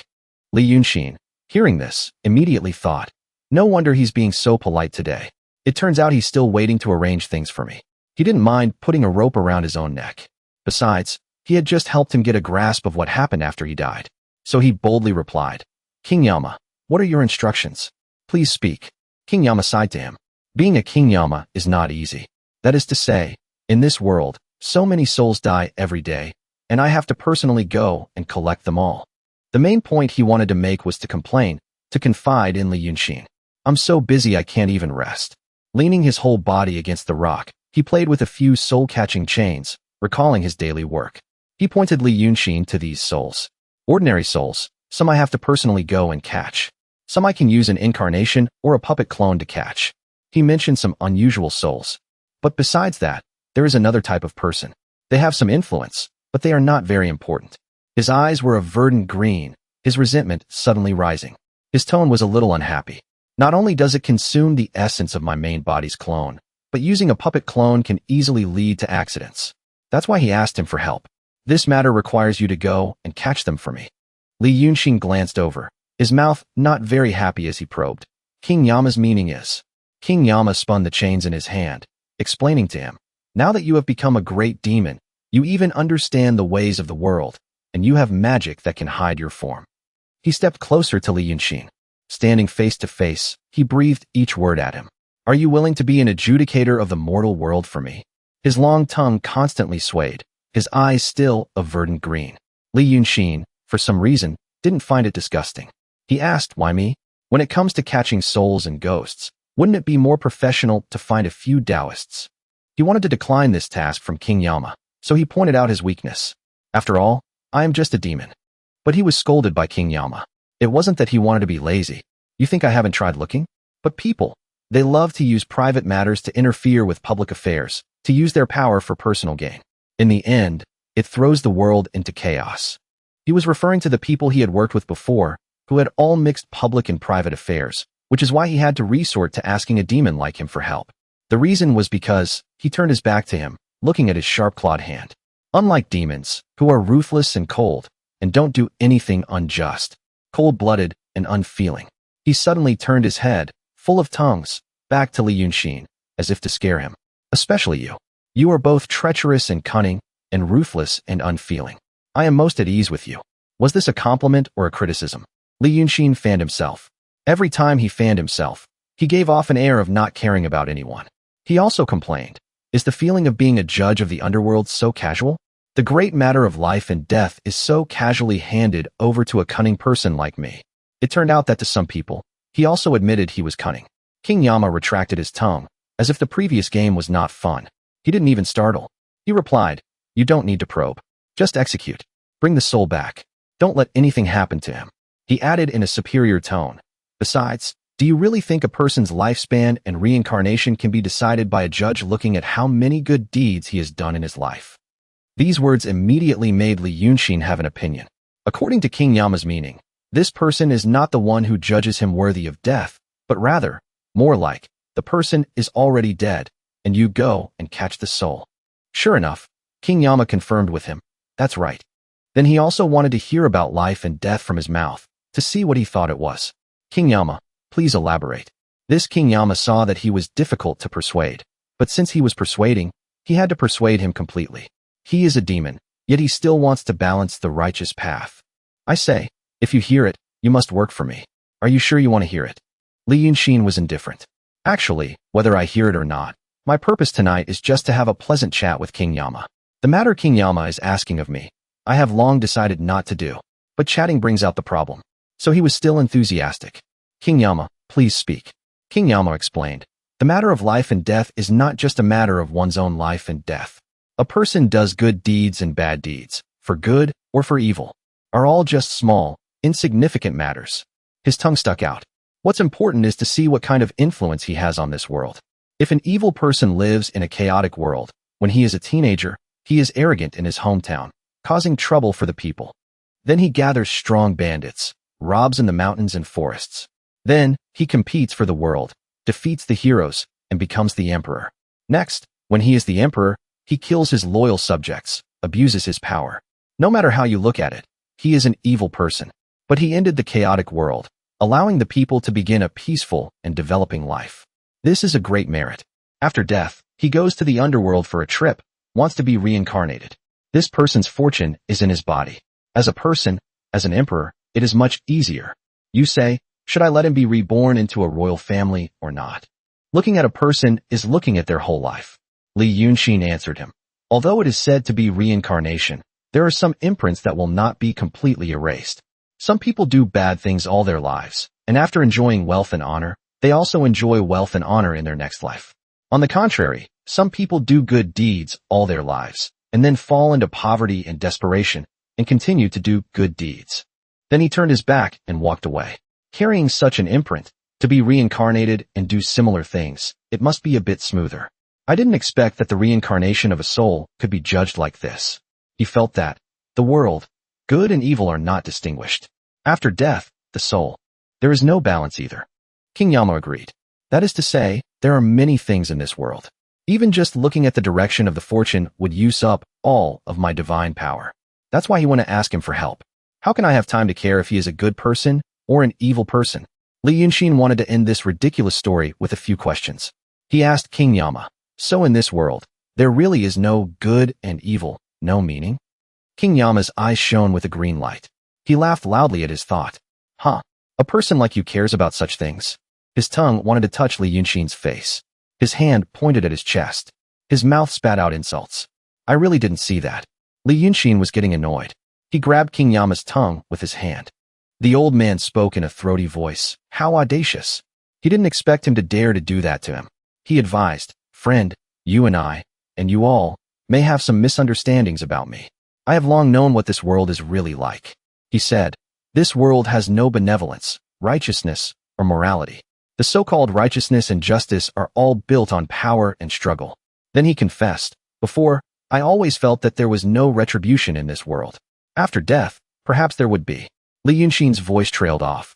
And now, even after death, there is none. He sank deep into a bold thought. This world is too rotten. Li Yunshin let go of King Yama's tongue and began to lecture him. I must make it clear to you. If I were to be an adjudicator, if someone died, I wouldn't mind putting in a little effort to find someone who deserves to die, to make this world a little better. A better world, and I can live better. King Yama held his tongue, which was somewhat burnt, and looked at him in fear as he walked away. He walked and reminded, I am not the ruthless and unfeeling demon you said I was, even if I am a demon. His eyes shone brightly. I, Li Yunshin, must also be a humanistic demon. King Yama, hearing this, thought he was crazy. A demon who wants to strive for the balance of justice. He was so scared he fell to his knees. Under the bright, full moon of this eventful night, he turned back to joke. He waved his fan. King Yama, do you still want me to be an adjudicator? Their aspirations were not on the same path, making it difficult to work together. After Li Yunshin finished speaking, King Bai silently looked at him and said, it seems I have underestimated you. With that, King Yama pulled a red book of life and death from his chest and threw it to Li Yunshin, implying that he should keep it. Li Yunshin had just received the book when he looked up and saw that King Bai had disappeared without a trace. He could only sigh to himself, he's fast. Looking at the forest and then at the book in his hand, he said, there's quite a bit of work to be done. With that, he put it away and thought, for now, the most eye-catching thing is still the direction of the great demon and Langya Grotto heaven after that day. From Song Yunzi's memories, he saw that Lu Ling's Snow Mountain Chi Sea had been shattered, the whereabouts of her soul were unknown, and she could no longer be saved. He could only protect her remains and wait for the people of Langya Grotto heaven to arrive, but then the remains suddenly disappeared. The great demon Bai Yunshin would probably continue to search for the feather robe that was important to her, so she wouldn't have left this place too far. And Dongting Jun, because of his unusual feelings for the ninth young master, had set a trap at the Dragon King Temple, waiting for someone to walk right into their death. The person sent by Langya Grotto heaven this time must have a cultivation level above Lu Ling's, either at the true realm or the illusory realm. The protagonist thought again, although I am already a demon, my cultivation is still only at the void realm. I originally intended to expand my following and gather believers after obtaining the dragon position, to be a majestic Wei River Dragon King. The more the protagonist thought about it, the more uneasy he felt. Using this power to master the painting school's Dharma gates of this demonic body. Suddenly, Li Yunshin thought of Bai Yunshin and Dongting Jun and felt a strong pressure from both sides. Every step he took, every calculation he made, was difficult. He couldn't be arrogant. Later, Li Yunshin sat down and, while drawing chibi figures of the three demons, sighed. If you don't kill each other, I'll be at a disadvantage. Then he drew a circle around the three figures and said, let me help you cast the bait. The night sky gradually turned. At a village in Bailu town, a peaceful scene was unfolding. A little boy, about 2 or 3 years old, with only a small tuft of hair, was giggling while playing with a ball. The ball rolled and hit the base of the tree where Li Yunshin was perched on a branch. The little boy ran to pick up the ball and saw the great demon, Li, reading a book. He giggled and pointed up at the branch. Look, big brother. But the woman who was knitting was surprised and looked up, startled. There's clearly no one there. Then she pulled the little boy back home and said, Tuanshuan, we still have things to do at home. Go home with mommy first, okay? We'll come back to play another day. Big brother is still there. As she led Tuanshuan home, the mother thought, did he see something unclean again? Maybe I should go to the temple and light some incense. Our protagonist, sitting in the tree, had observed everything and only uttered one sentence. How cute. It's a pity that the first one to go is him. As he spoke, he looked at the name Zhao Tuanshuan in the Book of Life and Death. If you're going to die sooner or later anyway, then before you die, help me do one thing. As he spoke, the protagonist looked towards the mother and son, Zhao Tuanshuan, who were leading each other home. Scene changed tonight. Tuanshuan's parents were carrying the little boy, struggling up a mountain. The man said, I think it's fine to just go to the Dragon King Temple. Why do you have to come to this South Mountain? Seeing this, The woman, holding her shivering child, said, "No way. The Dragon King of the Sanha estuary can't even protect his own temple master. How can he be efficacious? This is the closest place."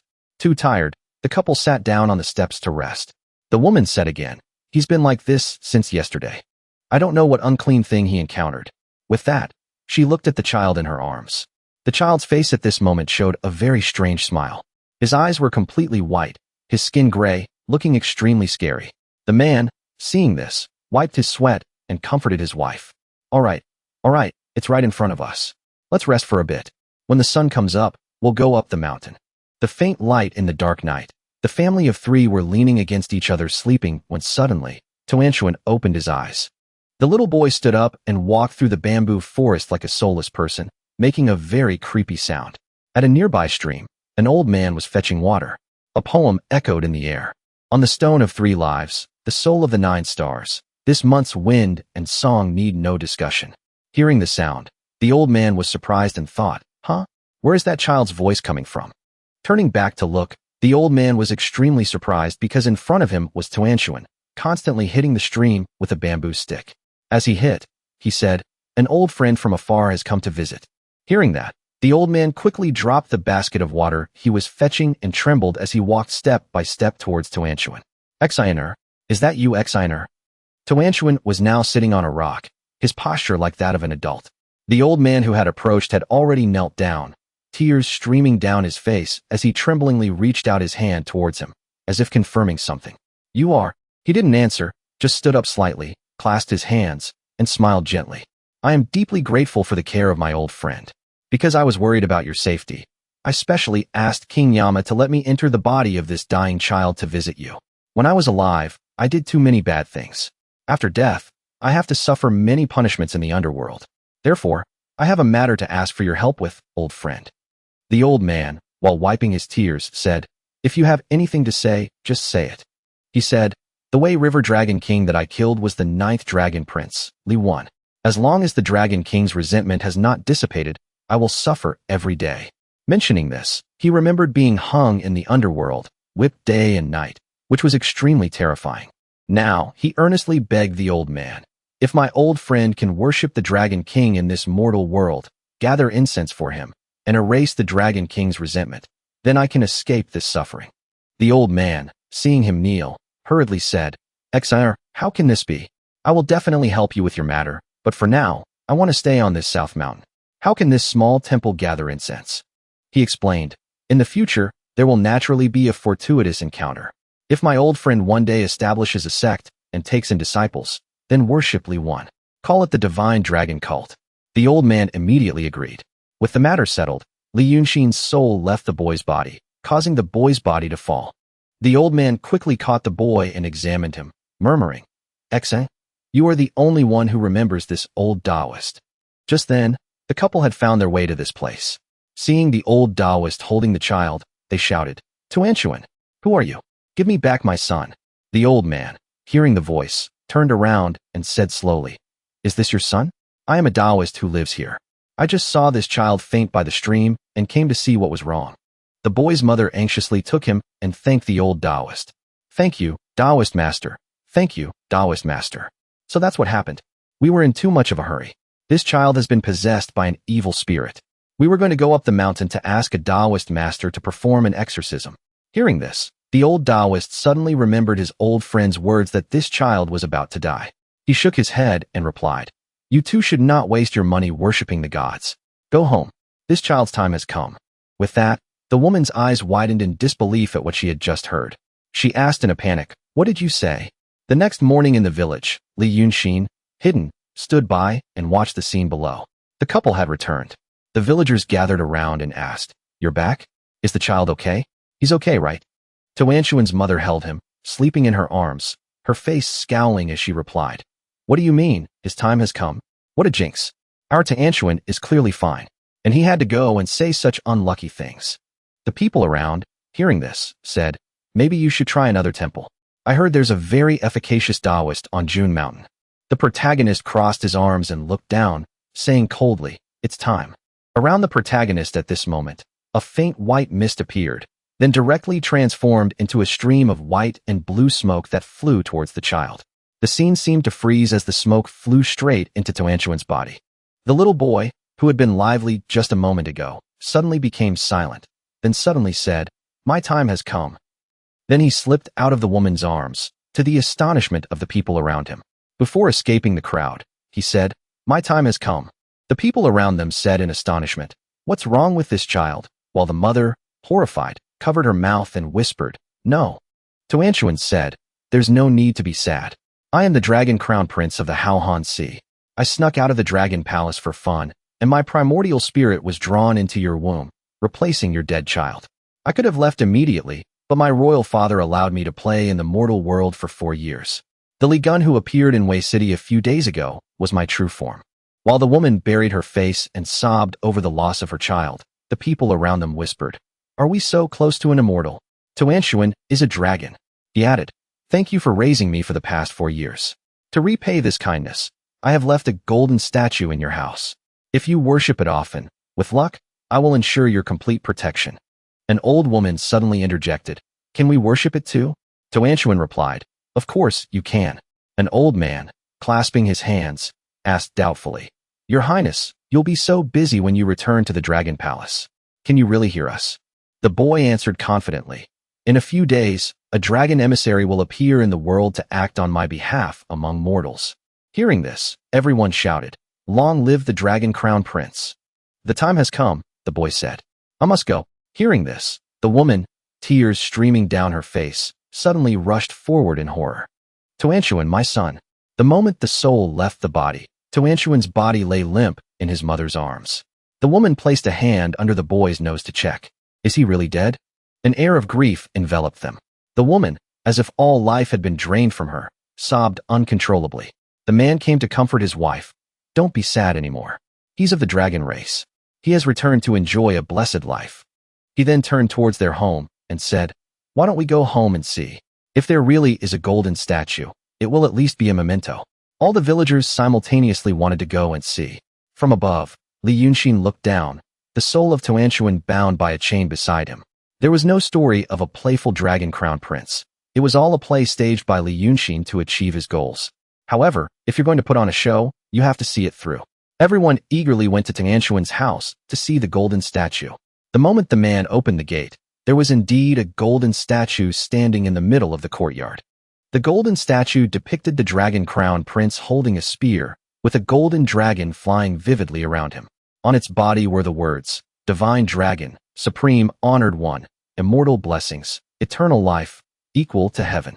Everyone gathered around to look at the golden statue, except for the woman who had just lost her child, who stood in the distance, looking disheveledly in this direction. After reading the 3 lines of poetry, a dazzling golden light shone from around the statue. A miracle occurred. The man who had gray hair just moments ago now looked like a young man. His hair turned black again. This made everyone even more joyful, and they cheered. "It's truly a divine miracle." Everyone knelt down and kowtowed to the golden statue, chanting as they bowed, "Divine Dragon, Supreme Honored One, Immortal Blessings, Eternal Life, Equal to Heaven." Finally, Li Yunshin took the chain binding the boy and pulled him along, saying, "Let's go. It's time to hit the road." A few days later, the couple's home became a place of worship for the Dragon Crown Prince of the Haohan Sea. People from all over heard of its fame and came to offer incense. Many people discussed and inquired, "Is this Dragon Crown Prince of the Haohan Sea very efficacious?" Of course he is. He manifested his divinity in Bailu town not long ago. A red-haired man, dressed very differently from those around him, heard this, glanced at the empty space beside him, and said, "With so many temples, how many times have you seen a divine manifestation? The divine dragon cult is far more efficacious than other places." From beside him, though no one was there, a voice sounded, "This old monster, Dong Bingjun, is quite a schemer, to be able to create such a large cult. I don't care what that old monster wants to do. I only care about the jade slip of wisdom." The unseen entity asked again, "Is that thing really in Wei City?" The man said, "Of course. Li Chuanfeng's child died in the battle between Linger and the Dragon Prince. If that jade slip of wisdom isn't with Linger, then it must have fallen into the hands of either Bai Yunshin or that old monster Dong Bingjun." Hearing this, the entity sounded annoyed and angry. "How infuriating. I killed Li Chunfeng. The jade slip of wisdom should belong to me. The man simply said, don't be so impatient. Once we get into Wei City, I'll find a suitable vessel for you.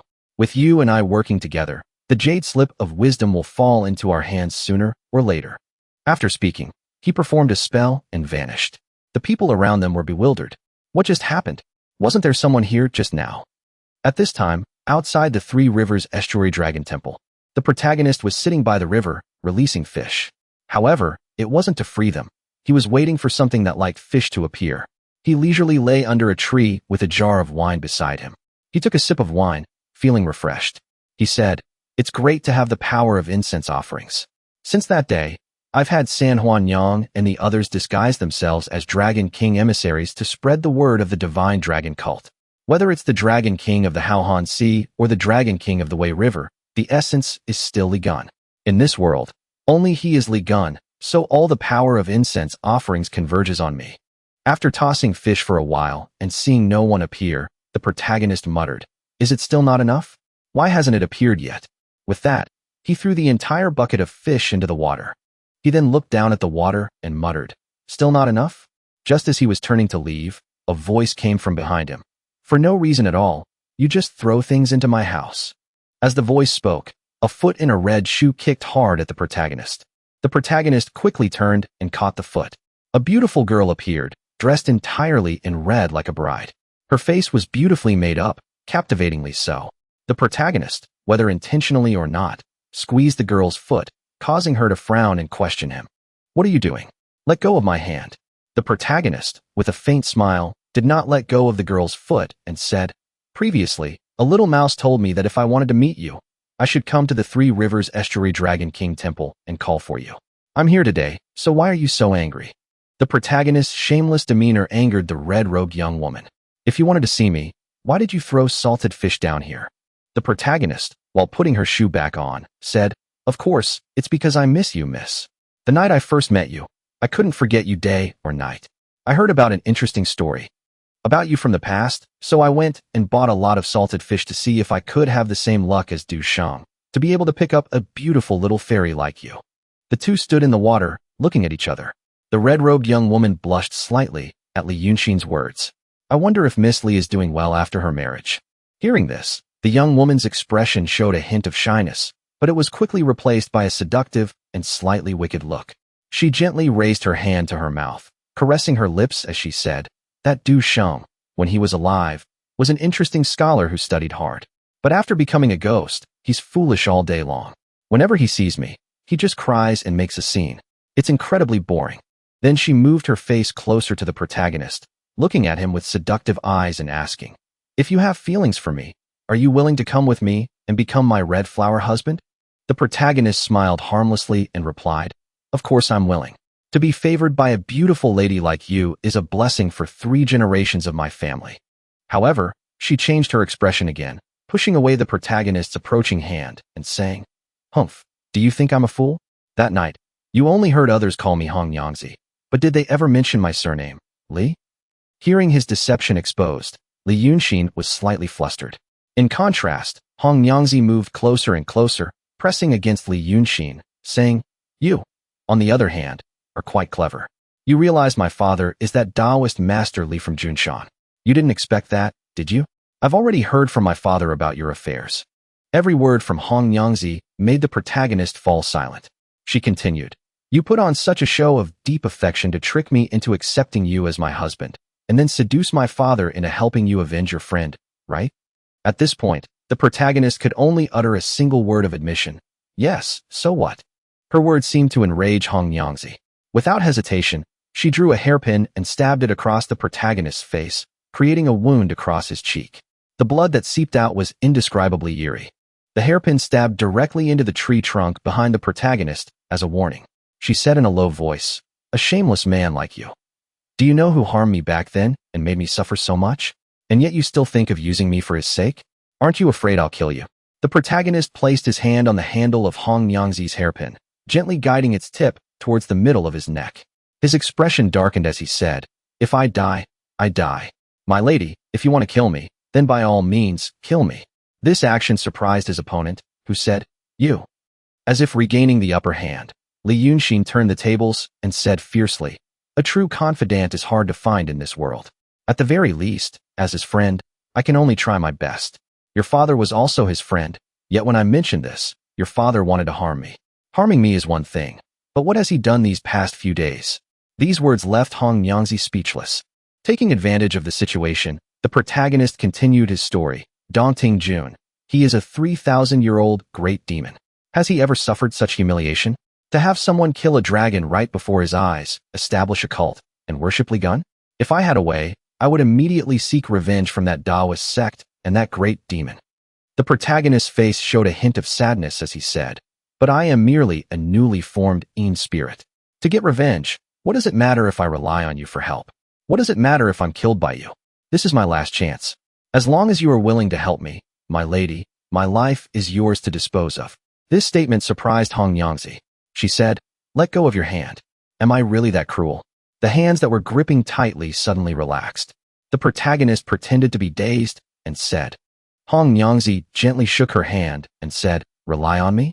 What kind of talk is that? With my looks and temperament, would I let you suffer any grievances?" The protagonist quickly clarified, "I didn't mean that." She turned her face away and said softly, "I like this personality of yours, loyal and righteous, yet you understand how to be flexible. I'm not the person you think I am. I married that douching only to repay a debt of gratitude. I am a Een soul, so I could only have a ghost marriage with him. How was I to know he would turn out like this?" Then she turned her head back and said, "But since I am already married, I am not a shameless person. You should cut off these thoughts." The protagonist, feigning understanding, scratched his head. "Yes, it was my mistake." Hong Nyangzi added, "As for that divine dragon cult, you can rest assured. My father is certain that it was created by Wei Yunshin. But because of that, he's holding back, wanting to see how the Taoist sects can sit still with the divine dragon cult growing so powerful." The protagonist seemed to think for a moment, then said, "If that's the case, then I'm relieved." At this moment, Hong Nyangzi sat perched on a wooden post, her hand supporting her chin as she looked up at the protagonist. "Your goal has been achieved. Do you still admire me now?" Faced with such a direct question, the protagonist was surprised and didn't know how to answer. As if she already knew the answer, Hong Nyangzi threw something towards the protagonist. As she threw it, she said, "If you can't say it, then don't. Catch." The protagonist caught it and opened his palm to find a bell. Hong Nyangzi explained, "This is the soul of a Taoist that I refined. That night, when you've thought things through, return it to me." After speaking, she dove into the water and disappeared, leaving the protagonist standing alone, lost in thought. "Is this little sprite playing with me?" Li Yunshin said as he looked at the bell in his hand. While he was thinking, someone came running from a distance, shouting, my lord, something has happened." His thoughts interrupted. The protagonist angrily kicked the troublemaker away, saying, "What's the big deal? Stop acting like some low-level villain. Spit it out." The man hurriedly reported, "A Taoist appeared in the city and killed his way out from inside. He's looking for our divine dragon cult." This news surprised Li Yunshin, who thought, is it someone from the Taoist sects? They arrived so quickly. The man continued, "Today, I was following your orders to patrol Wei City when I met a Taoist who looked like a Taoist from the Danding sect. Without a word, he found the two door gods at the inn outside the east gate. The old Taoist pointed his sword at the door where the two door gods were painted and said, 'Come out,' despite the people around him trying to stop him. Hey, what are you doing? Stop. Are you crazy? That's 100-year-old carving." The Taoist stubbornly pointed his sword at the door, saying, "Come out," until he coughed up blood. The painting on the door suddenly shed tears of blood. Two monsters burst out from the painting. The Taoist, sometimes using his sword, sometimes using talismans, defeated the great demon in just a few moves. Hearing this, the protagonist thought, using talismans means he's from a Taoist sect. Using a sword means he's from the sword sect. Using both, is he a Taoist priest? Then the protagonist asked the man, "And then what?" The man replied, "After killing that demon, he committed suicide." Hearing this, the protagonist was suddenly at a loss for words. "Suicide?" The man then said, "My lord, you can see that this matter is not so simple." The protagonist slapped his hand on the man's head, causing his eyes to nearly pop out, and said, "All right, you did well in this matter. I have my own plans. You go patrol the temple." The man replied, "Yes, my lord." The protagonist added, "It seems the true person sent by the Taoist sects is not just one person. Since they've come knocking on our door, We might as well give them the Divine Dragon cult. I hope they're smart. At this moment, at the Tongfu Inn, the old shopkeeper was wiping away bloodstains while muttering and complaining. That stinking Taoist, always meddling in other people's business. Isn't this just harming people? I can't even wipe it all off. Another death at my doorstep. Why am I so unlucky? Suddenly, a voice appeared behind the old man. Old man, move aside. I'm here to take care of this. Which made him tremble with fear. The protagonist appeared behind the old man. Hearing this, the old man hurriedly waved his hands and said, no need. Immediately, the protagonist grabbed the old man by the collar and said angrily, you ignorant mortal. As the protagonist's face showed clear anger, scales appeared on both his cheeks, his teeth became sharp, and his unusually green eyes stared straight at the old man, causing him to be extremely frightened and repeatedly say, my lord, spare my life, my lord, spare my life. The protagonist lifted the old man high and replied, I, your great master, will kill you. Do you still dare to refuse? Look closely. With that, he extended a hand and cast a spell, causing the pools of blood below to completely evaporate. Then the protagonist said again, see, I've gotten rid of it for you. The old man, still not over his shock, said, yes, yes, your majesty is mighty. Thank you, your majesty. Your majesty, please spare me. For some reason, this angered the protagonist, who slammed the old man against the wall and replied in a low voice, that's not what I want to hear. Why don't you ask for my name? Then you can repay my kindness. Aren't humans supposed to be the most knowledgeable about etiquette and propriety? Why haven't you asked me yet? The protagonist's face was now filled with furious malice. He then bared his sharp teeth at the old man, his eyes glowing with an eerie green light, and said, I will eat you. Hearing this, the old man panicked and said, may I have your majesty's esteemed name? In the future, this humble one will definitely prepare 3 livestock to show my respect to you. After saying this, he foamed at the mouth and fainted. This incident attracted a large crowd. Taking advantage of the moment, the protagonist said, listen carefully, all of you. I am a disciple of the Dragon God cult. Today, my Dragon God cult will help you eliminate this, understand? Suddenly, the protagonist took on a hideous appearance, terrifying the people around him, and said, if you get it wrong another day, I will eat all of you. Everyone was frightened and scattered in all directions. A demon. It's really a demon. No one cared about the old man who had been scared unconscious by the protagonist, while everyone was shouting, run, it's a demon. The people of the Dragon God cult are demons. A man in ragged clothes but with blood-red eyes appeared in an alley, muttering, that Taoist body wasn't suitable. This one isn't suitable either. Is a demon's body suitable? In an inn, the man from outside Wei City was drinking tea and said, what a foolish demon. At this moment, a hand reached inside the door, accompanied by the words, you fancy, I'm back. Then, the man from the alley entered, still in his ragged appearance. The guy at the door really has no eyes, daring to stop me. The man named Fancy said, your body died again? The man, while eating a pastry, said, that Taoist was useless. He tore his throat after just 2 sentences. I had to find another temporary one, but I've set my sights on the demon's body. You have to help me. Fancy, standing up, said, you mean the guy who caused trouble in front of the inn today, claiming to be a demon disciple of the Dragon God cult? Oh, you know all about it? You've been here for a few days. Why haven't you dealt with the Dragon God cult yet? The man replied while munching on his pastry. Fancy smiled, picked up a pastry, and said, haha, just because he says he's from the Dragon God cult, does that make it so? Just like this pastry. How foolish. If I say this is a flour cake, does that make it a flour cake? As he spoke, he broke the pastry in half, revealing a green bean paste filling inside. His thoughts are very deep.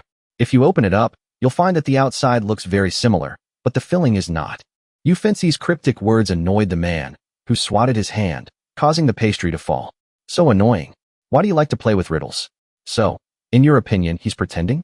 Unless he's an enemy of the Dragon God cult, right? He's deliberately acting ferocious to destroy the Dragon God cult. Fancy didn't answer immediately but picked up the red bean pastry and said, an ordinary person, seeing this layer, might think they understand and not want to investigate further. Unfortunately, some things you have to see for yourself to know what they are. As he spoke, he stuffed the pastry that had fallen on the ground into the other man's mouth. The man, while eating the pastry, said, the taste of the pastry is actually very similar to a flour cake. After hearing this comment, Fancy frowned and said, a mix of real and fake. This demon's mind is indeed deep. Still not understanding the issue, the other man slammed the table and said, Just say it clearly. What's going on? Yu Fancy replied. I've heard a rumor that Bai Yunshin always has a little maid by her side. She usually doesn't show her face, but she has some skills. The demon you saw is probably her. Bai Yunshin is staging this play to make us feel that she and the dragon god cult are enemies, provoking a conflict with our Dongbingjun. If that's the case, we'll play along with her. Then Yu Fancy continued. Since she wants to sound us out, you just pretend to be fooled and tell her what she wants to hear. Daring to use such tricks to play with me. She truly doesn't know how to live or die. The other man immediately agreed. All right, this is a bit interesting. Once it's done, Yu Fancy promised him, the demon's body is yours to play with. Hearing the answer he wanted, the man rushed out, saying, haha, good. I'll go find her right now. The next day, at the Munanji in the north of the city, which was bustling with people passing by, Li Yunshin was enjoying a meal at an inn when the other man appeared, peeking his head down from above. Are you waiting for me? His sudden appearance startled the others. After being invited by the protagonist to sit with him, the man sat down naturally and picked up a chicken leg to gnaw on. While gnawing, he said, You demon, you're quite interesting. You knew I was looking for you, and you showed yourself willingly. You even prepared a feast. I'm here, so whatever you have to say it quickly. Li Yunshin gently picked up his teacup and said, If you were looking for me, then you must have something to say to me, don't you? Suddenly, the atmosphere became silent. After a while, seeing that the man didn't respond, the protagonist stood up and said, If you have nothing to say, then I'll take my leave. The man stopped gnawing on the chicken leg and said, If you leave just like that, how will you report back to Miss Bai? The protagonist stopped and turned back, saying, What do you mean? The man replied, You put on a show on the street for us to see. Did you think we wouldn't see through it? You say you're a disciple of the dragon god cult, but in my opinion, you're actually an enemy of the dragon god cult, aren't you? Hearing this, the protagonist's eyes suddenly sharpened, a dangerous red light glowing within them as he said playfully, Oh my, you saw right through me. Seeing this, the man told the protagonist, Sit. The protagonist didn't reply, just stood there fanning himself and said, Since it's come to this, I don't need to hide anymore. The protagonist continued, My identity and background, you've probably already guessed. Hearing these words, the man thought that Yu Fancy, although he thinks a lot, his guess wasn't wrong. The man replied to the protagonist, You're testing me. The protagonist picked up the wine pot, intending to toast the man a cup. It was my mistake. I just wanted to see if you were a smart person worthy of cooperation. The man looked at the cup of wine the protagonist was pouring and asked doubtfully, Cooperation? The protagonist said, My master has a treasure that she must retrieve, and it's in your hands. And you also know about this treasure. My master wants to get this treasure and return quickly. You probably know this very well, right? The man looked at the protagonist as if he still didn't understand the issue and said, So what? The protagonist stood there, feigning intimacy, and said, Because in this matter, we can be friends. The teacup on the table reflected the man's face. It was clear that the man was wearing a smile with an unclear meaning. Be friends? Your master killed Linkong Shintu of the Taoist sections. How can we be friends? The protagonist asked the man in return, Is Linkong Shintu really dead? The protagonist's face clearly showed that he knew everything. He smiled insidiously. Then Li Yunshin continued, I heard that not long ago, that person on Daunting Lake welcomed a new bride. Isn't the timing a bit too coincidental? As he said this, the protagonist slowly fanned himself like a true gentleman, without any trace of a sinister and cunning demon. The other man showed no reaction, only saying one sentence. The sky outside was turning to dusk, but inside the inn, the atmosphere was tense, like a drawn bow. The sword was overflowing. The protagonist continued, The treasure we need to get, you also have. Whether it's Linkong Shintu or the Jade Slip of Wisdom, my master is not interested.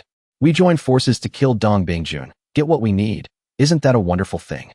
The teacup on the table trembled slightly, like the emotions of the two people.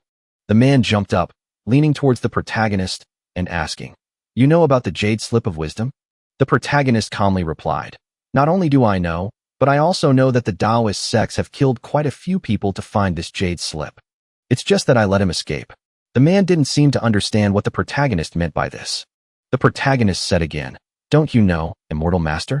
This appearance of mine is a simulation of the best friend of that dragon prince, Li Gun. The man's eyes reflected the protagonist's image, full of provocation, as he said. The protagonist said a name, Li Yunshin. The man said doubtfully, Is Li Yunshin that handsome? It's a pity I didn't get to meet him then.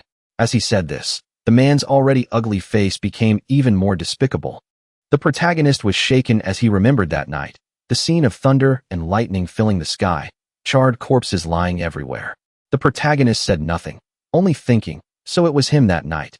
At this moment, the man picked up his wine cup, drinking as he spoke. Why don't you say something? Why did you disguise yourself as him? The protagonist feigned reluctance and said, It's because my master likes it. She likes his taste. This Li Yunshin, he's quite a pitiful person. His parents were framed by others, and he himself died a tragic death outside. Tisk. As he said this, the protagonist deliberately made a delicate gesture with his hand. Hearing about Li Yunshin's parents, the man slammed the table, pointed at himself, and said, Framed, my ass. Let me tell you, I was the one who killed Li Yunshin's parents. I, Qingliangzi, fought a righteous battle 1,000 miles away. So the ragged man's name is Qingliangzi. Hearing this, a flash of murderous intent crossed the protagonist's eyes, but it quickly returned to normal. He said, My apologies. Your Taoist techniques are astonishing. You must be a master from Languedoc, right? The protagonist's hands formed a respectful gesture. The man, with a shameless look, picked his teeth and replied, What's that shabby grotto heaven? It's not. The protagonist asked casually, Then are you from the sword sect? The more the man heard, the angrier he got. Sword sect, my ass. All right, you probably can't guess anyway. Let me tell you, have you ever heard of the Hong Chi Hui? Hearing this name, the protagonist was shocked and then fell into deep thought. The Hong Chi Hui. In the 18th century, a religious society called the Freemasons appeared in Europe. They claimed to pursue the will of human survival and understand the mysteries of the universe. To this day, there are still many unbelievable rumors about this organization. Then the protagonist glanced up at Qingliangzi and thought, What a coincidence. Though he thought this, on the surface, the protagonist still asked, I've never heard of it. Is it some kind of charity hall? The man laughed smugly and said, Charity hall? Don't be disrespectful. A demon like you wouldn't understand anyway. My Hong Chi Hui was founded by hundreds of reincarnated ancient saints. It's to save the common people of the world from a great calamity that is about to strike, to work together with one heart. At this point, the protagonist realized he had misspoken and thought, the moment I mentioned the Hong Chi Hui, it immediately activated his internal defense mechanism. The protagonist said, It was my mistake. I was just a little curious since I've never heard of it before. Qingliangzi waved his hand dismissively and said, You demon, you're quite good at listening. If you want to hear more, I'll tell you when we get back. I'm going to find you Fancy first, that's the guy from Languedoc, to avoid making him anxious again. Qingliangzi prepared to jump out the window again, saying, You just wait here for a moment. I'll be right back. The protagonist said, All right, I'll wait for news from you. Very quickly, the sky turned to night, and the once crowded streets were now deserted. The protagonist was still sitting there when the waiter came in and said, Sir, we're closing. I'll clean these things up for you. The protagonist replied, No need. I might stay a little longer tonight. Seeing that the protagonist wouldn't agree, the waiter raised his voice and said, Sir, we've been waiting for your table for a long time. Not wanting to argue, the protagonist revealed the sharp teeth characteristic of a demon and replied in a low voice, I advise you to leave quickly if you want to live. A little later, and you won't be able to leave. Seeing this, the waiter panicked and ran away. Yes, I'm leaving right now. At this moment, on the deserted street, a figure appeared, walking quickly towards the inn. It was Qingliangzi. In two different places, two people simultaneously showed a fierce expression and said, Tonight, I will kill him. As the words fell, on one side, the protagonist poured the wine from his cup onto the floor. On the other, Qingliangzi, with a crazed look, pulled a talisman from his clothes and stuck it on a nearby wall. The talisman was extremely eerie, emitting a green light that quickly shot a beam of green Taoist light into the sky. A yin-yang battle formation appeared in the sky. At this moment, the protagonist, his white hair flowing, raised his wine cup and said profoundly, Don't keep me waiting too long. A moment earlier, at the Danding sect's encampment in Wei City, the red-haired man held his cup and said, We must kill her. She's a rather important figure. Qingliangzi, still looking shameless, squatted on a chair and said, Who told her to be so nosy and ask about that? I couldn't help it, so I told her. You Fancy, hearing this, asked again, You told her your background? The other replied, Yes, keeping a secret for too long makes me uncomfortable. Since she's heard it, she must die now. Then he turned towards the door and said, Old friend, I actually quite like you, which is why I didn't tell you. So, your plan has to change. Yu Finzi, hearing this, didn't seem to object and only advised, whoever knows must not cause too much of a commotion. Currently, the man Xingyang Zi was walking into the inn. As soon as he stepped through the door, he heard the protagonist's voice. Fellow Taoist Xingyang Zi, you're too slow. Looking up, he saw our protagonist striking an incredibly dashing pose. The protagonist was lying on the roof tiles, one hand resting casually, the other holding a wine jar, his white hair flowing again. He looked completely at ease. The protagonist waved the wine jar and said to Xingyang Zi below, drinking under the moonlight. Care for a drink? Xingyang Zi looked up and said, You demon, you've realized you can't escape, yet you're surprisingly calm. The protagonist said, How do you know I can't escape? I'm waiting for you to walk right into my trap. Xingyang Zi, while speaking with a smirk, stomped his foot and activated a spell. The talisman from earlier glowed brightly, and a strange green light enveloped the two of them. Xingyang Zi said, Inside my restraining formation, not only can you not escape, but not even a sliver of sound or light can get out. If you cooperate and hand over the information about those great demons, perhaps I can leave your corpse intact.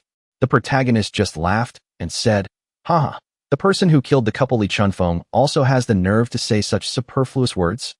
The man retorted, You demon, why do you care so much about that couple? The protagonist jumped down from the roof, landing on the ground surrounded by a beautiful-looking green aura.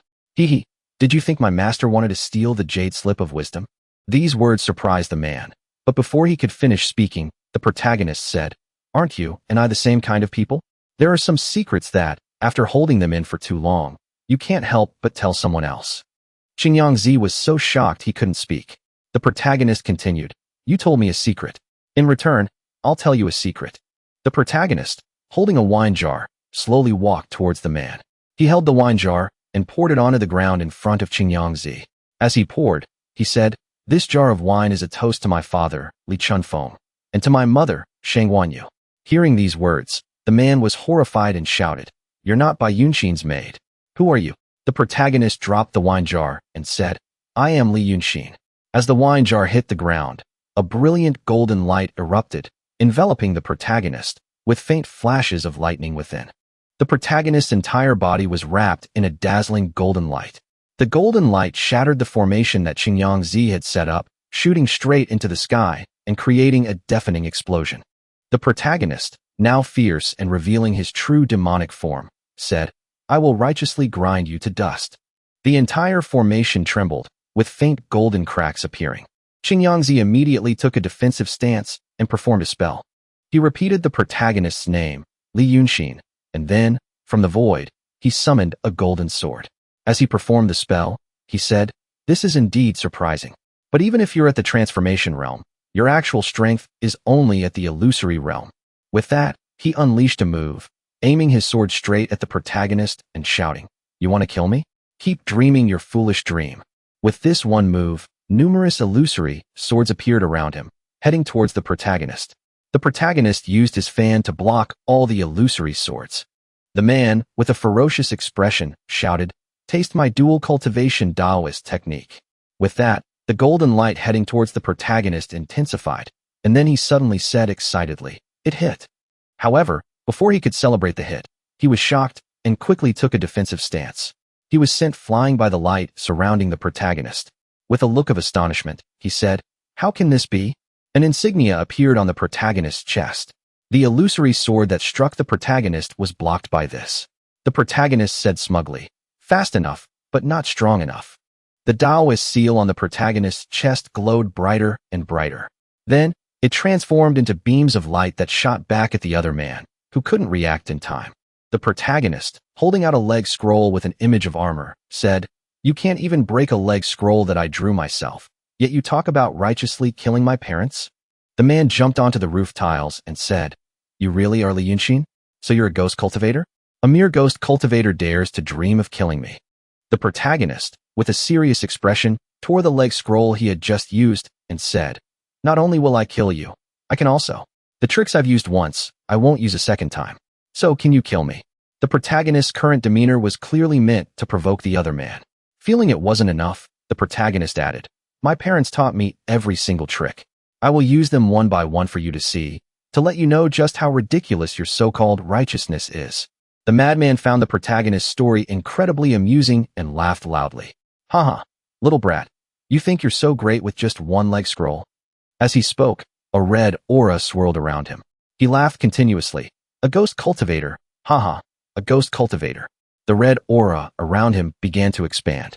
He arrogantly said, "Today, I will capture you and ensure you can never be reincarnated." Right before the protagonist's eyes, he leaped up with the red aura, the full moon behind him creating an incredibly eerie and sinister scene. He used his sword to slash his arm, causing blood to splatter. From it, dozens of large and small red chains appeared, surrounding the protagonist. The chaotic scene was filled with a malevolent red color. Only the spot where the protagonist stood was green.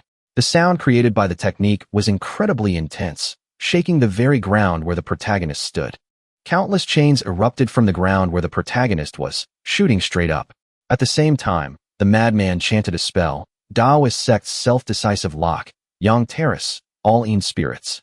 Countless beams of golden and red light appeared around them, flying towards the protagonist with incredible ferocity. The sound they made echoed everywhere. The golden beams of light flew swiftly towards the protagonist. The other man then said, "Add the sword sect's mysterious leaf golden light art to that. Let's see if you can block it." The protagonist arrogantly said, "Block it? Humph, I wouldn't deign to block it." With that, he dodged a beam of light that shot towards him, and as he dodged, he pulled another leg scroll from his chest. With the same arrogant attitude, the protagonist said, "This time it's strong enough, but not fast enough." A green light flashed across the protagonist's eyes as he held out a scroll painting of a general holding a halberd and riding a warhorse, looking incredibly majestic. He said, "How long can your golden light last?" Seeing this, the man exclaimed, "I was tricked by this kid again," giving him time to prepare. Then he thought of something else. "When I first fought Li Yunshin's couple, my divine soul transformed into my true body and fled, fighting for 1,000 miles. I didn't use the Dancing Taoist techniques. The mysterious leaf golden light art won't last much longer. I really shouldn't have fought a direct Taoist battle with a painter. I should use the sword sect's sword techniques to fight." The protagonist added, "I've given you 2 moves. It's time for me to make my move." With that, the protagonist flew straight towards the madman. Seeing this, he immediately cast a formation. Thousands of yellow talismans appeared, surrounding him. He said, "Just what I wanted. I'd like to see what skills you have to be so arrogant." On the surface, he seemed calm, but inside, he was secretly thinking, I've added a restraining talisman to this defensive talisman formation. Once this brat gets cocky and rushes in, he will surely die. As the words fell, the protagonist charged straight into the heart of the formation and delivered a punch, saying, "This punch is what you call righteous." This one punch from the protagonist slammed straight into Qingyangzi's face, releasing a powerful shockwave. The sound also boomed like thunder. The impact shattered the once flat ground, sending debris flying everywhere. The 2 of them fell into the inn below, shattering the once intact building. A figure emerged from the dust. As the dust settled, Qingyangzi appeared in a pool of blood, a large crater around him. He was now heavily injured, a stone pillar impaled through his body, looking incredibly terrifying. Even at this moment, he still didn't understand. How could this be? I clearly hit him, but why could a ghost cultivator with the strength of the illusory realm injure me to this extent? The protagonist also landed at this moment, saying, "I'm no ghost cultivator. You didn't use your Taoist techniques and instead wanted to compete in strength." These words were filled with contempt. The protagonist's face was now strangely different.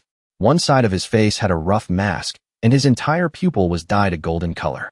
Most notably, on his right eye, black streaks appeared, covering almost the entire eye. The protagonist said, "Don't you agree, Shozi Yudao?" The other, lying in a pool of blood, gasped, "How could a mortal like you become a demon?" The protagonist's appearance had changed dramatically. One side of his face had completely transformed into that of a demon, his pupils glowing a terrifying gold, and a horn had even appeared on his head. He said, "Want to know? Why don't we play a game?" The protagonist sat down near the man and said, "We'll each ask the other 3 questions. You answer my questions, and I'll let you go with a clear understanding. How about it?" The man, now toying with life and death, said, "You want to show off to me how you tricked me, don't you? A pity I've already been caught by you. I want to understand. Go on, what do you want to ask?" "Did you personally kill Li Chunfeng and Shang Wanyu?" the protagonist asked. The man coughed a few times and said, "No." Cough. Cough. Can you take your foot off first? Only then did he notice that Li Yunshin's foot had been on his chest for some time. The protagonist agreed. Then it's my turn. If you didn't kill them yourself, then who did? Although he had agreed, the protagonist's foot had not left the man's chest. The other man struggled and said, "It was clearly you." However, before he could finish, the protagonist replied, "That also counts as a question." A phrase flashed through the protagonist's mind. "Once we find his plan, we must kill him." The protagonist continued, "If you want to answer, hurry up. If you don't want to answer, then hurry up and die." The other man felt that the protagonist's words were quite shameless, but he still answered honestly. "I was the one who injured Li Chuanfeng's couple, but the one who killed them was the Divine Monarch." This name made the protagonist suspicious. The Divine Monarch? Who's that? The man, struggling to sit up, began to ask. "All right, I've answered your question. Now it's my turn to ask." The protagonist smiled and said, "You were just playing mind games with me, guessing that my next question would be about who the Divine Monarch is. But there's no need to rush. I have plenty of secrets you can ask about." Knowing that the protagonist had seen through his intentions, the man didn't bother to hide it. "It's all the same. I don't need to know how you became a demon. I want to ask, if you really are Li Yunshin, then what are you plotting in Wei City?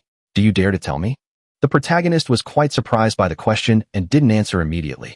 Taking advantage of this, the other man, though covered in blood, still smiled and said mockingly, "What's wrong?" Scared, the protagonist smiled at the interesting question and replied, "You certainly know how to ask. Let me tell you my purpose, to prevent you from revealing my identity. Consider it an answer to your previous question to get my investment back." The protagonist suddenly moved forward, grabbed the man by the collar, and said, "Since you want to know so badly, I'll tell you." The protagonist punched the man in the face before speaking. "Right now, I am a dragon, the Wei River Dragon King. My purpose is to reclaim my rightful territory and make you unsightly people get out of here." The other man, having gotten the answer he wanted, said, "Ha, good. You must want to know who the Divine Monarch is. I'll tell you. Although I've never met the Divine Monarch, he is a great supernatural being of the Hongqi Hui with heaven-defying abilities. I'll ask you again. Do you dare to tell me in detail what relationship that Divine Dragon cult has with you?" The protagonist didn't answer that question, but said, "What's your hurry? Who said I was going to ask who the Divine Monarch is? How do members of the Hongqi Hui contact each other?" This question shocked the man once again, but he quickly calmed down and said, "You don't dare to say, huh? You really are involved with that Divine Dragon cult." The man recalled something Yu Fancy had said back at the inn. "According to my guess, the Divine Dragon cult was probably created by Wei Yunshin or Dong Bingjun. We just need to deliberately ignore it and let it develop, wait for the right moment, and then provoke it. At that time, we can eliminate two great demons without lifting a finger." The man said again, "You pretended to be Wei Yunshin's maid to find us, wanting the old demon of Mount June to think that the Divine Dragon cult was created by Wei Yunshin and the Taoist sections. And perhaps Dongting Jun also has divisive thoughts. But in reality, all the incense offering power of the Divine Dragon cult is in your hands. Haha, truly brilliant. A pity. This directly revealed the protagonist's entire plot, which made him appreciate it and say, "You're not a fool, after all. A pity that since you couldn't answer my question, you have to die." With that, the protagonist brought his foot down, stomping directly on the man and causing blood to splatter everywhere. This one stomp sent Qingyang Zi to meet his ancestors. The protagonist laughed loudly in excitement. No wonder Lu Ling likes killing people so much. This feeling is so satisfying. The man's soul escaped from his body and said, "You avoided my question, which only exposed your guilt. I've seen through your entire plan. Do you think destroying my physical body is the end? Did you think I'd just let you kill me?" The protagonist laughed and replied, "Trying to run?" The man, not yet realizing the gravity of the situation, still said, "This plan of yours is not without its flaws. One wrong step, and you'll regret it when it's too late." Before he could finish speaking, the protagonist landed a punch on the man's divine soul. But he was still unharmed and said, "This punch of yours can shatter a ghost cultivator, but it can't shatter me. Do you know who I am?" Before he could finish, the protagonist cut him off, directly exposing his identity. An underworld emissary. The normal Taoist techniques of an unofficial member of the Sanluo Palace can't harm your soul. These words truly shocked the other man, who shouted, "How did you know?" The protagonist didn't answer but said with a resolute expression, "I told you I would righteously grind you to dust. Have you forgotten? You feel very proud because you think you've seen through everything, that everything is within your grasp, don't you?" Every word that came from the protagonist's mouth made the other man feel extremely panicked. The protagonist wasn't finished. He continued, "You feel very arrogant because you think you have a special status that no one can defeat, right? Just now, you made a good plan to leave here and make me regret it. But have you ever considered that the things you thought of were really your own thoughts? When a person is planning, isn't it very interesting to shatter their illusion at that very moment?" The man felt that something was wrong and tried to escape, but it was too late. Li Yunshin threw out an iron chain that directly bound the other man's soul, making it impossible for him to escape. He panicked, trying to pull the chain off with his hands, but he couldn't. Since when could he touch me? The protagonist smiled and walked closer to the bound man, saying, "The timing is so coincidental, so joyful. Fellow Taoist, you are an underworld emissary, but I am a judge of the mortal world." The man seemed to disbelieve it and shouted, "No, impossible. There are only a few judges of the mortal world. How could you be one?" Seeing that he still didn't believe it, the protagonist said, "Then let me perform the final step and grind you to dust." He still seemed to disbelieve it and shouted, "The Lord of Hell will absolutely not allow you to do this." Before he could finish, a bolt of lightning descended from the sky. Before he died, he still couldn't believe it and exclaimed, "How dare you kill me? How dare you?" At that moment, the bolt of lightning passed directly through him, creating a massive aftershock that affected the surroundings. Such a large commotion affected Yufinsi, who was meditating far away. Yufinsi said in astonishment, "Why is the commotion so loud?" In the dense dust where the execution had just taken place, Li Yunshin jumped onto a nearby roof. After settling down, he said, "Such a joyous occasion can't be enjoyed by me alone. I thought I had lost all my emotions, but I didn't expect that the moment Qingyang Zi told the truth, I would be so enraged." The protagonist, holding a wine jar he had just materialized, poured it onto the pile of ashes below. The moon behind him made the scene even more desolate. He said, "Using Qingyang Zi's ashes as a side dish for wine isn't bad at all." Not a few seconds later, Bai Yanjun appeared behind him, accompanied by a sigh. "You actually dared to kill my underworld emissary. How audacious." The protagonist showed no fear and leisurely drank his wine, replying, "But Yanjun didn't stop me, did he?" Yanjun didn't deny it, but instead asked curiously, "Huh, Your Grace, I thought there would be a good show to watch. Why did you obliterate him like that?" The protagonist wiped his mouth and said, "What else? Listen to him beg for mercy? After finishing this jar of wine, I have to go. But before I go, I want to know who exactly wanted you to come and help me." Yanjun didn't understand and asked, "What do you mean, help you?" The protagonist said with deep meaning, "Qingyang Zi said that there are only a few judges of the mortal world in this world, but a few days ago, you gave me this book and chain. If not for that, I really couldn't have dealt with him. Don't tell me it was all unintentional." Yanjun laughed and said, "Your esteemed self thinks too much. It was just a test." The protagonist casually guessed, "Was it the painting saint? Is he still alive?" Hearing the name, Painting Saint, Yanjun was slightly surprised, but said, "The Painting Saint, one of the 3 saints of the world. That troublemaker died long ago." Then, turning around, Yanjun continued, "This official was just conveniently providing for you. To see what you could do, whether you could do good work for this official. But it seems you really like to take risks, huh? In half an hour, you were able to create that armor diagram, which was already your limit. The so-called formation-breaking diagram was just an ordinary thing. In 1 or 2 sentences, he had laid bare Li Yunshin's scheme. Yanjun, face to face, continued, "You tore the painting just to make a show of force and lure that fool into a contest of strength with you. Heh, a fellow like you always talks about being righteous, but in reality, you use nothing but deceitful tricks. You'd even use your own parents to win, wouldn't you?" The protagonist, with a blank expression, said, "Yanjun has seen through it all." But Yanjun was still curious and asked, "How exactly did you escape his talisman?" The protagonist didn't answer immediately, but looked at him for a moment before speaking. "If I said I dodged it, would you believe me?" With that, he placed the wine jar in Yanjun's hands. Before Yanjun could speak, the protagonist had already run off, leaving only a sentence behind. "The rest is for Yanjun to drink slowly. I have other matters to attend to, so I'll be leaving first." Yanjun didn't stop him, only watched the direction the protagonist was going and sighed. That golden light. If he had been hit, he would have surely died. This kid is truly a madman. With that, he also disappeared. A moment later, Yufinsi arrived at the spot where Qingyang Zi was obliterated and examined it. Qingyang Zi had the body of an underworld emissary, a great achievement in the true person realm, and the strength of a peak transformation realm cultivator. Who could have obliterated him like this? At this time, In the Wu residence, in young Master Wu's room, while he was sound asleep, a voice called out, "Young Master Wu," causing the sleeping person to startle awake, rubbing his eyes. He saw the faint figure of the protagonist, which frightened him. He said, "Ah, is this a ghost?" The protagonist clasped his hands and bowed, saying, "I am Li Yunshin. Do you still remember me, benefactor?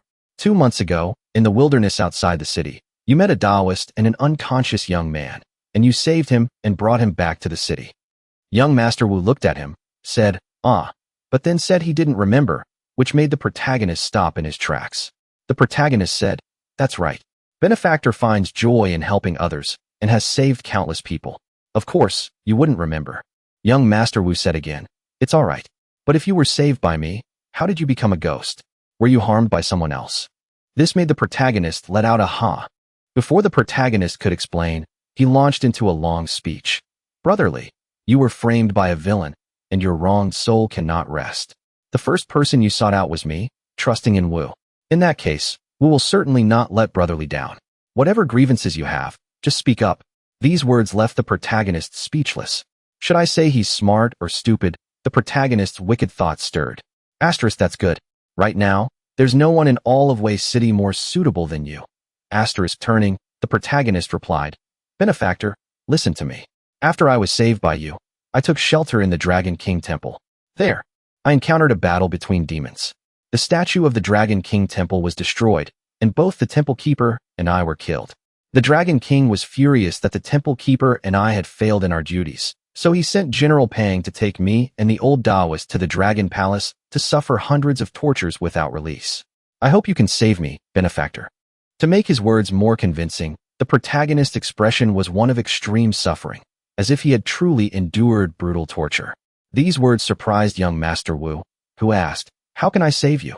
Li Yunshin said, "Benefactor, did you hear the thunder just now?"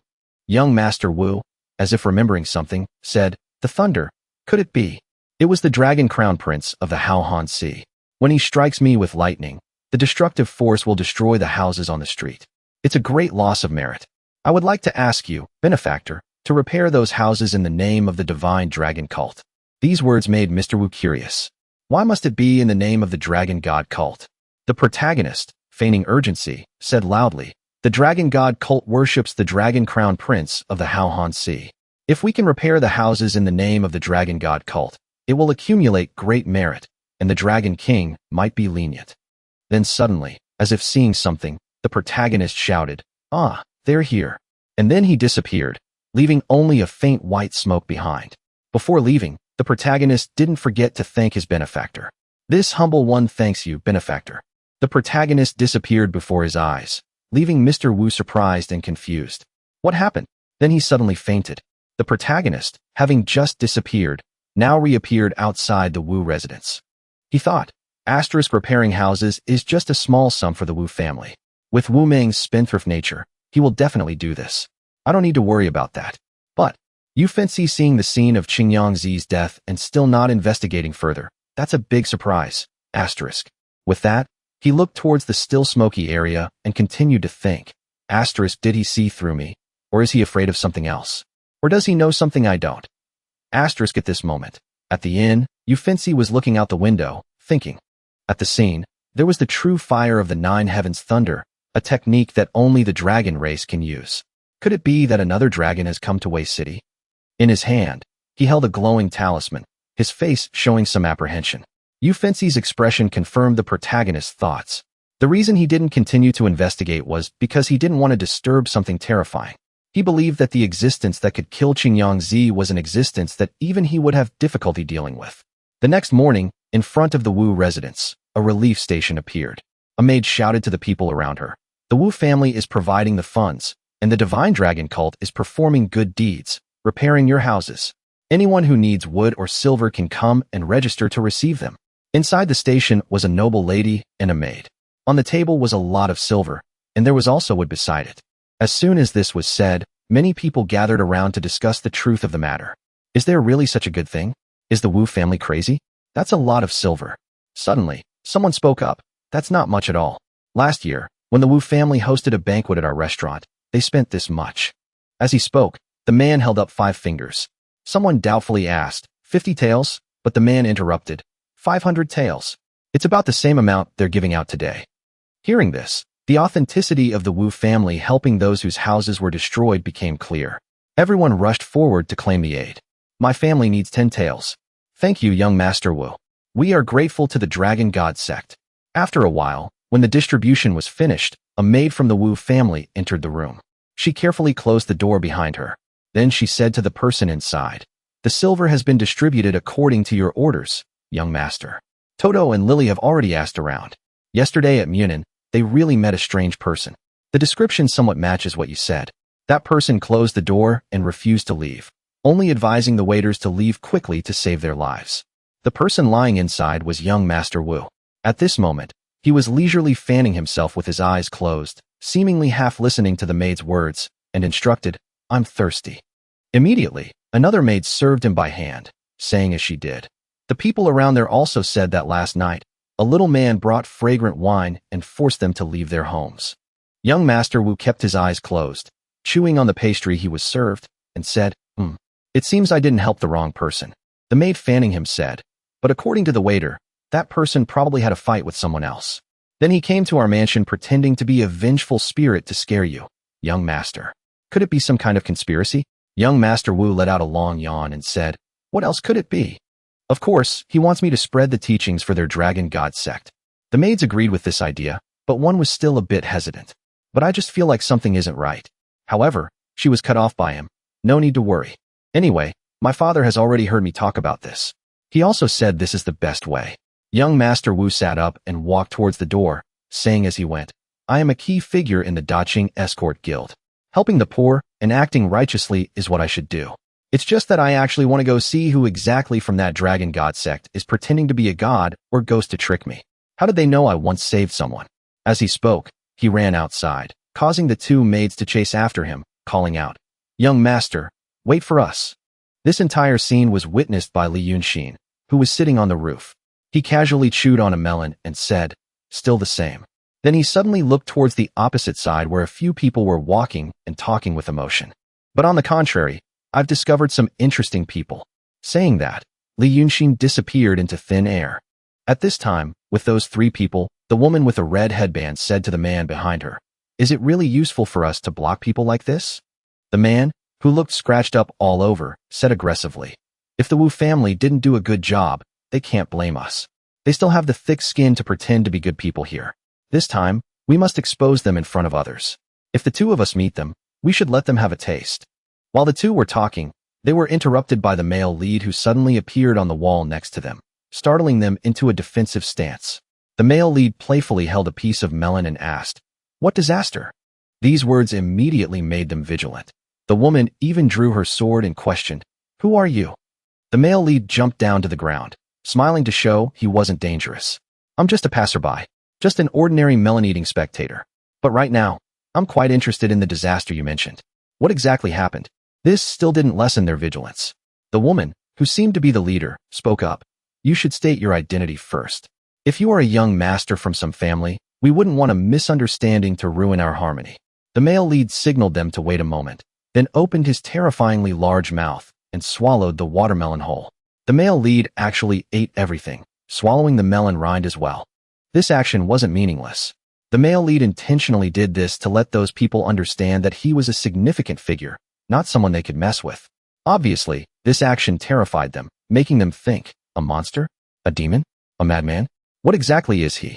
After finishing, the male lead returned to his normal appearance and said, "You are escorts, right?"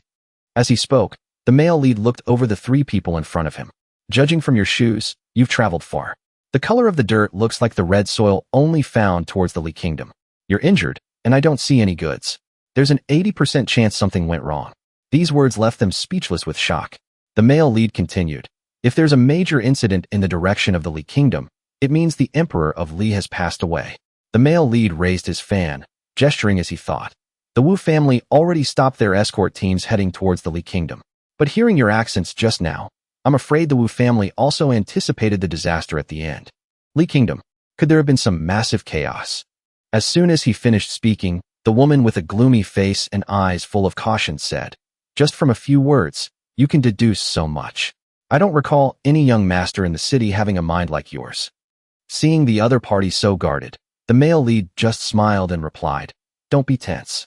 I'm just an ordinary follower of the Dragon God sect. Hearing the name Dragon God sect, those people reacted as if their reverse scales had been touched, shouting excitedly, It's the Dragon God sect. They're definitely in cahoots with the Wu family. Let's capture him first. Saying that, those people drew their blades and prepared to attack. The group surrounded the male lead without a single gap. In the center, the male lead calmly replied, Don't look at things so superficially. At this moment, a fierce-looking man rushed forward to slash the male lead. However, before the blade could even touch him, the male lead disappeared, leaving the man utterly shocked. The next second, he appeared behind the woman. Pointing his fan straight at her neck, he said, Say something, madam. This action not only shocked her, but the others also cried out, Third miss.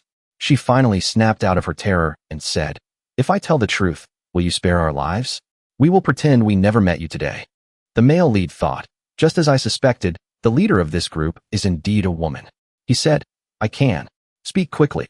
The woman then said, My husband is the chief escort Wantonda of the Wanshan escort agency. The agency's convoy was still on the road when they unfortunately encountered the emperor's passing. After staying in the city for a while, scared by every shadow, my husband hurried back. But he is still at the border. Both the goods and the people have been detained. The male lead frowned, increasing the pressure on his hand, and said, Stop beating around the bush. What I want to hear about is the disaster you mentioned. The woman looked at the male lead anxiously and confessed, Please don't be hasty. If it weren't for my family's matters, I wouldn't know the reason for this disaster either. She continued, Beside my husband is a loyal servant who excels in the art of flying pigeon, risking his life to send news back to the Li Kingdom. The pigeon brought a letter saying that before they were captured at the border, they saw a battle involving demonic beasts. The male lead asked, Mutated beasts? She corrected him. To be precise, they were probably demons. Then she continued, The leading demon at the border continuously destroyed 3 towns and villages. Later, it was said that the demon continued heading south, sneaking into the Yi Kingdom, and destroyed another village. Next, it will probably keep heading south until... Before the woman could finish her sentence, the male lead interjected, Until it gets here, right? Then he coldly turned his back and walked away. Seeing this, those people signaled each other to rush forward and sneak attack the male lead. While our true identities haven't been discovered, let's kill him. The male lead didn't seem to want to fight, only saying, Thank you. Sorry to bother you. You guys just keep doing what you were doing. Just as the blades and swords were about to touch the male lead, he disappeared. Teleporting high into the air left the group bewildered, not knowing where the male lead went. The group angrily said, Damn it, we need to leave here first. We've hidden our identities for so many years, we absolutely cannot let our efforts go to waste. The male lead looked at everything with profound meaning and thought. Things seem to be getting more and more complicated. Demons from the Li Kingdom. I still need to find someone to help gather information. Meanwhile, in the Danteing sect, Yu Fenci read the urgent report and was extremely shocked and furious. How could this be? 2 sect leaders of the Xianjing Grotto Heaven, 3 sect masters of the Xinjing sects. For dead, 1 crippled. An even more shocking piece of news was, the Heavenly Emperor of the Li Kingdom has actually become a ghost emperor. All the above news was incredibly shocking and had a significant impact on the sect. It greatly affected the sect's prestige and, more importantly, disrupted their previous plans. Late at night, during the 3rd watch, as the night watchman was walking and beating his gong to remind people about fire hazards, he suddenly felt a chill down his spine. A figure riding a horse dashed right through the old man. It was clear that it wasn't human. Moreover, there was a scar on his face, and his eyes exuded a dangerous aura. Obviously, the old night watchman didn't see this presence. He only felt a chill and turned around. He happened to see the silhouette of the male lead. Coincidentally, the male lead, dressed in green with white hair in the dead of night, easily frightened people. Sure enough, seeing this, the man was terrified and thought, It's so late. Could I have run into a ghost? The male lead had no idea how much he scared people and was still lost in thought. A new ruler brings new ministers. Who could have imagined that this prefectural governor's mansion would be burned down by the previous dynasty's imperial palace? Beneath the prosperity, it's all just a wasteland. While the male lead was thinking, someone appeared beside him and reported, The great Yezhui capital Jinwu Guard Grand General, Diwu Baiyu, by the order of His Majesty, has come to report on the matter entrusted by the Dragon King. Looking closely, this was a tall man wearing iron armor, looking several times larger than our male lead. Seeing him, the male lead said, "No need for formalities." The reason for today's situation was that when he first met that great ghost at the Qinghua Pavilion, he knew he was absolutely extraordinary. However, the male lead never expected that he was actually Emperor Yi of the previous dynasty, who had been wandering in the Qing kingdom for over 400 years. Later, the male lead took the opportunity to reshape his Dharma body, helping him recover his sanity. With his help later on, the male lead was like a fish in water here, everything going extremely smoothly. Outwardly, the male lead said, "General, your majesty has let you out too, right? Having to run around for my affairs as soon as you get out, I've really troubled you." The man, unyielding to both soft and hard approaches, said, "The Dragon King is too polite. Ever since the traitor rebelled and massacred the capital, our great Yi kingdom has been divided, becoming the Qing kingdom and Yi kingdom as they are today." Then he knelt and kowtowed to the male lead, saying, "If it weren't for the Dragon King's help, who knows how much longer His Majesty would have had to wander this territory, and I would never have had the chance to see the light of day." The male lead immediately helped him up and said, "All right, you don't need to be so polite. Let's get down to business. How are the two things I asked you to investigate going?" Hearing this, he reported, "First, regarding that Lady Hong of the Lord of Dongting. These past few days, I have interrogated the people and chefs in the city. The clay statues have spirits. The yin and yang energies converge at the San Yin god. It is confirmed that the woman has the means to mobilize the yin gods in the city. The Dragon King previously guessed that the yin gods in the city took away the remains of that female Taoist. This is indeed true. I have recorded all the yin gods that Lady Hong can command." Saying that, he handed Li Yunshin a dozen scrolls. The male lead took them and praised, "Not bad.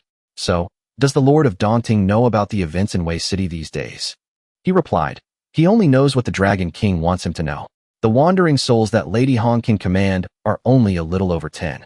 Those wandering souls are all under His Majesty's control and have acted according to the Dragon King's instructions."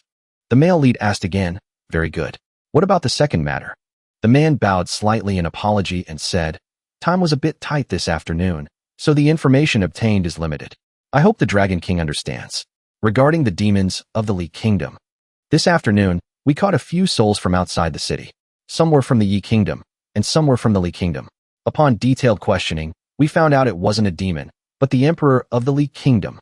Hearing this, the male lead was startled, unable to believe it, and let out a "huh." The man continued, "The Emperor of the Li Kingdom died 19 days ago. The Li Palace temporarily withheld the news of his death from the outside world. Unexpectedly, a palace coup broke out that night, and coincidentally, the black and white Yamas couldn't hook the soul of the heavenly emperor in time. The willpower of billions of Li Kingdom citizens gathered on him. Within 3 watches, the soul of the heavenly emperor became a ghost emperor. His cultivation broke through to the peak of the Xianjing, directly forcing the Supreme to forget everything.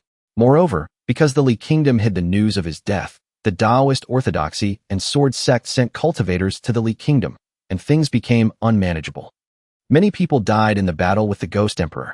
He continued, "According to the descriptions of the Yi Kingdom ghosts, the heavily injured Ghost Emperor headed towards the Tongtian Sea border of the Yi Kingdom and fought with the second dragon's son. Their whereabouts are unknown." After hearing about the Tongtian Sea, the male lead seemed pleased and repeated it. The man continued his unfinished sentence, "Exactly. The Tongtian Sea spans across the Li Kingdom and the Yi Kingdom. After this battle, it seems both were heavily injured." After hearing this, the male lead thought, the Taoist orthodoxy is also involved in this. That person from the Dantang sect probably has more accurate information.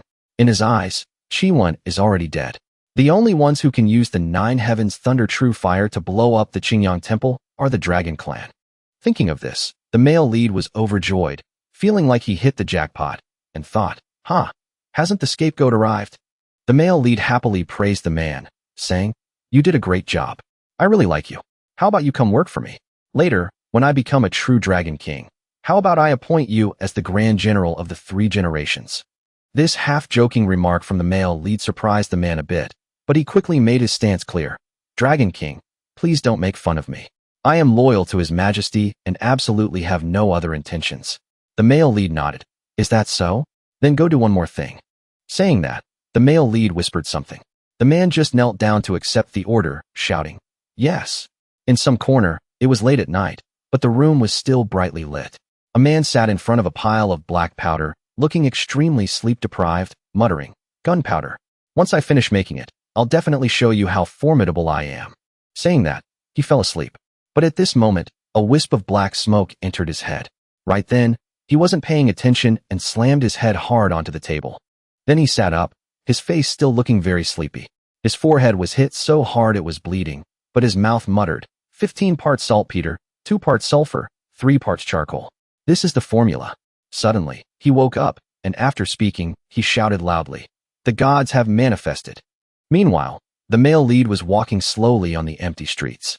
As he walked, he thought, the arrangements in Wei City are complete. Next, I should confirm the Lord of Dongting's reaction. At this moment, a female ghost appeared and hugged the male lead's arm. Strangely, the male lead didn't push those large, pale assets away, but just gave her a look. The female ghost said, "Your Majesty, the matter you ordered, Little Meow has finished. But what is the purpose of giving that formula to that scholar?" The male lead said, "That's called gunpowder. Something this world doesn't have. It's also bait for fishing." This made the simple-minded female ghost confused. The male lead didn't explain, just saying, "Actually, you don't need to understand. How is your cultivation progressing now?"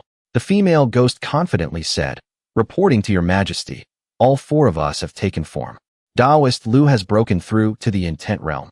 Hearing this, the male lead thought, "Old Lu actually broke through to the intent realm?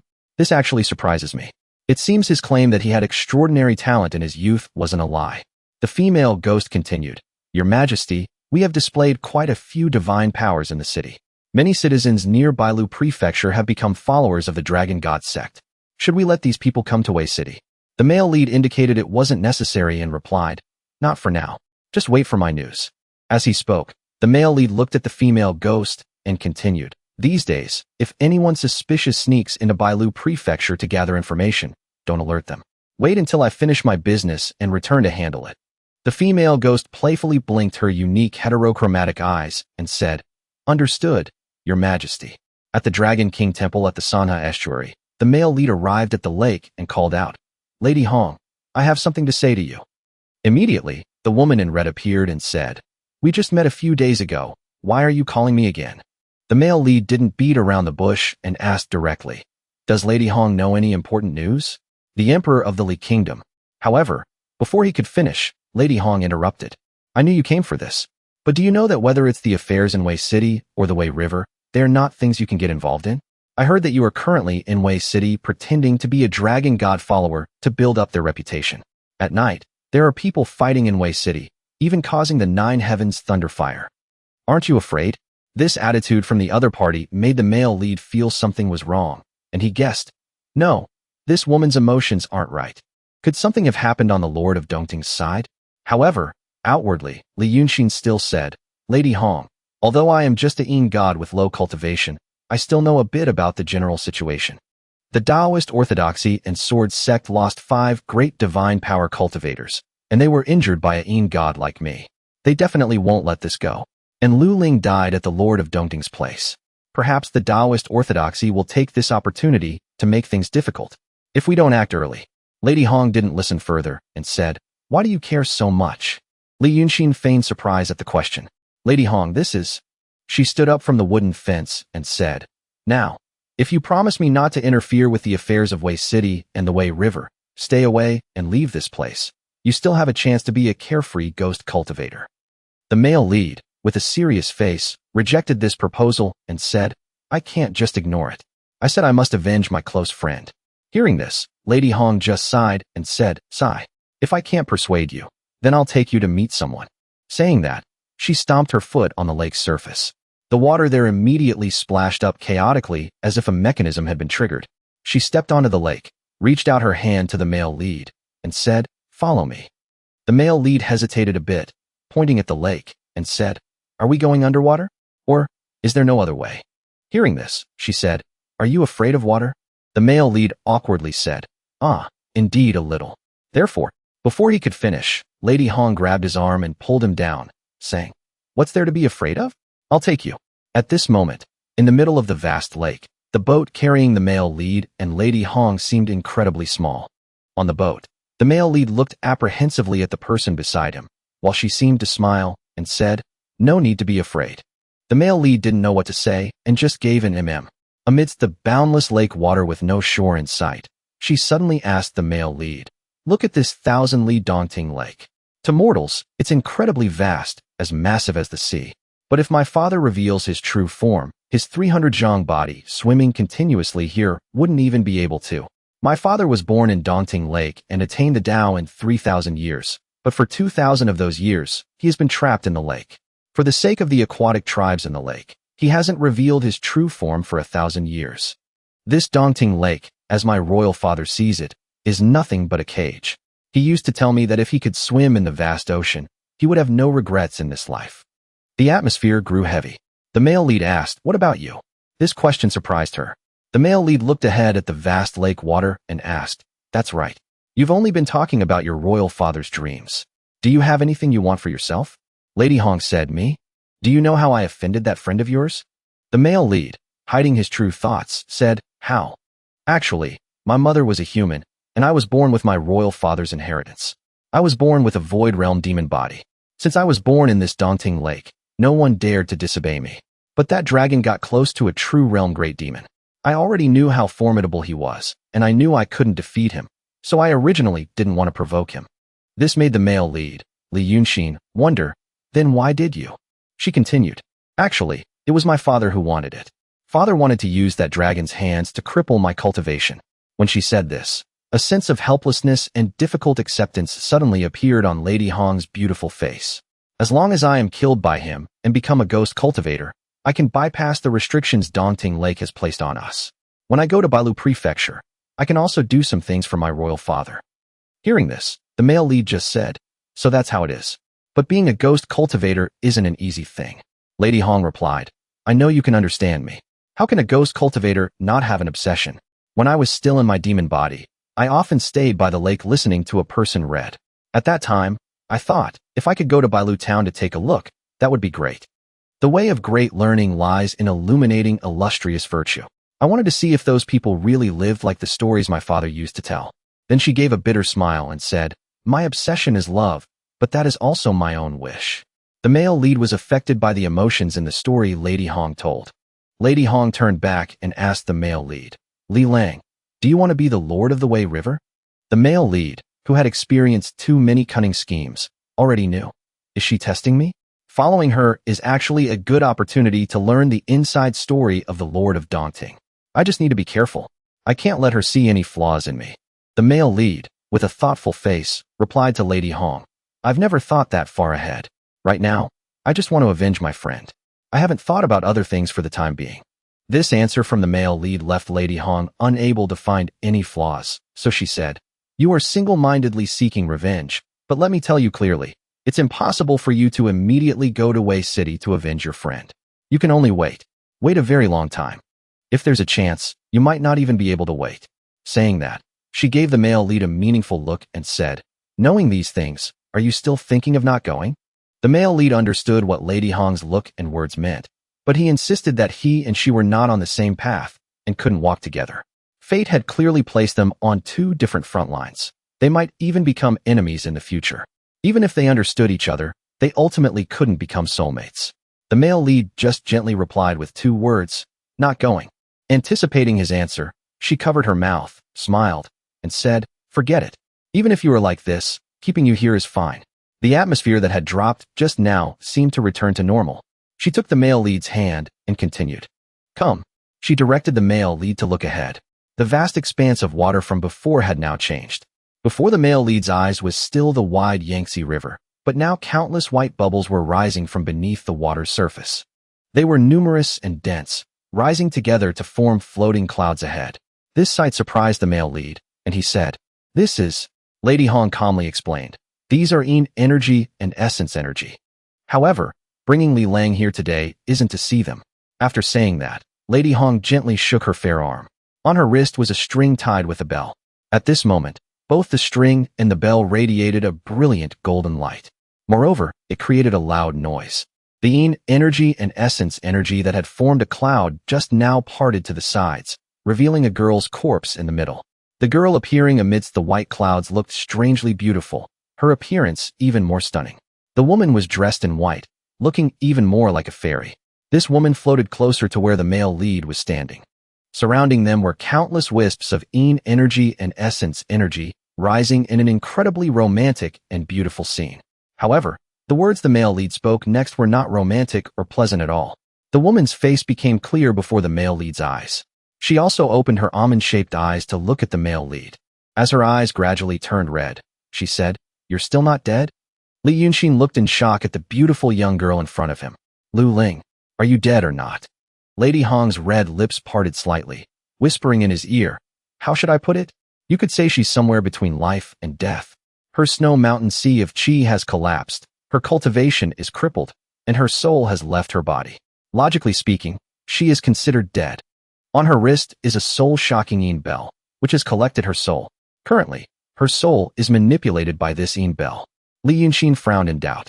"Previously, when I went to the Three Islands Lake, the Lord of Daunting said he had taken a concubine. Could it be? Exactly, it's her. My father discovered this treasure and attached it to Lu Ling previously. Because of her arrogant personality, my father humiliated her, intentionally saying he would take her as a concubine. Now that her temper has been ground down, she should be sent to Mu Fun." Ling Kongzi suddenly opened her mouth at this moment. "You actually haven't." Li Yunshin realized Lu Ling still had her old memories. He couldn't let her say more. With a hateful face and cold eyes, he said, "Since you're not dead yet, I still have a score to settle with you. Do you remember what I said to you that day at the Qinghua Pavilion?" Lu Ling slowly recalled the night at the Qinghua Pavilion and shut her mouth, saying no more. At this moment, Li Yunshin gritted his teeth and said with a tone of deep resentment, "If you remember, you should know that I am someone who seeks revenge for every grievance. I will fight to the end." Any smart person would understand he was vaguely saying, "I will find a way to save you from this sea of suffering." He pulled Lady Hong to turn and leave. "Let's go." Lu Ling stared at Li Yunshin, her lips trembling slightly as she whispered, "Heavenly Dao. Zhaoing. Wait for my grotto heaven. Senior. The team is involved." Seeing that Lu Ling understood, Li Yunshin breathed a sigh of relief. "Phew. Good thing I didn't let her expose my identity. If she didn't continue to question me, she probably understood that I was hinting at my helplessness and that I would find a way to help her." He frowned slightly and looked at Lady Hong. "Since you brought me to see her, what are your plans next?" Lady Hong interrupted him. "I just want to tell you that even if the Taoist orthodoxy comes here, my father is not afraid of them. Moreover, he has Ling Kongzi in his hands, which he can use to negotiate with the Taoist orthodoxy. It can be considered a merit for the Taoist orthodoxy.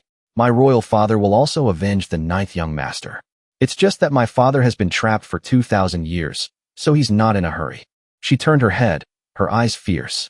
In his eyes, the Taoist orthodoxy is a massive mountain, not easily moved. And the Taoist orthodoxy will sooner or later execute all the gods in the world. When that time comes, it will definitely cause great chaos. My father will also have the chance to avenge you." Lady Hong secretly pointed out. Therefore, no matter what schemes he has now, wanting to provoke conflict between Dongting and the Taoist orthodoxy, my royal father will not make a move. Hearing this, Li Yunshin's expression changed in shock, looking at her sternly. "Lady Hong, what do you mean by this? I've never thought about." Lady Hong turned her head and smiled. "Li Lang, even though I know you are still lying to me, I still can't help but adore you." Li Yunshin was horrified. When did she see through his flaws? He asked back, "Lying to you?" Lady Hong looked at Li Yunshin infatuatedly. "You and he are really not the same. You speak gently, your smile is warm, and even when seen through, you are very gentle and very beautiful. I have never met anyone as beautiful as you in Bailu Prefecture. It's just that you thought wrong." Li Yunshin's eyes showed confusion. Who is she comparing me to?" Lady Hong softly analyzed. "In this 1,000 Li Dongting, there is still a great secret. You all know it. Do you really think Dongting and the Wei River, which he left for you to manage, are safe places? But right now, this is the most dangerous place in the world." Hearing this, Li Yunshin was stunned and understood. "So that's how it is. She seems to consider me the second dragon's son." Li Yunshin's expression suddenly changed.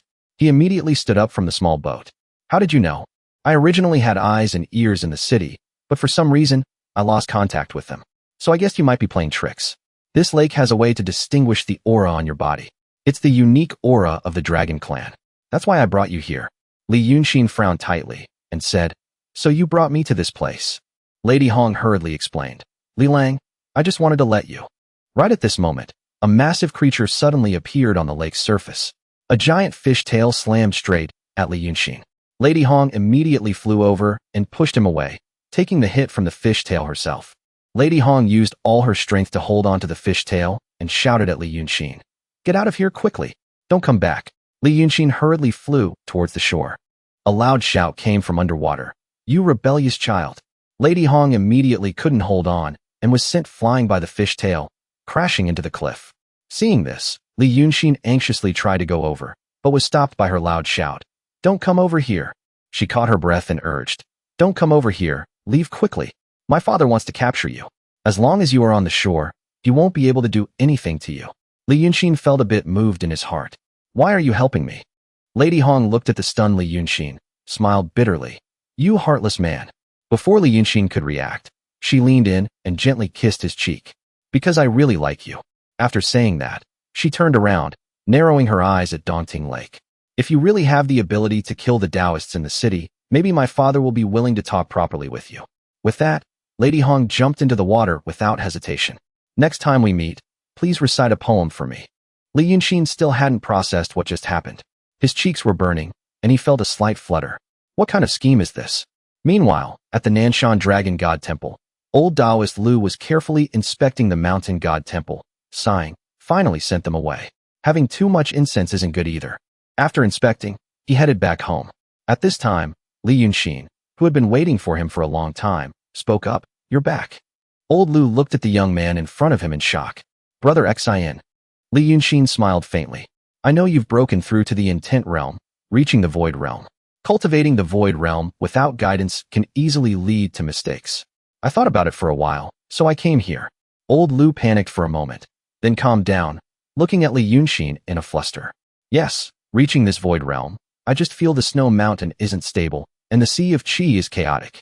It's great that you're back, Brother Xin." He thought excitedly, Brother Xin is really alive. Seeing old Lu like this, Li Yunshin teased, "Old Lu, why aren't you a bit more excited to see me again? I know you don't like that kind of thing. If I cried and told you what I've been doing these days while I wasn't dead, you might just walk away immediately. You just need to know I'm very happy you're back." Li Yunshin exhaled. "It's still best talking to you." He then stated the purpose of his return directly. "Old Lu, how about doing something big with me?" A while later, the two of them walked down the mountain together. Old Lu asked worriedly, "Are we just going to follow along like this?" "Yeah, whatever needed to be said has been said." The old man scratched his head awkwardly. There were no instructions either. "Just wanted to say a few words upon meeting again." Li Yunshin found it funny. "All right, I'll copy a portion of the water cloud mirror, and some talismans and pills for her. Once everything is done, if you want to go back, you still can." "Brother Xin, how can this old Taoist thank you?" In his heart, old Lu was already family. He reassured him, "No need to say such things. Just leaving some life-saving means for her is enough, so you don't have to worry." In the city at this time, the streets were bustling with people carrying bricks and stacking wood. Curious bystanders gathered around. "What are they trying to do?" Someone explained, "Repairing the Dragon King temple. The Dragon King manifested before, so it was destroyed that night. After more than a month, someone finally came to repair it." Someone curiously asked, "Is it the new prefect taking office?" "No, it's the people from the Dragon God sect." Mentioning this new sect, they became even more curious. Recently, quite a few people believe in the Dragon God sect. "That's right. I heard the road at Munin residence was also repaired by young Master Wu, invited by the Dragon God sect." At this moment, someone shouted, "Time for a break." The strong laborers each received a bowl of rice. They raised their bowls and shouted, "May the Dragon God sect leader enjoy eternal blessings and longevity equal to heaven." Meanwhile, at the Wu family, Master Wu listened to reports about recent events in the city. "I heard the Dragon God sect asked Meng'er for help. Have they entered the city?" "That's right. They've already started expanding the wooden construction on Daoshi Road on a large scale. It seems they're even welcomed by the commoners." Master Wu gently blew on his teacup. To be able to develop to such a scale in a short time, they indeed have some ability. But daring to scheme against my son, they're probably not anything good. If it's just a plot for money, it's fine. I just don't know if they have other intentions coming to Wei City. At this moment, someone reported that a greeting card had been delivered, saying it must be handed personally to the master. Master Wu doubtfully opened the card and read softly, "Li Yunshin. The Dragon God sect wishes to do good deeds and hopes to meet the elder to talk." The subordinate narrowed his eyes and said, This Li Yunshin has also encountered our family a few times. A few months ago, the young master saved an escort agency, and there was a young man with the same name. He even had a conflict with the young master's cousin, Xian Dengzi, who cultivates the Dao, at the Baohua festival. Hearing this, Master Wu remembered. But didn't this young man die? A few days ago, he caused quite a stir. He chuckled, calling himself the Dragon Crown Prince of the Eastern Sea. Quite interesting. In 2 days, arrange for him to meet me. A few days later, Old Lu and Li Yunshin came to visit, only to find they were directed to the back door. Old Lu was furious. Li Yunshin calmly said, "The Wu family is looking down on us. Master, the people have been brought here. Come in." Li Yunshin stepped forward, clasped his hands, and introduced himself. "I am the sect leader of the Dragon God sect, the Dragon Crown Prince of the vast sea, Chiwen." Li Yunshin greets Master Wu. After saying this, without waiting for Master Wu's reply, he flipped his robe and sat down. Master Wu opened his eyes upon hearing this. He was about to speak when he saw their actions and frowned in displeasure. The person beside him shouted, "Did the master tell you to sit down?" "Forget it." Old Lu hurriedly cupped his fists and stood up. "Master Wu, please understand. Our sect leader has come to the human world for the first time and doesn't understand human etiquette. I am Lu Gongzan, the chief elder of the Dragon God sect. I am originally from Wei City." Master Wu took a sip of tea and delivered a preemptive strike. "I know. You used to be a bandit." Old Lu was left speechless and awkward. "You even know about that?" "I know more than just that. Although my son helped you a few days ago, that was because he likes doing good deeds. I hope you don't think the Wu family has fallen for the tricks of you Jianghu charlatans." Master Wu opened his eyes and looked at Old Lu. "Speak plainly. What exactly are you here for?" Old Lu pretended to be convinced by him, smiled bitterly, and hurriedly cupped his fists to say, "Master Wu is indeed an expert. Since that's the case, we will speak plainly without beating around the bush. Today, we came to talk to Master Wu about the general situation." Master Wu's face remained impassive, and he smiled faintly. "The general situation of the world? Huh, tell me, let me hear it." Old Lu gathered his breath and explained in a deep voice. As the saying goes, heroes emerge in chaotic times. Currently, in Wei City, Prefect Zhao has resigned, and the 3 prefectural officials are absent. Demons are causing havoc, and the commoners are terrified, not knowing where to turn. Now, I am rallying the Dragon God sect. Not only do we not collect money, but we also develop water conservancy, repair roads, and open mines. He got excited as he spoke and stepped closer to Master Wu. This way, when the next prefect arrives in our Wei City, the commoners will have submitted, and we will have tens of thousands of followers. Under these circumstances, may I ask Master Wu, will the newly appointed prefect value us or not? After hearing this, Master Wu asked, "If you've already planned everything out, why come to me?" Old Lu confidently showed off. "Our Dragon God sect now has some reputation among the commoners, but after all, it's a new sect, and our foundation is unstable. If Master Wu is willing to lend our sect a hand, when our sect achieves great things, Master Wu will be a friend of our Dragon God sect. I want to ask Master Wu, do you want to share this Wei City?" Wu Qi finally couldn't help but laugh out loud. "Haha, the general situation of the world you mentioned is just Wei City." He looked coldly at the 2 ignorant fools in front of him. "I think you are looking for death." Old Lu looked confused and bewildered. "Master Wu, what do you mean?" Master Wu questioned. "Developing water conservancy, repairing roads, opening mines. Are these things you can do?"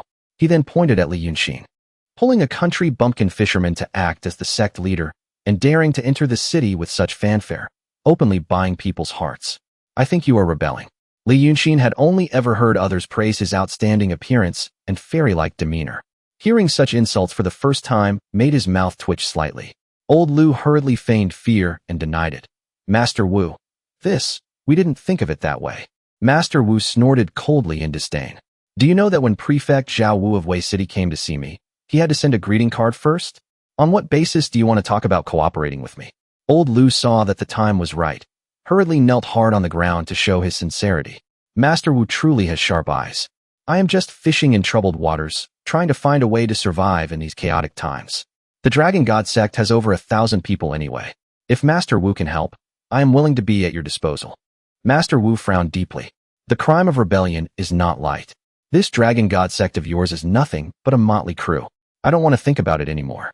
Master Wu, this old Taoist has no intention of rebelling. Please help me, Master Wu."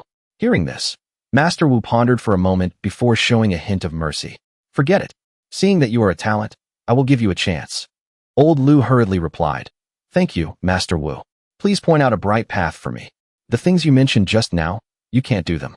As a prominent local gentry figure, I will give you the funds and allow you to do them. But you can only do it under the name of the Wu Mansion. Consider it as me shielding you from disaster. Only then did a look of joy appear on Old Lu's face. Thank you, Master Wu. Wu Qi lowered his voice. In addition, go investigate the movements of the Wanshan escort agency people in this Wei City. Once you find out, you will be a member of my Wu Mansion. From then on, let alone a prefect, even a provincial governor won't be able to do anything to you. Li Yunshin, sitting to the side, frowned slightly. Aren't the Wanshan escort agency people the ones who wanted to block Wu Ming? Why does Wu Qi care so much about them? Old Lu, looking moved, pointed at himself to confirm. Does Master Wu mean that the Dragon God sect is still in my hands? Master Wu didn't show it outwardly, but inwardly he despised the two fools in front of him for their narrow vision. Yes, you will still manage it. Thank you for your guidance, Master Wu. Then I will take my leave first. I will handle the arrangements you've made. Master Wu waved his hand. Show them out. At this time, a middle-aged man without a beard suddenly appeared beside him and asked, Master Wu, so Lu Gongzan still hasn't told the truth? His attitude coming here today, pretending to be profound, then speaking passionately, and finally revealing his weak nature. He's not emphasizing it. He frowned. Such a person, let alone achieving great things, probably doesn't even hold the Dragon God sect in his own hands. Master Wu glanced at him. That's why I said, there must be another expert behind him. He asked the pale-faced middle-aged man, Who do you think it is, sir? He narrowed his eyes. In my opinion, it's the newly arrived immortal from the grotto heaven of the Shangqing Dantang sect in Wei City.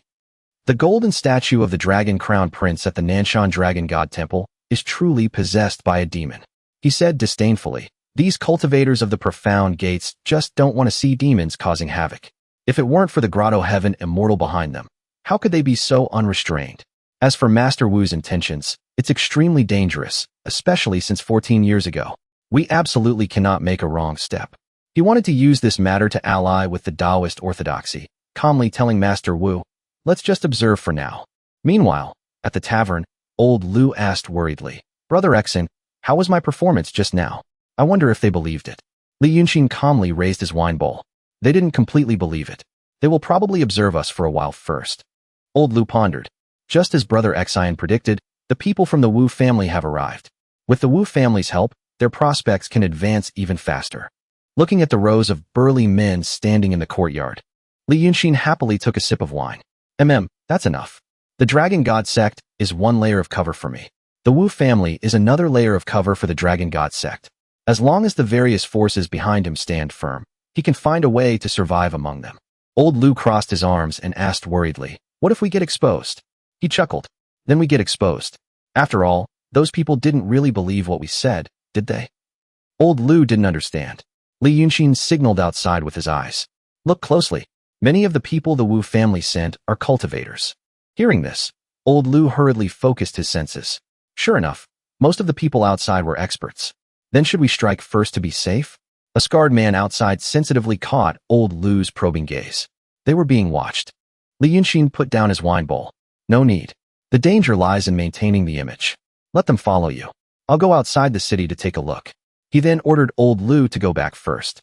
The Taoists outside saw Old Lu come out and misunderstood. Sure enough, the real mastermind is that Taoist surnamed Lu. Follow him. On this side, as soon as Li Yunshin walked out, two people secretly tailed him. Seeing Li Yunshin stop in the middle of a wasteland, they hid in the bushes and waited. One of them complained in annoyance. We've been following him for days. Does a person with no cultivation really need two Void Realm cultivators like us to tail him? The person next to him kept his eyes glued to Li Yunshin and replied coldly, Just do as master ordered. The other guy, bored, poked his head out to look. I don't see anything special about him either. Why is he looking at the fields? Does the Dragon God sect have their eyes on these wastelands? Suddenly, he noticed the person in front of him had disappeared. The guy next to him shouted, Wait, where did he go? Before he could gather his wits, he saw his companion's head severed from his neck. Looking up, he saw Li Yunshin holding the severed head. His red eyes flashed with vicious light as he opened his mouth and whispered, So hard to eat. The tailor realized the person in front of him was a man-eating demon and fled in terror. This guy is not someone I can fight. I must escape and report back to master. He immediately raised his hand and threw up a cloud of dust. Li Yunshin didn't chase after him. He just raised an arm, bringing down bolts of lightning to catch him. The tailor screamed in terror, activated an escape talisman, and vanished into thin air. Li Yunshin lowered his head in regret. Let him get away. Then he looked up and smirked. You better bring the news back to me. He had already prepared the geographical advantage and human harmony. He was just waiting for the right timing. Heavens, please don't rain. At this time, in the Danteang sect, the tailor, who only had one arm left, hurriedly held his wound and cried out loudly, "Save me! Master, save me!" We were discovered by him. The other person was killed by him in one strike. Yu Junzi frowned slightly and said, "Two useless fools. Why didn't you hide well?" "That's Yazi." The tailor trembled in doubt. He had never heard of this kind of demon. Yu Junzi recalled. He used to be a great demon at the profound realm of great achievement. Killing you would only require moving a finger. Even though he is heavily injured now, he is still Yazi. The tailor couldn't bear it, fell down in anger, and questioned why they weren't told. Yu Junzi looked coldly at the dead man in front of him, wishing him to be a smarter person in his next life. In this world, some people have to be sacrificed. He looked at the sky. It's time to go meet that Lord Tongtian. Meanwhile, Li Yunshin was setting pen to paper to write a poem. Suddenly, a gentle breeze blew by, and someone spoke. Lord Tongtian is quite refined. Li Yunshin looked up with a face full of murderous intent. Who is it? In the sky, a middle-aged man was floating under the moonlight. It was Yu Finzi of the Langya Grotto Heaven. He stepped down on the moonlight, looking arrogant, clasped his hands, and said, "Rumor has it that Lord Tongtian has a fierce personality and is decisive in killing. Now you are happily mingling with mortals." Li Yunshin stared at him intently, then lowered his eyes in denial. "Lord Tongtian, there's no need to hide anymore. After all, this isn't your Tongtian Sea. There are still some eyes and ears of my Taoist orthodoxy here." He looked at the frail man in front of him. Legend has it that although Lord Tongtian is a dragon, his true form has a leopard's body and a dragon's head, and he extremely dislikes water. When you entered Dongting, you took a boat, right? Li Yunshin replied angrily. What does that have to do with you? Yu Junzi swooped down in front of him, detailing Li Yunshin's recent actions. Lord Tongtian used to be famous for his fierce reputation in the Yi Kingdom and Li Kingdom, cultivating the Tao of evil vows. Now your cultivation is almost crippled. You fled to the Wei River, founded the Dragon God sect, and want to recultivate the Tao of good vows. Yu Junzi lifted his chin, pointing at the sky. Perhaps I can lend you a hand. Why would this lord need your help? Yu Junzi immediately mocked. Did Lord Tongtian come out of the city today to look at the dragon beans?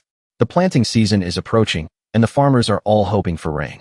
Seeing the Dragon God sect gaining momentum and expanding its followers in the city, they definitely want to pray to you. He threatened again. But if Lord Tongtian's identity is exposed, I'm afraid all this good vow cultivation will shatter. Li Yunshin's face darkened, narrowing his eyes. The person who saw through this lord's plan last time was named Qing Liangzi. This poor Taoist is not like Qing Liangzi. I am someone who values my life. Do you know what is behind me? Yu Junzi raised his hand and pointed at the sky. The large, round moon in the sky lit up. This thing is called the fluorescent treasure mirror. It's a magical treasure that this poor Taoist has refined for over 60 years. It excels at seeing through a cultivator's realm. He looked down at Li Yunshin sitting on the chair. Lord Tongtian's cultivation right now is nothing more than the peak of the transformation realm. He could kill him as easily as flipping his hand. Li Yunshin raised his head at this moment, revealing sharp teeth. Streaks of red light radiated from his eyes. This lord has never listened to others. Yu Junzi wasn't afraid either, calmly saying, instead of a crazy fight to the death, right now this poor Taoist would rather talk about cooperation. After all, the Great Tribulation is approaching. We are all in this vortex. Only by cooperating and planning together can we win a place in the world. Hearing this, Li Yunshin was startled. Great Tribulation? He lowered his head, raised his hand, and continued writing, calmly asking, where does the Great Tribulation come from? As long as the Taoist orthodoxy doesn't meddle, this lord finds this world very peaceful. Yu Junzi told Lord Tongtian to stop playing dumb. If others don't know, fine, but as a dragon, how could you not know? The true dragon is secretly building a dragon god dynasty to control the demonic path. Although the world hasn't noticed, the demons scattered everywhere are secretly borrowing the willpower of humanity to grow stronger. And humanity, currently under the protection of the Taoist orthodoxy and sword sect, has become even more prosperous. You demons, relying on willpower to cultivate, will become even stronger. He saw that the outcome between the Taoist orthodoxy, sword sect, and the demons would ultimately be a war. Many cultivators are still ignorant, believing from beginning to end that demons are just disorganized. Yu Junzi looked seriously at Li Yunshin. Facing the impending war, the cultivation world is not yet fully prepared. Therefore, he wanted to help them prepare in advance. Li Yunshin paused his pen upon hearing this, sighing inwardly. So this guy is a warmonger. He looked coldly at Yu Junzi. Taoist, I think you've gone mad. This is your heart demon. Yu Junzi laughed loudly.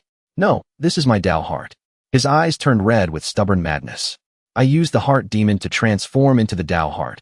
Use the heart demon to enter the true realm and kill all the demons in the world. For this, he needed to prepare for an all-out war. Yu Junzi clutched his chest and said angrily, First, there was Li Wen attacking the chief disciple of my Langia Grotto Heaven. Then there was the Ghost Emperor causing the deaths of 4 high-level cultivators. Now there's the Dragon Yazi, the Lord of the Dragon Court, whose fierce nature erupted, massacring 36 cultivators of the Taoist orthodoxy. Speaking up to here, he slammed the table. Lord Tontian, do you understand what you should do now? Li Yunshin frowned. Yu Junzi wanted to attack his own cultivators to find an excuse to instigate the Taoist orthodoxy and sword sect to go to war with the demons. He coldly threw his pen. Who the hell are you to order this lord around? Yu Junzi didn't care about Li Yunshin's attitude. He calmly picked up the pen and replied, I very much hope Lord Tontian becomes stronger. Because only when Lord Tontian enters the true realm and finds his Tao heart can he become a formidable enemy of the Taoist orthodoxy and sword sect. But if Lord Tontian is unwilling to cooperate with Lu Ling in the hands of the Lord of Dongting, it's not like I don't have other ways. His eyes radiated murderous intent as he looked down at Li Yunshin. And Lord Tontian, you only have one path, and that is death. Li Yunshin remained unmoved, looking straight back at him, and spat out one word. Yu Junzi then threw a talisman at him and disappeared into thin air, his voice echoing back. As long as the talisman in my hand is activated, within the next 5 days, a profound realm cultivator will come here. You will only have the path of death. So think it over. Li Yunshin frowned in the darkness, looking at the talisman in his hand, pondering and smiling faintly. The Dragon God Dynasty. This is actually an unexpected harvest. Sounds interesting. At this time, old Lu finally realized something was wrong and hurriedly ran in. Brother Exine, what happened? Li Yunshin raised his hand and destroyed the talisman, smiling coldly as he replied. That Yu Fancy has fallen into the trap. The next day, old Lu and Li Yunshin went to the Dragon God sect. The people around hurriedly gathered. It's sect leader Lu. The sect leader is here. Old Lu hurriedly coughed to interrupt. Don't call me that carelessly. This is the real sect leader. After saying that, he ended the greeting session. The sect leader and the protectors have some matters to discuss. Everyone, please step down for now. At this time, on the roof opposite, 2 old men were quietly observing everything. The black-bearded old man looked at old Lu and said softly, Your friend seems to have joined an evil cult, huh? The black-bearded old man pondered and analyzed. Behind the Dragon God sect is the Wu family. Do you know that 20 years ago, King Ung Bao Zun planned to wipe out the Qian family, the overlords of the Jianghu? It was the Wu family backing them up. If you want to save him, you still need to borrow strength. Inside the Dragon God sect, looking at all kinds of animals below, Li Yunshin sat in the main seat and spoke. It seems you guys are living quite well in the city, huh? A black cat, busy eating meat and drinking wine, looked up and flattered. Your Majesty, little Meow has been very tired these days. It's rare to get such relaxation. Li Yunshin looked at this bizarre group of animals gnawing on chicken and drinking wine, and said, Right now, the city is full of cultivators. There are already over 36 Void Realm cultivators. Among them, dozens are at the construction site next door. You guys, on the other hand, don't seem afraid at all. A calico cat demon hurriedly approached, rubbing its paws and smiling obsequiously. Hee, with your Majesty here, what is there to be afraid of? Is your Majesty counting by the 3 sacrifices? I don't have the 3 sacrifices of cow, sheep, and pig, but I have something else. Do you want it?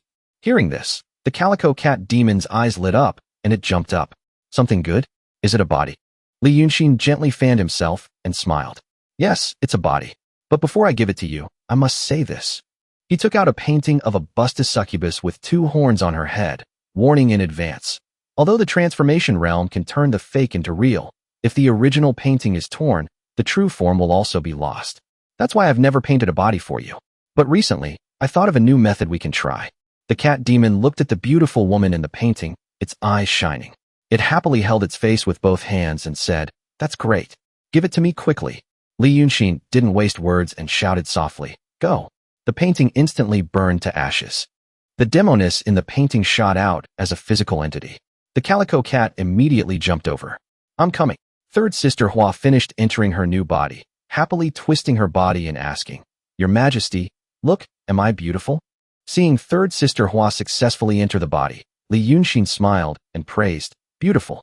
He knew he had successfully used the painted object, bringing willpower to mold a true form. The paper was torn, but the body didn't dissipate. It seemed this path was correct. The other ghosts and demons nearby gathered around to watch the excitement. Seeing this, Li Yunshin refused. "Not right now. The willpower consumed for this is enough for me to return to the middle stage of the transformation realm." He patted the demoness' head, telling her to wait a bit longer. Third Sister Hua happily approached and asked, "Your Majesty, with such a good body, can I go out and work now?" Li Yunshin replied with a gloomy face, "I do have something I need Third Sister Hua's help with. It just so happens I have a task for you. Go kill a few people for me." Hearing it was about killing people, Third Sister Hua asked hesitantly, "I can kill people now? Didn't your Majesty forbid harming human lives?" Li Yunshin smiled knowingly and corrected himself. "I misspoke. I want you to kill cultivators, Taoists. They are not humans, so you can kill them." Hearing this, Third Sister Hua happily clenched her fists. She hadn't fought in a long time. Just then, the rat spirit noticed a little bamboo tube peeking at them from the window. Seeing it was discovered, the little bamboo tube didn't hesitate, jumping over to Li Yunshin, putting its hands on its hips, and asking, "My master sent me to ask Lord Tongtian, how is your consideration of last night's matter going?" Hearing this, Li Yunshin smiled coldly. Does Yu Junzi really think so highly of himself? He threw the little bamboo tube to the ground. "Tell Yu Junzi, this lord will also go on a killing spree. I'll play with you." Meanwhile, outside the Dragon God sect, two men sent by Yu Junzi were secretly observing. "Senior brother, what are we guarding here for? Didn't the immortal master tell us to block the Dragon God sect's tricks?" Senior brother Ji Yuzi replied, "Right now, dozens of Void Realm and Intent Realm cultivators have been dispatched to do these things. They don't lack the two of us. And if we want to show our talents, of course, we have to take a different path." Seeing Li Yunshin come out, they were about to secretly follow when a voice suddenly rang out behind them. It turned out the white-bearded old man who had been tailing them earlier had also seen the two. "I am Ing Jianjue of the Black Dao. I have some matters to discuss with you too." The two were startled. Where did this guy come from? Ing Jianjue looked at the two men's appearance and mistakenly thought they were like-minded individuals. "Are you two also here to strike at the righteous figures of the evil cult? How about we cooperate?" The junior brother also reported that they had lost track of Li Yunshin and his group. The senior brother angrily looked at the two annoying mortals in front of him and asked arrogantly, "Cooperate? You also want to find trouble with the Dragon God sect?" Ing Jianjue pointed at the white-bearded old man beside him. "To be honest, that sect leader was originally a brother of my subordinate. Old Lu was originally a scholar, but he succumbed to temptation and gave the Dragon King Temple to the evil cult." Hearing that the two old men in front of them knew Old Lu, the two men's faces darkened. "You know him?" "That's right. He saved me once. Now that he has fallen into an evil cult, I must repay this favor." Hearing this, the senior brother didn't say much and immediately threw out a talisman to attack. Before the two old men could react, they were frozen stiff by the talisman, unable to move. "What is this?" The senior brother smiled sinisterly. "We are not here to do good deeds. Since these guys know that old man, we can't keep them alive." After saying that, he activated the talisman to crush the two. Right at this moment, the talisman was blown away and scattered. Ji Yuzi panicked and shouted, "Which expert is here?" On the roof, Li Yunshin was combing Third Sister Hua's hair. He asked the demons beside him, "Those two old men are a bit foolish, but they are good people. What do you think?" The black cat demon beside him smiled in agreement. "Your Majesty is absolutely right." The two men looked up and saw Li Yunshin sitting cross-legged, with a group of red-eyed demons guarding him on both sides. Ji Yuzi and his companion said disdainfully, "Humph, just a cultivator, yet you befriend demons." Li Yunshin's eyes were covered in cold frost. Demons can be educated, while cultivators kill indiscriminately. What's the difference between you and demons? He allowed Third Sister Hua to go test her true form. Ji Yuzi looked at the demoness, startled and afraid. This demoness. Without any magic treasures or incantations, she instantly summoned a terrifying, blazing demonic fire. What is this? San Huanyang didn't waste words and spoke with her fists. I've come to play with you all. A loud explosion erupted. A blinding light covered a large area of the sky. At this moment, Ing Jianjue, who was hiding in the distance, turned to his white-bearded junior brother and advised, "The rule of the martial world is, what you shouldn't see, you don't see. What you shouldn't know, you don't need to know." On the other side, before Zhiyuzi could react, San Huanyang had already pierced a fist straight through his chest. Until he fell, he couldn't understand why the 3 Steps chapter had no effect on this female demon. Could she also be of the dragon race? Seeing Zhiyuzi use his remaining strength to take out a message talisman, he had to send the news back. San Huanyang delivered another punch, killing him with his mouth agape. At this moment, Zhiyuzi's soul emerged. Before it could escape, it was chained by Li Yunshin. Pathetic. The names of some mortals can appear in the Book of Life and Death, but you two are not worthy. The 2 Yin souls couldn't understand how Li Yunshin could chain their souls. Is he an underworld emissary? Just then, a real underworld emissary appeared. Li Yunshin recognized it as a puppet clone of Yan Jun. The one who has come to collect you has arrived. But these guys were still useful. He would collect them on Yan Jun's behalf. After collecting the souls, he turned to look at Yan Jun's puppet. The puppet was silent for a moment, then turned and left. Li Yunshin was startled. He thought he would have to fight for it to be released. It just left like that. He immediately discovered a new secret. So that's the principle. When ordinary people die, if by some coincidence they manage to hide from the puppet clone, they become wandering, lonely ghosts. He chuckled softly. How interesting. At this moment, Yu Fenci had also arrived. You killed them all. Seeing Yu Fenci, all the demon guards behind him rushed forward to protect Li Yunshin. Li Yunshin gently fanned his fan and said, "Don't be afraid. We're all on the same side." He looked coldly at Yu Fenci. "They're dead, so they're dead. Why ask?" The old man frowned. "I didn't see you kill them with my own eyes. Just now, why did you set up a restraining barrier?" Li Yunshin hated people who asked too many questions. "When I, this lord, do things, do I need to report to you? If we're cooperating, it's best not to have too many hidden matters. To avoid any mistakes." Yu Fenci's brow furrowed even more as he looked suspiciously behind Li Yunshin. For tens of thousands of years, in this world, the dragon race has only had the true dragon and its 9 sons, a total of 10. But the dragon woman behind Li Yunshin, what was she? Hearing this, Li Yunshin also explained that he didn't think there would be any mistakes, which is why he didn't let their souls escape. Even their souls had to be scattered. Then he provoked Yu Fenci. "If you're so timid, why did you come to me for cooperation? A grand scheme requires a bit of caution." Yu Fenci extended his hand towards San Huanyang. "Also, I've never heard of the dragon race having this dragon woman before. I haven't had the pleasure of meeting her.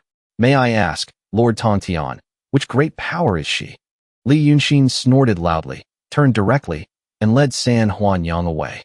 "Taoists, a bunch of cowards. That's why I don't want to deal with you." But his next words startled Yu Fenci. "She is my daughter, Princess Tongtian." Yu Fenci was suspicious. He had never heard that Lord Tongtian had a beloved daughter. "Since I am working with Lord Tongtian on a great matter, now that I've met your virtuous daughter, I cannot be impolite." He raised his hand and gently performed a spell. "In my humble hands, I have a water-splitting halberd that is very suitable for a woman to use. As a gift to my niece, consider it a meeting present." After speaking, a beam of light shot from his hand towards San Huanyang. "Niece, accept it." San Huanyang looked back suspiciously. Li Yunshin spoke up. "Someone wants to give you a gift, just take it." Before her, a long spear flew straight at her face. San Huanyang caught it with her bare hands. Looking at her scratched, lightly smoking hand, she cried out in anger. "There's nothing here. Are you playing with me?" Yu Fenci smiled insidiously. "I seem to have forgotten. I am currently in my divine soul true form. I can only make it up to you next time." He then said with a strange tone, "Congratulations to Lord Tongtian for having such a beloved daughter. There is hope for the future. Do you need to tell me that? If there's nothing else, then get lost." Yu Fenci's true body retrieved its divine soul and returned to his room. He opened his eyes, his expression grave. Although it was just a small illusion to test her, this dragon woman is only at the illusory realm, yet she could block my attack with her bare hands. It's clear her physical body is very strong. An 11th dragon. If the dragon race produces a 3rd generation, that would be terrible. On this side, Li Yunshin looked towards the rustling sound. "Letting others know our secrets. Do you think we should kill them to silence them?" Hearing this, Ing Jinjua hurriedly ran out and begged. Please, senior, be merciful. The white-bearded old man spoke up to explain. To be honest with you, sir, we thought old Taoist Lu was being deceived, so we just wanted to disband the divine dragon cult. Then we would invite my old friend into the town to be our strategist. Li Yunshin frowned suspiciously. What town? Ing Jinjua clarified. The Great Qing is unstable right now. 300 miles east of Wei City, we came out of Yinshan Gorge stronghold, gathered a group of brothers, took in refugees, and are acting on heaven's behalf. Hearing this, Li Yunshin had to give a thumbs up in admiration. What a talent. Establishing a sect in the heartland of the Great Qing, acting like gangsters. It really could only be you. Ing Jinjua denied it. We're not trying to rebel. The world is getting worse and worse. I plan to provide relief for the refugees for 3 years. Li Yunshin said bluntly. Right now, even getting enough to eat has become a problem. The black-bearded old man, hearing this, couldn't refute it.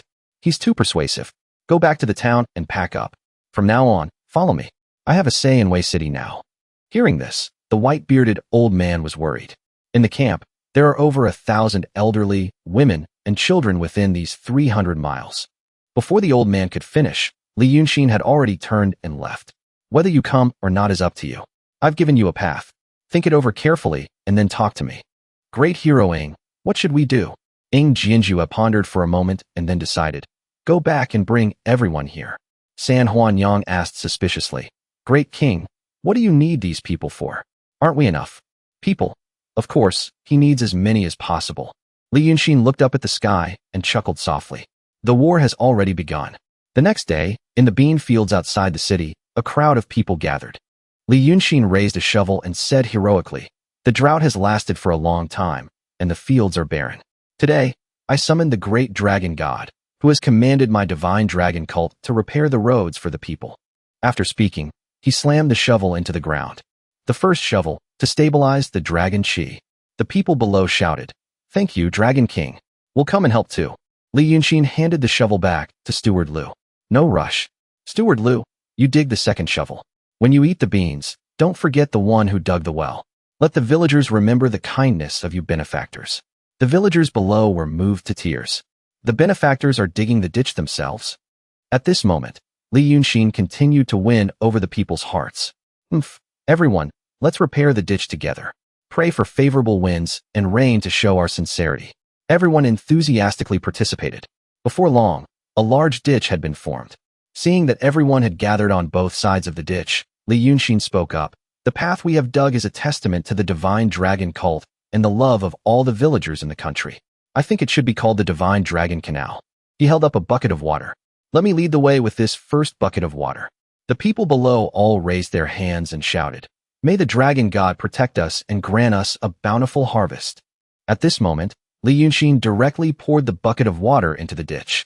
Everyone around was excited to see the long ditch immediately fill up.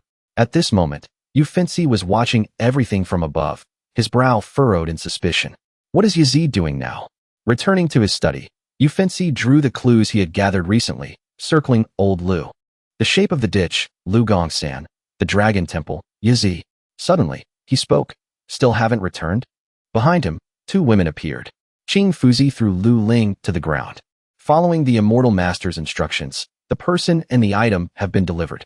But there's one thing. When I caught her, it seems she swallowed something. Hearing this, Yufinsi knew that keeping Lu Ling was useless.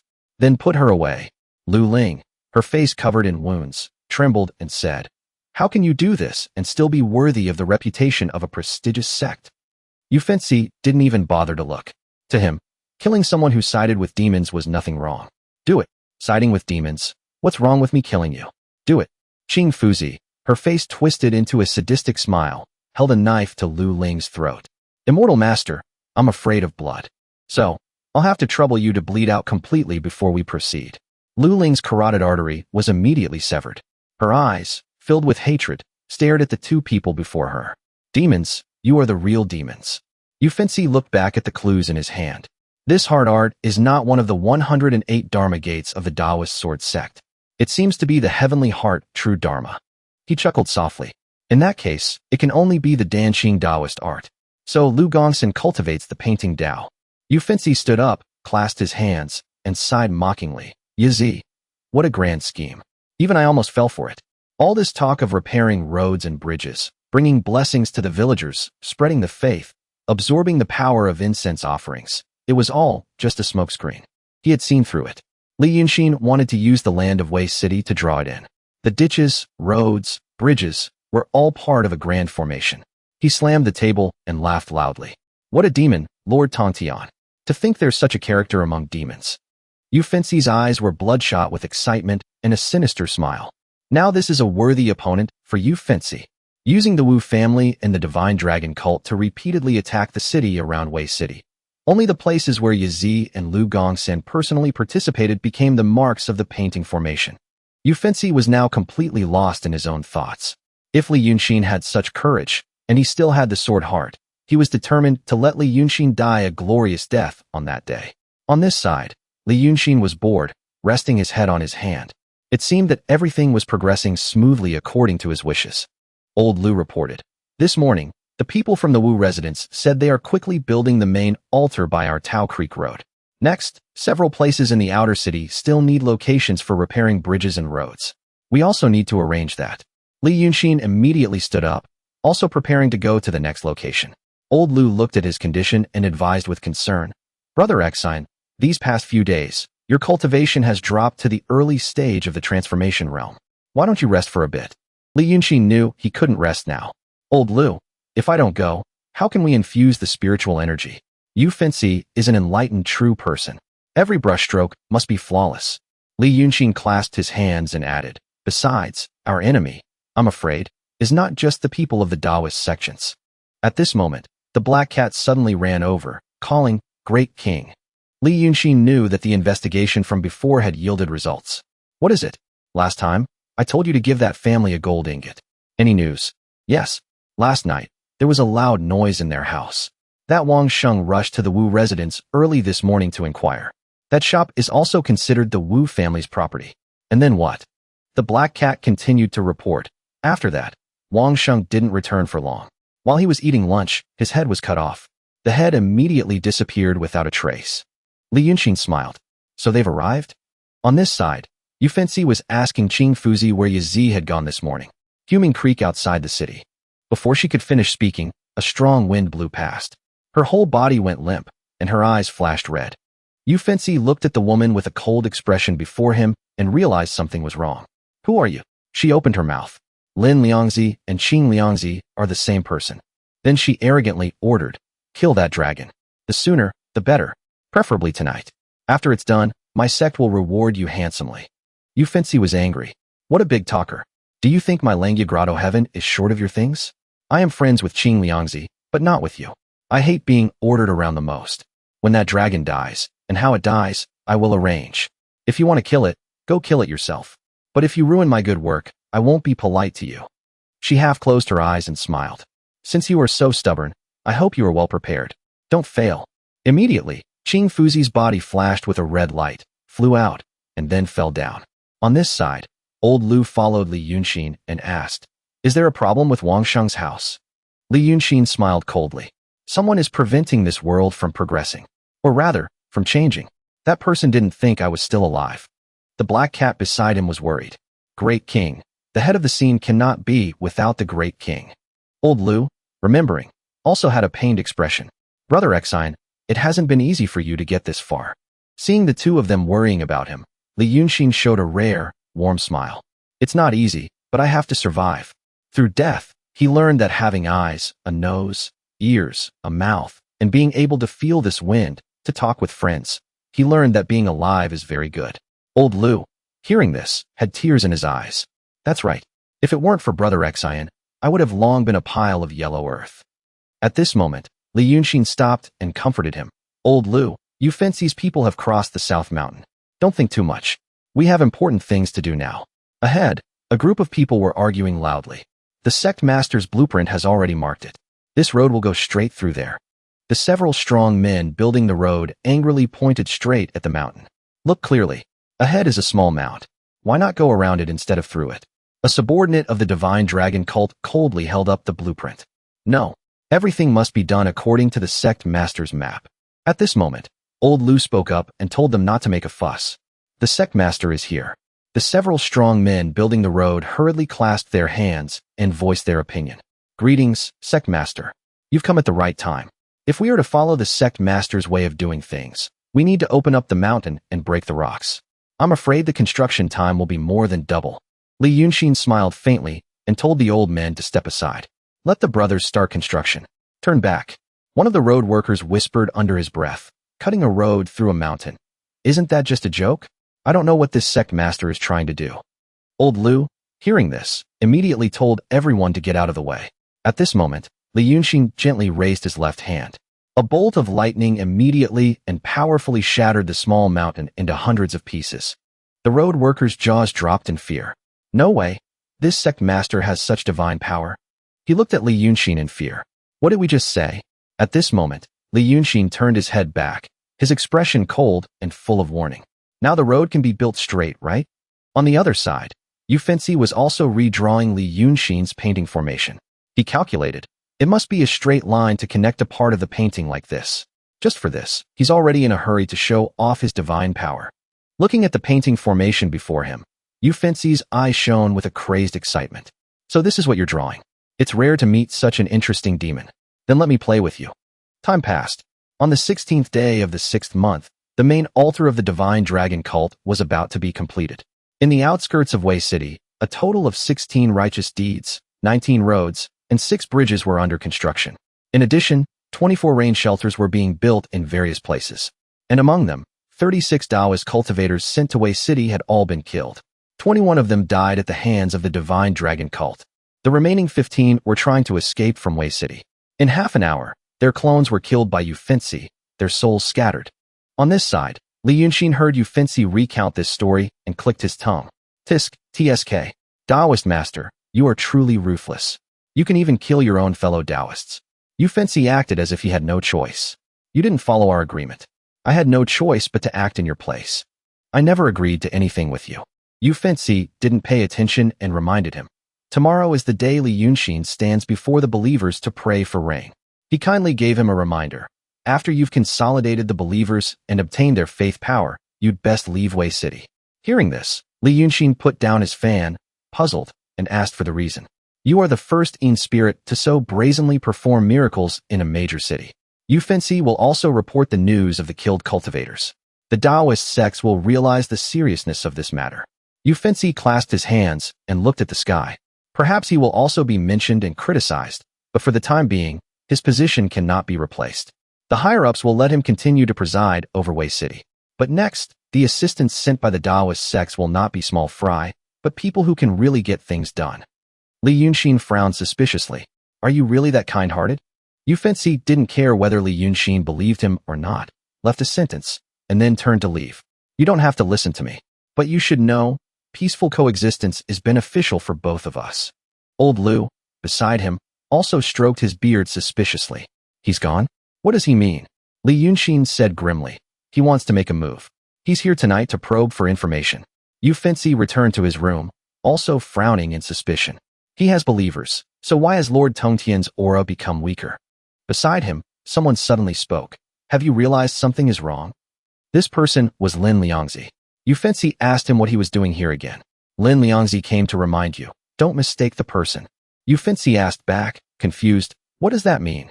These past few days, I've been wandering around the city and heard some interesting things. Lin Liangzi recounted the things he had investigated recently. A small merchant confidently declared that he had been harmed by Li Yunshin. I've met this Dragon King before. He was the one who drew my sour soup into the lake. Reminded by this small merchant, not a few people also remembered. They had seen this Dragon King in Bailu Prefecture before. Yu Fenci already knew everything Lin Liangzi said. Lin Liangzi poured a cup of tea and slowly explained. He transformed into the appearance of Li Yunshin. He also claimed to the outside world to be Li Yunshin, but the timing doesn't match. The Dragon Prince Yazi fought with your disciple on the 28th of the 4th month. On the 24th of the 4th month, his whereabouts were unknown. He smiled confidently. It wasn't just one person who said it. That Li Yunshin appeared in Bailu Prefecture on the 20th of the 4th month. The night that the 9th Dragon Prince, Li Gun, died, Li Yunshin was not yet dead. He sneered. Xing Liangzi said you are a smart person, but you are too arrogant. Lin Liangzi moved closer to Yu Fenci and mocked. Actually, You already suspected it, didn't you? The painting Dao is not a technique that a demon can use. What convinced me the most is that I've seen a similar painting before, and the painting technique is only known to Li Chunfeng and his wife. Only then did Yu Fancy reflect on it. He was so angry that veins bulged on his forehead. He gritted his teeth and maintained his composure. He had indeed been suspicious. The sudden appearance of the dragon woman, the decline in his cultivation, were all suspicious points. He never expected that Lord Tontian would use the dragon woman's body to hide his tracks. He had been tricked by a child. At this moment, his eyes flashed with a ruthless light. But it doesn't matter. A superior plan leaves room everywhere. Yu Fancy regained his immortal-like demeanor and said loudly, "Respond to 10,000 changes with 100 transformations. Let him call the wind and summon the rain. I will not move. The plan is set. Whether he is Li Yunshin or Yi, tomorrow he will die." Yu Fancy, without turning his head, said to Lin Liangzi, "For your sincerity, I will befriend you. Tomorrow, after I take that brat Li Yunshin's head, I will discuss the grand plan with you." The next night, on the 17th of the 6th month, the streets were bustling with decorations for the rain-making ceremony. Lanterns filled the streets. A team of gongs and drums played festive music everywhere. At this moment, Li Yunshin stood behind a curtain, looking at the people gathered around the dragon throne, and was also speechless. "What are all these things?" Old Lu laughed. "The Dragon King is in a good mood right now."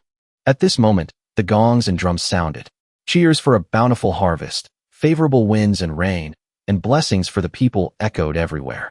Li Yunshin stepped out and shouted, "Everyone, please join me in welcoming the Dragon God.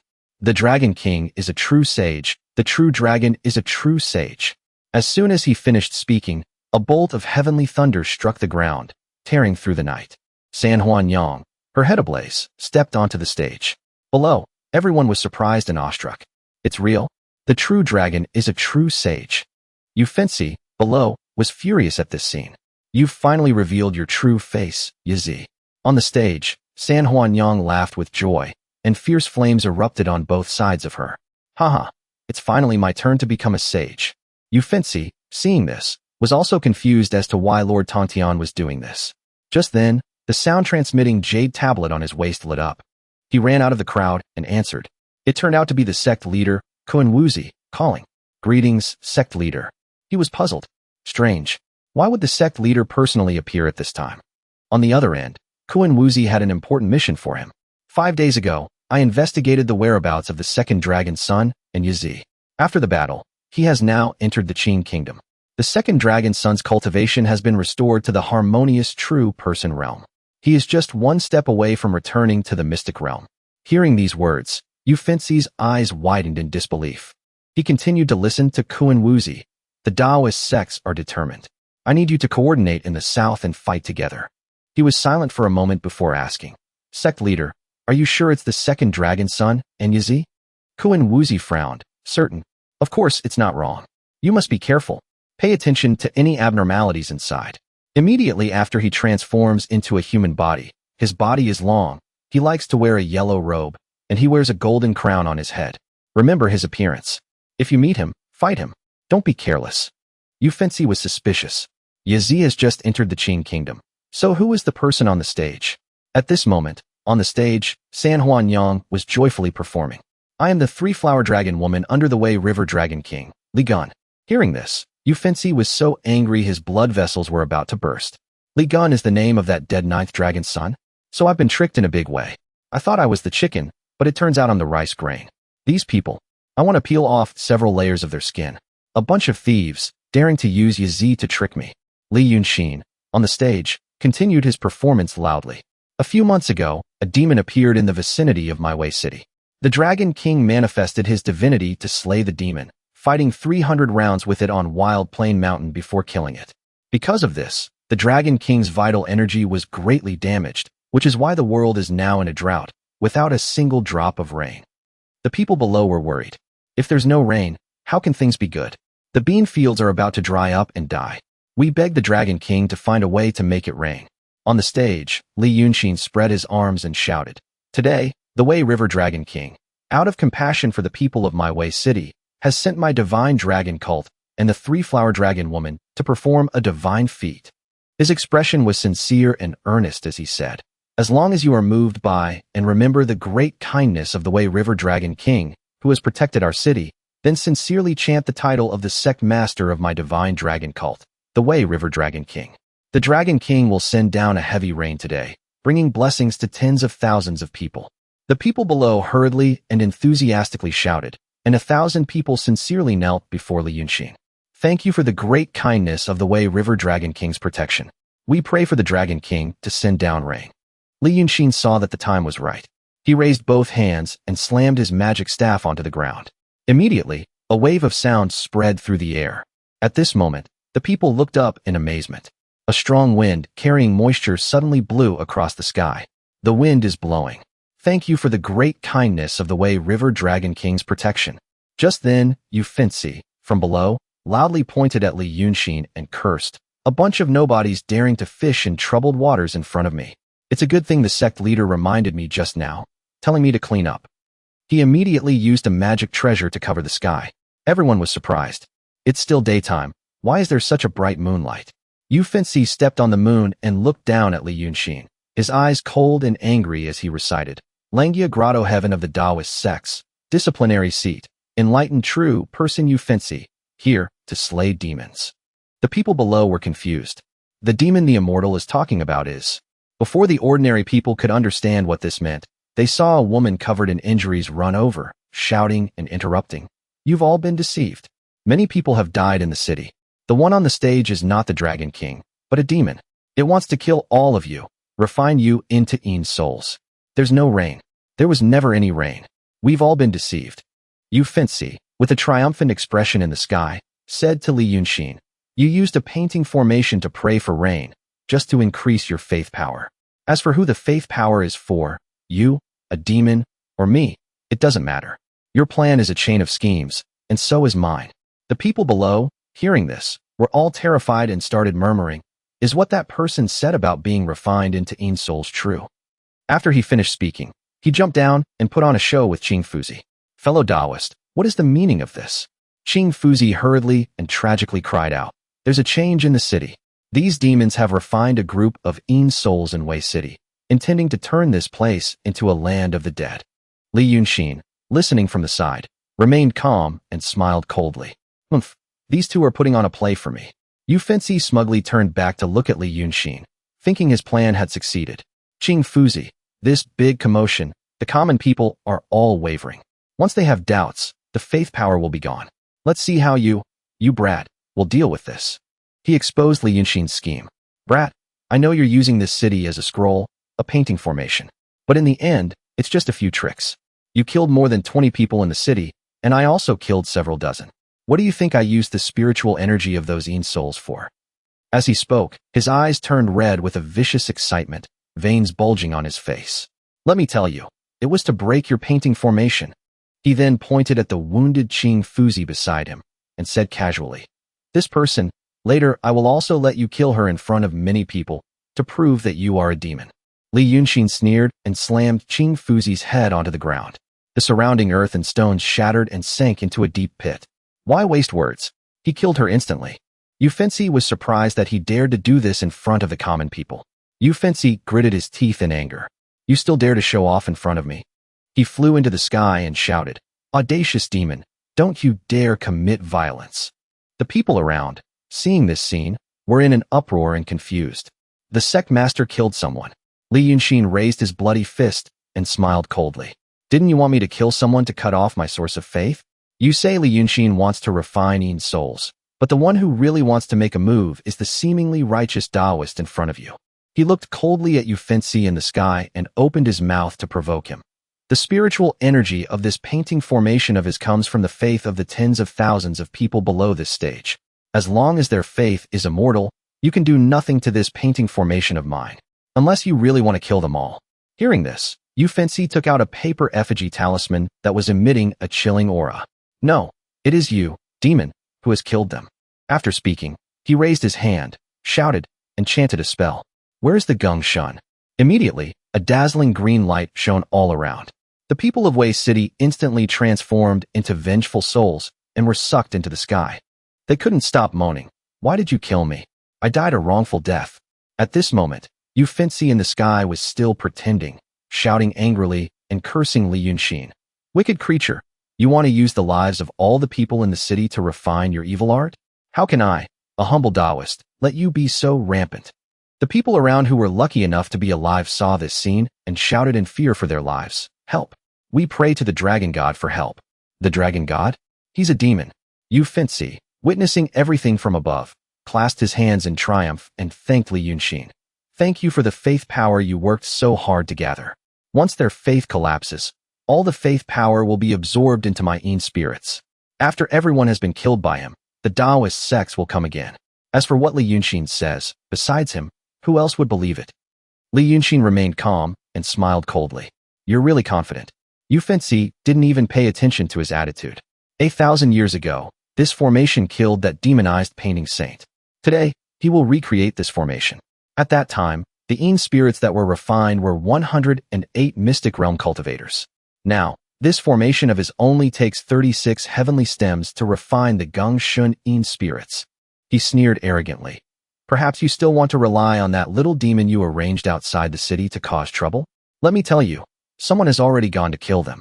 He thought that even though he had been tricked twice before, he had never truly considered Li Yunshin a real opponent. Hearing these words, Li Yunshin had to praise him to save him some face. You are indeed a smart person. Suddenly, a drop of rain fell, cutting through Yu Finzi's confidence. Startled, he looked up at the sky. Is this rainwater? The people below, seeing the downpour growing heavier, were also startled and overjoyed. It's raining. It's really raining. They realized the divine dragon cult had truly summoned the rain to save the people. It's the Wei River Dragon King. That evil Taoist was lying to us. At this moment, Li Yunshin glanced at Yu Finzi and said with amusement, it seems heaven is on my side.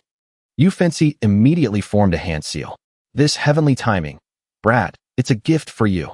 He pointed to the sky, wanting to summon lightning to strike down this deceitful brat before him. The green light sucking up the vengeful souls grew even more ferocious. Yu Finzi's eyes flashed with a sinister, triumphant light. No remains. Who would have thought he was so wicked that the heavenly thunder would directly backfire and strike him on the head? Startled, he thought, why is there lightning? From behind, Li Yunshin's mocking voice sounded. It's not heavenly timing, you fool. At this, he broke out in a cold sweat. You really are Yazi. No, the sect leader's information can't be wrong. No, you are not Yazi.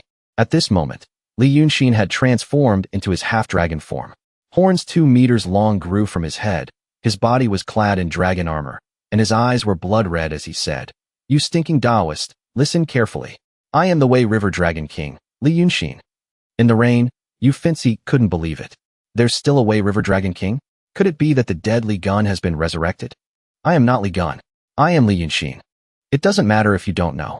After I slay this evil Taoist of yours, Yu Finzi, today, and save the people of the Wei River, the whole world will know the name Li Yunshin. Hearing this, Yu Finzi's face darkened with anger. Kill me? A mere transformation realm demon dares to speak so arrogantly? Don't forget that you are still within my formation. He immediately took out his Sailor Moon treasure and threw it into the sky.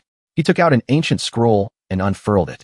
Immediately, a group of cultivators jumped out from the painting and attacked Li Yunshin. Today, I will refine your soul. Hearing him, he laughed coldly. Refine me? You must be dreaming. Immediately turning, Li Yunshin erupted with lightning, shattering everything. After the attack, he smoothly transformed into a green dragon and, carrying the lightning, charged at Yu Finzi. Yu Finzi, not flinching, took out a brush and wrote several restraining seals to block Li Yunshin. Li Yunshin, in his ferocious dragon form, roared, I have no karma with this world. The spells you use to deal with the dragon race are useless against me. Immediately, he summoned a pillar of heavenly thunder that struck Yu Finzi directly. The people below, seeing this, were so shocked their jaws dropped. It's the Dragon King. The Dragon King has come to save us. The sect master didn't lie to us. But Yu Finzi, like a snake that wouldn't die, emerged from the rubble and said coldly, I don't know what tricks you used, but the 3 Steps chapter and the true talisman Taoist art are both useless against you. He angrily looked at Li Yunshin, and when he couldn't win, he resorted to lecturing. You're just a demon doing wicked things. Unless you rely on your innate strong body, my Taoist sect is not like you foolish things. We don't like to use magic power. He took out a treasured sword from the void and slashed fiercely at Li Yunshin. Arrogantly speaking, but that doesn't mean I can't just cut you down. Seeing Li Yunshin dodge and flee, Yu Fengzi excitedly chased after him with his sword. Trying to run? With that, he immediately slashed and struck Li Yunshin. Li Yunshin was wounded and bleeding, letting out a cry. Li Yunshin shouted wildly in his heart, "Come down. Keep raining. Even heavier rain." At this moment, Yu Fengzi did not continue his pursuit. He wanted to watch this prey struggle in pain. "You are one of the most intelligent demons I have ever met. You have many tricks, but this is where you stop." He arrogantly frowned and lectured. "One realm higher is complete suppression. If you listen to me, I can leave your corpse intact." At this moment, Li Yunshin brought out his familiar line. "Where do you get your confidence from? You don't want others to know you're refining human souls, so you're hiding what's happening in the formation." He bared his dragon fangs and smiled. "This is a great help." Hearing this, Yu Fengzi was still surprised and didn't understand what he meant. Outside the city at this moment, the people were joyfully shouting, "It's raining. The crops are saved." Today, the divine dragon cult said they would pray for rain, and the Dragon King immediately sent rain. Yu Fengzi was shocked to see faith power flying in from all directions. He wondered, since when? The moment Li Yunshin had been planning for so long had arrived. He immediately absorbed the faith power. The wounds on his body instantly healed. His eyes shone with a dangerous light as he explained, "The source of my faith power is not just within Wei City." Seeing this, Yu Fengzi angrily activated the power of his Sailor Moon treasure to cover the sky. "You want to break through to the true realm under my watch? In your dreams." His eyes were bloodshot as he shouted, "Mystic light, precious mirror, lock realm." Immediately, the moonlight in the sky turned red. He charged forward to attack. The mystic light, precious mirror can reveal another's cultivation realm, and it can also lock another's cultivation realm. Yu Fengzi gave Li Yunshin another lesson. "You've gained faith power and want to break through? It's not that easy." Li Yunshin's body had been buffed by the faith power, so how could he fall so easily? He turned back and shouted. Then he sent Yu Fengzi flying like a mosquito. Yu Fengzi was sent flying and was terrified. A demon's body is so strong? I absolutely cannot let him break through to the true realm. He activated his magic treasure again. He summoned thousands of swordsmen to slash at Li Yunshin, shouting, "Lock him down." Li Yunshin was annoyed and on guard. "My movements have slowed. That Taoist magic weapon is causing the blood in my body to burn." Immediately, Li Yunshin was chained and unable to move. Yu Fengzi didn't waste any more words and immediately raised his sword to strike. "Today, I will eliminate this disaster for the Taoist sects." Just as he struck down, Li Yunshin didn't hesitate to play his trump card. "Karma Emperor, where are you? If you don't come and help me now, when will you?" As soon as the words fell, a black shadow enveloped Yu Fengzi. Surprised, he turned his head to strike back but couldn't dispel the darkness surrounding him. "What is this?" "Karma Emperor." Li Yunshin, still not free from his shackles, said arrogantly, "I never said I was alone." Only then did Yu Fengzi remember the past with shock. Could it be that the seal from hundreds of years ago has been broken? At this moment, a troop of Yin soldiers emerged from the darkness. The leader, Imo Huangbao, shouted, "I am the great karma martial emperor, Lu Zhenyang. A Taoist sect wants to kill the people of my great karma capital, Wei. According to the laws of great karma, behead him. Execute immediately." He raised his voice and commanded, "Great General of the Jinwu Guard, Fifth Bayou of the great karma capital, hear my command." Seeing this scene, Yu Fengzi still couldn't believe that things that had always been under the control of the Taoist sects had slipped from their grasp. This is impossible. The Ghost Emperor has been released, and the Taoist sects have no news of it. At this moment, the Karma Emperor pointed at Li Yunshin and said, "Wei River Dragon King Li Yunshin, today, I, Zhen, will help you slay this ruffian as promised." Immediately, tens of thousands of corpses rose from the ground. Li Yunshin also took this opportunity to reveal his true form. The people below now saw Li Yunshin for the first time and shouted in fear, "It's a dragon, a real dragon." They all immediately bowed their heads and prayed. The people's faith power surged and instantly transferred to Li Yunshin's dragon body. Yu Fengzi hadn't expected Li Yunshin to dare to take this step. "You dare to reveal your true form in front of 100,000 people? Your death is not far off." He shouted, "When my Taoist sect learns of this, they will surely kill you." At this point, Li Yunshin, unafraid of anyone, shattered the chains and roared, "You evil Taoist scoundrel! With me, your lord, presiding, how could I let you harm the people of my Wei City and refine your evil formation?" Yu Fengzi, seeing that the situation was not good, hurriedly raised his hand and performed a magic seal. "Damn it, I let him break through to the true realm, and he has hundreds of thousands of soldiers supporting him. This battle is a dead end. He also unleashed everything he had. To the Green Dragon, don't you dare tarnish the reputation of my Taoist sect. A burst of light exploded in midair. It turned out Yufinsi had self-destructed. The Karma Emperor also looked on with suspicion. Is he dead? At this moment, Yufinsi's soul took advantage of the massive explosion to rush out. The soul of a true person is immortal and indestructible. Using the power of self-destruction to cover my tracks. This place is filled with ghost chi. As long as I blend in and escape back to the Taoist sect, I will definitely make this demon be buried with me, a true person. Li Yunshin. How could he be foolish enough to believe he would die so easily? He immediately chained Yufinsi's soul. You want to run away quietly? Do you think I'll fall for your tricks again? Yufinsi hadn't expected Li Yunshin to have the soul-locking chain. Only then did he remember with fear the death of Qing Liangzi. So his soul didn't leave a trace either. He shouted and questioned Li Yunshin. It was you. You killed him, didn't you? At this point, Yufinsi was still arrogant. He could turn this situation around. Li Yunshin, you've miscalculated. The soul of a true person. Even if the black and white Yama Kings were here, they couldn't easily take it away. Do you know that the sect leader of my Langya Grotto Heaven is already on his way here? Can you continuously kill 2 true persons? At this moment, Li Yunshin also transformed back into his half-dragon form and admitted, killing 1 true person is indeed my limit. But, you foolish Taoist, from the moment you came to Wei City, I've been thinking about how to kill you. Destroying Li Yunshin's physical body was originally the most difficult step, but now, the foolish Yufinsi had helped him succeed. Hearing this, Yufinsi coughed up blood. You audacious brat. He took out an umbrella and gently fanned Li Yunshin. Do you know that the sect leader of my Grotto Heaven, the great achievement mystic realm cultivator Kun Wuzi, is in this Wei City? The sect leader will not let you go. Just as Li Yunshin was about to destroy Yufinsi's soul, he was suddenly blocked by a spiritual force. Yufinsi called out in fear. Sect leader, you're here?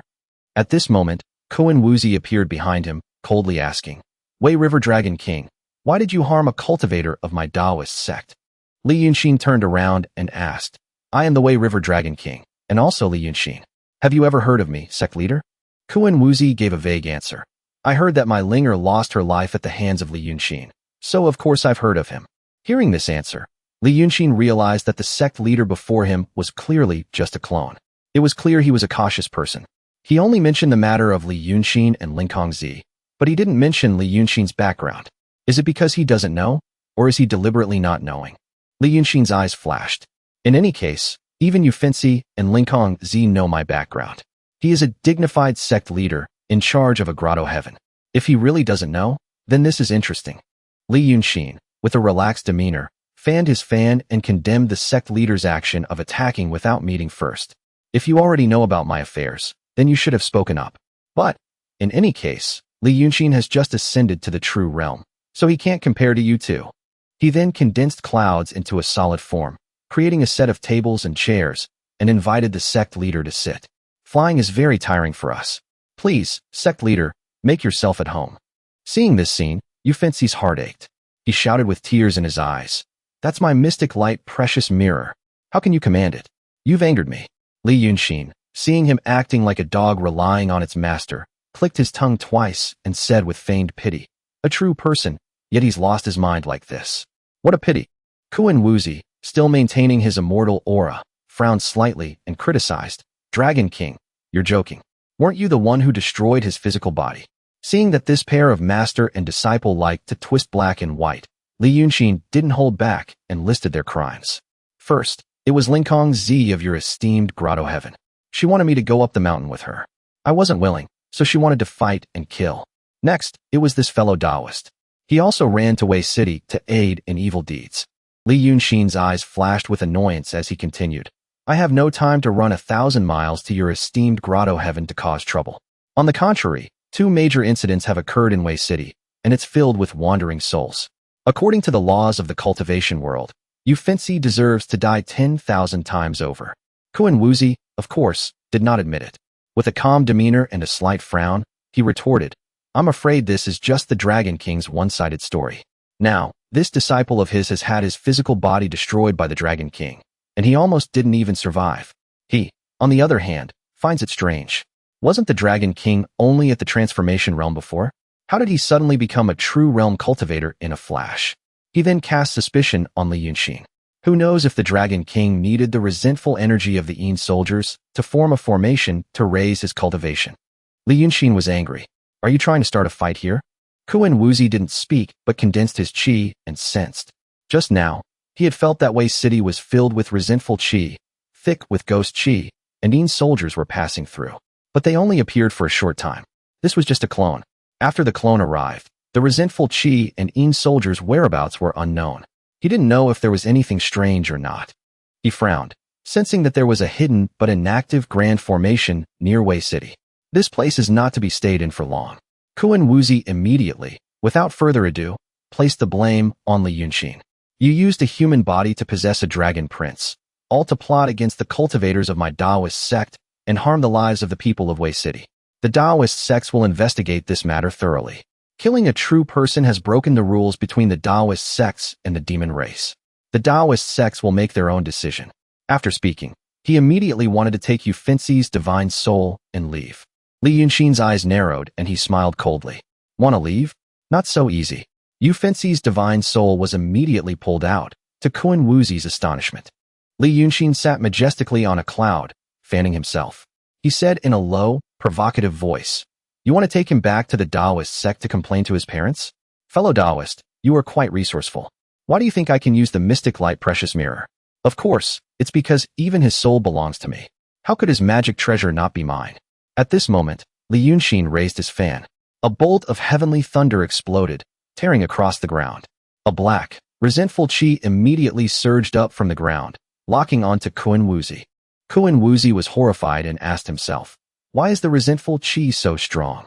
The Yin soldiers that flashed by earlier have all turned into resentful spirit qi. How did this happen? On the other side, Yu Fenxi was trying to resist his soul being sucked away and shouted, "Sect leader, save me." Kuan Wuzi, disregarding his disciple, shouted and argued with Li Yunshin, "Are you crazy? Once this resentful qi spreads, you'll destroy half of Wei City." As soon as he finished speaking, the ground had completely cracked open into deep chasms, and the resentful qi surged up violently. Kuan Wuzi, seeing this situation, was also terrified. If this continues, even half of the Qin kingdom will be destroyed. Li Yunshin smiled calmly. How could that be? Then he gently fanned, gathering all the blood essence resentful qi onto the surface of the fan. Kuan Wuzi had no time to care about his disciple screaming for help. He realized that the only person who could do this had died 100 years ago. At this moment, he couldn't maintain his immortal-like demeanor, and his eyes were blood red. You are. Before he could say it, Li Yunshin folded his fan and replied with a cold smile. The legacy of the painting saint. You see, now you have no way to report me, do you? Kuan Wuzi realized. The things from just now were, my grand formation, Li Yunshin replied. That Yu Fenxi, his layout was too small. He thought I was drawing a person in and around Wei City to make a small formation. As long as he could corrode that small formation of mine, my layout would be his to use. But that was just a part of my real formation. My grand formation. Is this half of Wei City? The formation that bites and spreads in the four directions of the city. That fool intended to use his own spiritual energy to attract the resentful spirits to corrode my small formation. But he didn't know that his spiritual energy followed the meridians of the small person for a round. That person's small formation was transformed into his own spiritual body. He had long since trapped himself in my 1,000-mile rivers and mountains painting. Kuan Wuzi found it hard to believe. How could this be? He was angry. Bringing heaven and earth into a painting is a divine ability that only a mystic realm painting master has. You are merely at the true realm. Li Yunshin smiled faintly. Who do you think I am? Kuan Wuzi sighed. Forget it. If you are the legacy of the painting saint, then there's no need for a reason to kill people. I will take you today. Before he could finish, he was interrupted, laughing maniacally. My father is Li Chunfeng. The Karma Emperor is willing to use 1,000,000 Yin souls to help me form a formation. Can you touch me? Huh? He asked again, who is Li Chunfeng? Haha. He laughed even louder than before. You don't know? What's so strange about that? I've been cultivating for over 500 years. Kuan Wuzi was annoyed at being looked down upon by him. I'm a person, not some animal that's expected to know everything. I've met countless people. I can't possibly remember them all. Linkong Zi and Yu Fenxi both know. Even 2 low-level cultivators from the Lingshu sword faction both know. But you, the sect leader, don't know? Huh, on second thought, What's so strange? He continued. No, I'm afraid the Twin Saints don't want you to know. Before Linkong Z came down the mountain, she had met the Twin Saints. It was the Twin Saints who told her about my background. Shut up. Koen Woozi just wanted this guy to shut up right now. He moved closer, his voice provocative. What's wrong? Afraid of knowing what the Twin Saints want to hide. Afraid of offending the Twin Saints.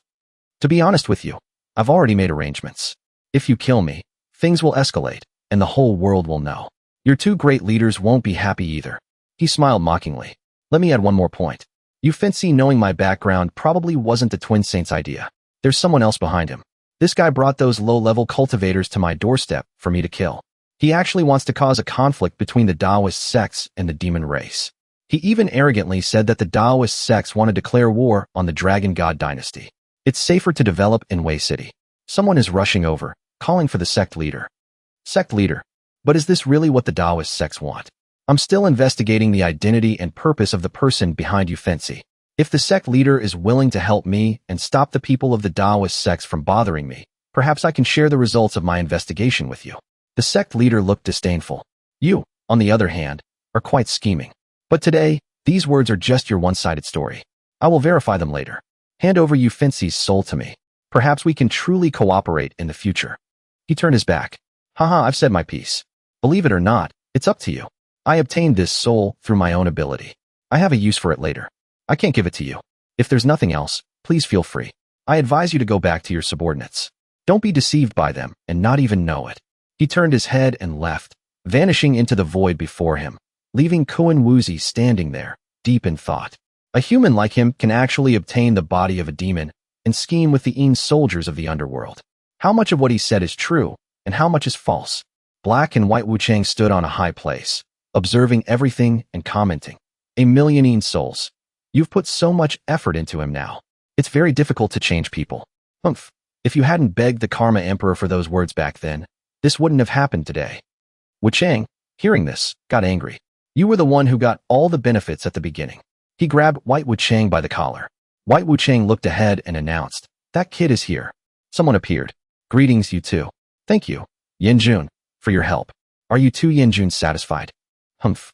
Wu Chang disappeared to another place, leaving only by Wu Chang. He clasped his hands in thanks. Fortunately, someone helped with the big matter. Now he's been scared off by me. He's probably not reconciled in his heart and is still undergoing an intense psychological struggle. Later, if he comes to negotiate with me, I should still borrow your might. Wu Chang asked, why not chase him away? Keep him from leaving? If he can't think it through and wants to beat you to death, I can't help you. He smiled. No rush, no rush. I've now killed demons and cultivators. I've offended both sides. If one comes, I'll fight one. Now Koen Woozi feels that I'm not an ordinary person, showing a bit of curiosity and respect for me. But it's still not enough. I have to make him stand on my side. At least, I have to make others feel that he's on my side. It'll be more comfortable in the future. White Wu Chang, hearing this, was satisfied. Interesting. If one day I see you fail to harm others and instead get harmed by others, that would be even more interesting. He looked friendly. Yin Jun has put in a lot of effort just now. I can't let your investment go to waste. That's right. I also want to ask what exactly the Karma Emperor did back then to make you two Yin Juns leave him a million Een souls. White Wu Chang turned to another place, not answering, his eyes profound. He understood the hint and said, if Yin Jun doesn't want to say, then let me guess. If I say anything wrong, please forgive me, Yin Jun. Huh, you're quite smart. Speak.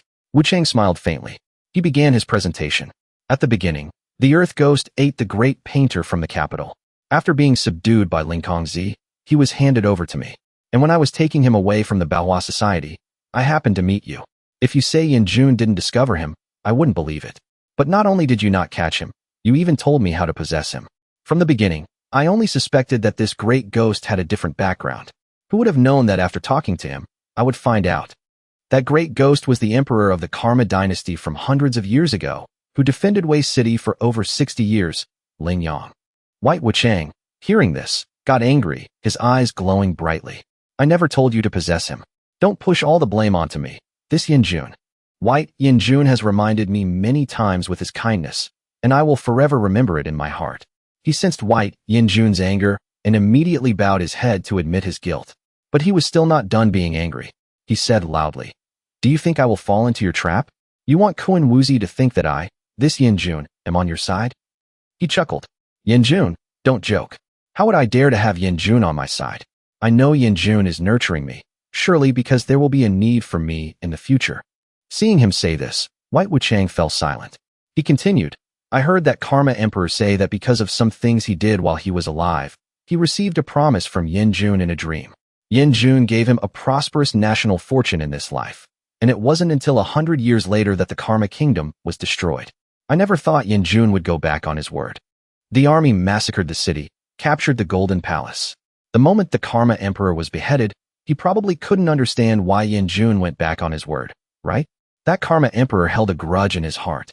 After death, 1,000,000 yuan of power was added to his body. Although not like the Li Emperor who approached the great demon's state of supreme forgetfulness of emotions. But by the time White Yinjun went to collect his soul, the Karma Emperor had already transformed into a true realm demon. The Karma Emperor at this time had lost a part of his mind, only remembering why Yinjun went back on his word. The Karma Emperor asked Yinjun why he lied to him. White Wuchang replied, it's fate. Following his words, Yinjun allowed him to be the ghost emperor of this Wei City. Within 100 miles, it was all sealed as his ghost kingdom. The souls of Wei City were all considered his people, and none of them were reincarnated. He could stay in this ghost kingdom as emperor for as long as he wanted. After the Karma Emperor agreed, his originally complete soul was immediately taken away by Yinjun by half, and the other half turned into the foolish great ghost that I saw later. A few months after the Karma Emperor's death, the Taoist sects used Taoist techniques to seal and suppress his abandoned palace, which was filled with resentful qi. So this ghost emperor turned into a ball of resentful qi that couldn't even return home, and he drifted in the territory of Wei City for hundreds of years. White Wuchang finally turned back to look at him. I didn't expect you to dig up all these old stories. He asked again. I'm curious, why did Yinjun promise the Karma Emperor a prosperous national fortune in the beginning? After going back on his word once, why did he deceive him again? White Wuchang continued to be angry when he heard the next sentence, saying loudly, when did this lord ever deceive him? This lord said he would seal this 100 miles of Wei City for him, and none of the souls in the city would be reincarnated. Which of these was not done? It's just that I took half of his soul to make him forget a few things, so he wouldn't become a great true realm demon. And those dead people, their souls indeed did not reincarnate. This lord just took them to the underworld. He praised. Yinjun really knows how to do business. As for the first promise, it wasn't that this lord wanted to go back on his word. It's just related to that demon. It's better for you not to know the details. Hearing this, he was disappointed. Then please reveal some news to me. White Wuchang pressed close to him. You brat, that ghost emperor, on the other hand, has taken a liking to you. Didn't you ask me why I kept 1,000,000 soldiers for him? You helped him regain his sanity and lifted the seal of the main palace. Hearing this, he became grim. To repay you, he came to me to ask for his people back. The 1,000,000 souls, just now, are the souls of the people who have died in Wei City for over 400 years. So this lord is not giving you face, just completing the matter of that ghost emperor. If you really have some trump card in your hand, this lord advises you to take it out quickly. That guy is about to arrive. A vortex appeared in the sky. Kuan Wuzi appeared, his face full of murderous intent. Tell me about you, Finzi and Linkongzi. His eyes were grim. He looked behind him. Have you thought it through? But this is related to the twin saints. If you really want to know, that's fine. But my information can't be obtained for free. I am a great saint cultivator of the mystic realm. He threatened. He still replied calmly, as if under no pressure. Withdraw this move of yours, fellow Taoist. If you still care about cultivation realms and strength, thinking they can decide everything, then we have nothing more to say. In this world, martial force cannot solve everything. In fact, it can only solve very few problems. Kuan Wuzi withdrew his killing intent. If you were a Taoist cultivator, I would believe you would become an outstanding person. But unfortunately, you became a demon. All right, what do you want to know? Just ask. His eyes lit up. Tell me, what kind of people were my parents? He looked puzzled. I remember you said your father's name was Li Chunfeng. Your mother's name was Shang Wanyu. He said, as if remembering something. His pupils widened. Noticing a change, he asked happily, you know her? Her. Your parents never told you. Kuan Wuzi asked. No, he answered honestly. He sighed. Changed the question. He calculated in his mind, asterisk before, when I mentioned my father, he pretended not to know. But as soon as he heard my mother's name, his reaction just now was clearly a taboo. It seems my mother's identity is not only extraordinary, but she also has some connection with him. If he won't answer the previous question, then I'll ask for a more unreasonable request. He might reluctantly accept, right? Asterisk thinking this, he smiled. Then please come with me to meet an old fellow. Hearing this, he frowned in anger. I'm temporarily not killing you. That's already the biggest concession. You should know that you have the lives of more than 35 low-level Taoist cultivators on your hands. One transformation realm cultivator and one true realm cultivator. Now you still want to borrow my power. Want me to go with you to that Karma Emperor's place? He replied to Kuan Wuzi, those 25 people were you Fincy's doing, I don't accept it. Besides, I don't want to see the Ghost Emperor. Didn't you want to know why you Fincy and Linkongzi came? Then he turned and left, fanning his fan. Let's go. We can talk as we walk. At Daunting Lake, the green dragon dived towards the small island in the middle of the lake. Boom. As the dust settled, two figures appeared. He continued, the jade slip of wisdom and Linger, are they really in Daunting June's hands? There's no need to hide this. You can confirm it in a moment. Kuan Wuzi reiterated his original intention. Let me say this first. On this trip, we are not allies. When we get there, I won't help you. Of course, he readily agreed. On this trip, we each have our own needs. Even if we fight and kill later, that's a matter for later. Oh, right. Just in case, let me remind you of one thing. I know how to open the jade slip of wisdom. He widened his eyes, as if he had heard some shocking news. Impossible. Even the twin saints can't. He immediately denied his words. You also know that it's something even the twin saints can't do. So I hope you will treat me with caution. Before you do anything, you must think carefully. Is it necessary to be so extreme? After all, even if you have the jade, you can't open it. What's the use of getting it? He reminded him. He asked back about the purpose he held in his heart. Then what is the purpose of your trip? He said lightly. I want that old man's daughter. Daughter? What does that mean? Kuan Wuzi was confused. Literally. Then, he turned to the lake and used his spiritual energy to transmit his voice. I am the Wei River Dragon King, Li Yunshin. Is Dongbingjun here? Come out and meet me for a bit. The lake's surface remained still, without a single ripple. Only the wind blew, rustling the leaves. Yuntan smiled and scratched his head. That guy's not giving me face. Why don't you give it a try? Kuan Wuzi cautiously asked. Is Linger really in this lake? That's right. I met her once before at the heart of the lake. She was ordered by Dongbingjun to be at Muyun. Do you know what Muyun is? He asked him again, just to be sure. But just hearing that, he immediately released his chi. Then I'll be impolite. Up. The water swirled into a vortex. Wave after wave rose high. Thunder and lightning crashed. He was surprised by the scene before him. Whoosh. The water was lifted into the sky. Then he pointed down. Boom. The water crashed back down, creating a massive wave that submerged everything. Boom. Whoosh, whoosh, whoosh. The once calm lake had now become a raging flood. A beam of light shot out from the flood. A figure appeared. Kuan Wuzi, you're going too far. Kuan Wuzi's face darkened, his brow furrowed in anger. Daunting June, you've got some nerve, daring to monopolize my Taoist sect's magic treasure, imprison a cultivator of my Taoist sect, and even order him to. Muyun, Dongbingjun, do you not know how to die? Dongbingjun angrily retorted, that Taoist cultivator of yours, Linkongzi, killed Li Gun of my water tribe. Now you dare to come to my door and talk to me like this?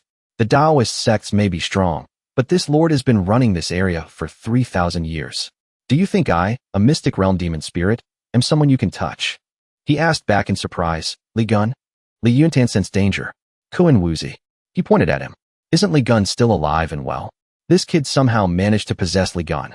As I see it, Linkongzi of my Taoist sect and Li Gun of your water tribe were probably plotted against by him. Dongbingjun, don't misdirect your anger. Kuan Wuzi smirked. After Dongbingjun heard this, his expression turned grim. He turned back to look at Kuan Wuzi. This Kuan Wuzi.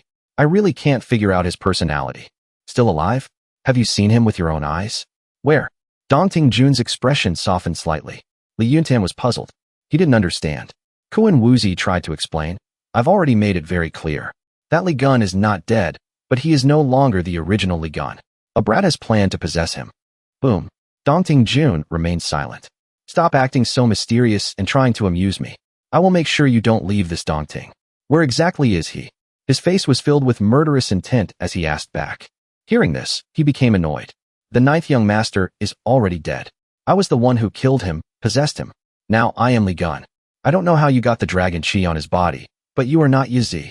Dongbingjun pointed straight at Li Yuntan. Only now did he realize something was strange. Strange. Our conversation is completely on different frequencies. It's as if all content related to possessing Li Gun is being automatically ignored by this Dongting Jun, a mystic realm great demon. Why is this happening? He glanced at the other man, whose face was still as grim as before. He asked him again, do you know what's going on? Kuan Wuzi covered his mouth. You two are on the same side. At this point, he was also officially angry. He immediately explained, it's a misunderstanding. I don't know what's going on either. He calculated. A great mystic realm demon is acting so abnormally. It's foolish not to know. There must be some mystery behind this. It's not worth the risk. Humph. It doesn't matter if I don't know. Excuse me for not staying. He was about to turn and leave. Li Yunshin called out, wait a minute. Something appeared in his hand. Kuan Wuzi seemed to sense it and turned his head. Strange characters appeared around Li Yunshin. He introduced, this is the restriction of the Jade Slip of Wisdom. The Jade Slip of Wisdom is in your hands, right? If you've had your fill of looking, you should take a look at this. Dong Bingjun held out a blue jade slip and asked, this thing is the Jade Slip of Wisdom. Li Yunshin continued, you see, everything I said is true. The Jade Slip of Wisdom is in his hands. I know the restriction, and I know how to open the restriction. He still stubbornly turned his back. I don't want to know. Hearing this, he became angry and said loudly, if the twin saints know that you and I have met Dong Bingjun and know the whereabouts of the Jade Slip of Wisdom, but you return like this, what will they think? That thing is a relic of the painting saint. The twin saints specifically want to find this thing. Right now, Kuan Wuzi probably can't do anything to you, but what if the twin saints come personally? Whether you two want it or not, the three of us are now in the same boat. I want this thing, and also Hong Yangzi. If you give both of these to me, I won't tell anyone that you got it. Kuan Wuzi can guarantee it. Kuan Wuzi turned away. What does this have to do with me? Dongting Jun replied to his invitation. How do I know if you just happened to see this jade slip by chance and are making up lies to trick me? And you want my daughter to? How ridiculous. Hearing this, he sneered.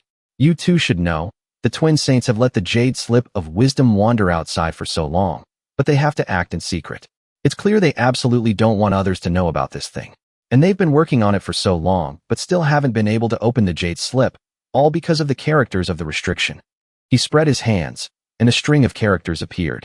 This string of characters is Rakshasa script. It means, how are you? Dong Bingjun picked up the Jade Slip. It was indeed as he said. If you want to open the restriction, you just need to write on this light. He wrote a line of characters forward. Qing Yao. It means, I'm fine, thank you. Now you know how to lift the restriction. If you don't believe me, you can try. Dongting Jun held the Jade Slip of Wisdom in his hand, hesitating. He taunted, don't you dare try?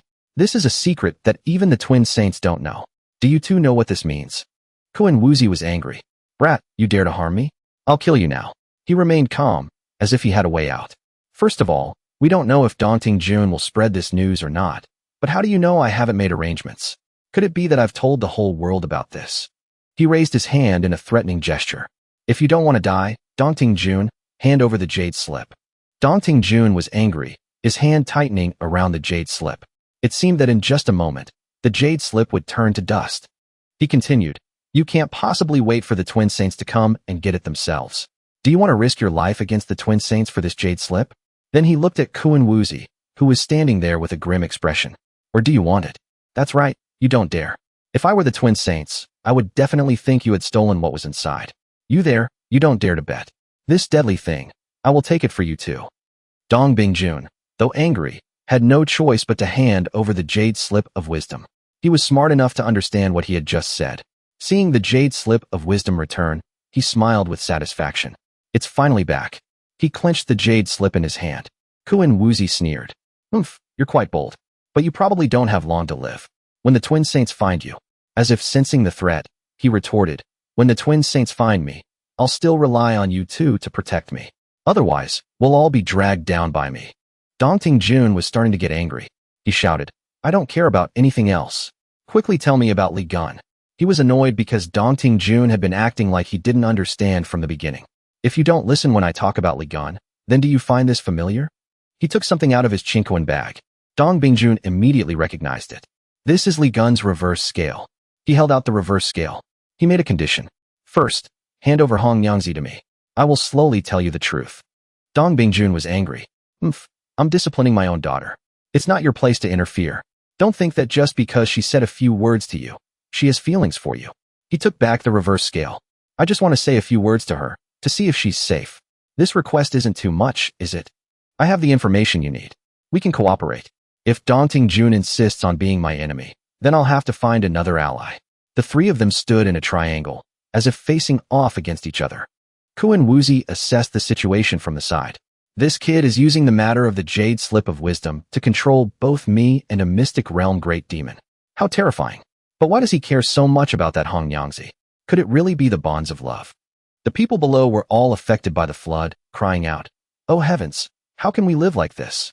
Help!" Dong Bingjun, seeing this scene, turned back and said, You've caused such a big commotion. You won't be able to see Hong Yangzi today. If you really want to see her, at noon tomorrow, I will be here waiting for you to explain about Li Gan. This matter is settled. Excuse me for not staying." Then Dong Bingjun vanished into the water, leaving the two of them behind. Kuan Wuzi asked, "Are you just going to let him go like that?" "He's smart," he replied. Swish. He fanned out his fan again. Kuan Wuzi noticed the movement and glanced over. Then he folded the fan. He moved closer. Then he looked out into the distance. Daunting June has a point. We've caused such a big commotion. We have to give an explanation. What do you mean? Take a look. Who's going to take the blame for this disaster? What do you think? That old man ran away very quickly. Originally, I wanted you Fancy to take the blame, but since you just made a move, I'm afraid you Fancy can't handle it. Plus, we're good friends now. No matter what, we can't let the Taoist sects take the blame. He frowned, annoyed by his righteous demeanor. Are you thinking for me? Even if you want to call that old monster Daunting June to take the blame, it won't be that easy. Some of his trump cards, I'm afraid even the twin saints don't know about. You want to find someone to take the blame? I, on the other hand, have a suitable person. Let me be blunt first.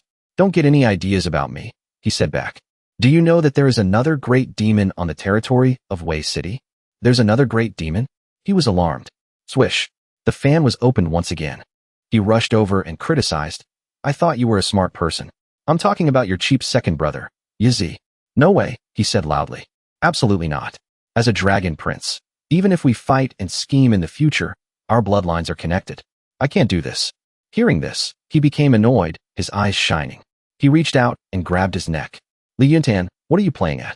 Are you playing with me? A demon who possessed someone like you. What kind of dragon prince are you? You think you're a dragon? He pushed his hand away and shouted. What possession? What are you talking about? Who is Li Yunshin? I am of the dragon bloodline. Although we each guard our own territory and are not close, I will absolutely not do anything to harm the dragon race. I still have things to do, so I'll take my leave. He thought for a long time. Why did this kid's personality suddenly change so much? Could it be that he's like Dong Bingjun? He put his hand on his shoulder. Stop. A bolt of lightning struck from a clear sky, right between the two of them. Someone shouted, "You scoundrel!" The two of them immediately had to separate. If you don't want to die, slandering me, and even wanting to make a move on my beloved brother. Another character appeared. Have you asked for my opinion? Yizi. Kuan Wuzi couldn't believe his eyes. Yizi clapped Li Yunshin on the shoulder. Well done, my ninth brother. Your second brother has remembered everything you just said. You just wait. Your second brother will immediately go and kill this stinking Taoist. Kuan Wuzi explained. Lord Tontian, we may have had some misunderstandings before. But now, don't blame me for not reminding you. This ninth brother of yours in front of you has long since had a change of heart. The soul inside him is really named Li Yunshin. He was the one who planned to kill your ninth brother, Li Gun, and then possess him. I advise Lord Tontian to be a little more careful. The body of a mystic realm great demon is a good thing. Yizi asked back. What do you want to remind me of? Go on, say it. He realized something was different. Strange.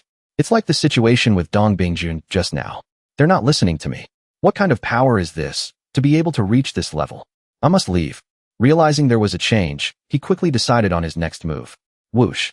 Then he fled, leaving Yizi and Yunshin behind. Yizi immediately gave chase. Trying to leave? You think you can run? Ninth brother, you stay here and wait for me. Don't step out of the circle to avoid being affected. Before leaving, he didn't forget to turn back and remind Yunshin. After your second brother kills this stinking Taoist, ninth brother, you can tell your second brother the interesting details. A circle surrounded Yunshin. He thought, this smile. Yizi is someone who always gets revenge. Is his personality really like this? Whoosh. He chased Kuan Wuzi all the way. Yizi blocked his path. You can't outrun me. He attacked. He still tried his best to escape, casually unleashing a technique. The six paths open. Yizi, as usual, smiled and advanced. Kuan Wuzi said loudly, Lord Tontian, do you think you're still at the peak of the mystic realm? At most, I'll fight you for 3 days and 3 nights, and you still won't be able to stop me, right? Yazi let out a wild laugh. I can't hold you by myself, but 2 people can. Relying on your earth, true realm? Of course not. Kuan Wuzi thought again. No way. That old monster probably can't leave Dongting Lake. Dong Bingjun, if you want to leave this place, come out and meet me quickly, Yazi shouted. Dong Bingjun appeared from under the water. Is what you said true? He asked Yazi. How could it be? Kuan Wuzi couldn't believe his eyes. You don't know why this old monster is trapped in this place, so why do you dare to appear here? Yazi explained. Dong Bingjun, if it weren't for these stinking Taoists obstructing, I would have long since helped you out of your predicament. Now, can you help me kill this stinking Taoist? Only then did Kuan Wuzi begin to feel the danger. Have you all thought this through?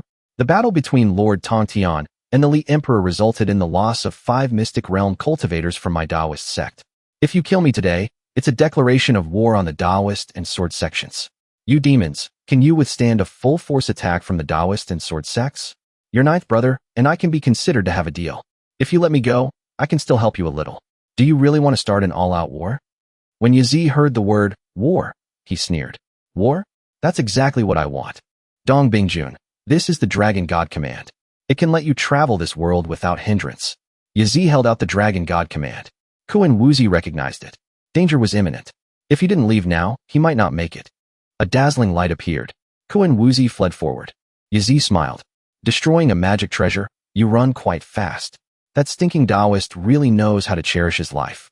That's a life-bound magic treasure.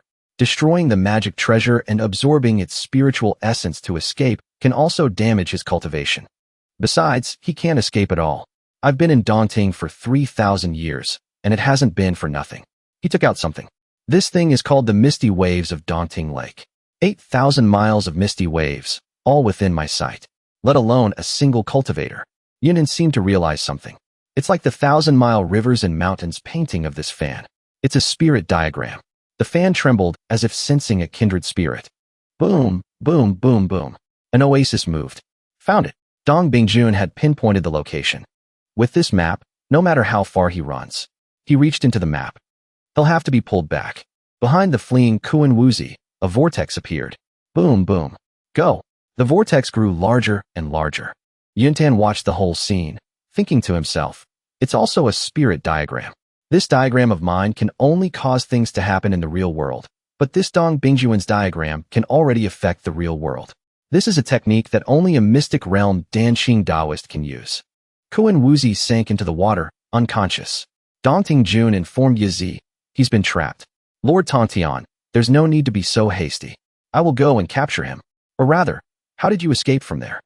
Ha ha ha, Dongting Jun was originally imprisoned. In fact, you want to protect a great treasure. Lord Tontian laughed and said, as if hitting the nail on the head. He continued, 2,000 years have passed. It's time. Do you know who asked me to come and release you? The true dragon wants to see you. The true dragon wants me to come and see him, he asked back as the two were returning. The true dragon has already given the order. Once you are free, it will be up to me, this young master. I will take over the grotto heaven. That great treasure will also be guarded by me. You, sir, can successfully retreat. Yuntan heard every word clearly. Yazi just called himself this young master. So, this is a big deal. Dongting Jun then received the information from Yazi. So it was the true dragon who taught Lord Tontian the method to open the restriction? That's right. But this matter requires the help of my 9th brother. He came before Yuntan. This restriction requires the combined strength of 2 dragons to open.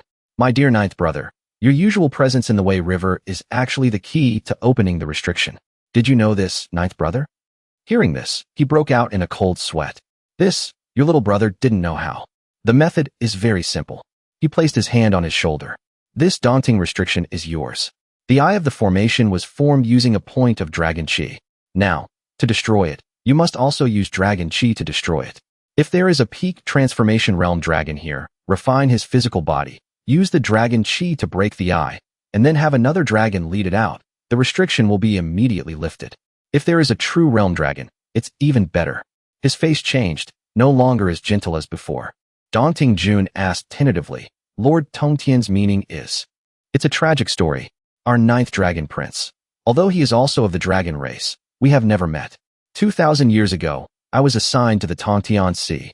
1,000 years ago, my ninth brother was assigned to the Wei River. I really can't tell the difference. It seems Lord Tongtian already knows. Dongting Jun glanced over. Inside Li Gun's body is the occupation of another Yin spirit. Haha, so he's been refined like this? If he really is a dragon, it's just right to lift Dongting Jun's restriction. Yazi raised his hand, wanting to take Yuntan's life. If he's a fake, daring to replace the bloodline of the dragon race, then of course he deserves to die. He was stunned by this scene. Although there's no proof, this familiar smile, this Yazi, inside this Yazi's body is the former Li Gun, the ninth young master. Yuntan grew horns, his mouth grew fangs, and he showed signs of transforming into scales. He shouted angrily, "In your dreams, trying to run? You think I'll give you a chance?" Yazi looked at him with half-closed eyes, sneering. A circle appeared around Yuntan. He realized he couldn't run. He said loudly, "Dongting Jun, you have love, and demons also have feelings. This Yazi, for the sake of his brotherly affection, is he really trustworthy?" Yazi laughed. "Huh, demons talking about feelings? How foolish. Dongting Jun, I will remove the restriction for you." Dongting Jun grabbed Yuntan's hand. "Wait a minute." Yazi asked back, "Dong Bingjun, do you still have any worries?" "Lord Tongtian, don't be in a hurry. I have been in Dongting for 3,000 years, so I'm not in a hurry at this moment." Today, Lord Tongtian suddenly appeared, holding the dragon god command and telling me to leave. But how do I know that Lord Tongtian is really Lord Tongtian? His eyes were grim. "Are you doubting me? I am under orders to protect Dongting, so of course I must be a little more careful. Do you know that the treasure in Dongting Lake can test for dragon chi? Why don't you, Lord Tongtian, exert a little effort and put it into the lake, so I can see if it's real or fake?" Yazi asked back, "Dong Bingjun, it's better not to delay. I will release you, so we can deal with Kuan Wuzi together." "Kuan Wuzi is just a clone. Why should Lord Tongtian care about him?" Dongting Jun replied firmly. Then he pointed down. The water formed a vortex. Boom, boom, boom. Lord Tongtian just needs to use a strong force to strike this restriction. The spiritual power will be transferred to the eye of the formation. Of course, it can test whether you are of the dragon race or not. "Humph, then we'll do as you say." Yazi laughed coldly.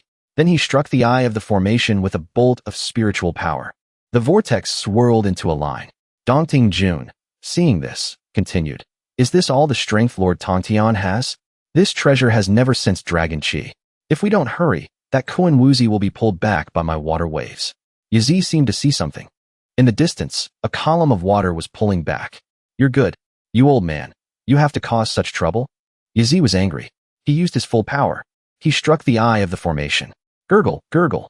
The formation emitted a golden light. "This should be a success, right? First, help me kill that Kuan Wuzi." "Success." Dong Bingjun laughed loudly. "You, a mystic realm great demon, helped me create such a crack. I must thank you for that." "What?" Yazi was confused. Clang. Dongting Jun helped Yuntan break the restriction. Then he pulled his shoulder. Yazi realized he had been tricked. He said loudly, "You all, that Daoist clone, I have already obtained it for Lord Tongtian. Lord Tongtian, please take your time torturing him. My apologies." Dongting Jun and Yuntan disappeared instantly before Yazi's eyes. Before leaving, he didn't forget to give a few instructions. "Don't you dare leave." Yazi was angry and flew over. But he had to stop before the restriction. "Damn it," he roared from above. "What does this Dongting Jun want to do?" Boom, boom, boom, boom. Kuan Wuzi appeared inside the column of water. "Well done, Yazi. If you don't come with me, I'll settle the score with you." Boom. The water was turbulent, a chaotic mess. Gulp, gulp, gulp. Under the water, Yuntan was being pulled along by Dong Bingjun with one hand. "Are you afraid of water?" he asked. "That's right," Yuntan immediately admitted. He continued, "Li Yuntan, you are indeed the person I first met on Mount Jun. But if you were a Yin spirit and then became a dragon, why are you still afraid of water?" Yuntan replied, "I drowned in my past life. I can't forget that feeling, and I don't want to forget it. A dragon who fears water. I think I'm the first. If you are both Li Yuntan and a dragon, Li Gun, then where is the original Li Gun?" Dongting Jun asked again. "Dead." He left only that one sentence. Dongting Jun paused for a beat. "Killed by you? I'm looking forward to it. Say it again. I will consider whether to take you to Red Flower City or to take your corpse." He had changed his state. "Huh?" he asked back. "I thought you had already made your decision. After all, I killed your son, yet you still chose to save me." Dongting Jun was surprised. You know about this?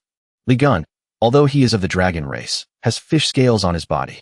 Besides, the first time I met you, you said the ninth young master was thinking of you. You were moved. If you are not his father, could you be his brother? He fell silent upon hearing this. I'm very sorry. I killed your son. He put on a look of reluctance.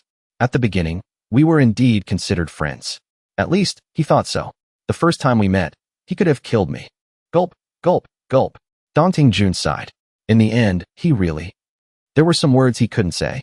At that time, he only had one breath left. Looking at me, I knew what was in his heart, but there was nothing I could do. Yuntan placed his hand on his chest and said sadly, I originally wanted to do something for him, but I didn't think it would turn out like this. But in the end, you still haven't told me how you became Li Gun. Daunting June was still curious. Yuntan said again, I possessed him. He turned his head and left, telling Yuntan, follow me. He still can't hear me? He was annoyed. Ahead is the White Tree Forest, he introduced. All around were the bones of giant animals. The atmosphere was somewhat dark. White Tree Inn, Red Flower City. This is the White Tree Forest? He asked again. These are all my defeated foes, Daunting June said, walking past many skeletons. In this White Tree Forest, there are 4,667 trees. They were all enlightened demons. This is a tongue jiao. Its cultivation before it was alive was the highest, already at the mystic realm. It took me over a month to kill it. He talked about an animal skeleton, explaining at length to Li Yuntan.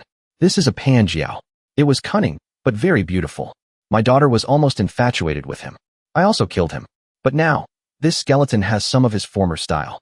He pointed to the skeleton of a beast in front of them. This skeleton had to be as large as an entire city. Each joint was as big as a large building. There are so many. Looking at the skeletons of the dead beasts around him, Yuntan asked in his heart with surprise. This is one of the least accomplished Jiaolong. Its cultivation is also on par with yours. Daunting June introduced. Are they all Jiaolong? Li Yuntan, don't you know? In the secular world, no one knows this name. It was you who wrote this character Jiao. The most learned scholar wouldn't recognize it. You, on the other hand, are not the least bit surprised. Dong Bingjun turned his glowing green eyes to look at Li Yuntan, asking him back, where did you hear this character? Yunin was puzzled. In this world, has no one really ever heard of the word Jiao? This old man is still testing me. He replied, I've never heard of it. I just heard Daunting June use that term, so I followed your way of speaking. Is this a character you created? Created a character? It wasn't me who created it, but someone else who told me. Daunting June replied to Yuntan.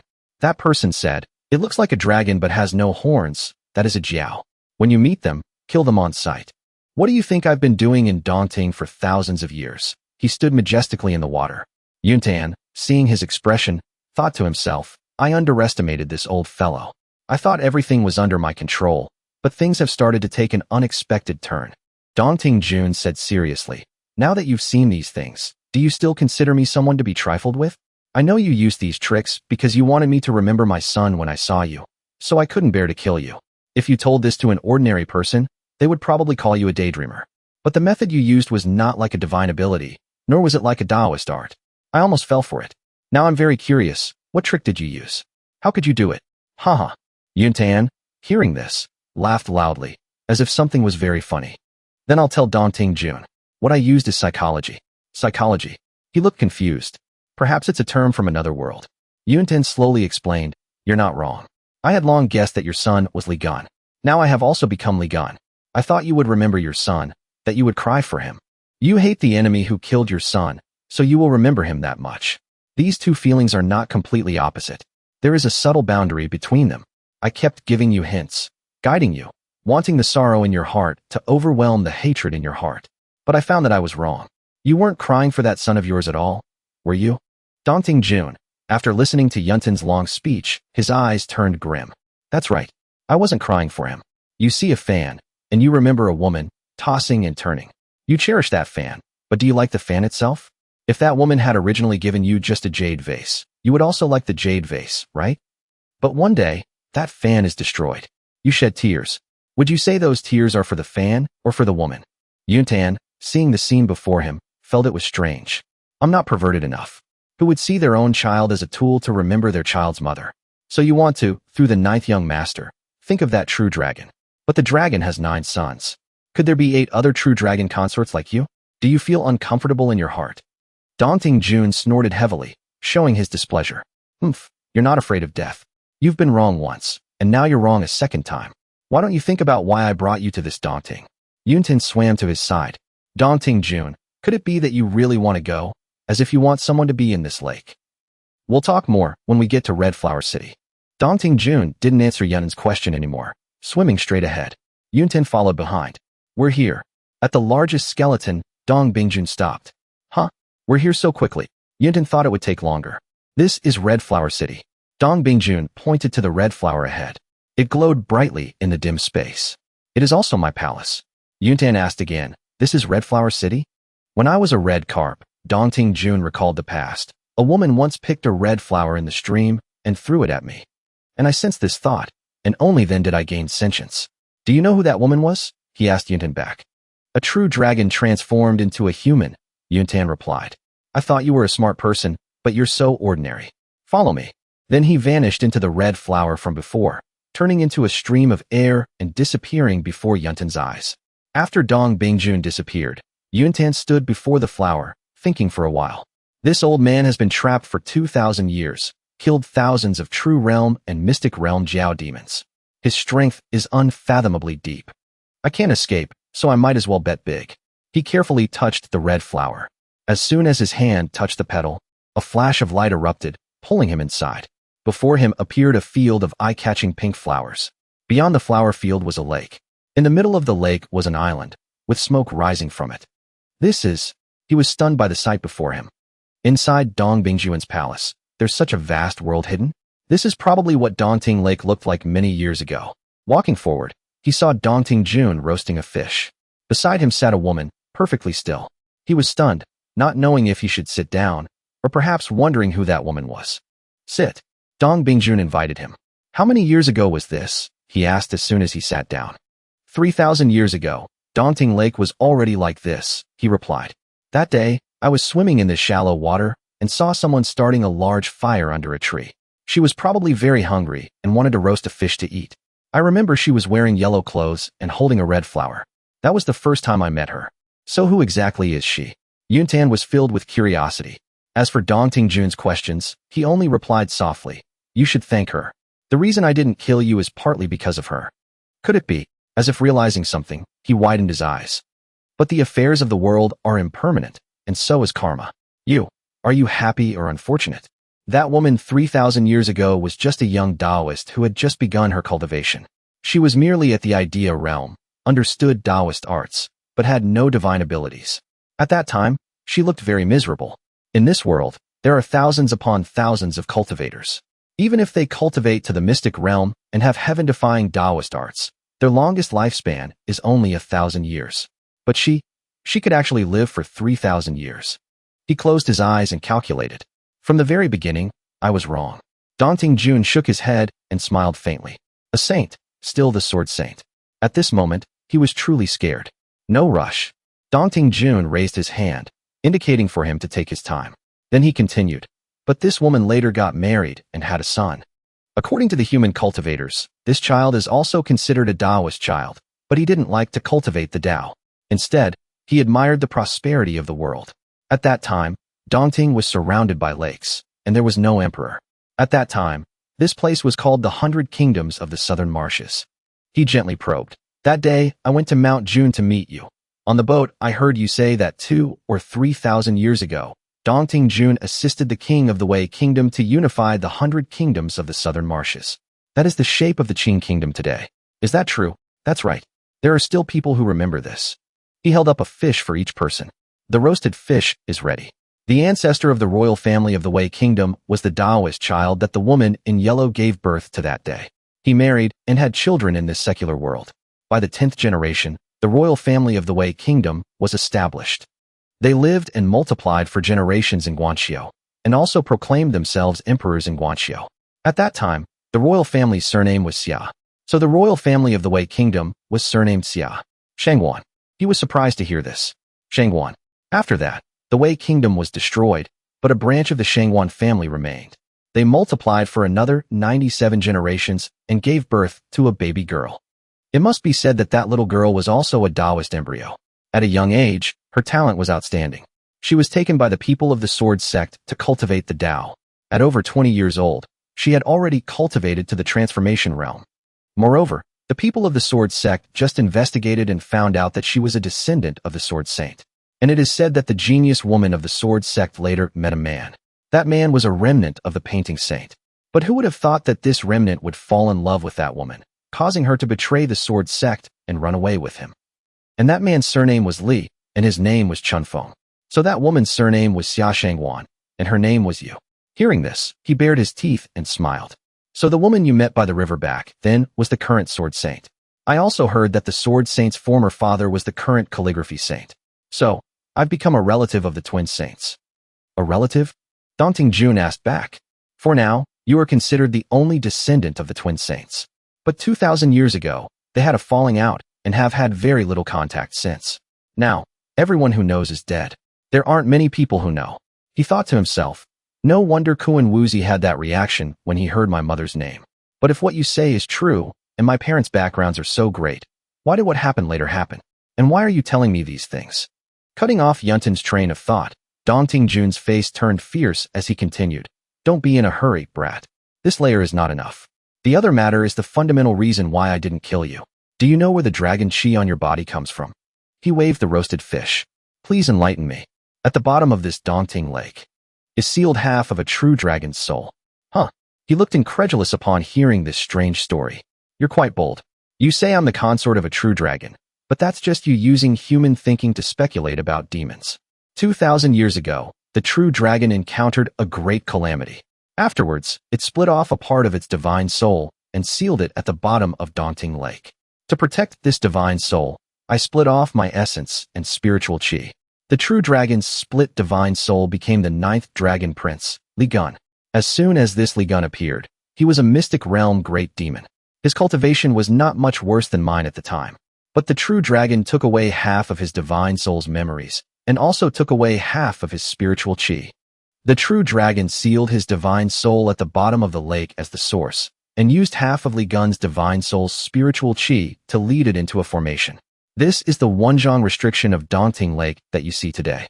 Dragon chi interacts best with dragon chi. Li Gun himself is just a key to the Daunting restriction. If the key is here, then the dragon god command. He was restless. Daunting Jun continued, this dragon god command is a part of the true dragon, a dragon scale. Back then, when the true dragon appeared and wanted to subdue all the demons in the world, there was a fierce battle with the golden-winged Great Peng.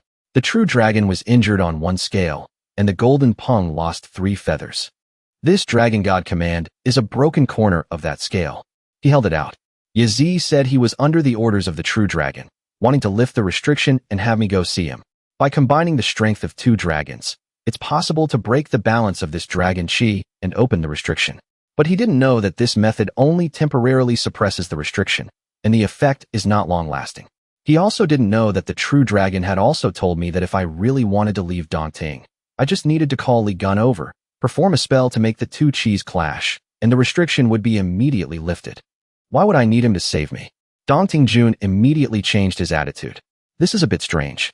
Yazi is falsely transmitting the true dragon's command, but the command token in his hand is real. I haven't seen the true dragon for over 2,000 years. I'm afraid something big has happened. I don't care how you became Li Gun, but since you are of the dragon race, I can hand this Daunting over to you. I want to go and see which deity is plotting in Daunting. He replied, because I am now Li Gun, you trust me? You're handing over the Daunting you've guarded for 2,000 years to me. This is so good it makes me feel dangerous. I know you are the person I'm looking for. He blew on the cooked fish. In this, later, if you are still alive, you will naturally know. She both loves you and remembers you. It also depends on whether you can save her. Daunting Jun handed the fish to him. He took his hand off the fish, and a green light appeared. The fish transformed into a girl. Hong Nyangzi. He was surprised. Just now, I made Yazi use his full power in one strike. Once the balance of the restriction is disturbed, it will return to its original state. Now, this Daunting Lake, you can't get in and you can't get out.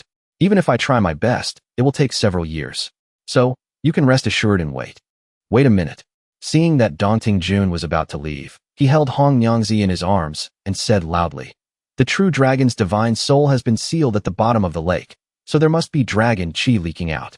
Once a water tribe member passes by and obtains this dragon chi, they will immediately transform into a great demon. They don't have reason like that. They only know how to pursue blood and food. You must be careful in the future. He transformed into a fish, flew into the sky, leaving only a few words of advice, and then left. All the flowers and grass around them disappeared. Red Flower City was also taken away by him. Only the soul of the girl was left flying around. Along with the blue, those guys were all abandoned by him. Lu Ling was now just a soul in a skin and a bracelet. If she was in there, the crushed skin would be even harder to find. What a perverted old man. He cursed silently in his heart. Suddenly, a dragon appeared in front of him. I was actually dragged down by this kind of person to do his dirty work for free. Hong Yangzi also needs to heal. He gritted his teeth. Roar! The dragon opened its mouth and charged towards him. Well done. For 2,000 years, Dong Bingjun has been fighting with guys like this. Time to run.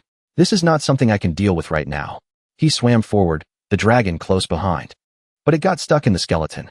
He thought to himself, as expected, it doesn't dare to enter. These white bones have been soaked in dragon chi for a long time, and their material is like a sharp knife. But right before his eyes, an even more terrifying monster appeared. Whoosh whoosh. In such a harsh environment, it has become my temporary palace. He opened the fan. Even if it's not as good as Dongting Jun's Dongting, it has some splendor.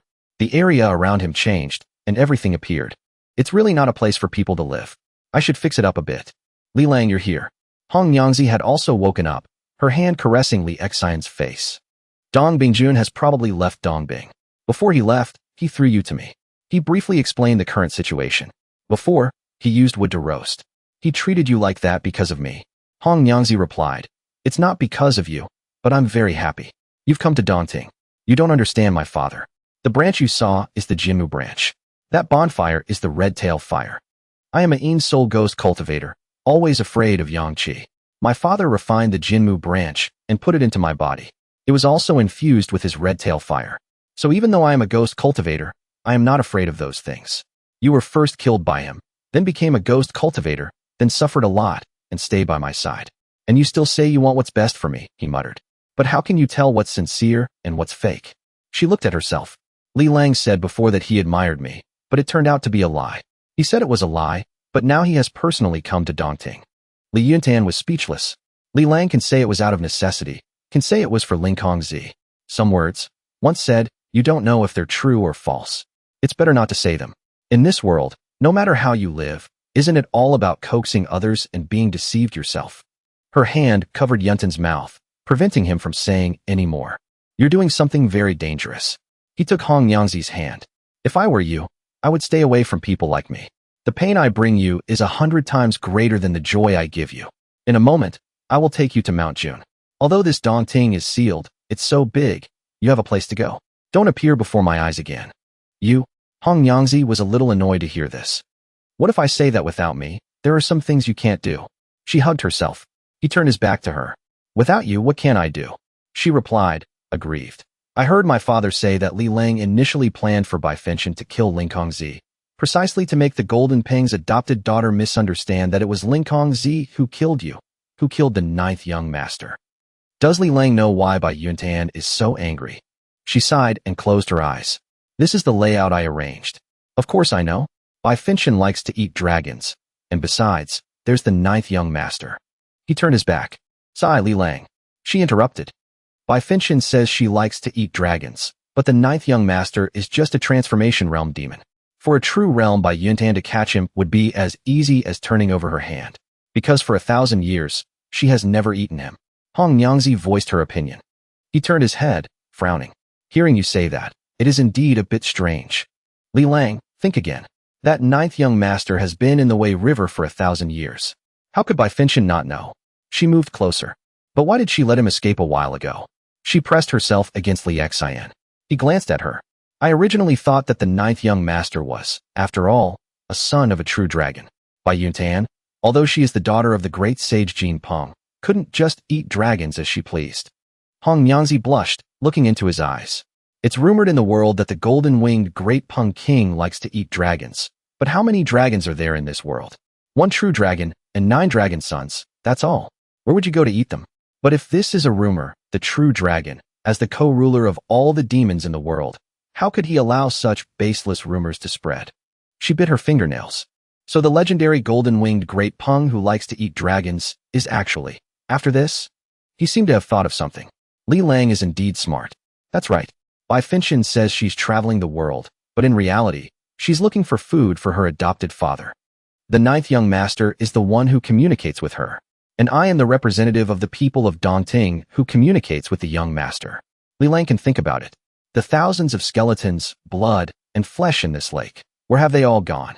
If we let them rot slowly, would this Dongting still be habitable?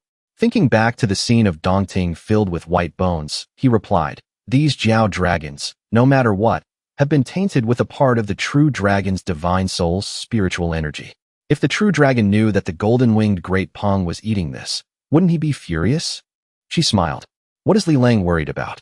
My father said this matter has received the true dragon's consent. Perhaps the true dragon encountered a calamity and his strength was greatly reduced, so he used this method to win over the Peng King and intimidate the other demons. The ninth young master doesn't know about this and thinks I'm hiding it from my father. Before, Bai Yuntan followed the ninth young master because this year, the Jiao dragons were born a little later.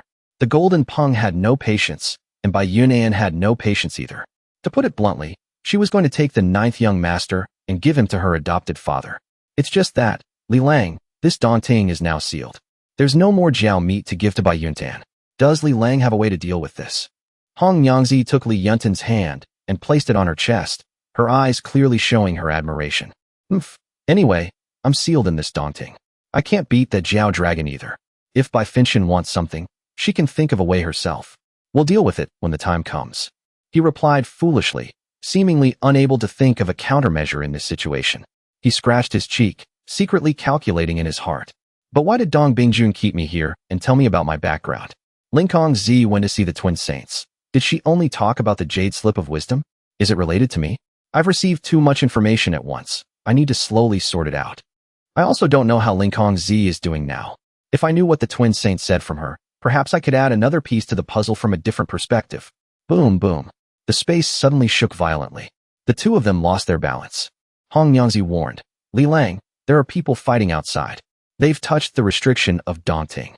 He seemed to not yet realize what was happening. Hong Yangzi continued, the fighting is very intense on the east side of the lake. My father refined the Jinmu into my body, so I can sense it. The east, the direction of Wei City. He quickly realized. Let's go and see. Yuntan and she swam towards the east, their faces grave. Approaching the lake's surface, light gradually appeared. Finally reaching the surface, Yuntan took a deep breath. The two of them looked ahead.